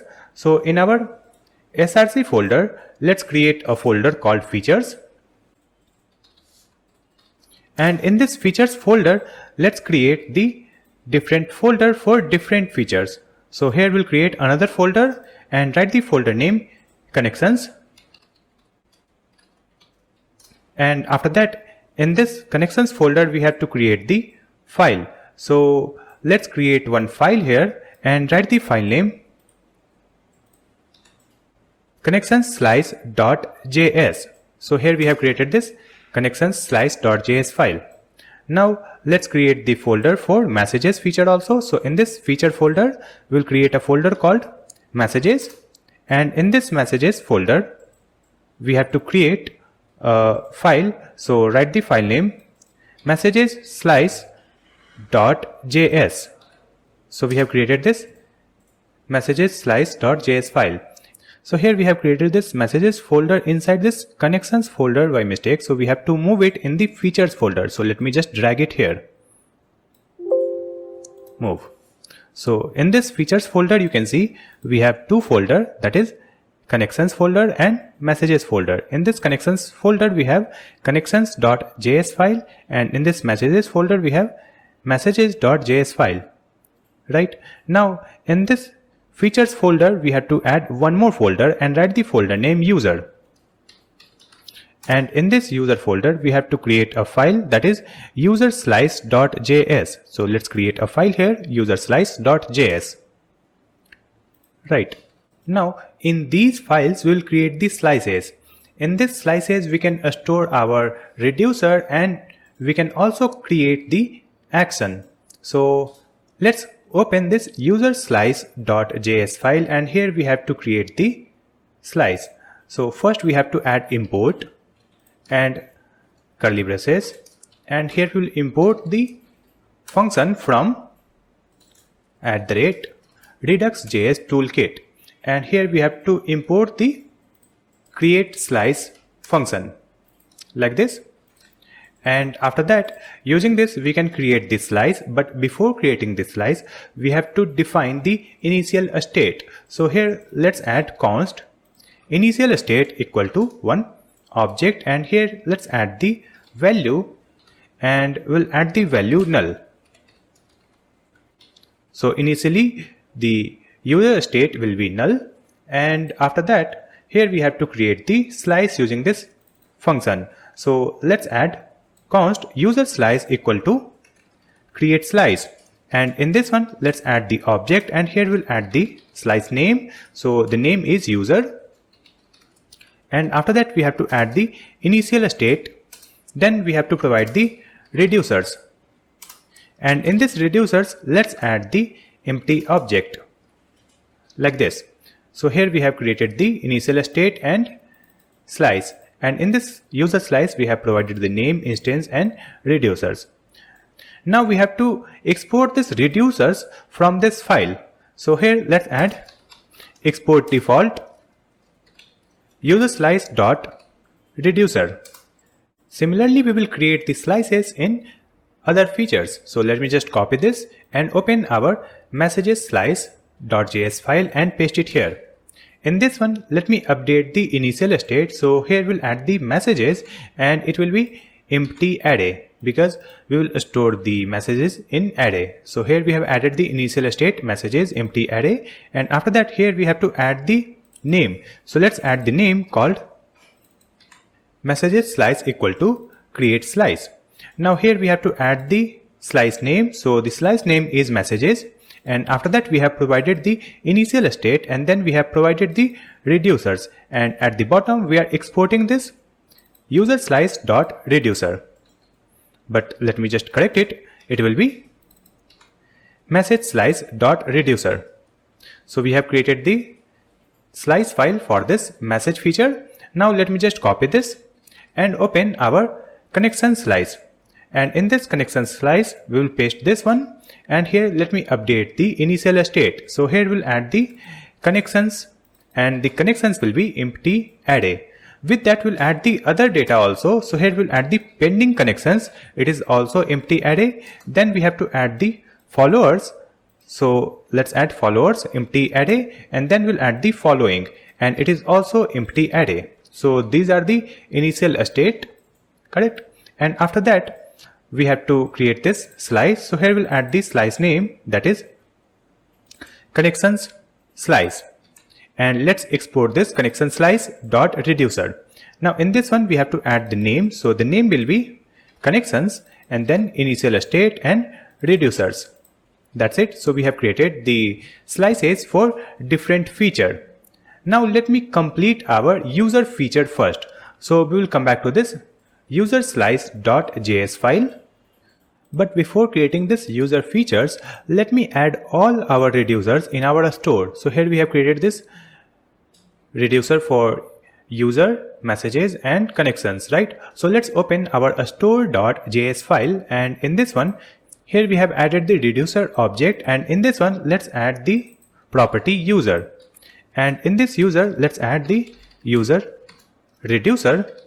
So we are not getting the suggestion here, so let me manually type the import statement. So here we'll add import user reducer from, and let's add the path. So it will be /features/ user folder / user slice.js file. Now let me duplicate it, and here we'll add the name, that is connections reducer, and then we'll add the messages reducer, and here we'll add the file name also. So file name is messages reducer.js, and here we'll add the file name connections reducer.js, and here we'll update the folder name also. So the folder name is connections, and here the folder name is messages. That's it. So we have added the import statement here, and after that in this user property let's add the user reducers. Then let's add the comma and provide the connections, and in this connections property let me add connections reducer. Then we'll add messages, and in this one let's add messages reducer. Let me correct this file name. You can see here we have added user slice.js, and by mistake we have added the connections reducer and messages reducer. So the file name is connections slice and messages slice. So let me update the name connections slice.js and messages slice.js. As you can see here we have the connection slice file. This is the user slice and this is the messages slice, and in this one we are exporting the reducer. So here we have added the different name like user reducer, connections reducer and messages reducer, and here we have added the reducer object where we have added all the reducers in these properties user, connections and messages. That's it.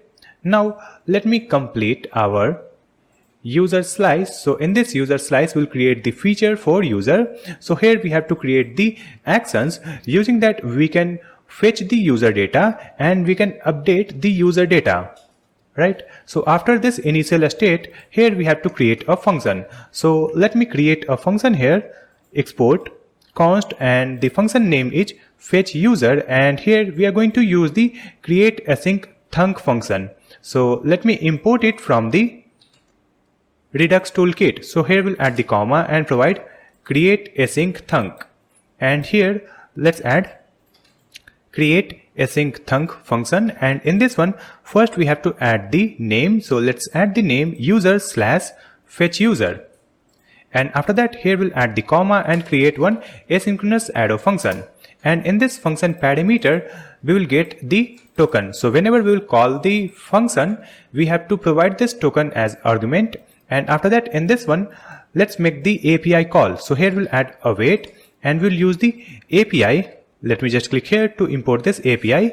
So here we have to add the file name extension .js, axios.js, and after that here we'll add .get method, and we'll add the path, that is the API endpoint path. So we'll add /API /user/data, and at this endpoint we'll get the user data, right? And here we have to add the headers, and in this headers we have to provide the token to authorized our request. So just add one object here, and let's add the headers property, and in this headers property we'll add one object and provide the authorization property, and here we will add backticks, and here we'll add the bearer, and after that we have to provide the token that we are getting in the parameter. So just add $curly braces and provide this token here.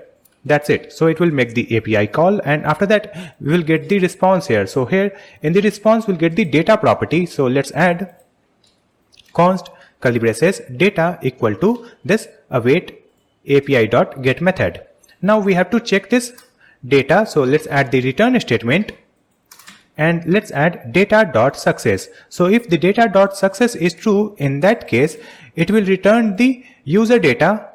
So let's add data.user property, and suppose it is false, so in that case it will return null. So here we have created the action function. After that let me add one more function. Using that we can update the user data. So let me just copy this one and here we'll update the name, so it will be update user.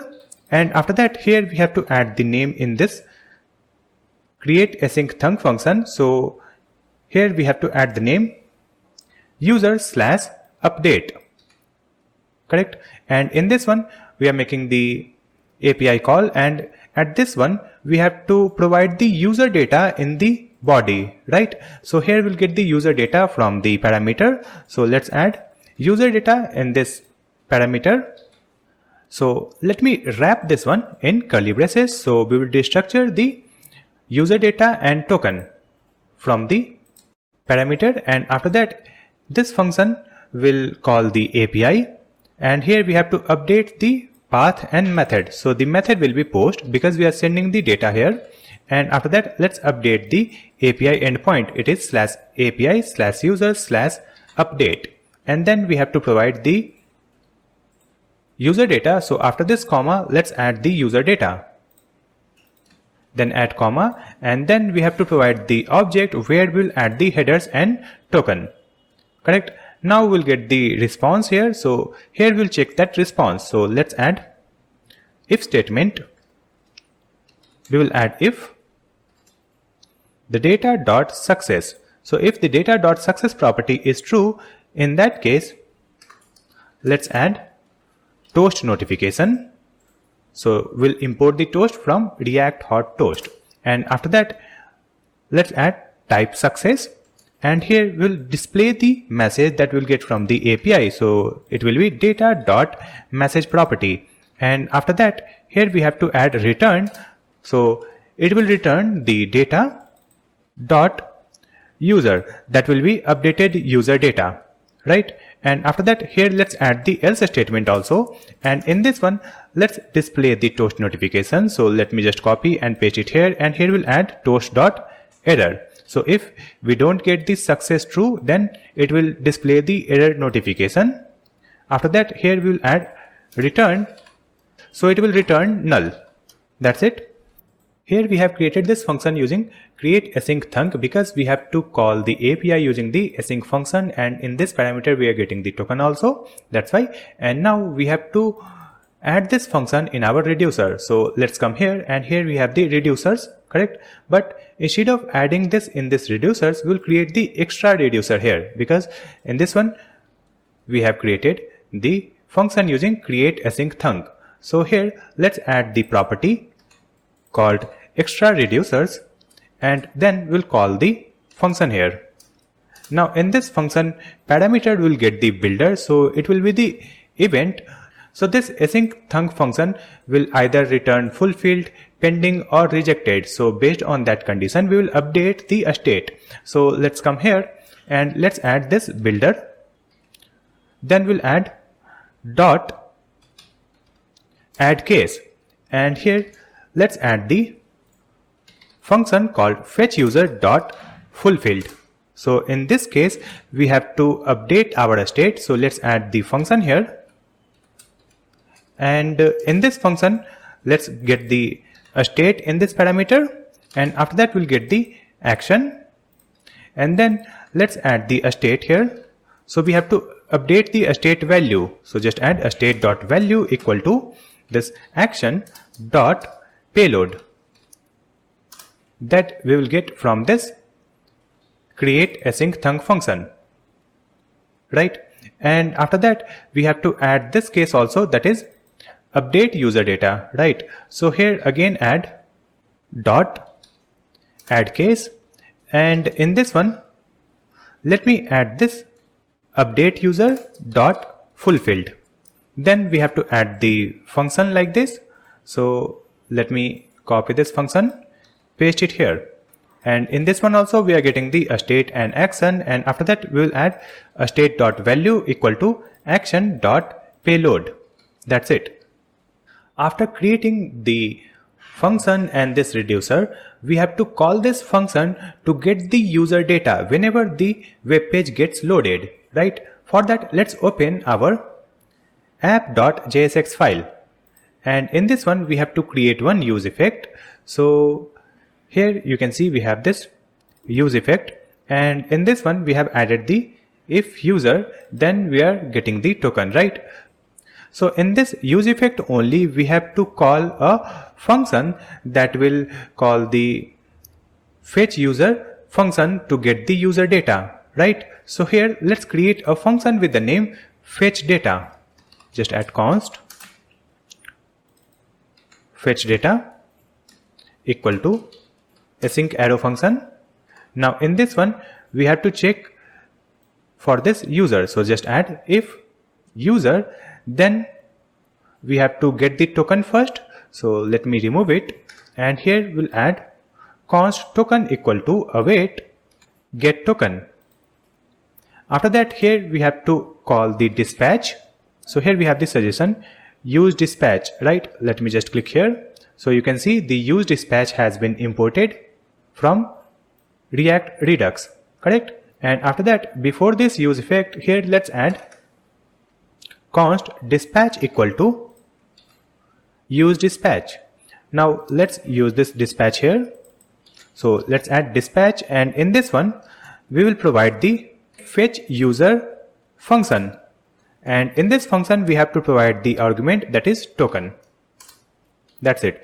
So here this fetch user has been imported, correct? After that, here we have to add the dependency array also.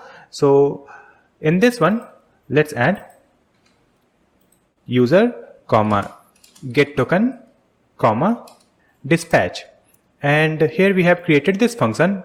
Now we have to call this function, so let's add fetch data and call it here. So whenever our web page gets loaded, then it will execute this use effect and it will call this fetch data, and this fetch data will call this fetch user, right? And this fetch user will get the user data. Now we have to display this user data in different pages. So let me open the sidebar and open the pages folder, and here you will find this layout.jsx file, and in this one you can see here we have used user equal to dummy user data, and this dummy user is imported from asset. So instead of this dummy user, now we can get the user data from our state. So to get the data from the state, here we will use the use selector hook from React Redux. So let's add import statement here. We'll import use selector from React Redux, and after that here we'll add const user equal to use selector, and in this one we'll add one arrow function. Now in this function parameter we'll get the state, and after that it will return the state dot user. So from all these state we will find the user state, and from this one we'll get the value. So it will get stored in this user variable, right? After that, let's open another file, and we will open create post.jsx file, and in this one you can see here we have this dummy user data, right? So instead of this dummy user, again we need the user data from a state. So let's add the import statement. So here we'll import the use selector from React Redux, and after that in this user let's add the use selector. Then we'll add one arrow function, and in this function parameter we'll get the state, and after that here let's add a state.user.value. So after getting the user data in this one, let's get the user data in some components also. So let's open the sidebar, and here we have the components folder, right? And in this components folder you will find this sidebar.jsx, and in this sidebar you can see here we are using the dummy user data, right? So here also we have to get the user data from the state. So let's import the use selector hook. So let's add import use selector from React Redux, and after that here we'll add const user equal to use selector, and in this use selector let's add one arrow function, and this function will return the state.user.value. That's it. Save the changes. After that let's open the sidebar and open the postcard component. In this one You can see here we have the current user, and in this one we have added the dummy user data. So here let's import the use selector from React Redux, and after that here we will use this use selector, and in this one we'll add the arrow function. So let's add a state, and it will return a state.user.value like this.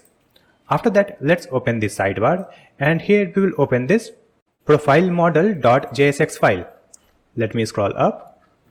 So here you can see we have the dummy user data. So in this one also we will update the data. So let's add the import statement first. So let me add import use selector from React Redux, and after that here we will use this use selector and provide this arrow function with a state in the parameter, and it will return a state.user.value. That's it.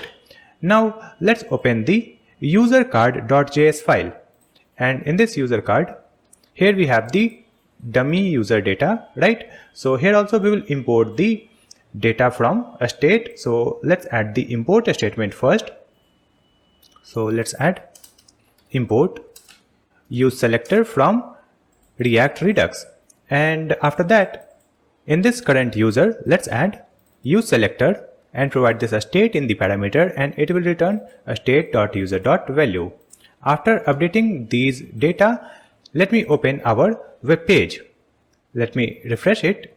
So on this web page you can see in the sidebar we are getting the actual profile data like name, GreatStack dev, and then we have the username, right? And now if I open this create post, here also you can see we are getting the correct name, image, and username. After that, let's come here in this profile. Right now this is the dummy data in the profile, but if I click on this edit profile, here we have the actual data from our state or database. So here we have the actual image, cover image, then we have the name, username, bio text, location, right? So we have updated the data here. Next we have to update the user data on this profile page. For that, let me come back to the VS Code, and here we will open sidebar pages folder and open profile.jsx file. So in this one you can see here we have used this set user, and in this set user we have the dummy user data. But here we have to provide different user data. Suppose if I open the profile page, then it will display the logged in user profile, and if we add any ID after that path, if I open this, after this path if I add any ID, then it should display the profile details of any other user, right? For that, let me just come back here, and here we have created this fetch user function. It is async function. So in this one we will get this profile ID. Let's add it here, right? And after that, here let's add const token equal to get token. So first we have to import the get token from use auth. So let's scroll up, and here we'll add const get token equal to, let me add it in curly braces, use auth from Clerk. After that, let's call this get token here, and before this we have to add await. So after that we'll get the token, and now we have to make the API call to get the user data for this ID that is available here, correct? So here let's add try catch statement, and in this try block we'll add const curly braces data equal to await, and let's use the API, click here to import it, and after that here we'll add dot post, and in this one let's add the path. So we'll add /API/user/profiles, then we'll add the comma here, and here we have to add one object, and in this object we'll add the profile ID. Then we have to add the headers here, so just add the comma curly braces and provide the headers property, and in this headers property we'll add the authorization, and here we'll add backticks bearer $ curly braces token. So it will make the API call and we'll get the data here for this profile ID, right? And after that, here let's add the if statement, and here we'll add the data.success. So if the data.success property is true, it means we are getting the profile data. So here we will use the setter function, that is set user. So let me move it here. So here we have added set user, and here we have to provide this data dot profile that we are getting from the API response. After that, here we have to set the post also. So here let's add the setter function, that is set post, and in this one we'll add data dot post like this. And after that, here we have to add the else statement, and in this else statement we have to display the toast notification. So just add toast dot error, and in this one let's add data dot message, right? And after that, in this catch block, let me just copy this, paste it here, and here we'll add error dot message. Here we have added this setter function set post, so let me remove it from here. And after that, in this use effect, we have to call this function, that is fetch user. So in this use effect, let's add the dependency array, and in this dependency array we will add the profile ID. So when the profile ID changes, then it will execute this function. And here let's add if statement, and in this if statement we'll add this profile ID. So when the profile ID is available, in that case it will call the function called fetch user, and here we have to provide the profile ID as argument. After that, here we have to add the else statement also.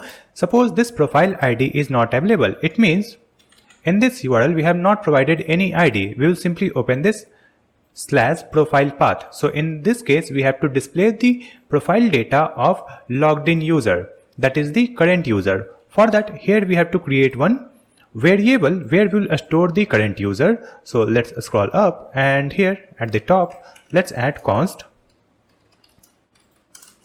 current user equal to, and here we are going to use the use selector hook. So let's import it from the React Redux, and after that, in this one we have to add the arrow function that will return the state.user.value, and in the parameter we have added a state, right? So now we have this current user, and after that let's come here, and in this else statement we'll add the same function, that is fetch user, and here we have to provide the current user, and from this current user we will get the ID. So just add dot underscore ID property. That's it. Now in this dependency array we will provide this current user. So when the current user changes, it will again execute this function. That's it. Now save the changes, and now we will open the web page. So here you can see we have the updated profile details, like we have the actual name, username, bio, location, and join date, and we have the 2 posts, 0 followers, 0 following, and here you can see we have the post also. This is the first post, this is the second post. So this profile page is working fine. We are getting actual data from our database from API. Now we have to add the functionality in this profile edit component. So when we add the data here and click on this save changes, it will update the profile detail. For that, let me just come back to the VS Code, and we will open the sidebar, and in this components folder you will find this profile model.jsx file. So in this one we have added this user data, right? And after that we have to add the functionality to update the profile. So here we have this function handle save profile, and in this one we have to add the try catch statement, right? And after that, here we have to call our function to update the profile data. We have already created it in the features. So if I open our slice, here we have the user slice. So in this one you can see we have created this fetch user and then update user. So we are going to use this function to update the user profile data. So let me just come back here in our profile model.jsx file, and here we have to call this update user. So let's add dispatch here. So we will import the use dispatch first. Let me scroll up. So this use dispatch has been imported, and after that here let's add const dispatch equal to use dispatch. Now let's come here, and here we'll add dispatch, and in this one we will call the user or update user function. So it will be imported from this user slice, correct? And after that, in this one we have to provide two arguments, right? So let's add this curly braces, and here we have to provide the user data that will get updated, and after that we have to provide the token, right? So we have to generate the token also. So let's import the get token first. So here let's add const curly braces get token equal to use auth. So the use auth has been imported, and after that let's call this get token here before this dispatch. So here let's add const token equal to await and call this get token function, and we have provided this token here. After that we have to provide this user data, right? So we have to create the user data using our input field data, right? And we have to send this user data in the multi-part form data. So here let me add a space, and here we'll create the form data first. So just add const user data equal to new form data like this, and after that in this form data we have to add each field data, that is the each input field data. So first let's add const, we'll add curly braces, and here we'll get all these properties. So let's add full name, username, then we'll add the bio, location, profile picture, cover photo, and here we'll destructure it from the edit form. You can see here we have the edit form state, right? And after that here let's add the user data dot append method, and in this one let's add the username first. So in this username we will append the username. Let's add it here, copy and paste it here. Now let me just duplicate it.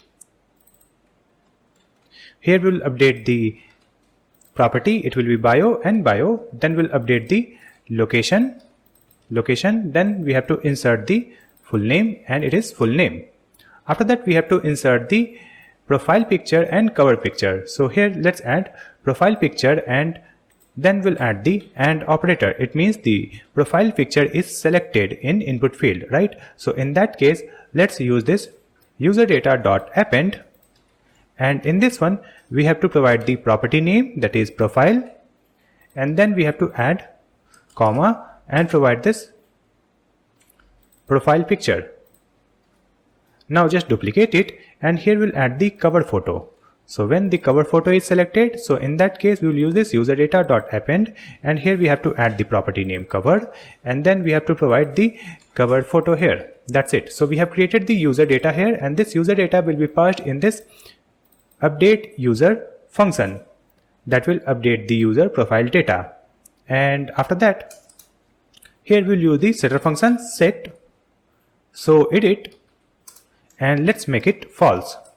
So after updating the changes it will close the model, right? And after that in this catch block let's add the toast notification. So just add toast dot error, and in this one let's add error dot message property. That's it. After that when we submit the form, it will be submitted using this handler function.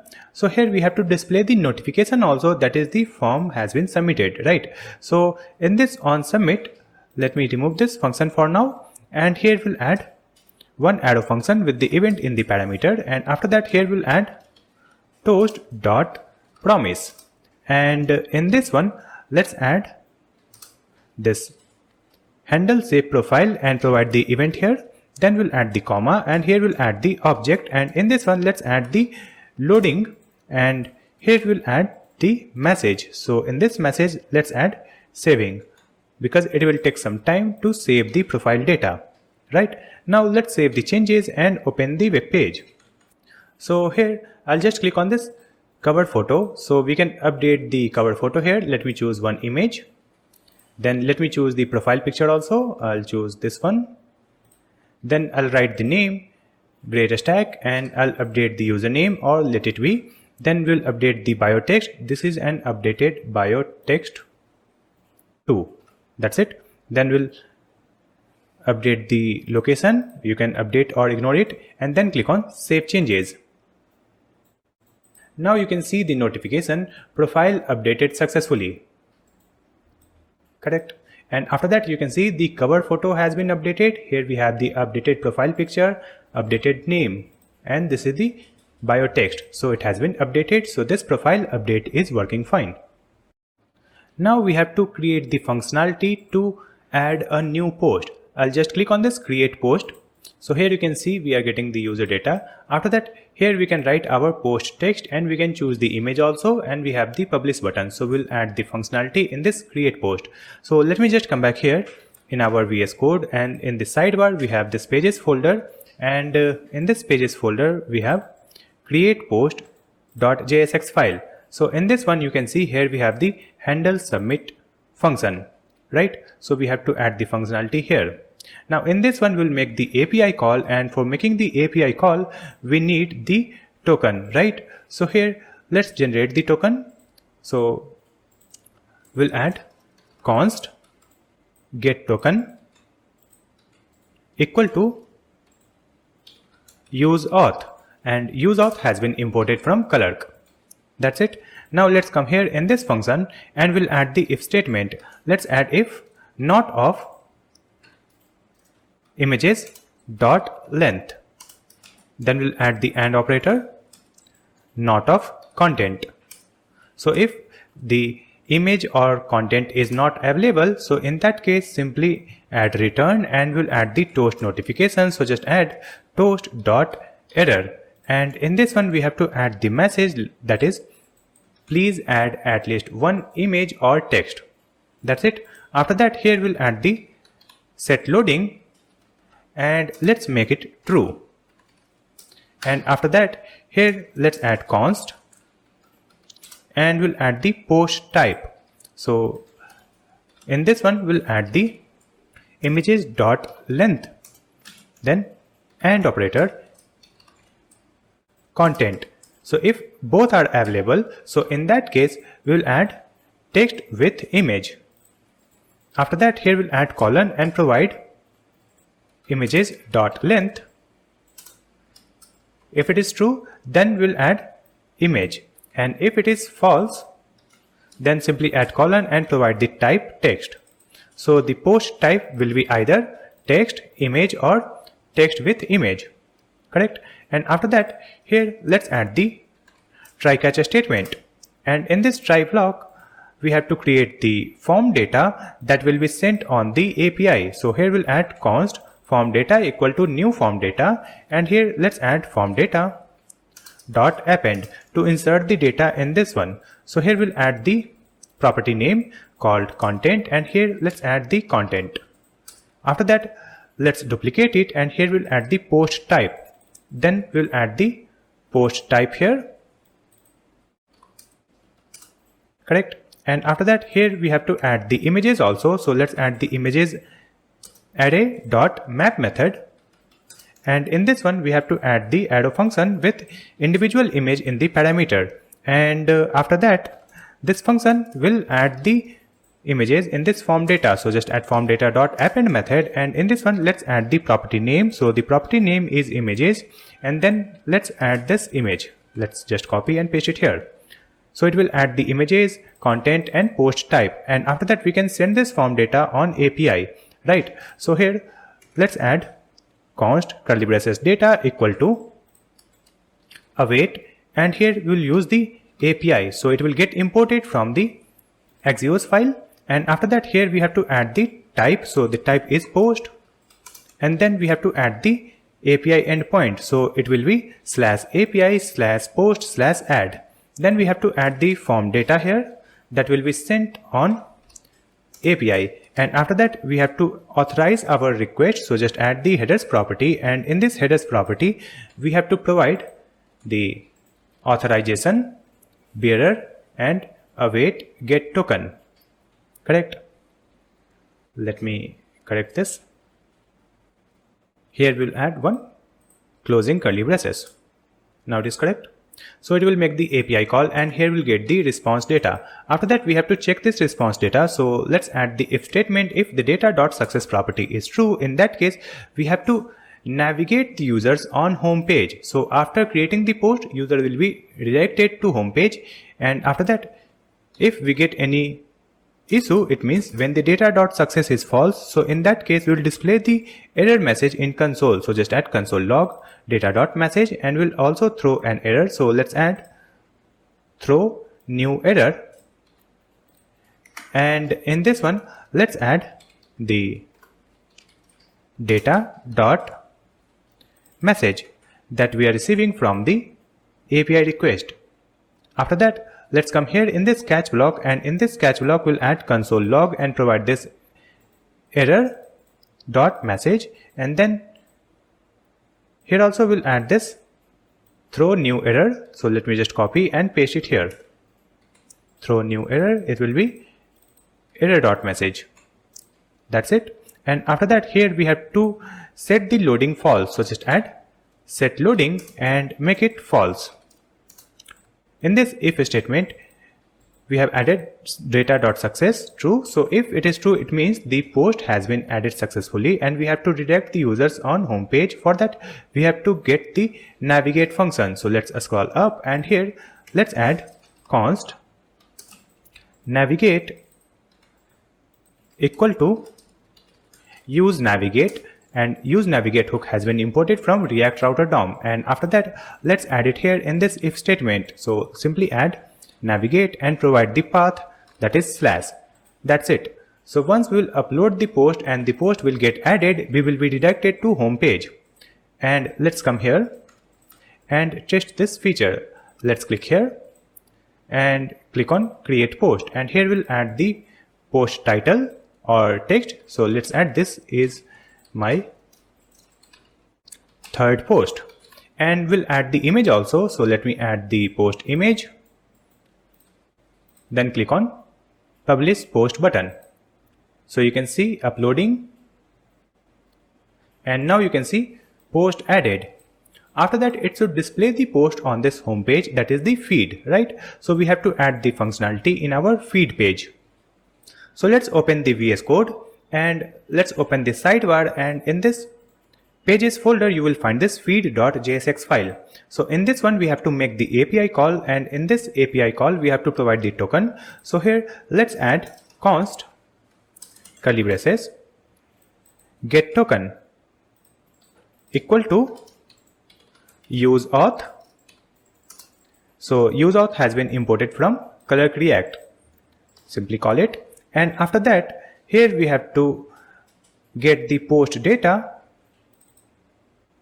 using the API call. So here we have the fetch feeds function, right? And in this one we have added the dummy post data. So let me remove it.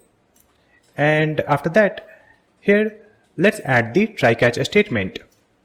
So in this try block let's add set loading and let's make it true. And after that we'll add const curly braces data equal to await, and we will use the API from Axios file. It has been imported dot get method, and here we have to add the path. So it is /API/post/feed. Then we'll add the comma, and here we have to add the headers to authenticate our request. So here let's add headers property, then authorization, it will be bearer await get token.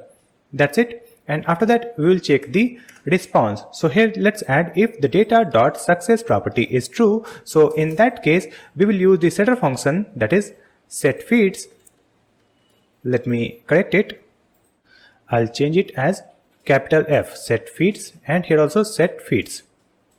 And in this setter function let's provide the data dot post.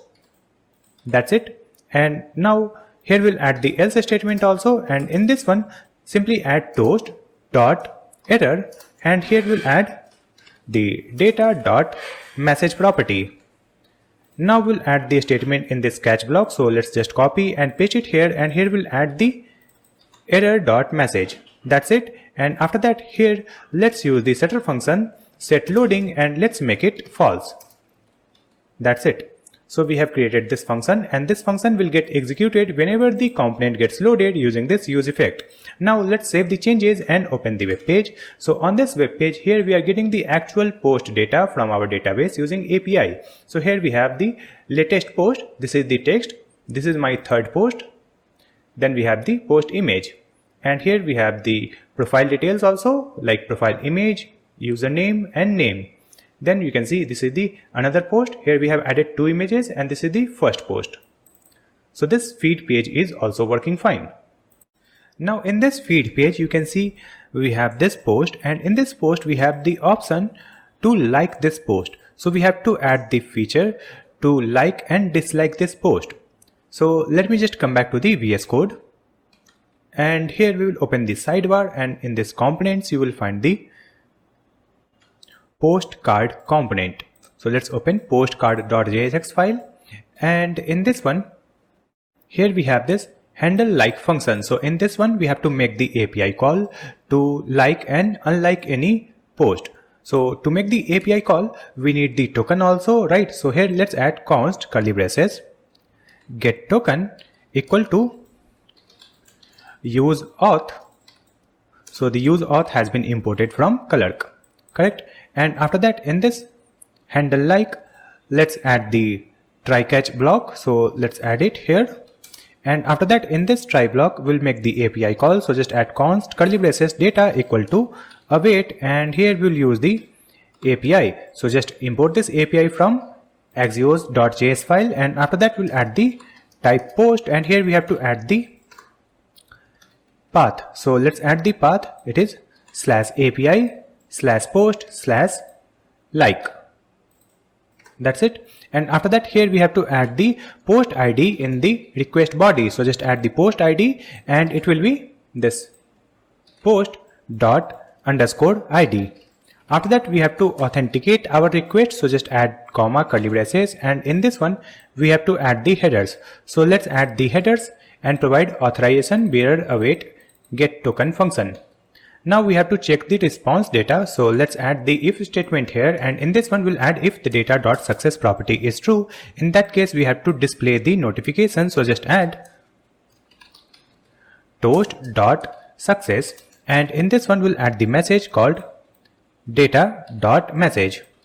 After that, here we have to add set likes, and in this set likes we'll add the arrow function, and we'll get the previous value in the parameter. And after that, here we'll add the if statement, and after that let's add this previous dot includes and provide the current user dot underscore ID, and then here we have to add return, and in this one let's add the previous dot filter, and in this filter let's add the ID and create the arrow function, and here we'll add ID not equal to current user dot underscore ID, right? And after that we'll add the else statement, and here we'll add return, and in this one let's add the array spread operator previous dot, or we'll add the comma here, and here we'll add the current user dot underscore ID, right? And after that, here we'll add the else statement. So here we'll add the else statement, and in this one we'll add the toast. So just add toast, and in this one let's add the data dot message property. Next we have to add the toast notification in the catch block. So just add toast dot error, and in this one let's add the error dot message. That's it.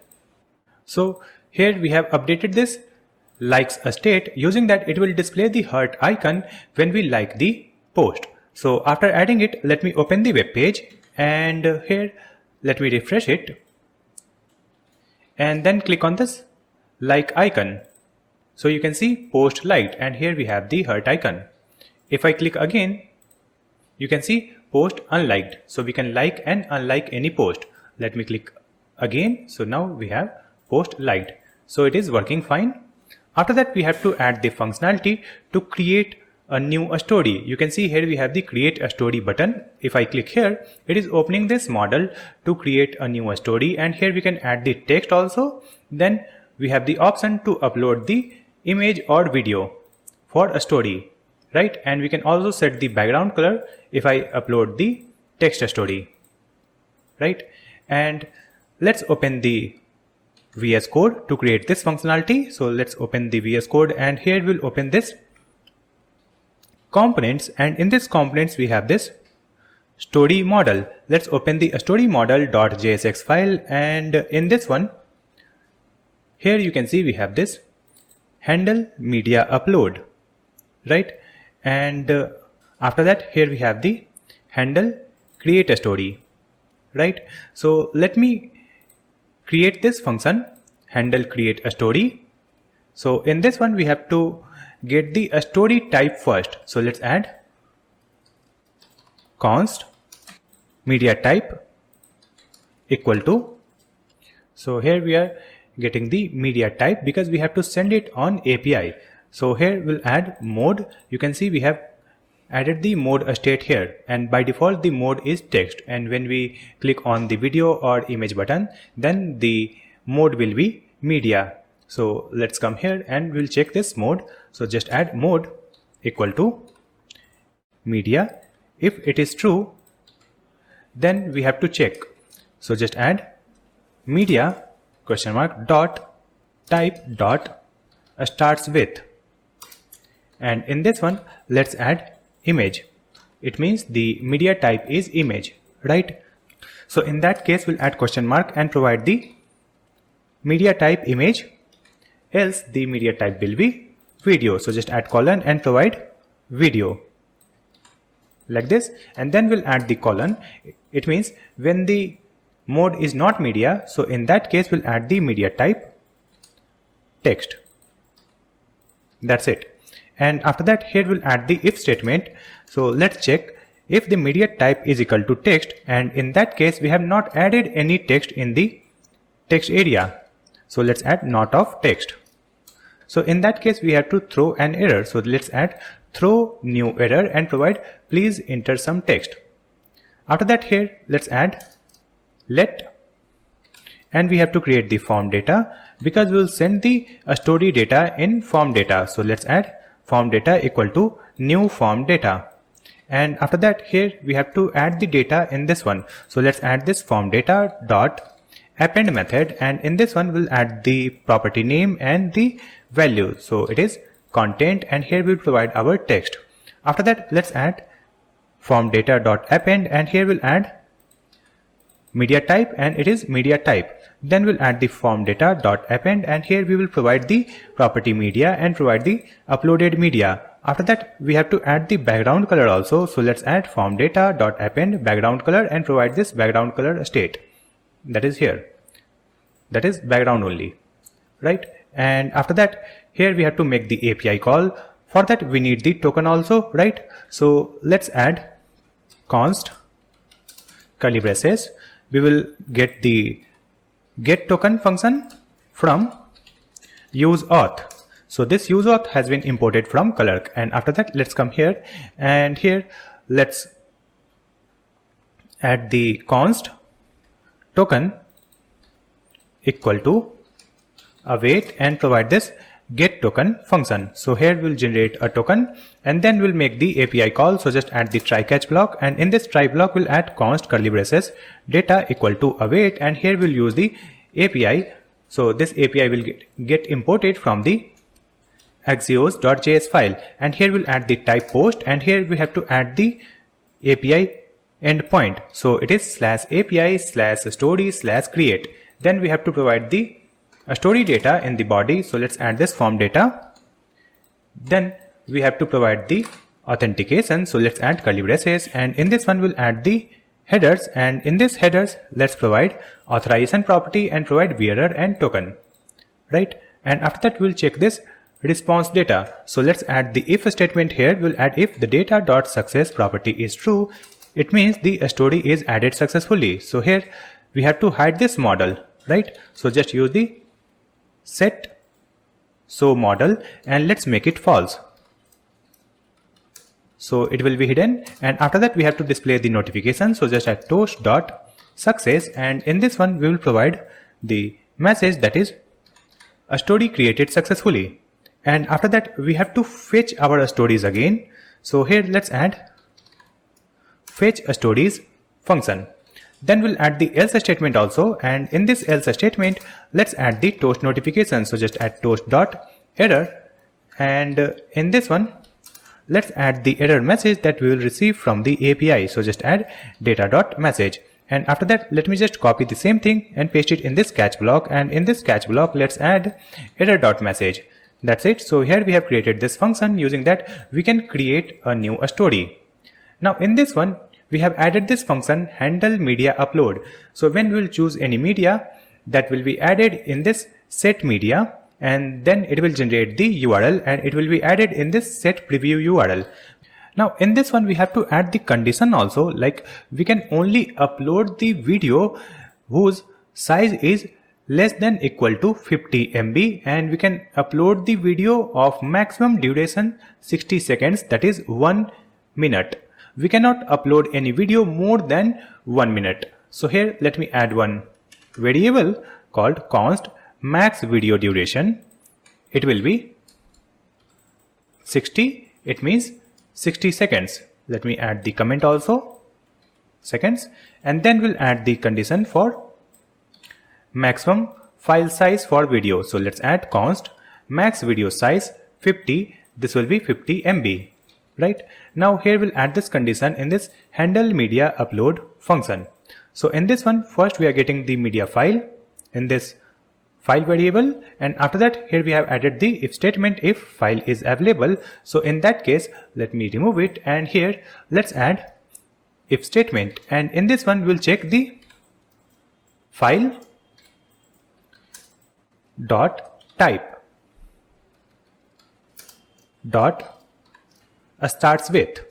So if the file type starts with video, it means we have uploaded the video file, right? So in that case let's add if statement and we'll check for the size. So just add file dot size greater than this max video size MB, right? And in this one we have to multiply with 1024 and again 1024. After that here let's add toast notification. So just add toast.error, and let's add the message here video file size cannot exceed 50 MB, right? And after that let's add the setter function, that is set media, and provide null because we will not set the video. After that we'll provide the set preview URL, and in this one also we'll add null. Then we'll add return. That's it. Next we'll add const. Suppose the file is less than 50 MB, it means we can upload it.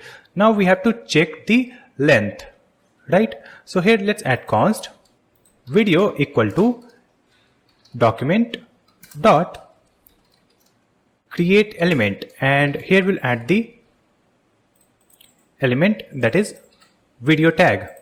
After that here we have to add the URL. So let's add video.src equal to URL dot create object URL, and in this one we'll provide our file. So we will add this video URL in this video tag using this src, right? And for that we have to add one event that will check the video length, right? So here we'll add video dot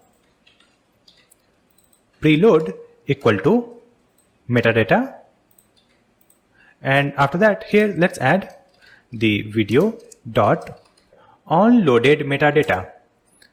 Then we'll add equal to one arrow function, and in this one let's add window.url revoke object URL and provide the video.src. So what is happening here, before loading the video it is adding the metadata here, in this video preload, and after that we have added this on loaded metadata. So what will happen here, after loading the metadata, it will remove this URL from the video src, correct, so that video will not be displayed on the web page. And after that here we'll add the if statement, and in this one let's add the video duration. So just add video dot duration greater than our maximum video duration, that is 60 seconds, right? So if it is greater than 60 seconds, so in that case let's add the toast notification. So just add toast dot error, and in this one we have to add the message, that is video duration cannot exceed 1 minute. After that we'll use the setter function set media, and in this one let's add null. Then we'll use the setter function set preview URL, and here also we'll add null, right? And after that here we'll add the else statement. Suppose the video duration is less than 60 seconds, right? So in that case we will use the setter function. Let me just copy this one only and paste it here. So in this one we will provide the file, and after that here we'll add URL dot create object URL and provide this file, correct. After that we will set the text also. So the text will be empty string, and after that we'll use the set mode, and let's set the mode to media like this. After that here you can see we have added this video src, and here we have to add the else statement. So let's add the else if, and in this else if we will check for the file type dot starts with image. So in that case the selected media file is image file, right? So in that case let's use this setter function. So let's just copy this, paste it here, and in this one let me add set media file set preview URL, then URL dot create object URL and provide the file, set text empty string, and set mode media, correct. After that, so here we have created this handle media upload function that will allow us to upload the video whose length is less than 60 seconds and the file size is less than 50 MB. That's it. And after that you can see we are calling this handle create a story function here in this button. So it will be called here, and after that in this on change you can see we have added handle media upload, and in this one we have also added the set mode, correct. So we are already setting the mode in our handler function, right? So we will remove this mode from here. So in this on change simply provide this handle media upload. So let me just clear everything, and in this on change simply provide handle media upload. After that in this on click we have added this loading success and error. For success and error we have already added the notification in our function, so let me remove it from here. We will simply add the loading, that's it. Now let's save the changes and open our web page. So here let me click on refresh button, and after that we'll click on this create a story, and here we can post a new story. So let's add the text. This is my first story. Then we'll choose the color here, so let me choose this one, and after that let's click on this button create a story. So you can see the notification a story created successfully. After that let me try to create one image story. So I'll just click on this button and I'll choose this image, and then click on this create a story button. So you can see saving, and after that you will see the notification a story created successfully. Now let me again click on this create a story, and here we'll click on this button upload photo video, and here I'll choose one video. You can see this video size is too large. If I check the properties you can see the size is 38 MB and we have added the limit of 50 MB. So let me try to upload it. So you can see we will get the notification video file size cannot exceed 50 MB. So if we upload a video less than 50 MB and less than 60 seconds, then only we can upload the video as a story. So this feature is working fine. After that we have to display our stories here in this card. For that, let me just come back to the VS Code. So let's open the sidebar, and in this components we have the story bar or a stories bar.jsx file. In this one we have to make the API call to get the stories data from API. So to make the API call we need the token. So here let's add const curly braces, and here we'll get the get token function, and we will get it from the use auth. So this use auth has been imported from Clerk, and after that here we have the fetch stories function, and we are calling this function here. So in this one we have added the dummy stories data, right? So let me remove it, and here we'll make the API call. So just add the try catch statement, and in this try block we'll add const token equal to await and provide the get token function. So now we have the token, so we can make the API call. So let's add const curly braces data equal to await and provide the API. So this API will get imported from the axios.js file, and after that we'll add the .get method, and in this one we have to add the API endpoint. So it will be /API/story/get, and after that here we have to add the authorization. So let's add one object, and in this one we'll add the headers, and in this headers let's provide authorization, bearer and token. Now we'll check our API response. So let's add if the data.success property is true. So in that case we will use the setter function set stories, and in this one let's add the story data that we will receive from the API. So just add data.stories. After that we'll add the else statement also, and in this one we'll add the toast notification. So just add toast, and in this one let's add the data.message property, and after that here we'll add the same thing in the catch block. So let's add the toast.error, and here we'll add the error.message. That's it. Now save the changes, and after that if I open the web page, so here you can see we have only two stories. The first one is text story and the second one is image story. Let me open the first one. You can see the text here. This is my first story, and it will get closed after completing this progress bar. It has been closed. After that, let me open this image story also. So here you can see the uploaded image in the story, and here we have the progress bar, and when this progress bar will complete, then it will close the story automatically. So we have completed this stories feature also. Now I want to show you the advanced feature of Clerk. Let me log out from this account. I'll just click on this to sign out, and after that you can see here we have the sign up page. Now let me come back to the Clerk dashboard, and in this Clerk dashboard you can see this users, and here we have this user list. So here we have only one user, right? And here we have an interesting feature provided by Clerk. I'll just click on this three dot, and here you can see this option impersonate user. So here we have the option for user impersonation. If I click here, we can log in as this user. Let's click OK. So you can see it will allow us to log in as this same user. Here you can see here we have this circle where it says sign in as GreatStack. So the admin can sign in as any other user to debug if any user is facing any issue in the application feature. So you can see we can log in with any other user when we are admin, and we can explore all the features, correct? And we can also create the post, we can create the story, we can see the feed post, we can also chat with the users when we'll create that feature. So let me log out from here, and after that let me log in with regular user account. So I'll just click on continue with Google, and I'll log in with my existing Google account. That's it.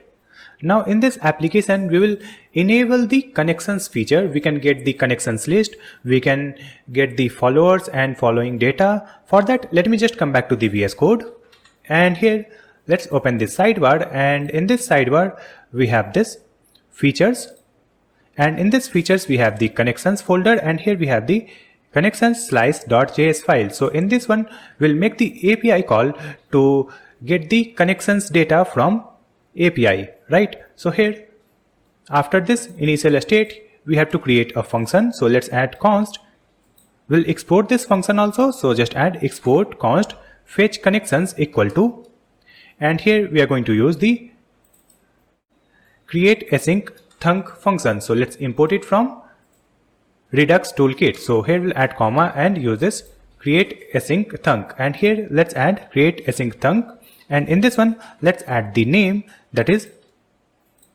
connections slash fetch connections. Then we'll add the comma, and here we have to add one asynchronous arrow function, and in this function parameter we'll get the token because we have to make the API call. And after that, here let's add const curly braces data equal to await, and then we have to make the API call. So let's add this API and import it from the axios.js file, and after that here we'll add .get method, and in this one we'll add the endpoint. So let's add slash API slash user slash connections. Then we have to add the headers. So here we'll add the headers property, and in this one let's add the authorization bearer and token, right? And after that, here let's add the return statement, and in this one we will check the response. So just add data.success property. If it is true, then we will return the data, and if it is false, then we'll return null. That's it. So here we have created this fetch connections function, correct? And after that, let's come here. Here we have this reducer. So just after this reducer, we will add the extra reducers. So let's add the comma and provide extra reducers colon and provide one arrow function. Now in this one we'll add the builder in the parameter, and after that we'll add this builder dot add case, and here let's add the fetch connections dot fulfilled. Then we'll add the comma, and here we'll add the function. Now in this function we'll get the state and action. So in this one let's add the if statement, and here we'll add the action dot payload. So if we have the payload data, in that case let's add the state dot connections equal to, let's use the action dot payload dot connections. You can see here we have the connections, pending connections, followers and following. So we will set all these values. So we have added it here. Now let me just duplicate it,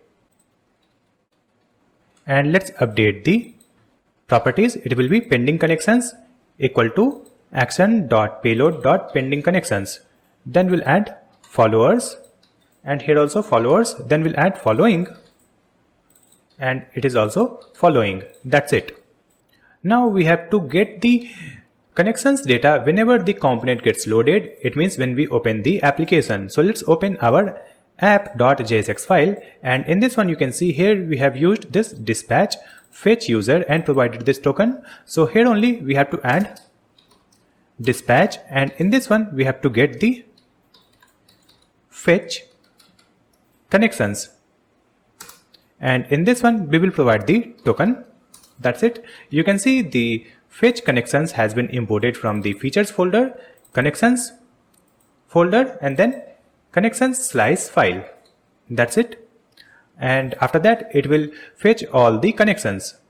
After that we have to get the connections data in our connections page also. If I open our web page, here you can see we have the connections page. So here also we have to get the connections data. So let me just come back and open the sidebar, and in this pages we have the connections.jsx file. Here you can see we are getting the dummy connections data as connections. Then we are getting the dummy followers data, dummy following data, dummy pending connections data, right? We are importing it from the assets. So instead of getting this dummy data, here we will get the connection data from our store, right? So let me remove this import statement from here, and here let's add import, and we will import the use selector from React Redux, correct? And after that, here let's add const curly braces. We will get the connections, then we'll get the pending connections, we will get the followers and following, and we'll get it from use selector, And in this use selector, we have to add the arrow function, and in this function parameter, we'll get the state. And from this state, we have to get the state dot connections. That's it. So here we will get the connections data, pending connections, followers, and following data. Correct. After that, in this file also we have to call the fetch connections. So here let's use this dispatch. So let me add use dispatch here. We will import it from React Redux, and after that here we need the token also. So let's add const curly braces get token equal to use auth. So the use auth has been imported from Clerk, right? And after that we have to create one use effect here. So let's add use effect, and in this one let's add the arrow function, and then we'll add the dependency array here like this. And in this function let's call this get token function, and after that we'll add dot, then we'll add the arrow function, and here we'll provide the token. So let's add the token here, and after that let's add dispatch. So we have to get the dispatch first, so let's scroll up, and here let's add const dispatch equal to use dispatch, and use dispatch is imported here. Correct. Now let's come here, and here we'll add dispatch, and in this one let's add our function, that is fetch connections. So just click here, and in this one we will provide the token. Now you can see this fetch connections has been imported from the features connections folder and connections slice. That's it. Now in our connections page we will display the list of connected users, and we can also get the new connection request. So we can accept the connection request, or we can unfollow the connected user. For that, here we have to create the functions. So here before this use effect, let's create one function. So we'll add const handle unfollow equal to one asynchronous function, and in this one we have to provide the user ID, right?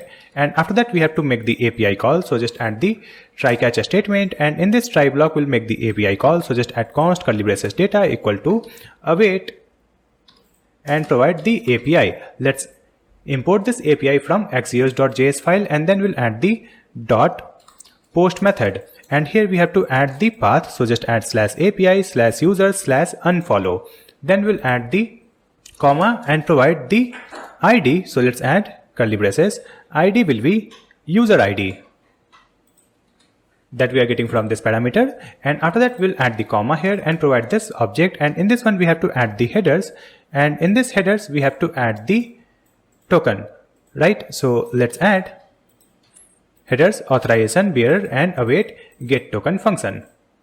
That's it. Let me add this curly braces here. Now it is correct. After that we have to check the response data. So let's add if the data.success property is true. So in that case we'll add the toast notification. So just add toast.success and provide the message here. So let's add data.message. So it will display the message that we are getting from the API.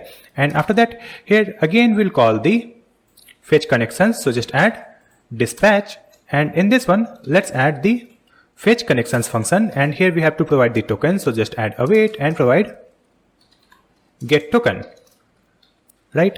Now we'll add the else statement. So in this else statement let me add the toast notification. So just add toast, and it will be data.message, and after that we have to add the notification in the catch block also. So let's add toast.error, and in this one we'll provide the error.message like this. So here we have created handle unfollow function. Similarly we have to create a function to accept the connection request. So let me just copy this function and paste it here, and here we'll add the function name accept connection. It will be async function, and here we have to get the user ID, and then we have added the try catch statement, and after that we'll make the API call, and here we have the API.post.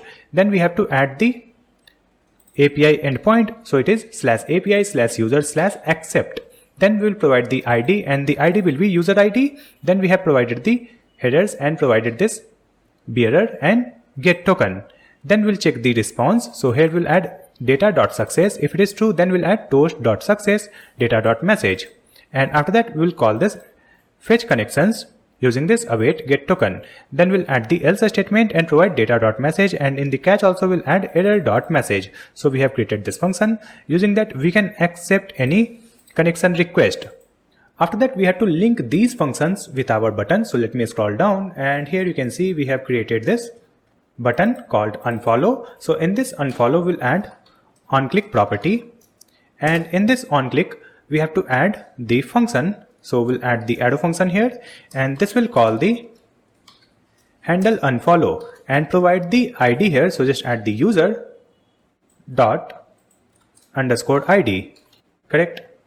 After that we'll link this function, that is accept, right? So in this accept button we'll add onClick property, provide the arrow function, and here let's call the function that is accept connections. And in this one we have to add the user dot underscore ID. So we have linked our function to unfollow any user and accept the connection. After adding it, let me open our web page. So if I open this connections page, here you can see we have 0 followers, 0 following, and we don't have any user in this page because we have not created any other user, right? But if I come to this discover, here we have the dummy users, right? So we'll remove it, and here we'll add the functionality to search any user. So if any other user is available, we can search it using this search form in this discover page. So let's open the VS Code, and let's open the sidebar pages folder and discover.js file. In this one, let me scroll up, and after that here you can see we have this handle search, correct? So in this one we have to make the API call to search the user from our database, right? So here we have this if statement, and in this if statement we have added this code. So let me just clear it, and after that in this if statement let's add the try catch statement, and in this try block let's add the setter function set users, and let's add empty array, and after that we'll add the set loading and provide true. Then we'll add the const curly braces data equal to await, and here we have to make the API call. So just add this API and import it from axios.js file. Then we'll add the post method, and here we'll add the API path. So it is /API/users/discover. Then we have to add the data. So just add curly braces and provide the input data here, correct? And after that we'll add the comma, and here we have to add the authorization to authorize our request. So here we'll add the headers property, and in this headers property we have to add the token, right? So first let's add const curly braces get token equal to use auth, and the use auth has been imported from Clerk, and after that using this get token we can generate the token, right? So let's come here and we'll add headers colon authorization bearer and await get token. So it will make the API call, and after that we have to check the response data. So just add data.success question mark, and if it is true, in that case we'll use the setter function called set users, and in this one let's add data.users, and if it is false then add colon and provide the toast notification. So just add toast.error, and here we'll add the message that we'll receive from the API. So just add data.message, correct? And after that here we'll add the setter function set loading, and let's make it false. Then we'll add the set input also and add the empty string, correct? After that in this catch block let me add this toast notification. So just copy and paste it here, and in this one we'll add the error.message, correct? And after that here let's add the setter function set loading, and here we'll make it false. That's it. So here we have created the handle search function. Using that we can discover the people, right? And after that here we have to call the fetch users also. So here we have to create one use effect, and in this use effect we'll add the arrow function, and then we'll add the dependency array. Now in this function let's add get token dot then, and here we have to add the arrow function, and it will provide the token here, right? And after that here we have to call the fetch user function. So here we have to use the use dispatch. So let's scroll up, and here we'll add const dispatch equal to use dispatch, and the use dispatch has been imported from React Redux. Call this one, and after that let's come here in this use effect and let's add dispatch, and in this one we have to call the fetch user function. So just add fetch user, just click here on this suggestion, and in this one we'll provide the token. That's it. And after that, if I scroll up, you can see this fetch user has been imported from the features folder, user folder, and user slice file. That's it. So now after adding it, if I open the web page, here it will display the users list in this discover page. Here we are getting the dummy user data. So let me just come back here in the VS Code, and here you can see we have the users state and initialize it using the dummy connections. So let me remove it and we'll provide the empty array. That's it. Save the changes and come back here. So now we don't have any user here. Next we have to search for the user, but before that we have to create a new user. So I'll open this website in another tab and I'll create another account. So I just opened this website in a new tab, and here I'm going to create a new account. So I'll just click on this continue with Google. So now I have created another account here, and after that it will redirect us to home page. So after creating the account, I am redirected to home page, and here we don't have any post because we are not following any user, right? And if I come here in this discovered, here we have this search box. So if I type GreatStack, press enter. So here you can see we are getting the user details here. Now we can follow this user and we can send the connection request, but we have to create the functionality for follow and sending the connection request. So let's create this feature to follow and send the connection request. So I'll just come back to the VS Code, and after that you can see the sidebar. Here we have the components, and in this components folder we have this user card.jsx file, and in this one we have to create the function for sending the connection request and for sending the follow request or following the user. So in this one, here we have the handle follow function, then handle connection request function. Now here let's get the token also so that we can make the API call. So just add const, and we'll add curly braces, get token equal to use auth, and the use auth has been imported from Clerk. And after that, here we'll get the dispatch also. So just add const dispatch equal to use dispatch. So the use dispatch has been imported from React Redux. Then we need the navigate function also. So let's add const navigate equal to use navigate, like this. And after that, let's come here in this handle follow function. So in this one we have to make the API call. So just add the try catch statement, and here let's add const curly braces data equal to await and provide this API. Import this API from axios.js file, and here we'll add the type post, and in this one we have to add the API endpoint, that is /API/user/follow, and then we'll add the comma and provide the user ID here. So just add ID, and it will be user._ID. Then we have to add the authentication. So let's add curly braces, and in this one we'll add the headers, and in this headers we'll add the authorization property and provide this bearer and await get token function. Now we'll get the response here. So let's add if the data.success property is true, it means the request has been sent. So here we'll add the toast notification. So let's add the toast.success, and here we'll add the message that we'll get from the API. So let's add data.message, and after that we'll add the dispatch here, and in this dispatch we'll add the fetch user function. So let's click here to import it from the features, user, and user slice, and after that here we have to add the token also. So let's add await, then get token. That's it. Now we'll add the else statement also. So in this else statement, simply add the toast notification. So just add toast.error, and here let's provide data.message, and now we'll add this notification in the catch block also. So just copy and paste it here, and here we'll add error.message. That's it. So here we have created this function for handle follow. correct? Now let me just create the function that is handle connection request.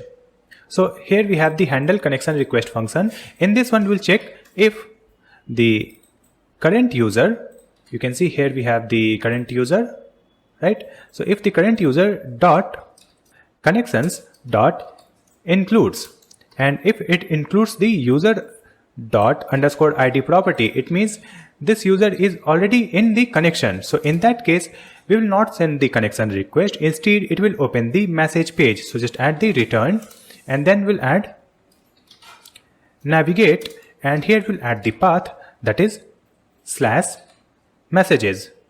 But instead of sending it on the messages page, we will send it on the chat box. So here we'll add the /messages/ then we'll add the plus and provide this user dot underscore ID. That's it. So it will open the chat box if the user is already in the connection.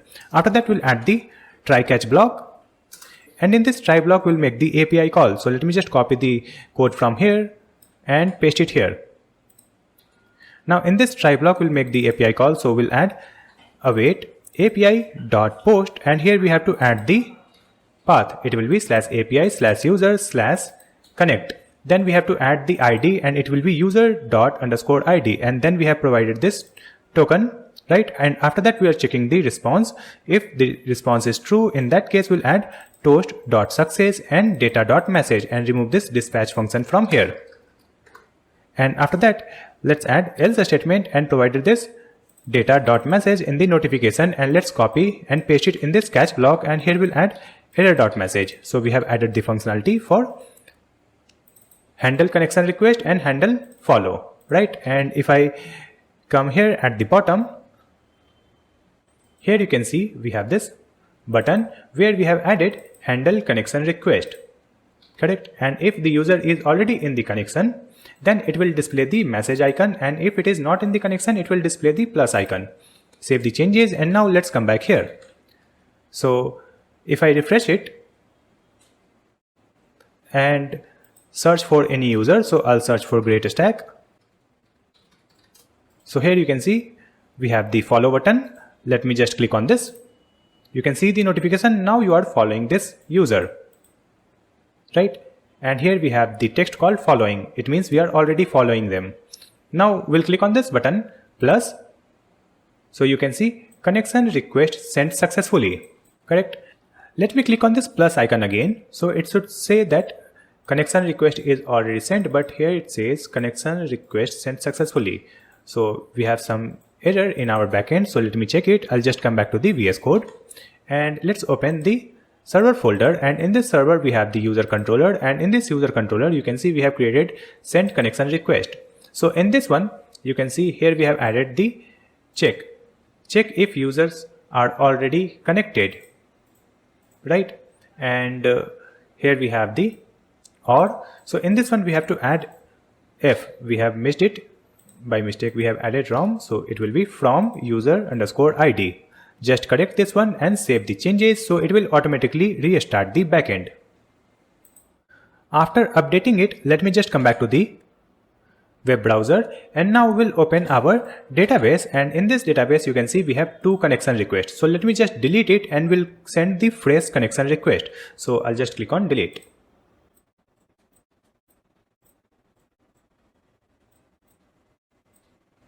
Now let me just come back here on our web page and click on this icon. So you can see the notification connection request sent successfully, and let's click again. Now you can see connection request pending, right? So the connection request is already sent.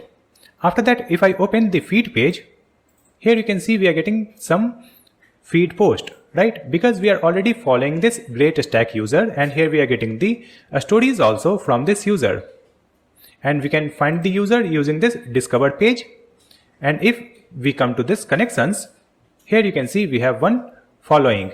So here we have the list of followers, so we don't have any followers. If I go to following, here we have one user, and here we have the view profile, so we can view the profile and we can also unfollow them. Then we have the pending, so we don't have any pending request who has requested us for connection, and here we don't have anyone in the connection. After that, let me come back to the previous account. So in this previous account, if I open our connections, so here you can see we have 1 followers, right? And then we don't have any following. And if I open this pending, so here you will find the pending connection request. So here we can view the profile or we can accept the connection. So just click on this button, accept.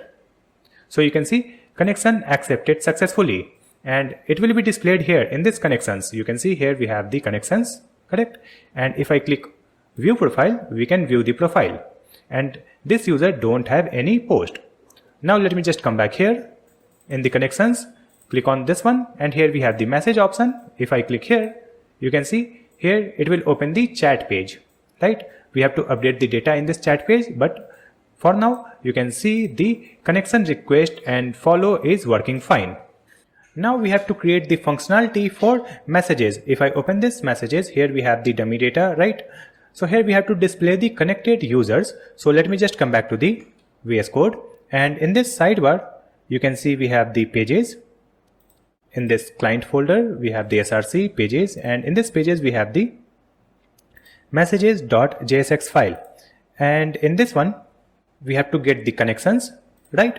So let's add const curly braces connections equal to use selector. Use selector has been imported from React Redux, and after that we'll add the arrow function here, and here we'll get the state, and from this state we have to get dot connections, right?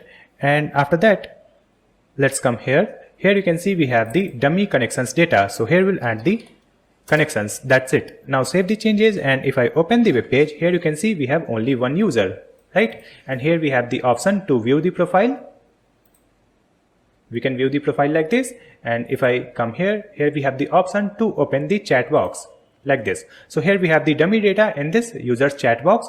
So let's add the functionality to send the messages to any user, and we'll display the messages in this chat box. For that, let me just come back here in our VS Code, and let's open this sidebar, and in this feature you can see we have created this messages, and in this one we have the messages slice.js file. So let's open this messages slice.js file, and in this one here we have to create a function. So let's add export const, and the function name is fetch messages equal to, and here we are going to use the create async thunk. So here we'll import it from the Redux.js toolkit, and after that let's add it here, and in this one we'll add the name first. So the name will be messages/fetch messages, and then we'll add the comma and provide the asynchronous arrow function. Now in this function we'll add the curly braces to destructure the token, and we'll destructure the user ID, right? And after that in this function let's add API call. So simply add const curly braces data equal to await. Here we'll add the API to make the API call, and it will get imported from the axios.js file, and after that we'll add dot post, and in this post let's add the API endpoint. So it will be /API/messages/get, and after that here we have to add the data also. So in this one we'll add to user ID, and it will be user ID. Then we have to add the authorization. So just add comma curly braces, and in this one we have to add the authentication. So let's add the headers, and in this headers we'll add authorization, bearer and token, right? Now we will get the response here. So let's add the return and provide this data.success. So if it is true, in that case we have to return the data, and if it is false we will return null. That's it. Next we have to add this function here. Let's scroll down, and here we'll add comma and provide the extra reducers, and in this one let's add the function, and in this function parameter let's get the builder. Then we'll add the builder dot add case, and in this one we'll call the fetch messages function dot fulfilled. So when it will be fulfilled, in that case we'll add the function here, and in this one we'll get the state and action, right? And in this action we'll get the payload data, right? So here let's add the if statement and we'll check the action dot payload. So if we have the payload data, so in that case we'll add the state dot messages equal to action dot payload dot messages.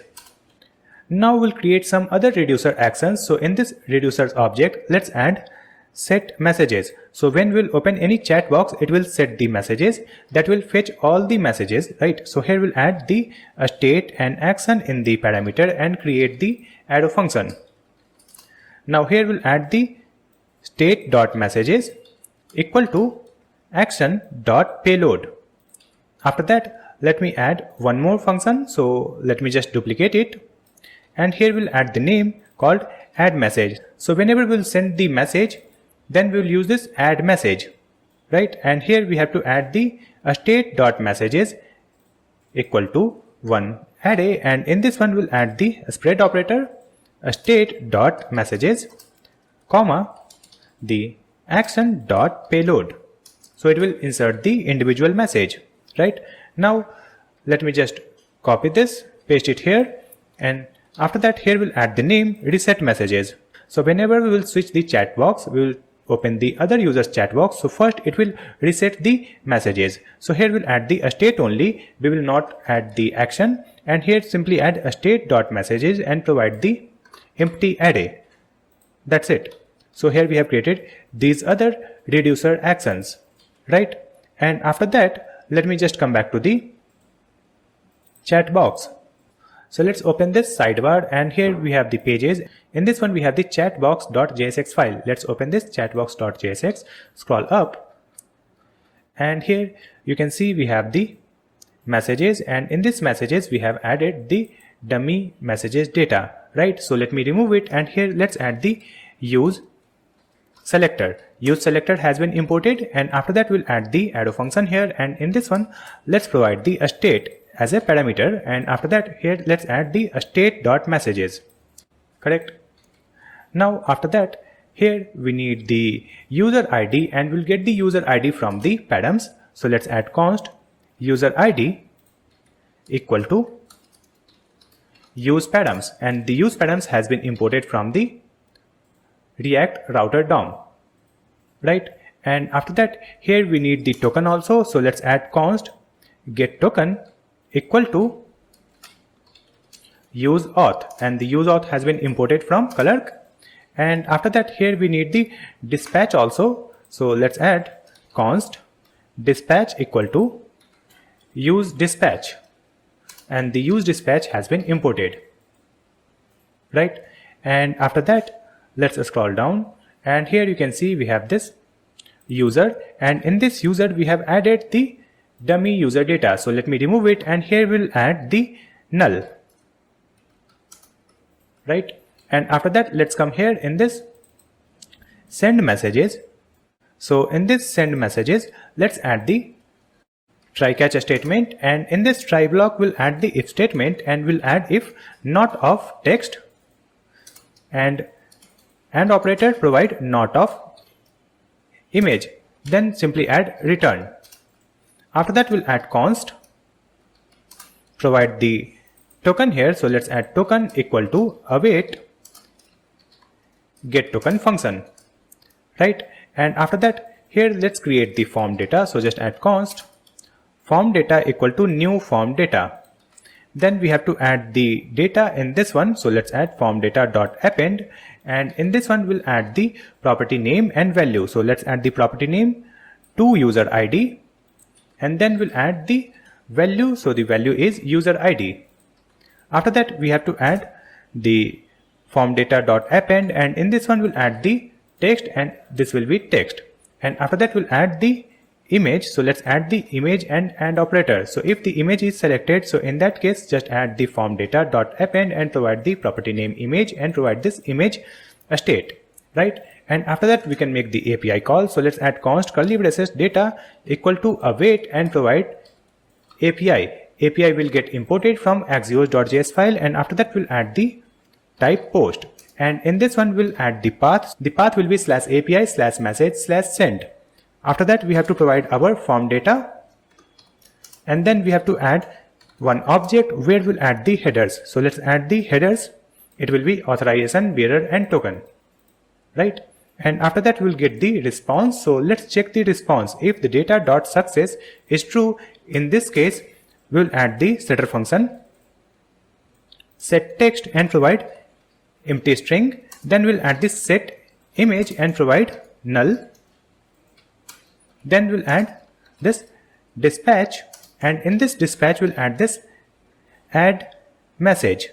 So we have to export this add message first. So let's open our slice, that is message slice, and here we have created these actions, right? So we have to export it from this file. So here at the bottom let's add export const curly braces and provide the set messages. Then we will provide add messages. Then let's provide reset messages equal to this messages slice dot actions. That's it. After adding it, let me just come back here in our chatbox.jsx file, and now if I type add messages, you can see we are getting the import statement, import add message from feature messages folder and message slice, correct? And after that let's come here. In this dispatch we have added add message. So here let's add data dot message. That's it. And after that here we have to add the else statement. So in this else statement let's add throw new error, and in this error we will add data dot message, right? And now let's add the toast notification in the catch block. So just add toast dot error, and in this one let's add error dot message. So using this we can send a message to any other user, right? And after that here we have to add one use effect. So let's add use effect and add the arrow function in this one, and then we have to add the dependency array, and in this dependency array we have to add user ID. So whenever the user ID changes, it will execute this function, and in this function let's add fetch user messages. So we have to create the fetch user message function first. So let me remove it and let's create that function. So I'll just scroll up, and before sending this message let's add one new function, that is const fetch user messages equal to async, and create the asynchronous arrow function. And in this one let's add the try catch block. So let's add the try catch statement, and in this try block let's add const token equal to await get token, right? And after that let's add the dispatch, and in this one we'll add the fetch messages, and in this one we have to provide the curly braces, provide the token, and then provide the user ID. That's it. After that in this catch block let's add the toast.error and provide the error.message. So we have created this function that will fetch the user messages, right? And after that let's come here and we will call this function in this use effect. So in this use effect let's add fetch user messages, right? And after that here we'll add return, and in this one we'll add the arrow function, and in this one we have to add dispatch, and here let's add the reset messages and call this function. If I scroll up you can see this add message, fetch messages and reset messages has been imported from the messages slice. That's it. After that we have to get the connections data, right? So here we don't have the connections data till now, so let's scroll up, and before this function let's add const connections equal to use selector, and in this one let's add the arrow function with a state in this parameter, and after that we'll add the state.connections.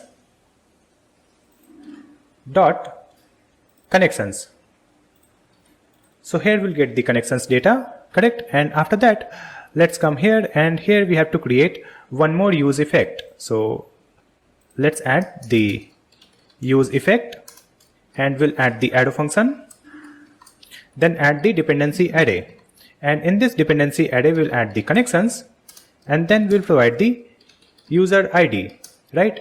Now in this function we'll add the if statement, and here we'll check the connections.length, and if it is greater than 0, right? So in that case we have to add const provide the user equal to connections.find, and in this one let's add the connection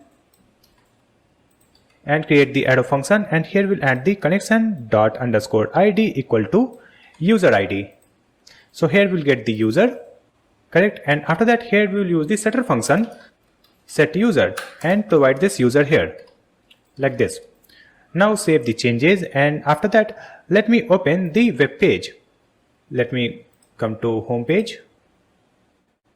In this messages, if I click on this chat icon, it should open this chat box, but here we are getting the blank screen. So let me just check it. So let me just come back to the VS Code, and in this chat box you can see we have added this messages, but we have to wrap it in curly braces. So let's add the curly braces here. Now save the changes, and after that let's open the web page again. So here you can see we have this chat box, and here we are getting the actual username and name and then profile image, and here we have the option to send the message. Let me type the message here, hi, and click on send button. So you can see this message is added in this chat box, right? But if I open the another user, here you can see we have this chat, but we didn't get any notification, right? And if I come back and let's add one more message, hello, and come here, here we didn't get that message, but if I refresh it, we will get this message after refresh. So here we have to add the functionality so that the message will be delivered instantly without reloading the web page. So the message will be sent in real time. For that we are going to use the server side event. We have already created the API for that, and now we'll implement it in this front end. So let's open the VS Code, and here we'll open the sidebar and then open app.jsx file. And in this one, here we have to get the use ref. So let's add const pathname ref equal to use ref hook. So use ref has been imported from React. After that, in this one, let's add the path name. So we will initialize it using the path name, right? And after that, here we have to create one use effect. So after this use effect here, let's add one more use effect, and we'll add the arrow function here, and then we'll add the comma dependency array, right? And in this dependency array, we'll add the path name. After that, here let's add the path name reference, that is path name ref dot current equal to path name. That's it. Now we'll add one more use effect here. So let's add the use effect, and in this one we'll add the arrow function, and then we'll add the comma dependency array, and in this dependency array we'll add the user, and then we'll add comma dispatch. And after that, let's come here in this function, and here we have to add if statement, and let's add if the user, it means the user is logged in.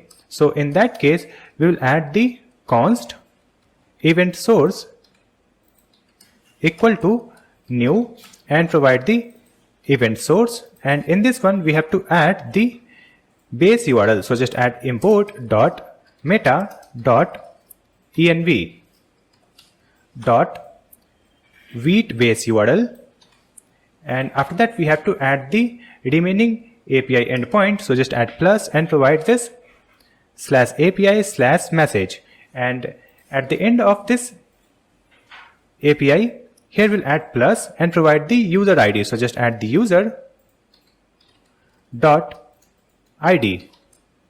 That's it. So it will connect with this API endpoint, and after that here we'll add event source dot on message, and in this one let's add the add function, and after that in this function parameter we will get the event, and then here let's add const message is equal to json.parse, and in this one let's add event.data, right?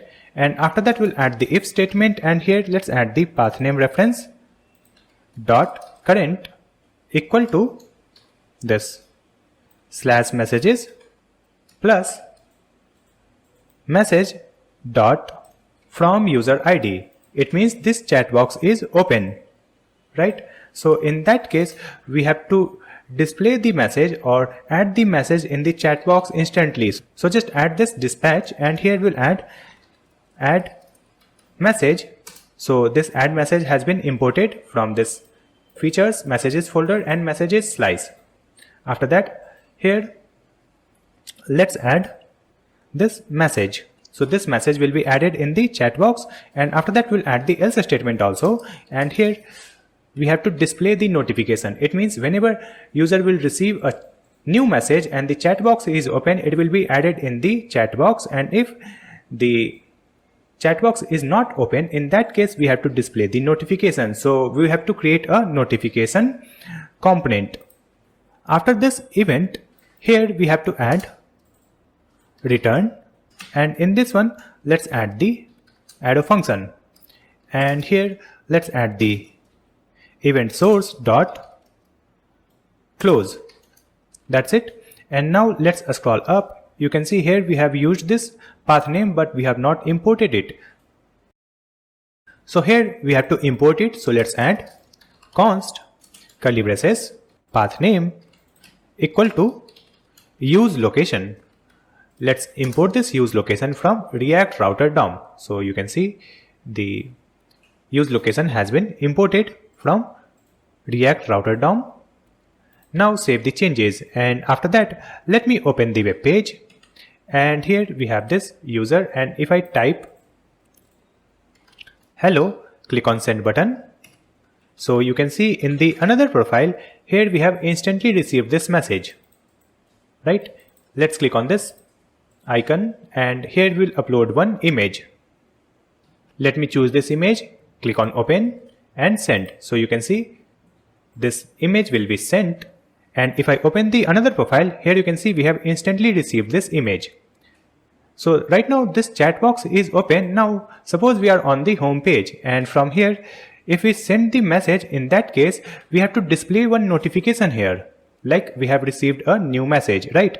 So for that we have to create one notification component. So let me just come back to the VS Code, and in this sidebar you can see we have the components folder, right? And in this components folder we have to create a new component.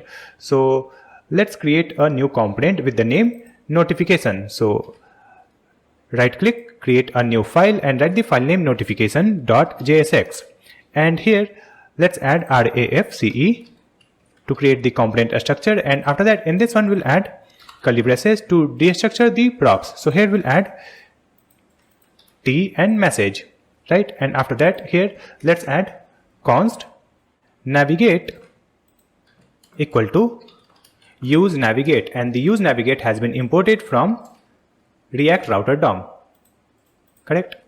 Now after that let's come here in this return, and here we'll add the classes. So just add the class name property, and let's provide these classes. Then we'll add one div here, and in this div we'll add the flex1 and padding from all direction, it is 4. So we have added it here, and after that here we have to add another div, and in this one let's add the classes, and after that here we have to add one image. So just add the img tag, and in this one let's add curly braces and provide the message dot from user ID, and then we have to add dot profile picture, so it will display the profile picture of sender, right? And then we have to add the classes also for this image. So in this image we'll add the class name property and provide these classes. Then we have to add a div, and in this div we have to add the message. So let's add the p tag, and in this one you can see we have added this message dot from user ID full name. So we have added the name of the sender, and here we have added the classes for this text. Then we have to display the message text.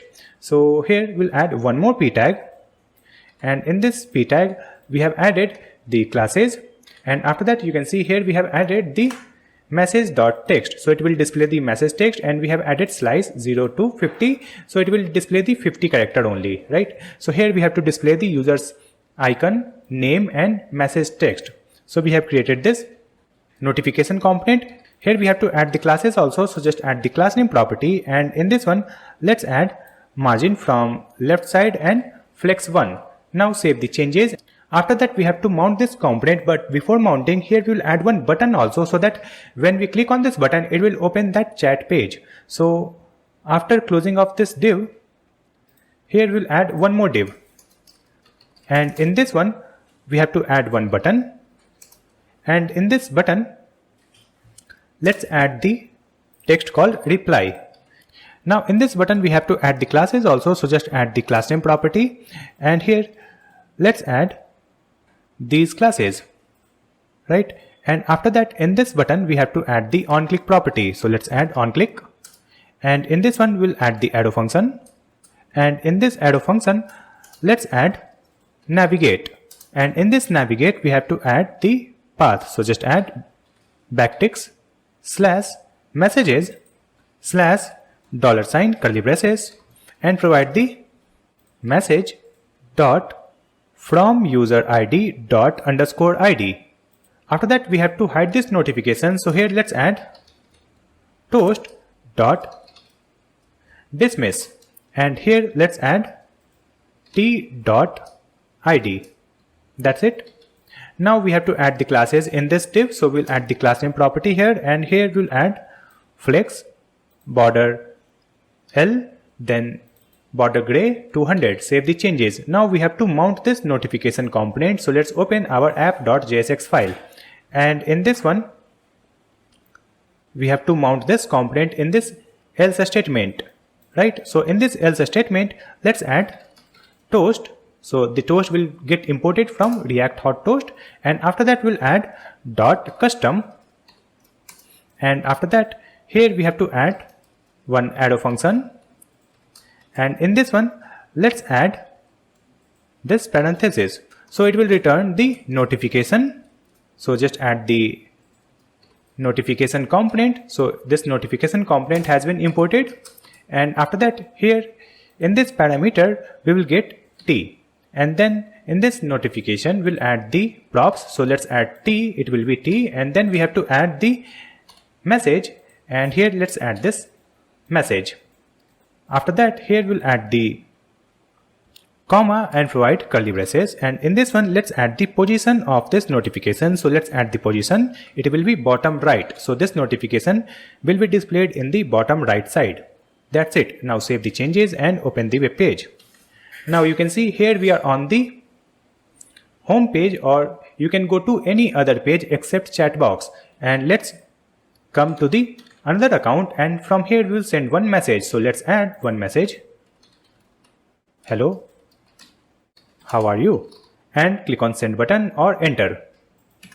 And if I come here in the another account, so here at the bottom you can see here we have one notification, so that notification got disappeared because that will appear for only 5 seconds, and in that notification we had the profile image, name and message text, right? Let me open this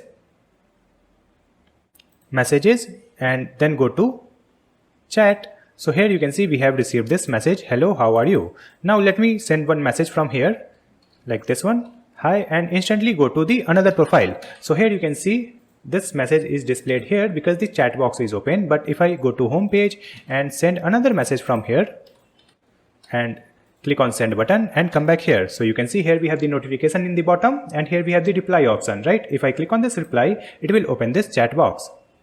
So it is working fine. So we have completed this chat feature also, and this chat feature is working in real time. Correct. Next, we have to display the recent messages in the right side. In the right sidebar, you can see we have the profile picture of users and we have the time also, right? So to display it, let me just come back to the VS Code. In this VS Code, open the sidebar and here we have the components, and in this components you will find this recent message or recent messages.jsx file. Here we have the messages state and initialize it using empty array, right? So in this one we have to add the messages. So here we have the function fetch recent messages and it will set the messages. So here we have added the dummy message data, right? So let me remove it and here we'll add the messages from the API, correct?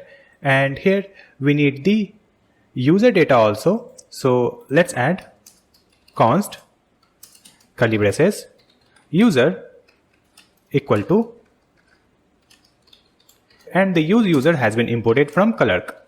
After that, here we'll get the token also. So just add const curly braces get token equal to use auth, and the use auth has been imported from Clerk. Now let's come here in this function and here let's add try catch statement. Now in this try block we'll add const token equal to await and this get token function. Then we can make the API call. So let's add const curly braces data equal to await, and here we'll use the API. So import it from axios.js file, and after that we'll add dot get, and in this one we have to add the path. So just add /API/user/recent messages, and then we'll add the comma, and here we have to provide the headers. So in this one let's add the headers and provide authorization, bearer and token, correct? And after that we'll get the response. So let's add if statement, and in this one we are going to check if the data.success property is true, right? Now in this if statement, let me add the comment group messages by sender and get the latest messages for each sender. So here we'll add const grouped messages equal to this data.messages.reduce, and in this one let's add one arrow function, and here let's add ACC and message. After that here let's add const sender ID equal to message dot from user ID dot underscore ID, and after that we'll add the if statement again, and in this one we'll add not of ACC sender ID, then we'll add the OR operator and provide new date message dot created at greater than new date, and we'll add ACC sender ID dot created at, and in this case we'll add the ACC provide the sender ID equal to message. After that here let's add return ACC. That's it.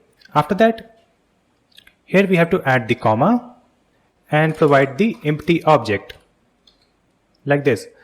Next we have to add the comment here. So let's add sort messages by date. So here we'll add const sort messages equal to object dot values, and in this one let's add grouped messages dot sort, and here we have to add this arrow function a and b in the parameter, and it will return new date b dot created at minus new date a dot created at. And after that here let's use the setter function set messages, and in this one we'll add sorted messages. That's it. After that here we have to add the else statement also. So in this else statement we'll add the toast notification. So just add toast.error, and here let's add data.message, right?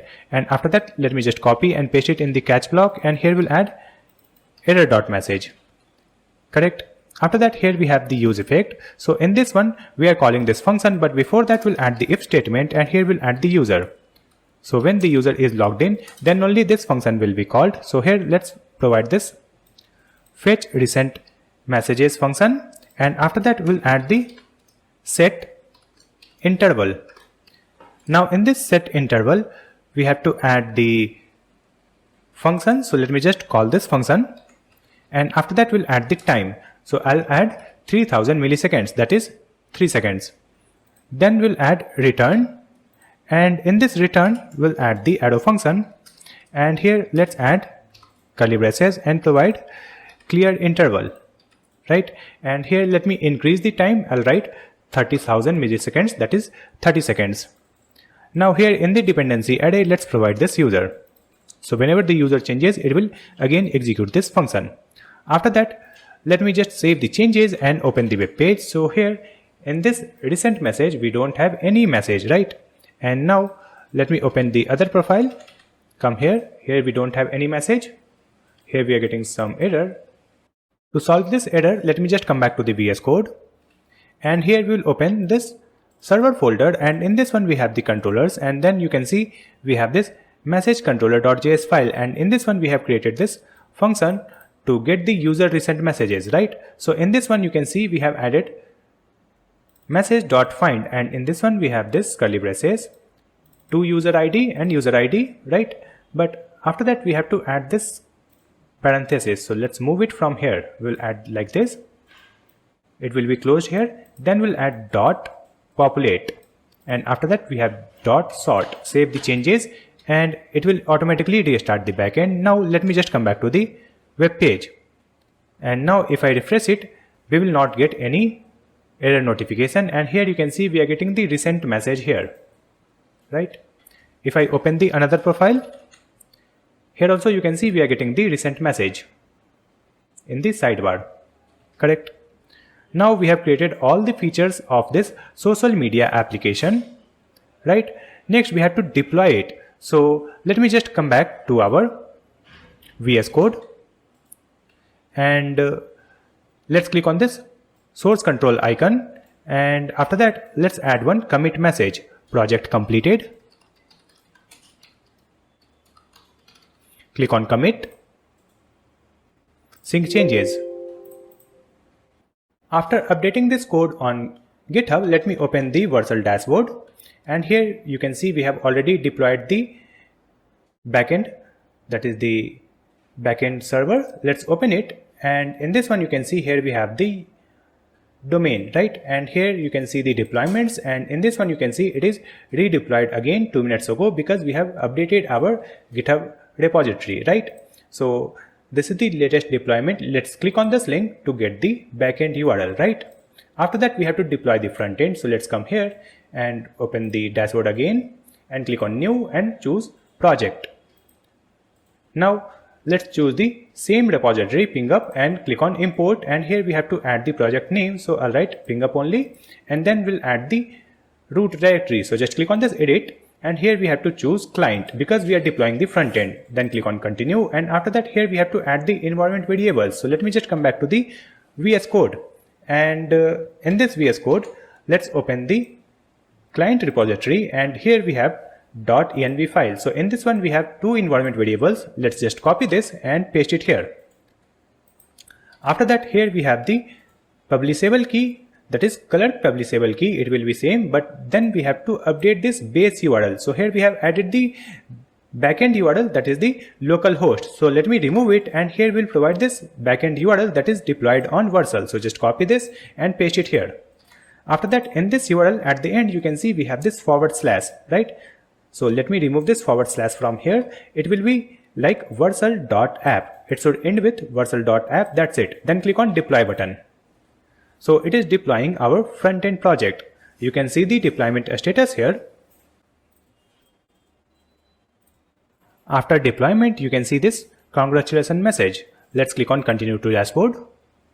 And then let's click on this link. So it will open our web page. So this is our website live link, correct? So this is the front-end URL. Next, we have to add this front-end URL in our backend. So let me open the Vercel dashboard, And let me just come back to the backend server and just go to settings. And here we have the environment variables. So in this one, you can see we have added the front-end URL, right? So let's click on edit. Here you can see we have added the localhost. So let me update our front-end URL here. Let me remove this / from the end. So this link will be sent in the email. Let's click on save. Then click on redeploy. So it will redeploy the backend. Let me click on the deployments. You can see it will automatically redeploy the project. And if it is not redeployed, I'll just click here, create deployment, and select main and click on this button, create deployment. So it will redeploy our backend server. So you can see here it is displaying the status building. Now you can see our backend is redeployed just now. After that, let me open our front end. So here you can see the website is live, and if I click on this continue with Google, we can sign up here or log in with existing account. So let me log in with my existing account and click on continue. So after login, it will open our feed page. So here you can see we are getting the feed post, correct? And here we have the messages. We can open the chat box, and here we get the chat history, right? And then we have the connections, then we have the discover page and profile page. Here we can see our profile, and we can see the other profile also. And then we have the create post option where we can create a new post, and here we have the option to create a new story. So finally we have